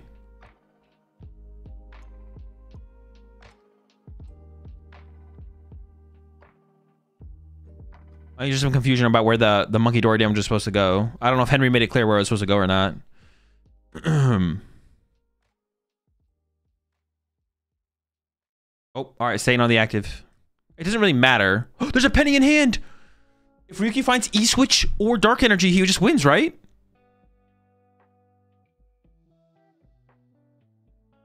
How much HP does that guard for have? 240? It dies. Do we need to play 2 E-Switch? Oh no, he needs an E-Switch, right? It has to be an E-Switch. It can't just be energy. It has to be E-Switch. It has to be E-Switch. Is he already out of E-Switch?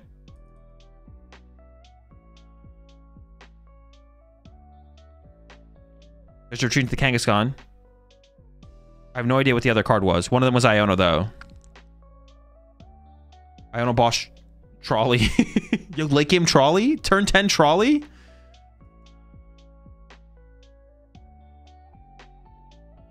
Why does Guardy die? It would get killed by triple Monkey Dory moving 90 to the thing. So you could go Monkey Dory, E-Switch Monkey Dory, Penny, bench it with the Dark Monkey Dory. Moves 30 back over.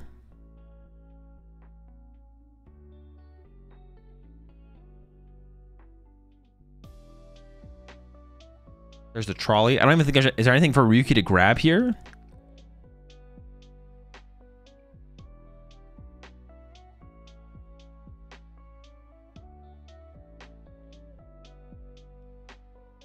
Fail. Oh, you can Penny the Latias here, right? Oh my gosh, this game continues. Penny the Latias pass. Oh, and we have boss in the hand next turn from Ryuki. We have Latias boss. I didn't even think about Penny and the Latias. Oh, but that works, right? We takes our only liability out of play. And now the Bravery Charm on the Ursaluna is doing work. And now we're bench locked here as Henry.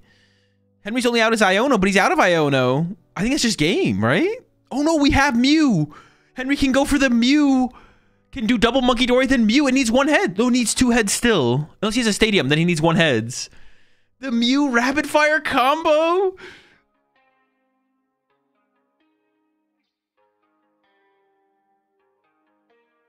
Double Monkey Dory 6. It would have to be 2 heads. It would have to be 2 heads. Wait. Yeah, 2 heads. And Henry's trying to do some math, though. Maybe he's found something else?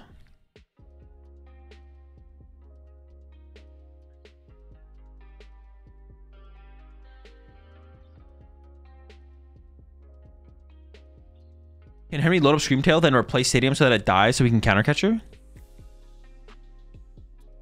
Maybe? Is that available here? But it looks like he's going for the rapid fire combo.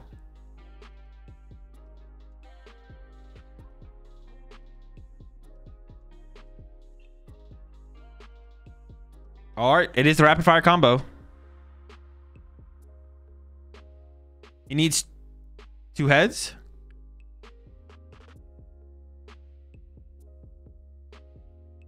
He wants Henry to roll with both hands. I don't think you can force him to roll with hands closed. Can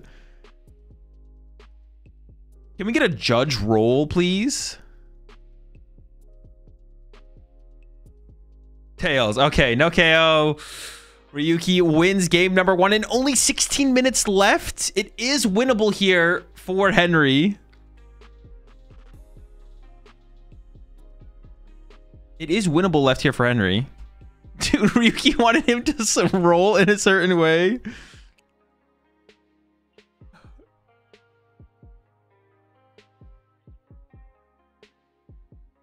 Ryuki hit him with the... Can I get a judge roll out here, bro? Dude, that was such a good game. Bro, this is why it sucks that we miss matches in day 2, bro. These games are so good.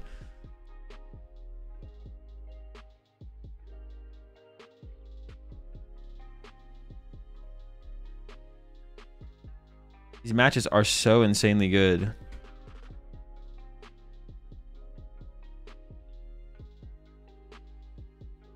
I think he was just ensuring that he didn't get a DQ by doing the Ian roll. He was like, please don't DQ him. He's just rolling the dice for the Kangaskhan.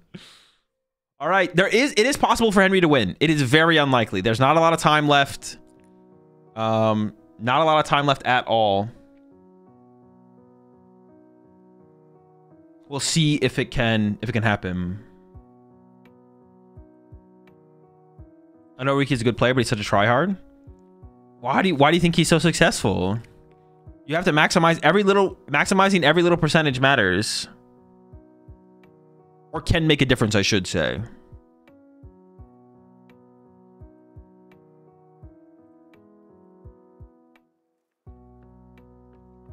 I assume we will see Henry going second here. Yeah, Ryuki's already going first, playing the nest ball.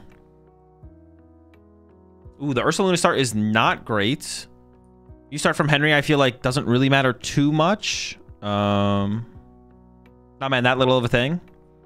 Okay, I do kind of agree with you. Yeah, the rolling thing is kind of cringe. I'm not gonna lie. Ryuki caring that much about how Henry's about to roll the die is kind of cringe. I agree with you. Is rolling with both hands really unoptimal? Should I switch to rolling with one? It does not matter. Rolling with one hand or two hands, it does not matter. No, I'll agree with you there. I'll agree with you there. You're right. Carrying how Henry is maybe about to roll the dice on the turn is definitely it's a little much. It's a little much. What's the opposite of try hard? What is the opposite of trying? Is the opposite of trying giving up? Giving up soft? Try soft? No, but it'd be the opposite of trying. Giving up softly? Yeah, I'd be giving up softly.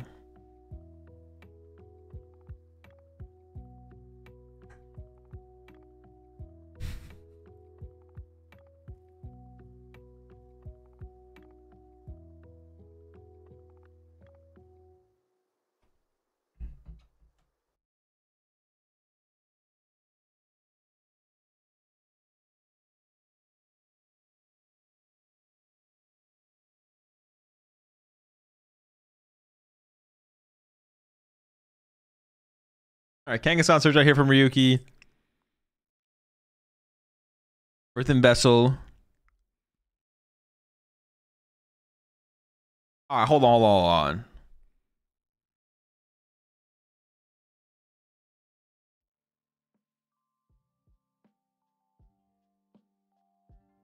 Oh, it's fine. It's fine. It's fine. Don't mind me. Don't mind me. How long is that nest ball? I mean, he's prize checking. Bro, see, this is what I mean, bro. When there's not that much time left, people are always like, when there's not that much time left, if a player takes 5 seconds to do anything, someone in chat is always like, bro, I think he's slow playing. He's prize checking, bro. Everyone prize checks. Like, if you can take 2 minutes when there's 50 minutes left, you can take 2 minutes when there's 2 minutes left.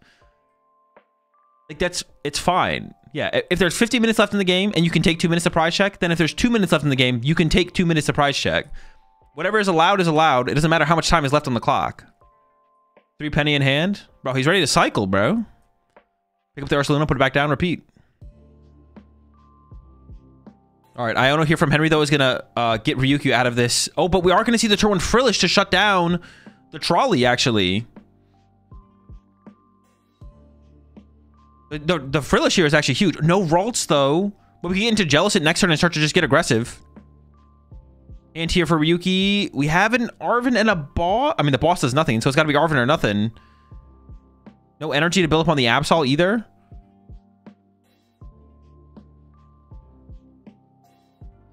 The only reason you wouldn't Arven here is because you don't want access to a bunch of pennies in your hand. But actually, penny to move the active is pretty good here, so shuffling the deck is definitely the correct call. 11 minutes left. I don't know what the item should be here. It should be like Vessel or Trolley, probably. Bravery Charm, obviously, because there's already a Turbo Energize in the hand. And then you either get, you either get a way to find Pokemon, and if the item lock breaks, you can get Pokemon, or you get a way to find energy. And the biggest thing you'd play around here is if the Frillish becomes a Jellicent, you definitely want to get the right one, because you don't just want to take any random item assuming you're item locked, because if it becomes a Jellicent, you can go boss play Trolley or boss play Vessel. You want to be able to take advantage of that, obviously. Because you know Henry has to play fast. So if that involves Henry going to Jellicent next turn to start swinging.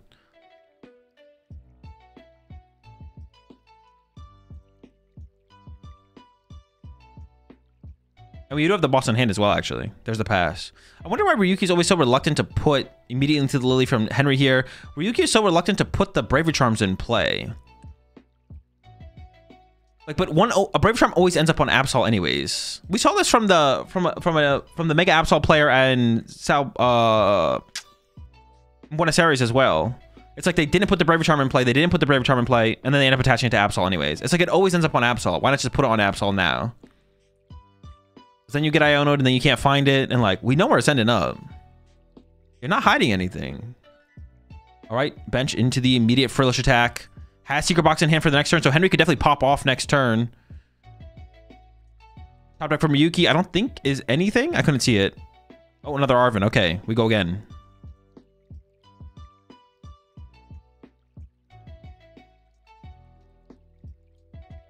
If this ends in a draw, does Ryuki get the series win? Yes. Ryuki is up 1-0. So he's currently winning. If this game ends and there's no winner, Ryuki wins.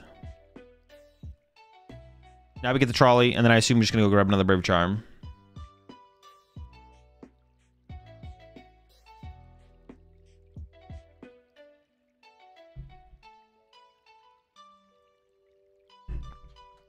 Does he have Latias? No, he has no mobility Pokemon right now.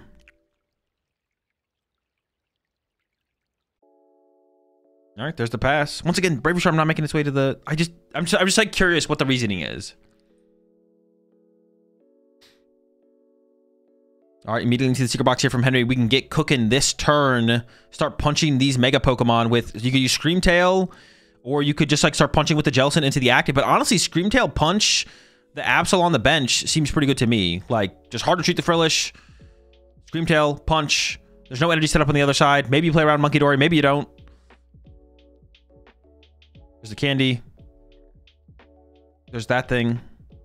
That's a Monkey Dory into the Lily. I guess we don't have the Screamtail yet. We might whiff.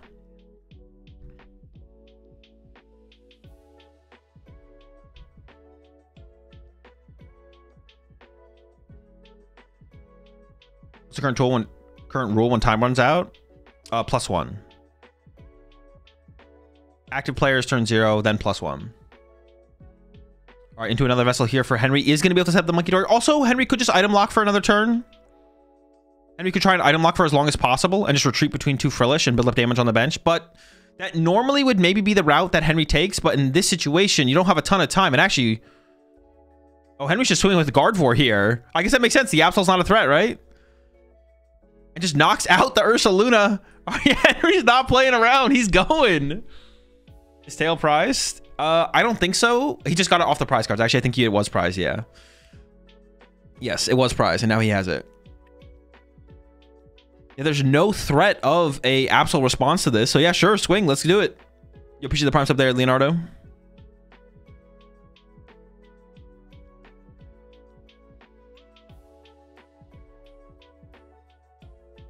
I don't even know what a play would be here from. Oh, actually, I don't know how many psychic energy in the discard pile, but Ryuki could go for just like trying to use Yveltal this game, actually. Yeah, Yveltal Trap Mew, exactly. Actually, Yveltal Trap Mew seems... it's not that good, but it is pretty good. Especially for the amount of energy that Henry has access to right now, I think. Pokegear into the Lily.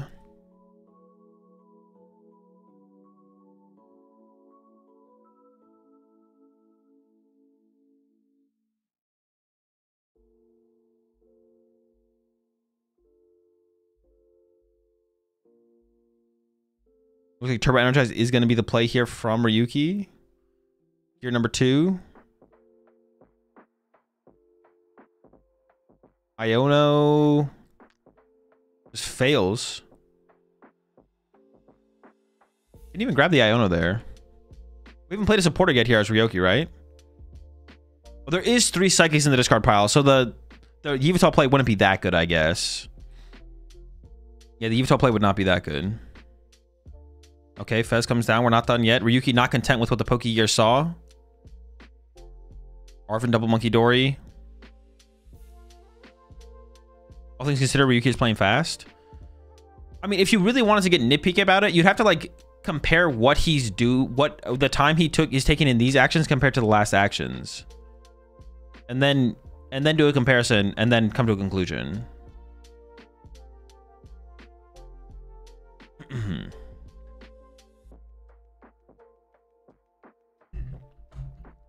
It's not worth analyzing.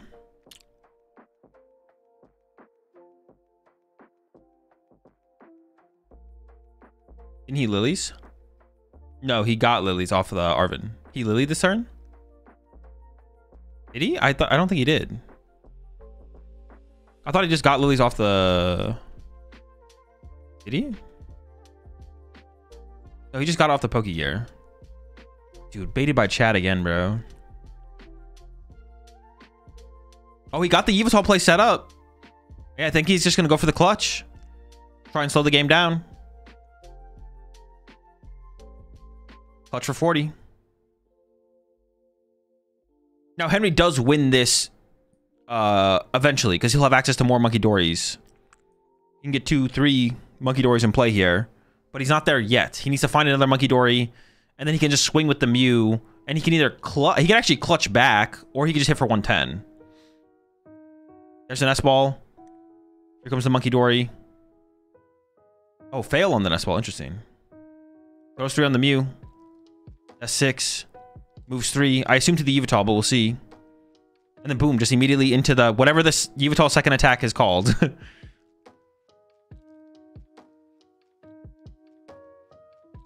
Pressure is once again on Ryuki. Has Penny in hand, though. You could just go for the reset.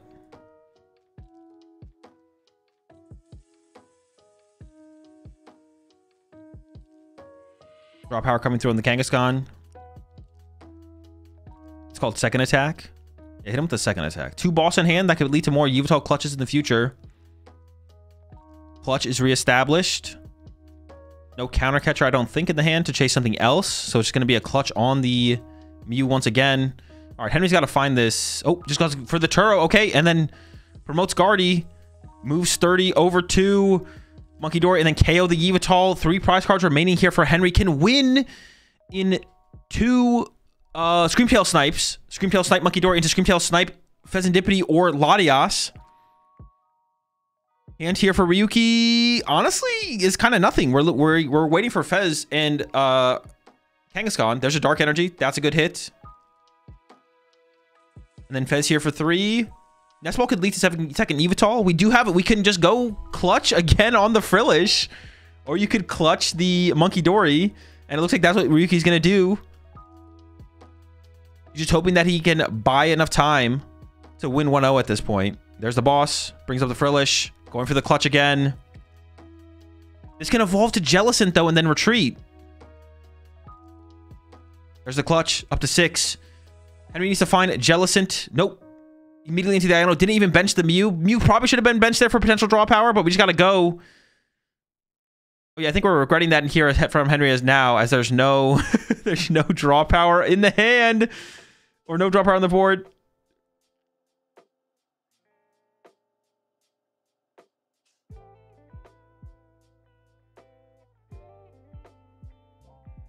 I'm not sure what the problem is on Ryuki's side of the field.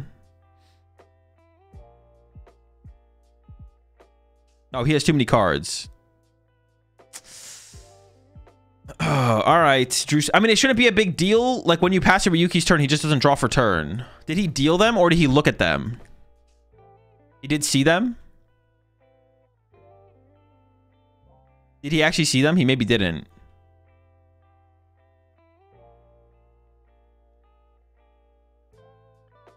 Okay, we can't tell now. Inverse 6-7. 7-6? I mean, we can't tell during this whole time. We can't tell. But it looked like they were just dealt out.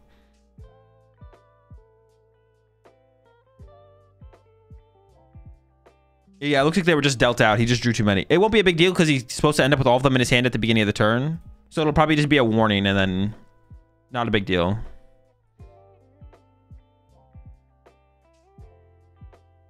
Can Henry even take 1 prize from here? I don't think so.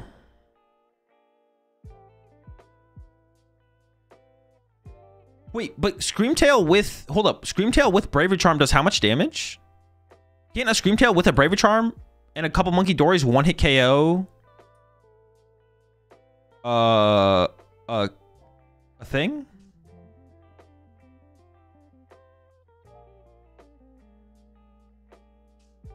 Penny the Yveltal and boss the Frillish. Oh, did he penny and boss? Oh, that would actually be bad. Wait, did he actually... Wait. Did he penny boss? No, no, no. He pennied and then... No, he did not penny boss. He pennied, and then he Yveltal the active. No, there was no penny boss. I'm pretty sure he just drew 7. Banned by chat again? Bro, I'm tired of chat, bro. I'm banning everyone. I'm going to ban everyone. I'm going to be in my stream by myself. I'm going to create some more clones to be my chatters. I'm done.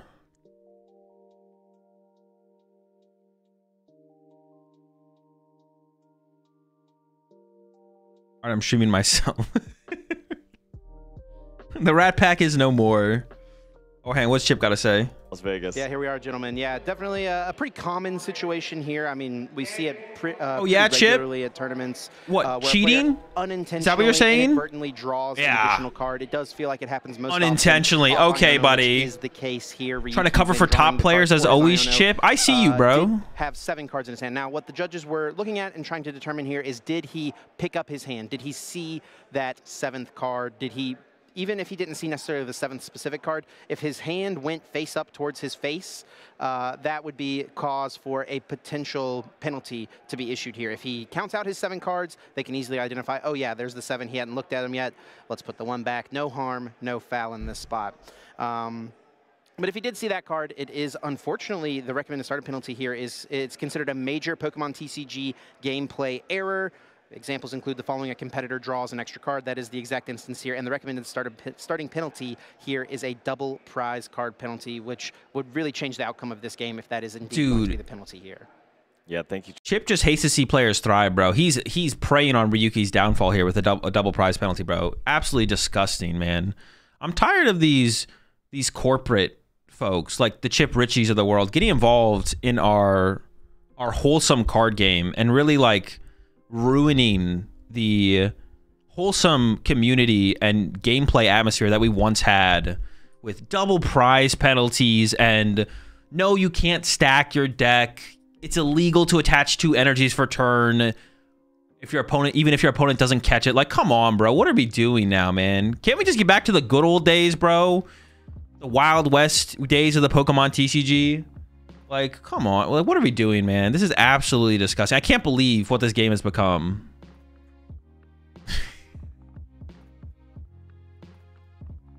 Chip will be the downfall of our once great game.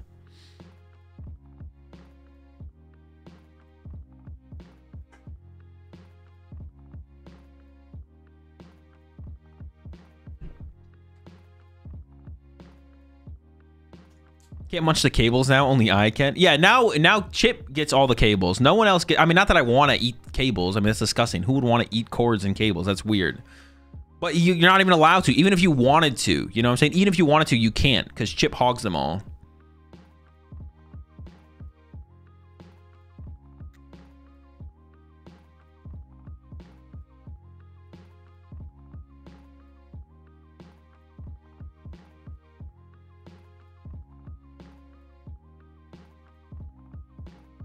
Wait, what are they? Why are they counting from the bottom?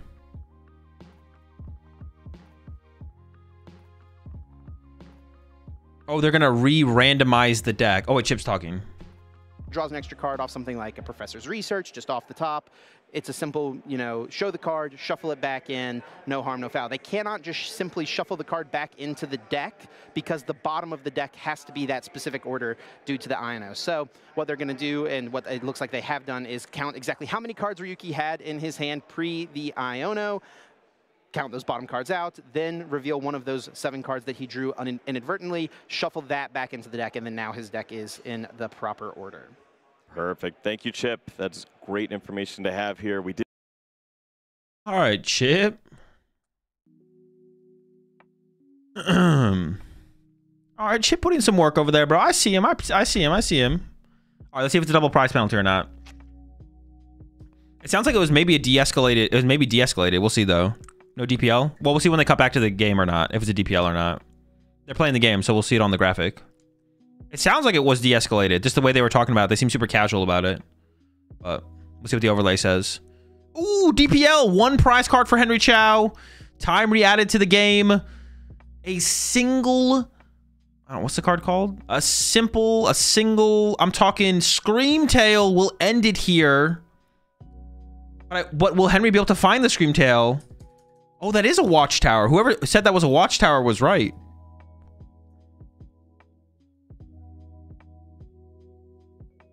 Why is Chip so base now? I mean, look at him at his purple desk with his suit. Like, he's spitting facts, doing his best to get these top players DQ'd. But you love it, bro.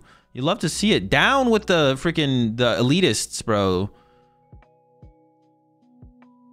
There's the pass over to Henry. Draw for turn.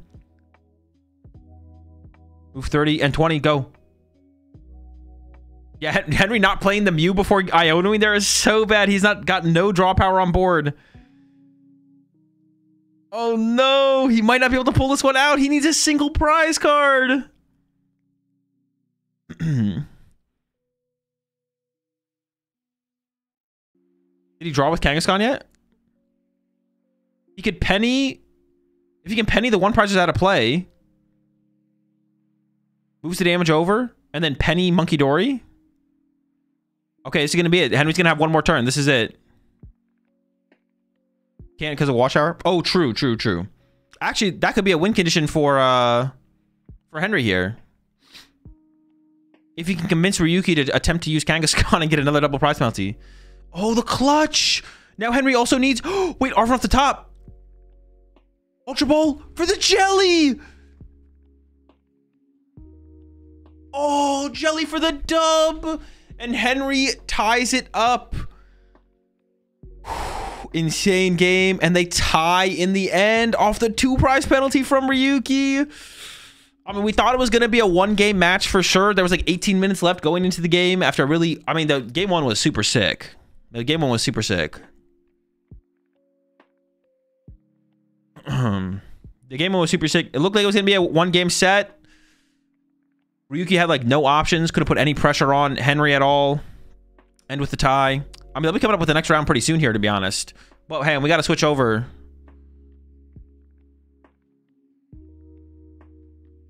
Oh, it was a tie, yeah. Oh my gosh, what a tie outcome. Refund? What the fuck? I might have to ban you just for saying that. All right, we're going to switch back over to Buenos Aires. And then we'll come back for Las Vegas for the last round. But they're in the finals of Buenos Aires right now. Give me 1 second. Just do a little switcheroo here.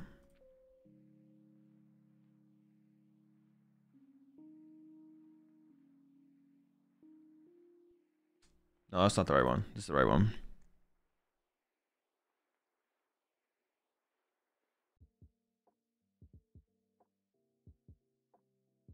The fuck? All right, we got Eduardo. Oh, wait, is this a Poltnor mirror? Oof. You hate to see the Poltnor mirror. I'm not going to lie. You hate to see the Poltnor mirror. But Dennis is up 1-0. Eduardo has by far the better board state here. So this is going to be big for Dennis. Although, I don't actually know what turn this is for Dennis. It's got to be turn 2. Question is, did this Dreepy get benched on the first turn of the game?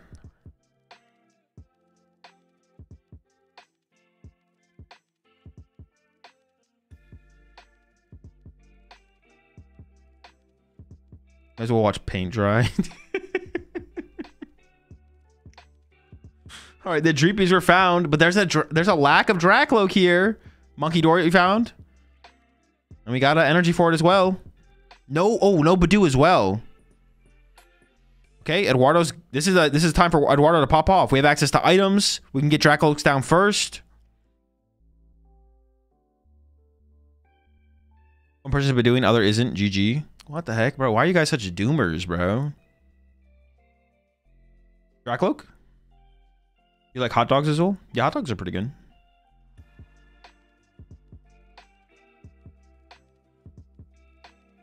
Why is the clock running up? Let's have it the opposite way. 75 minutes. When it hits 75, time's up.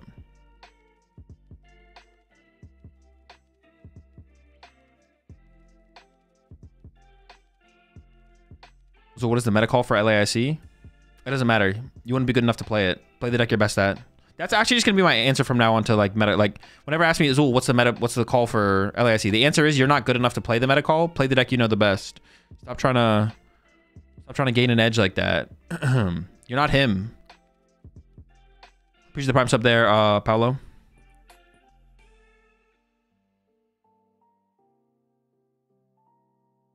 You're not him, little bro. Go back to playing Golden Go. No, but in all seriousness, the meta call is the deck that you know the best. She Pollen again. Energy gets attached to Dreepy. Still no Lokes here from Dennis. Is it just really a Dreepy pass? It's pretty bad. We see the Monkey Door getting used here. I mean, does it matter?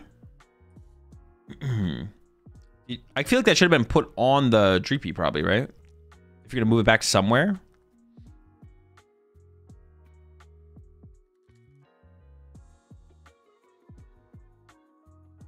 Okay, so Ancient Box, thanks, Azul. I got you, I got you. This is the finals, yeah. Drac number 2. Monkey Dory is also set up here. I mean, you just swing here, right? If you're Eduardo, there's no reason to like hold back, I don't think. Then into the Lily. I can't think of a reason to hold back here from Eduardo.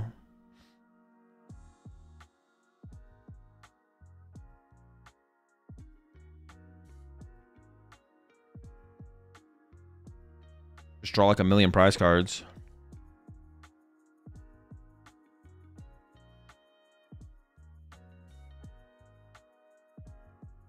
We got 8 more to work with off this Lily. Lokes, Monkey Dory. The only thing we're missing here from Eduardo, honestly, is a Dusclops. It's the only thing missing here. See if we can find it. Oh, we shouldn't move 2, though. It should just be 1. Or I think maybe a mistake there from Eduardo. I don't think Eduardo meant to move 2. We should have only moved 1 there. Oh, we're just going to Itchy Pollen? Wait, really? Does that actually make sense? What are we waiting for? I guess we know Dennis is actually just dead drawing, right? Maybe it does make sense. All right, it makes enough sense that Dennis is just literally going to concede. Okay, sure.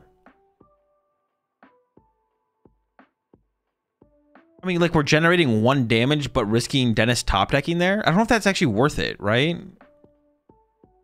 Well, I guess I'd be curious to know what is Eduardo waiting for. Maybe we're waiting for Dusclops or Dusknoir, but we're just like an Iona or Lily into a Dracloak chain away from being like out of range, right? I don't know. I'm not sure about that. maybe. I mean, there is like a potential play where we board wipe the Dreepies, right? I guess so. Either way, I mean, I guess there's no risk to it because Dennis just conceded on the next turn. Let me go to game 3. Prediction? Sure, we can do a prediction for game 3. All right, game 3. Paltnor versus Paltnor. I mean, it's going to be... There's no way this ties or goes to overtime, so... Hopefully I didn't speak too soon.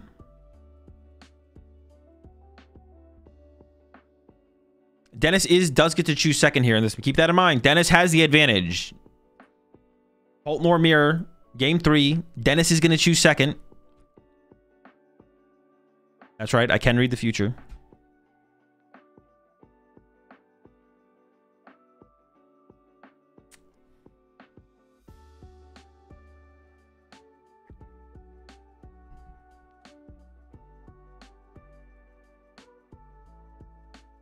Dude, who put money on overtime when it's not possible?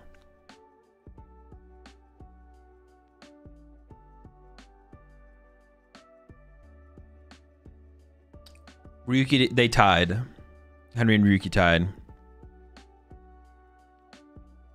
Maybe a mulligan there for Eduardo? No. Does have Dracloak as well. Has Dreepy Dracloak energy. But do start there from Dennis, of course, is going to be pretty good. The hand for Dennis, though, I didn't see a draw supporter. I saw a lot of Ultra Balls. That's not what you want to see. But the Badu start, of course, is going to be pretty solid. Eduardo's going first. Buddy Puff and top deck? Nope. Attach pass. All right. Over to Dennis. Top deck? Iono. Okay. I think we're saved there a little bit. Oh, we had a Nuts Ball. And we got Neo Upper. So Nest Ball for Dreepy, attach Neo Upper, Iono. Not bad. I guess you like kind of don't want to play the Iono because Eduardo did just go draw pass, but we are committing an Ultra Ball. You got to be careful with this. Oh, it's Ursaluna. You probably just give up the other Ultra Ball. You don't want to give up the Dragapult because that you need to draw into that later. Gives up a Dragapult? That can't be correct. Well, I guess it's very possible you don't get Badooed, I guess, right? But there's a chance you do get Badooed. So you should play as if you're going to get Badooed, right? And in that case, you'd want more Dragapults in your deck than Ultra Balls.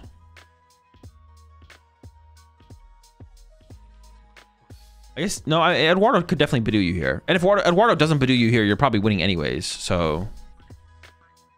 Yeah, I feel like the Dragapult discard might be a mistake. We'll see, though. Because we could have discarded another Ultra Ball instead.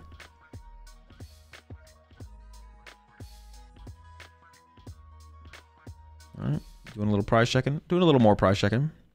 Can we just get a little bit more? Can we check just like a little bit more on the prizes? One more. All right. That is an Iono, right? Not a Lily.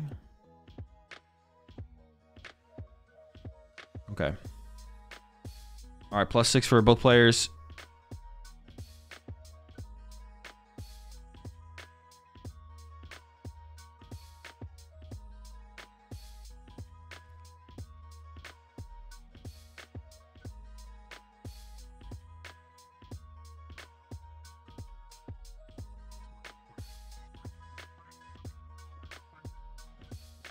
I mean, for Dennis here, the only thing you really want to find is Dracloaks, right?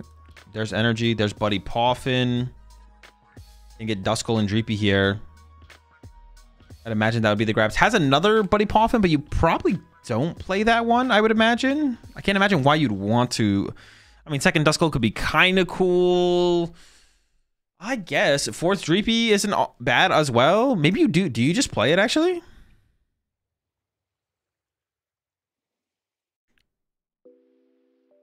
Tor vs. Bond in round 13. It probably won't show that one because we just saw that match on stream.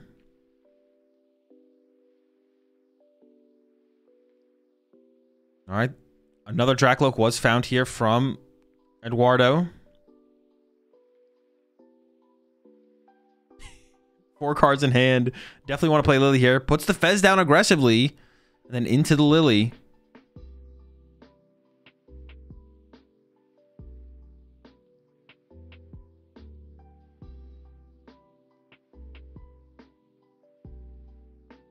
What is Loke's attack, by the way? It does 70 for Psychic and a Fire. They showed back-to-back Grim and Guardy rounds 12 and 13 at NAIC, to be fair. I mean, hopefully they learned their lesson. I mean, if there's nothing else good to put on, then sure, I guess go for it.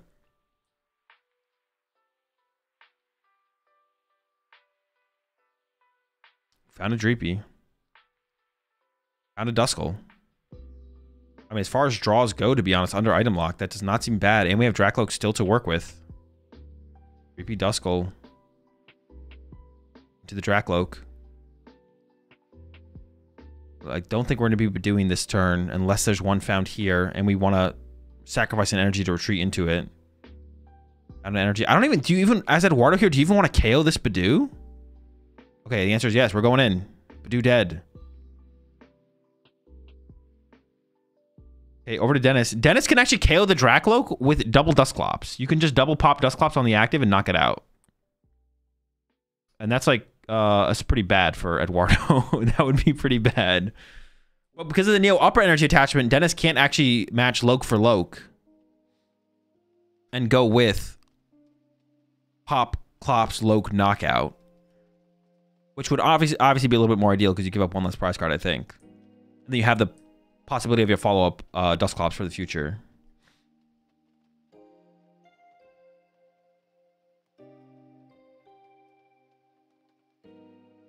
Oh, we actually are maybe at attach active to the Duskull and then into an Iono.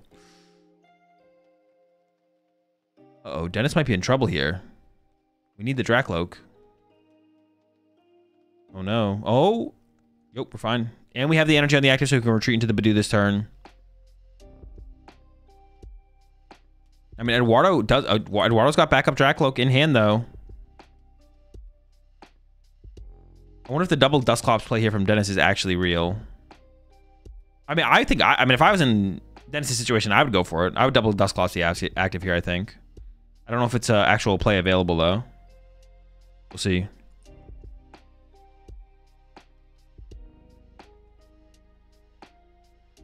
Another Ultra Ball getting used here. Halucha going down. And looks like he's maybe giving up an energy as well. I assume it's just going to be for a Dracloak at this point, though. Yep, there's Dracloak. All right, I don't think the double Dusclops is happening this turn from Dennis.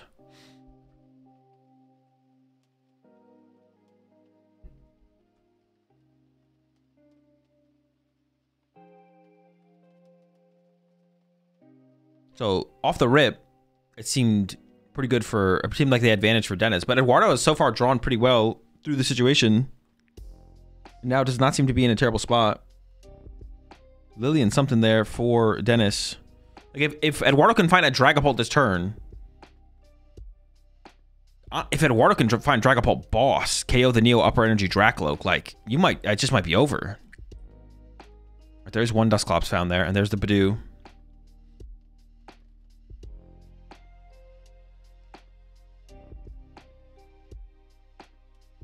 Oh my gosh. Oh my gosh.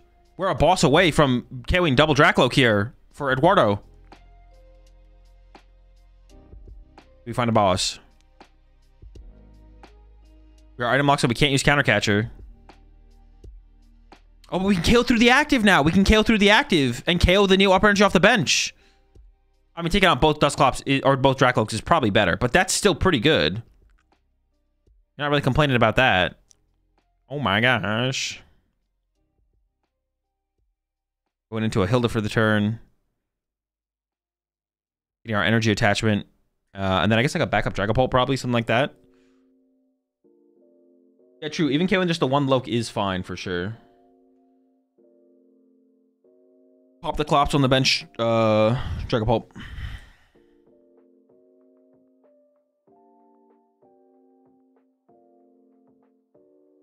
Wait, did we not just evolve that to the Dusclops? He's like, nah.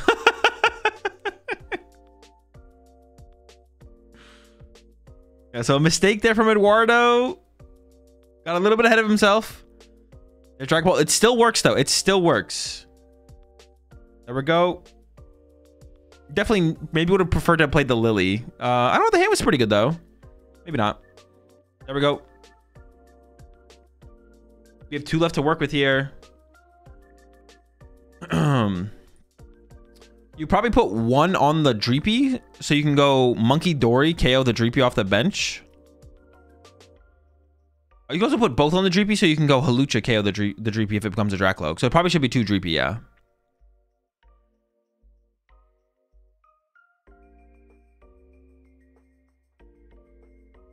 Two more prize cards drawn from Eduardo. No potential.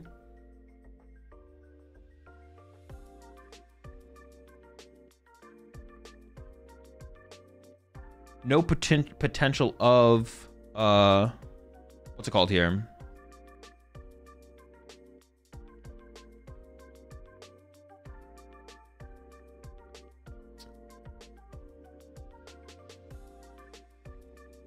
Knockout. Actually, this is instead of Vegas. I'm gonna finish the finals here. I mean, this is the last game of the finals, and then we'll switch over to Vegas.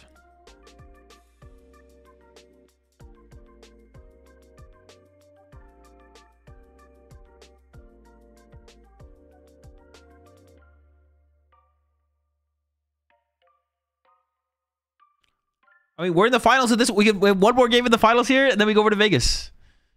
Don't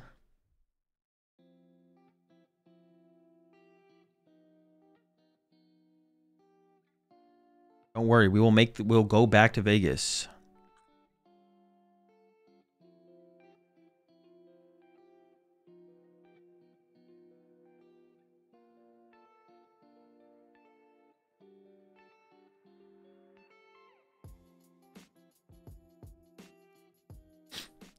Dennis double Ace could win this. True.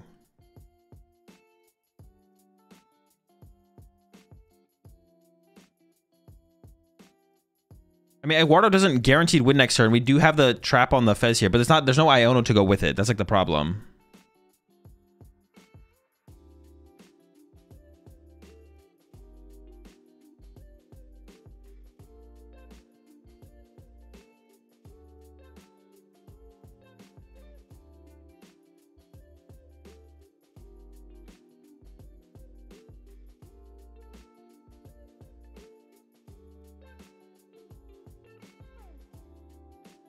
$70 punch to the Fez. Not a very powerful turn, of course. Definitely seen better. Boss top deck there from Eduardo. I'm gonna see what the draw is here.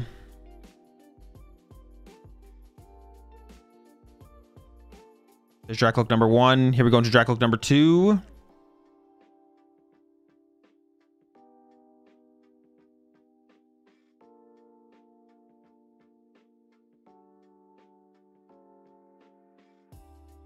And then into the Nest Ball to get us Latias to give us the free mobility. Boss low kill Duskull. I mean, if we can get Monkey Dory involved, we should go like Boss, Dusclops, KO, Dracloak, right? I don't know if the Monkey Dory can get involved here. It's going to be a Lily. So this is just going to be a punch active play here from Eduardo. But is that just good enough? Is this just game on board? Like, Dennis can't win next turn, right? You go KO, you punch active, KO Duskull. And then it should be cooked, I think. Or get Monkey Dory off this and then go Monkey Dory KO Dracloak instead, maybe. Let's see what's off the draw, though. What's found off the draw. There's Luminous, but I didn't see the Monkey Dory. There's going to be just the Luminous to the Dracloak here. And then, yeah, retreat. Punch, KO. I mean, yeah, KO the Duskull right before it can evolve. Get out of range or something like that. Or get, I don't know, Turo. Yeah, it seems like just taking the knockout here makes the most sense. Our Dusknoir is available to Dennis. I just don't know how much that matters.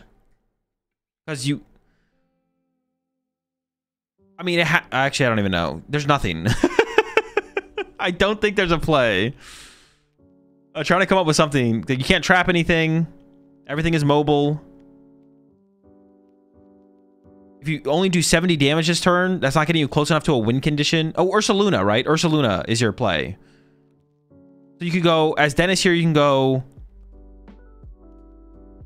Okay, you can go pop Dusknoir, KO Dracloak, Ursaluna, Countercatcher, KO Fez, Iono.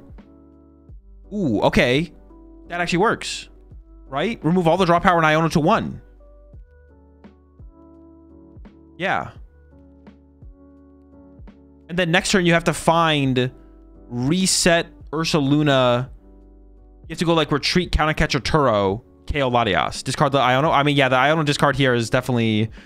does not give me confidence that this is the line of play that Dennis is going for. But that is a line that is available. I see the Dusknoir right there.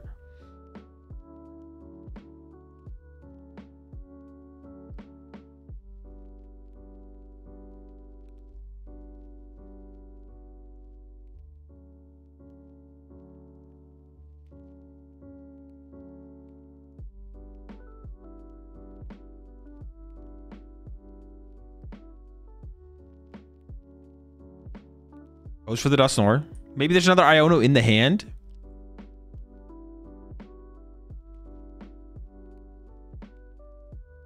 Lucha Latias Countercatcher, then Klops, Dracloak attack.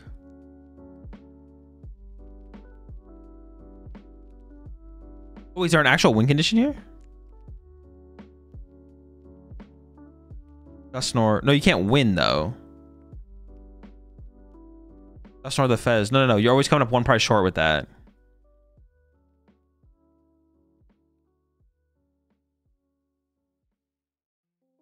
There's the Night Stretcher. Ursaluna is in the discard pile.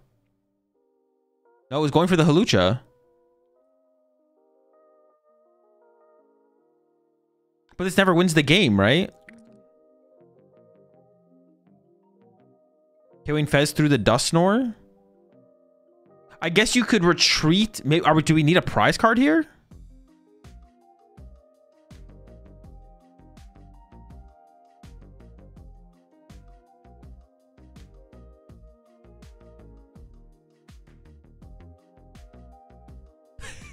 Dude, Eduardo just does. It's dead. Let it go, Eduardo. Let it go.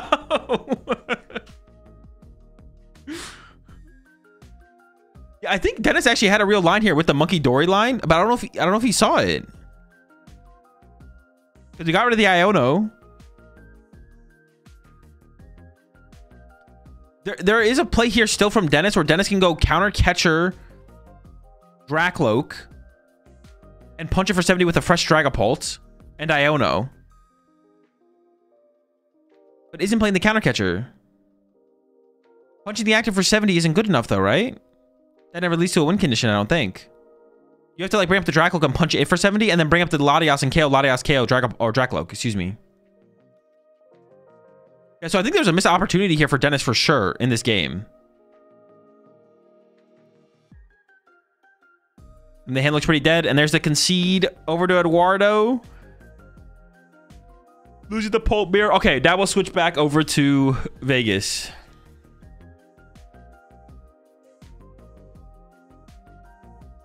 Player on the right one. Yeah, I think there was definitely a big missed opportunity there from Dennis in that last one, to be honest.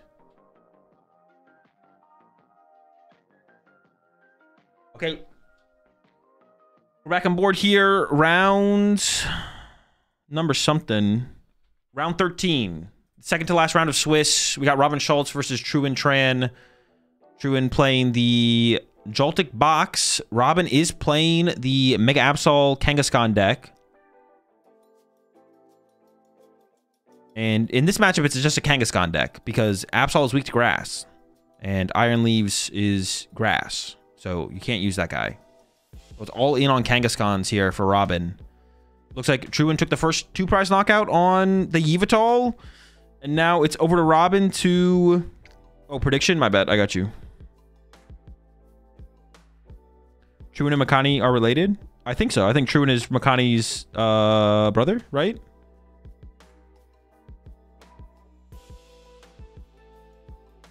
Yeah, I think it's Makani's brother.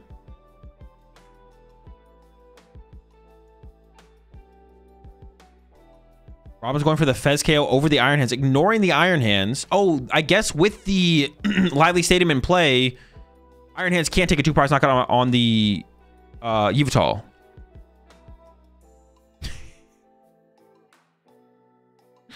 All right. Still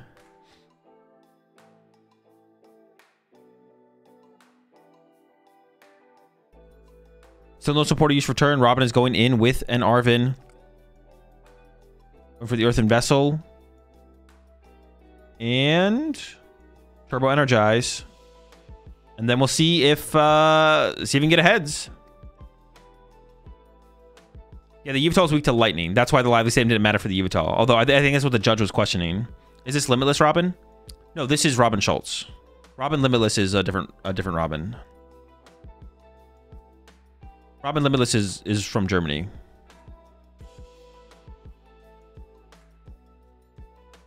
Couple more energy search out here. And Monkey Door is also a big deal in this matchup as well. To like be able to like break the Pikachu's ability and like set up effective one-hit KOs on Miraidon, Pheasant Deputy. Although the Lively Stadium kind of makes things weird for that because it takes like 2 Monkey Door uses to actually get there. Also, I wonder where we're at with the energy attachments here for Robin. I thought it was, dude, it seemed like Robin was about to attach to the Latias. I was like, that's some new technology right there. Raver Charm comes down on the Kangaskhan. So even if Truin does play stadiums here, now the Pikachu won't hit. Going for the flip. This is a big flip. Dude, we need like a dice cam. That's a heads. That's a KO. That's big. Oh, wait. Robin did take a 1-prize knockout on a Joltik, actually. So 3 prize cards left for... I mean, the Joltik KO doesn't really matter, to be honest. Mainstream said no stadium bumps for either player. Okay, so Lively is just stuck in play the rest of the game. So now I don't even know how Truin approaches this situation.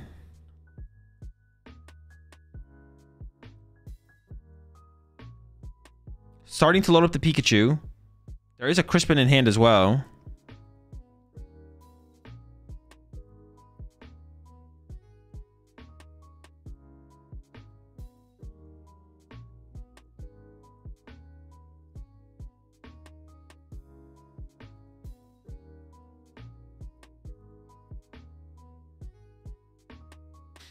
Is it always attack with Pikachu and then Amp for 4? Attack with Pikachu does 3 hundo. That would leave... Oh, that does line up, actually. But if there's a Penny or a Monkey Dory E-Switch, you get out of range. So that's like... I guess that's the only problem with... But you might be right. That might be the play. Oh, it looks like Truant maybe plays... They show the Mega Mawile on screen. So that is... I don't know. Is that even that good? 2 or 3 prize cards. That seems kind of bad. I don't think that would come up. Well, actually, as Truant here, you could just go KO lot. No. You have 4 prize cards left as Truant. Never mind. Yeah, I think it has to be Punch with Peak into... I think, honestly, that might be the play, is Punch with Peak into... But it looks like just going to go for an Arm Press here.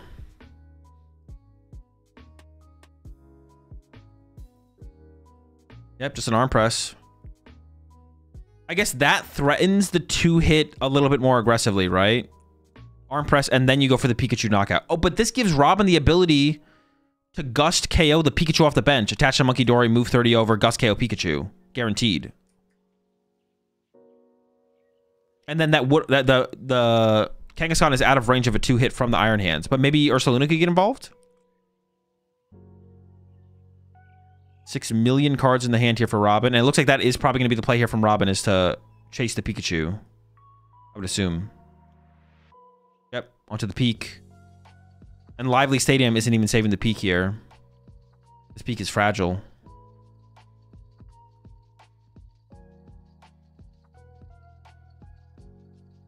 He's considering it further. Nope, there we go.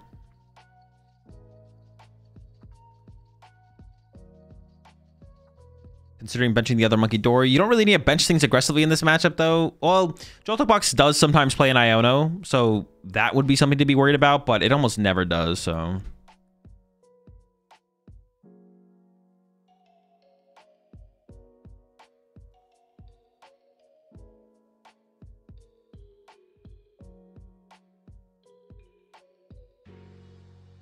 I don't know if it's like a real consideration, to be honest.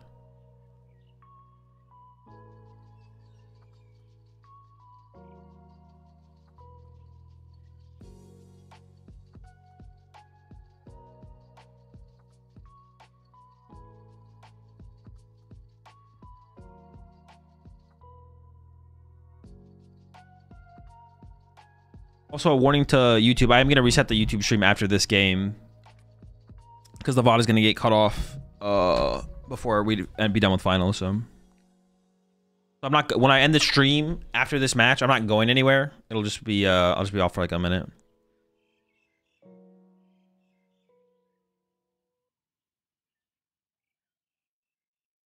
Oh, does Truant play Tool Scrapper? They're showing it on screen. So I have to imagine that means there's a Tool Scrapper in the list. Fail on the Pokegear.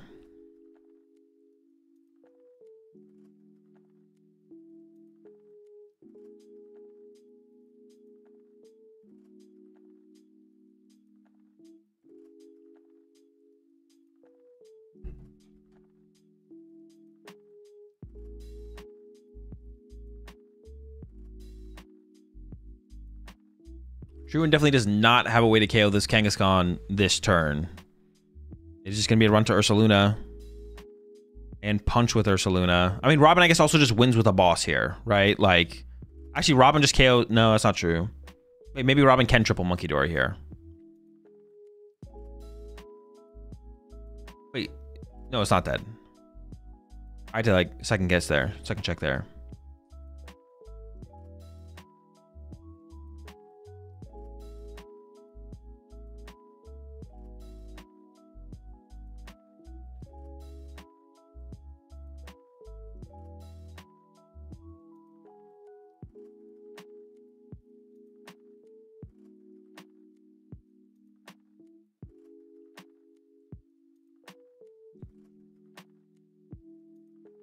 All right, there's a knockout on the Latias. Robin takes game number 1.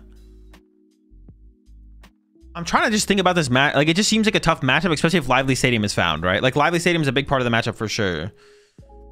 And Robin probably, like, also unfortunately opened the Yveltal as well, right? So that was, like, maybe the only way to get... I mean, obviously... But, like, nothing is forcing Robin... Like, I guess that's, like, what you have to decide is true and early on, right? Do you load up your Pikachu or do you load up your... Iron Hands. Because if you load up the Iron Hands, you're not always guaranteed to get prize cards, right? Should Truant just go like all in, like all the energy on Pikachu's or one Pikachu? Just all in on Peak? I feel like we should just have like 10 energy on Pikachu as soon as possible.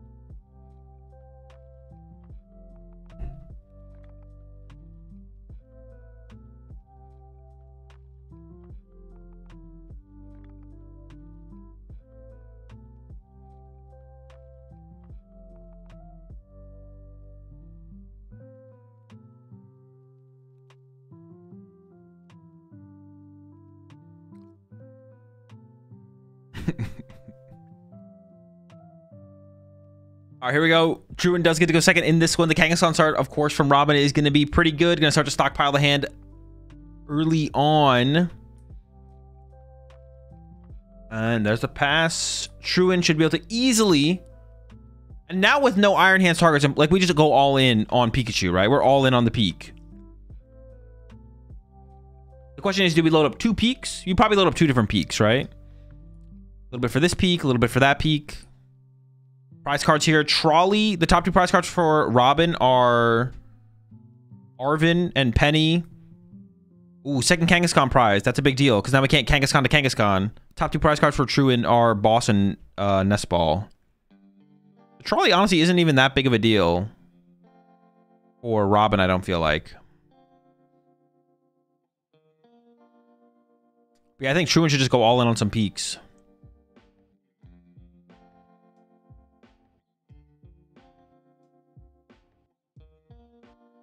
Okay, the Peaks are in. And then now's the Arvin for the retreat. And then Joltik's going to load them up. Any Bravery Charm for Truant? Probably, yeah, there's one in there, yeah. Also the Tool Scrapper. And if Robin wasn't aware of the Tool Scrapper in the first game, definitely aware of it now. No frames?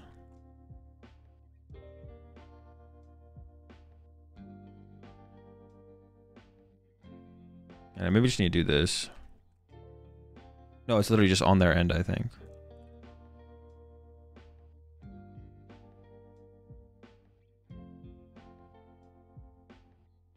All right, and here comes the loader from the Joltik onto the Pikachus. Peak's ready to go.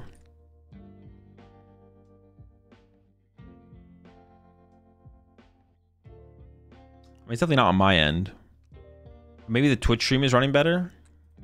Right, I'm gonna pull up the Twitch stream. It's going right. It's fine. Okay, let me go. Let me check the Twitch stream. That's an effect of the attack.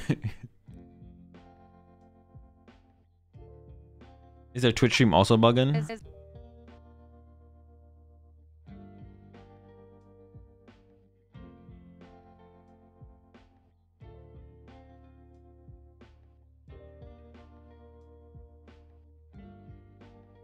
The YouTube stream is just like naturally behind.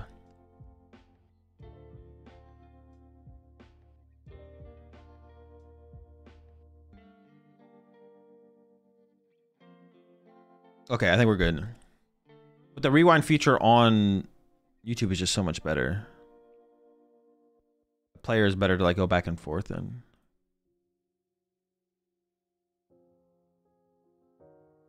All right.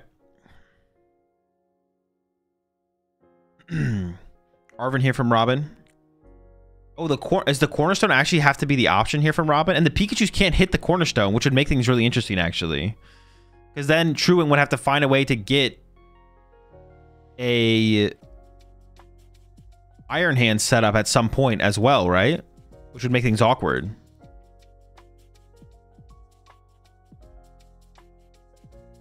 Increase the speed velocity in YouTube, decrease the... Oh, okay, this thing, right?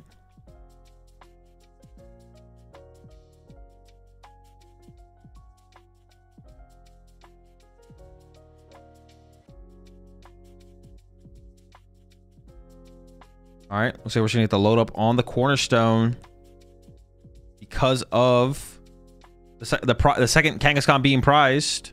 Oh, Nestball's gonna get involved as well. Nope, just gonna go for the Turbo Energize. The Panic Cornerstone.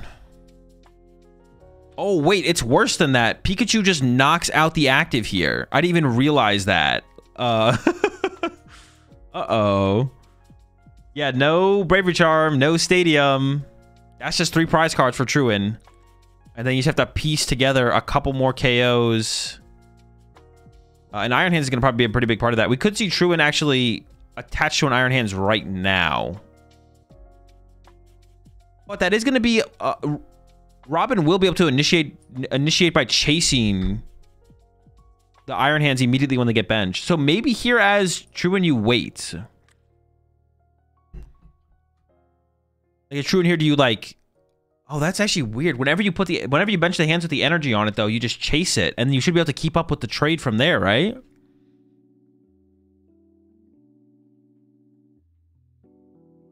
Interesting. Now I'm like kind of questioning the double peak thing from Truin here, even though like initially I was like kind of could set up Mawile. Oh, true. Does Truin play the Mega Mawile? Do we know that for sure? 2 Bravery Charms. Getting the Iron Hands.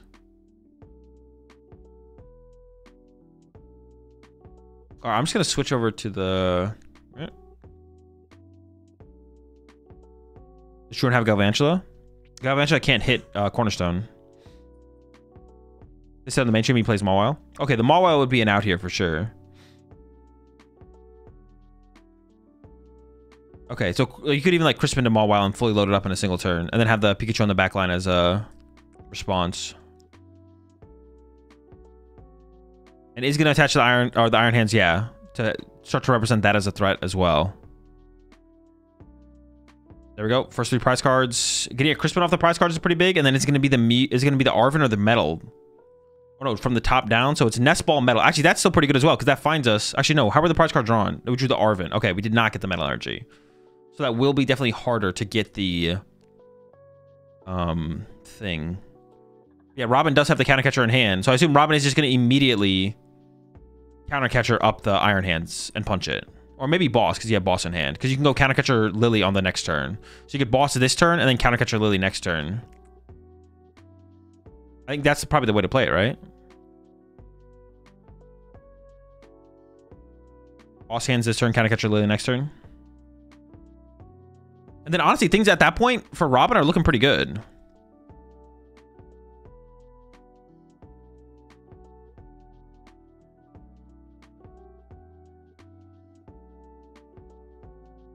Yep. 140 punch. And now we just can't invest energy into this Iron Hands as Truin. So now we have to bench them all while, attach them all while.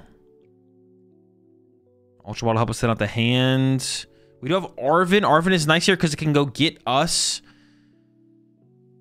But not being able to... Actually, I think Truin shouldn't bench the Mawile yet because that gives Robin the ability to punch it first. I think Truin has to wait. But I think Truin has to wait a turn. And you have to try and go like Vessel Crispin in the same turn to knock out... yeah, because if you just bench it here, it's just going to get Gus K. It's going to get Gus punched.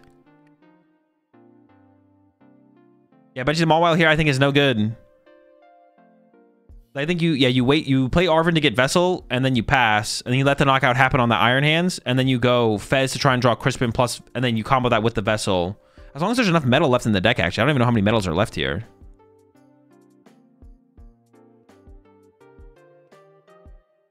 Goes for the Future Capsule. Oh, I guess has the Future Capsule, which is a way to play around the... Wait, is that double? No, it's Scrapper in the hand. Oh, and plays Tool Scrapper, which gets rid of the Bravery Charm, which allows Mawile to one-hit KO the Cornerstone with the... Oh, yeah, I think Truin should have definitely waited here for sure. 1 metal prize, 1 in discard. Okay, that makes things a little bit more awkward for sure. But if we have Night Stretcher, then we could Night Stretcher for... we could Night Stretcher for the... Get Night Stretcher and then play for the Crispin.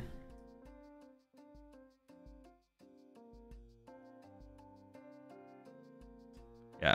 Putting Mawile on the bench. Oh, he's there. No. Yeah, putting Mawile on the bench here and attaching metal to it does not seem like a great play. I don't know Truan's full list, though, so I don't know if there's a great alternative, to be honest. This might be the only play to make.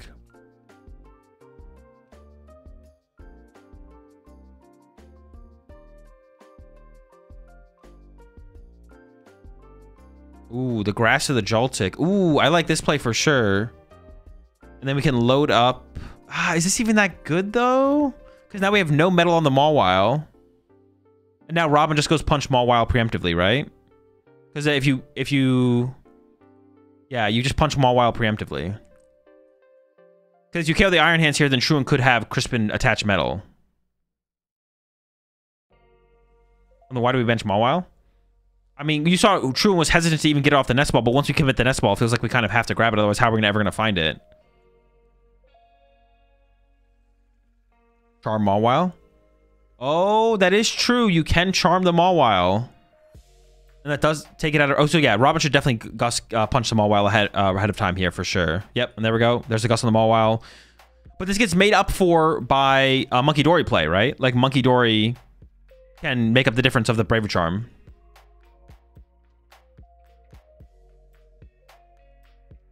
Mawile second attack. OKO's Charmed Cornerstone, right? It does, yeah.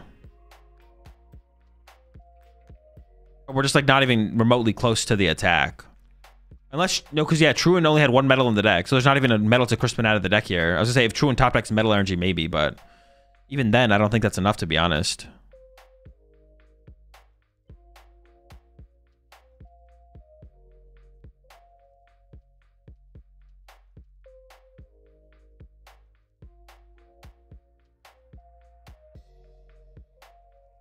Second Bravery Charm found. Has Arven for options on the next turn. It has the energy, which is also very important. It's just going to go with the punch. But yeah, there's no way for Truan to take a one-hit this turn. One-hit KO is impossible this turn from Truan. So I don't even know what you... I honestly don't even know what you do here. It seems kind of chalked. You can... Air Balloon... Nope, Air Balloon's in play. You can...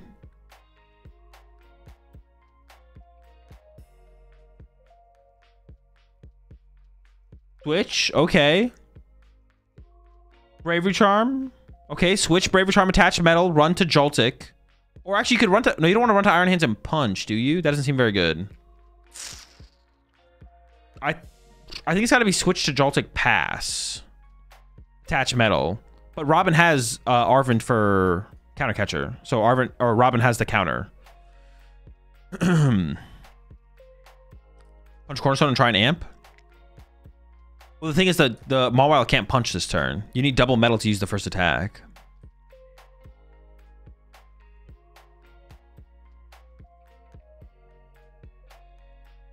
That's the problem here. Otherwise, that would be a good play, honestly. Punch into punch. It is going to be an arm press punch. I guess you're threatening arm press into amp. No, you're not really threatening it because you're just going to get... The Iron Hands is just going to get KO'd here. Yeah.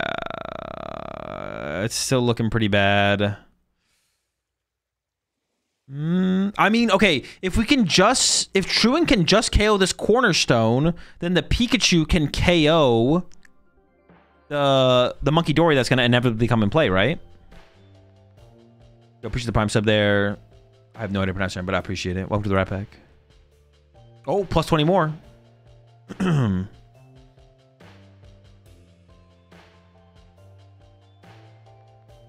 I think if Robin goes... Knockout active. Bench Monkey Dory. Monkey Dory 30 off the active to the Mawile. Robin could even retreat and force a Gust out of Truan as well, right? You can retreat the active. Well, no, you can't do that. Never mind. Don't listen to me. Attaches the Mist. Oh, doesn't even go for Monkey Dory here? I thought we'd see the Monkey Dory happen for sure. Because now if Truan KOs the active Cornerstone...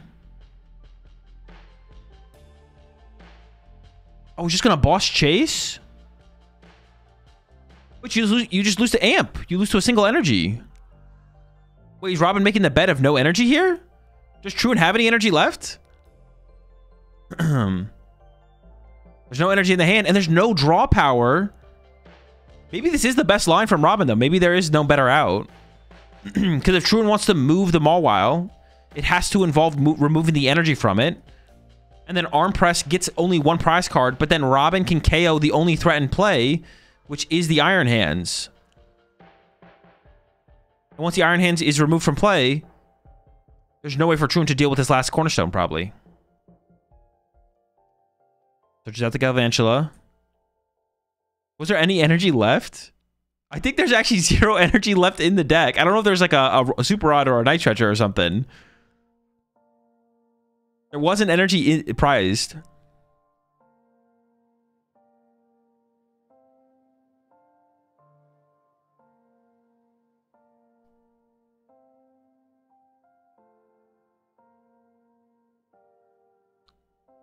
So just a pass there from Truant. Still has the threat of Amp for game. So now if Robin has Penny, the Penny here from Robin, but there's no Penny. But if you take a knockout from Robin, you give a bench space for Mew draw power or Fez draw power. So maybe Robin just has to go Arvin. Robin could just go Arvin to get Pokegear and then retreat to the bench Cornerstone. And then Penny, or Pokegear to try and find Penny next turn and pick up the damage Cornerstone out of play. So that might be what we just see from Robin here. Or wait, or couldn't you go Counter Catcher? Could you go Counter Catcher Amp? Or Counter Catcher KO that Iron Hands? Or maybe there's no Counter Catcher left. Counter Catcher KO Iron Hands also works, right? But there, oh, there's a Counter Catcher left.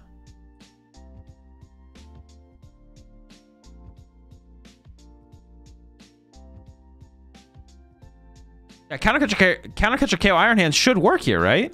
Yeah, I think Robin sees it now too. Yeah. Because even if there's a Metal Energy from Truant next turn, you just KO the Mega Mawile with your other Cornerstone. And then there's no threat to your Cornerstone. Otherwise, you risk losing to Truant just top decking like a Crispin or an Energy or Arvin for a thing.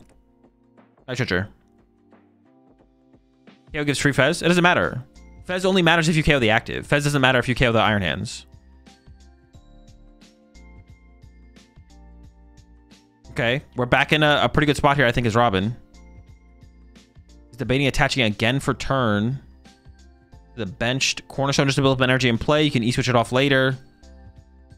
There's the knockout. Okay, Truant here still can't actually attack into this Cornerstone. Needs a Metal Energy. We have Fez now to draw 3. We do see that coming down. But I don't even know. There's a Metal Energy prize. I don't know if Truant has like a Super Rod or there's no energy in the deck though. I mean, that does nothing.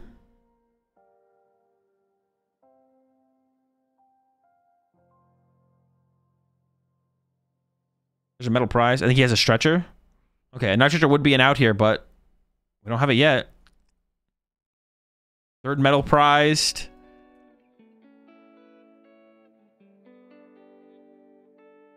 Pass. Could have retreated to the Gal. Oh, actually, retreating to Galvantula is bad. Yeah, don't do that. There's a Penny in the hand here for. Oh, you can't Penny here though, right? As Robin, Penny would be bad. Oh, all right, but that works. Boss on the Mawile. Knock it out. Go down to 1 prize card remaining. Okay, I don't see how you ever lose here as Robin now. That should be game.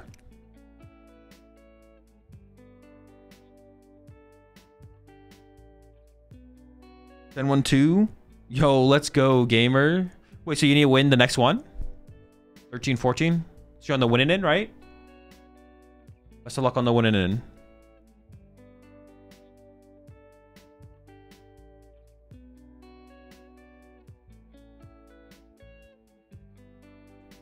I'm just thinking through everything, but this one is pretty cooked at this point, I think.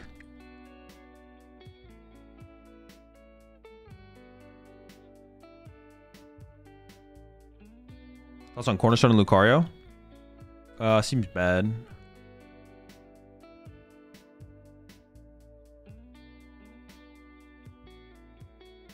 Throws out a Lively, why not? Attach to Turbo Energize, just goes for the KO. Down to 1 prize card. But yeah, there's no way for Truant to attack anymore, I'm pretty sure.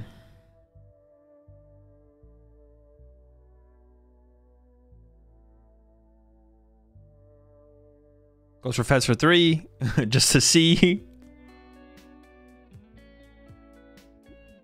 We have absolutely nothing left.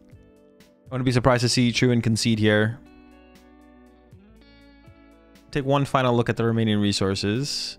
There's 3 boss in a row there. I think there is a super rod in there at the top. So if Truant was just able to get to that super rod, would have had a shot.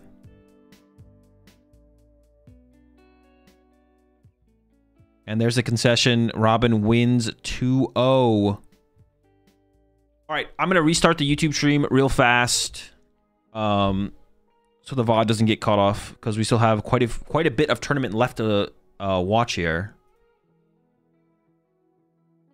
So YouTube, I will be right back.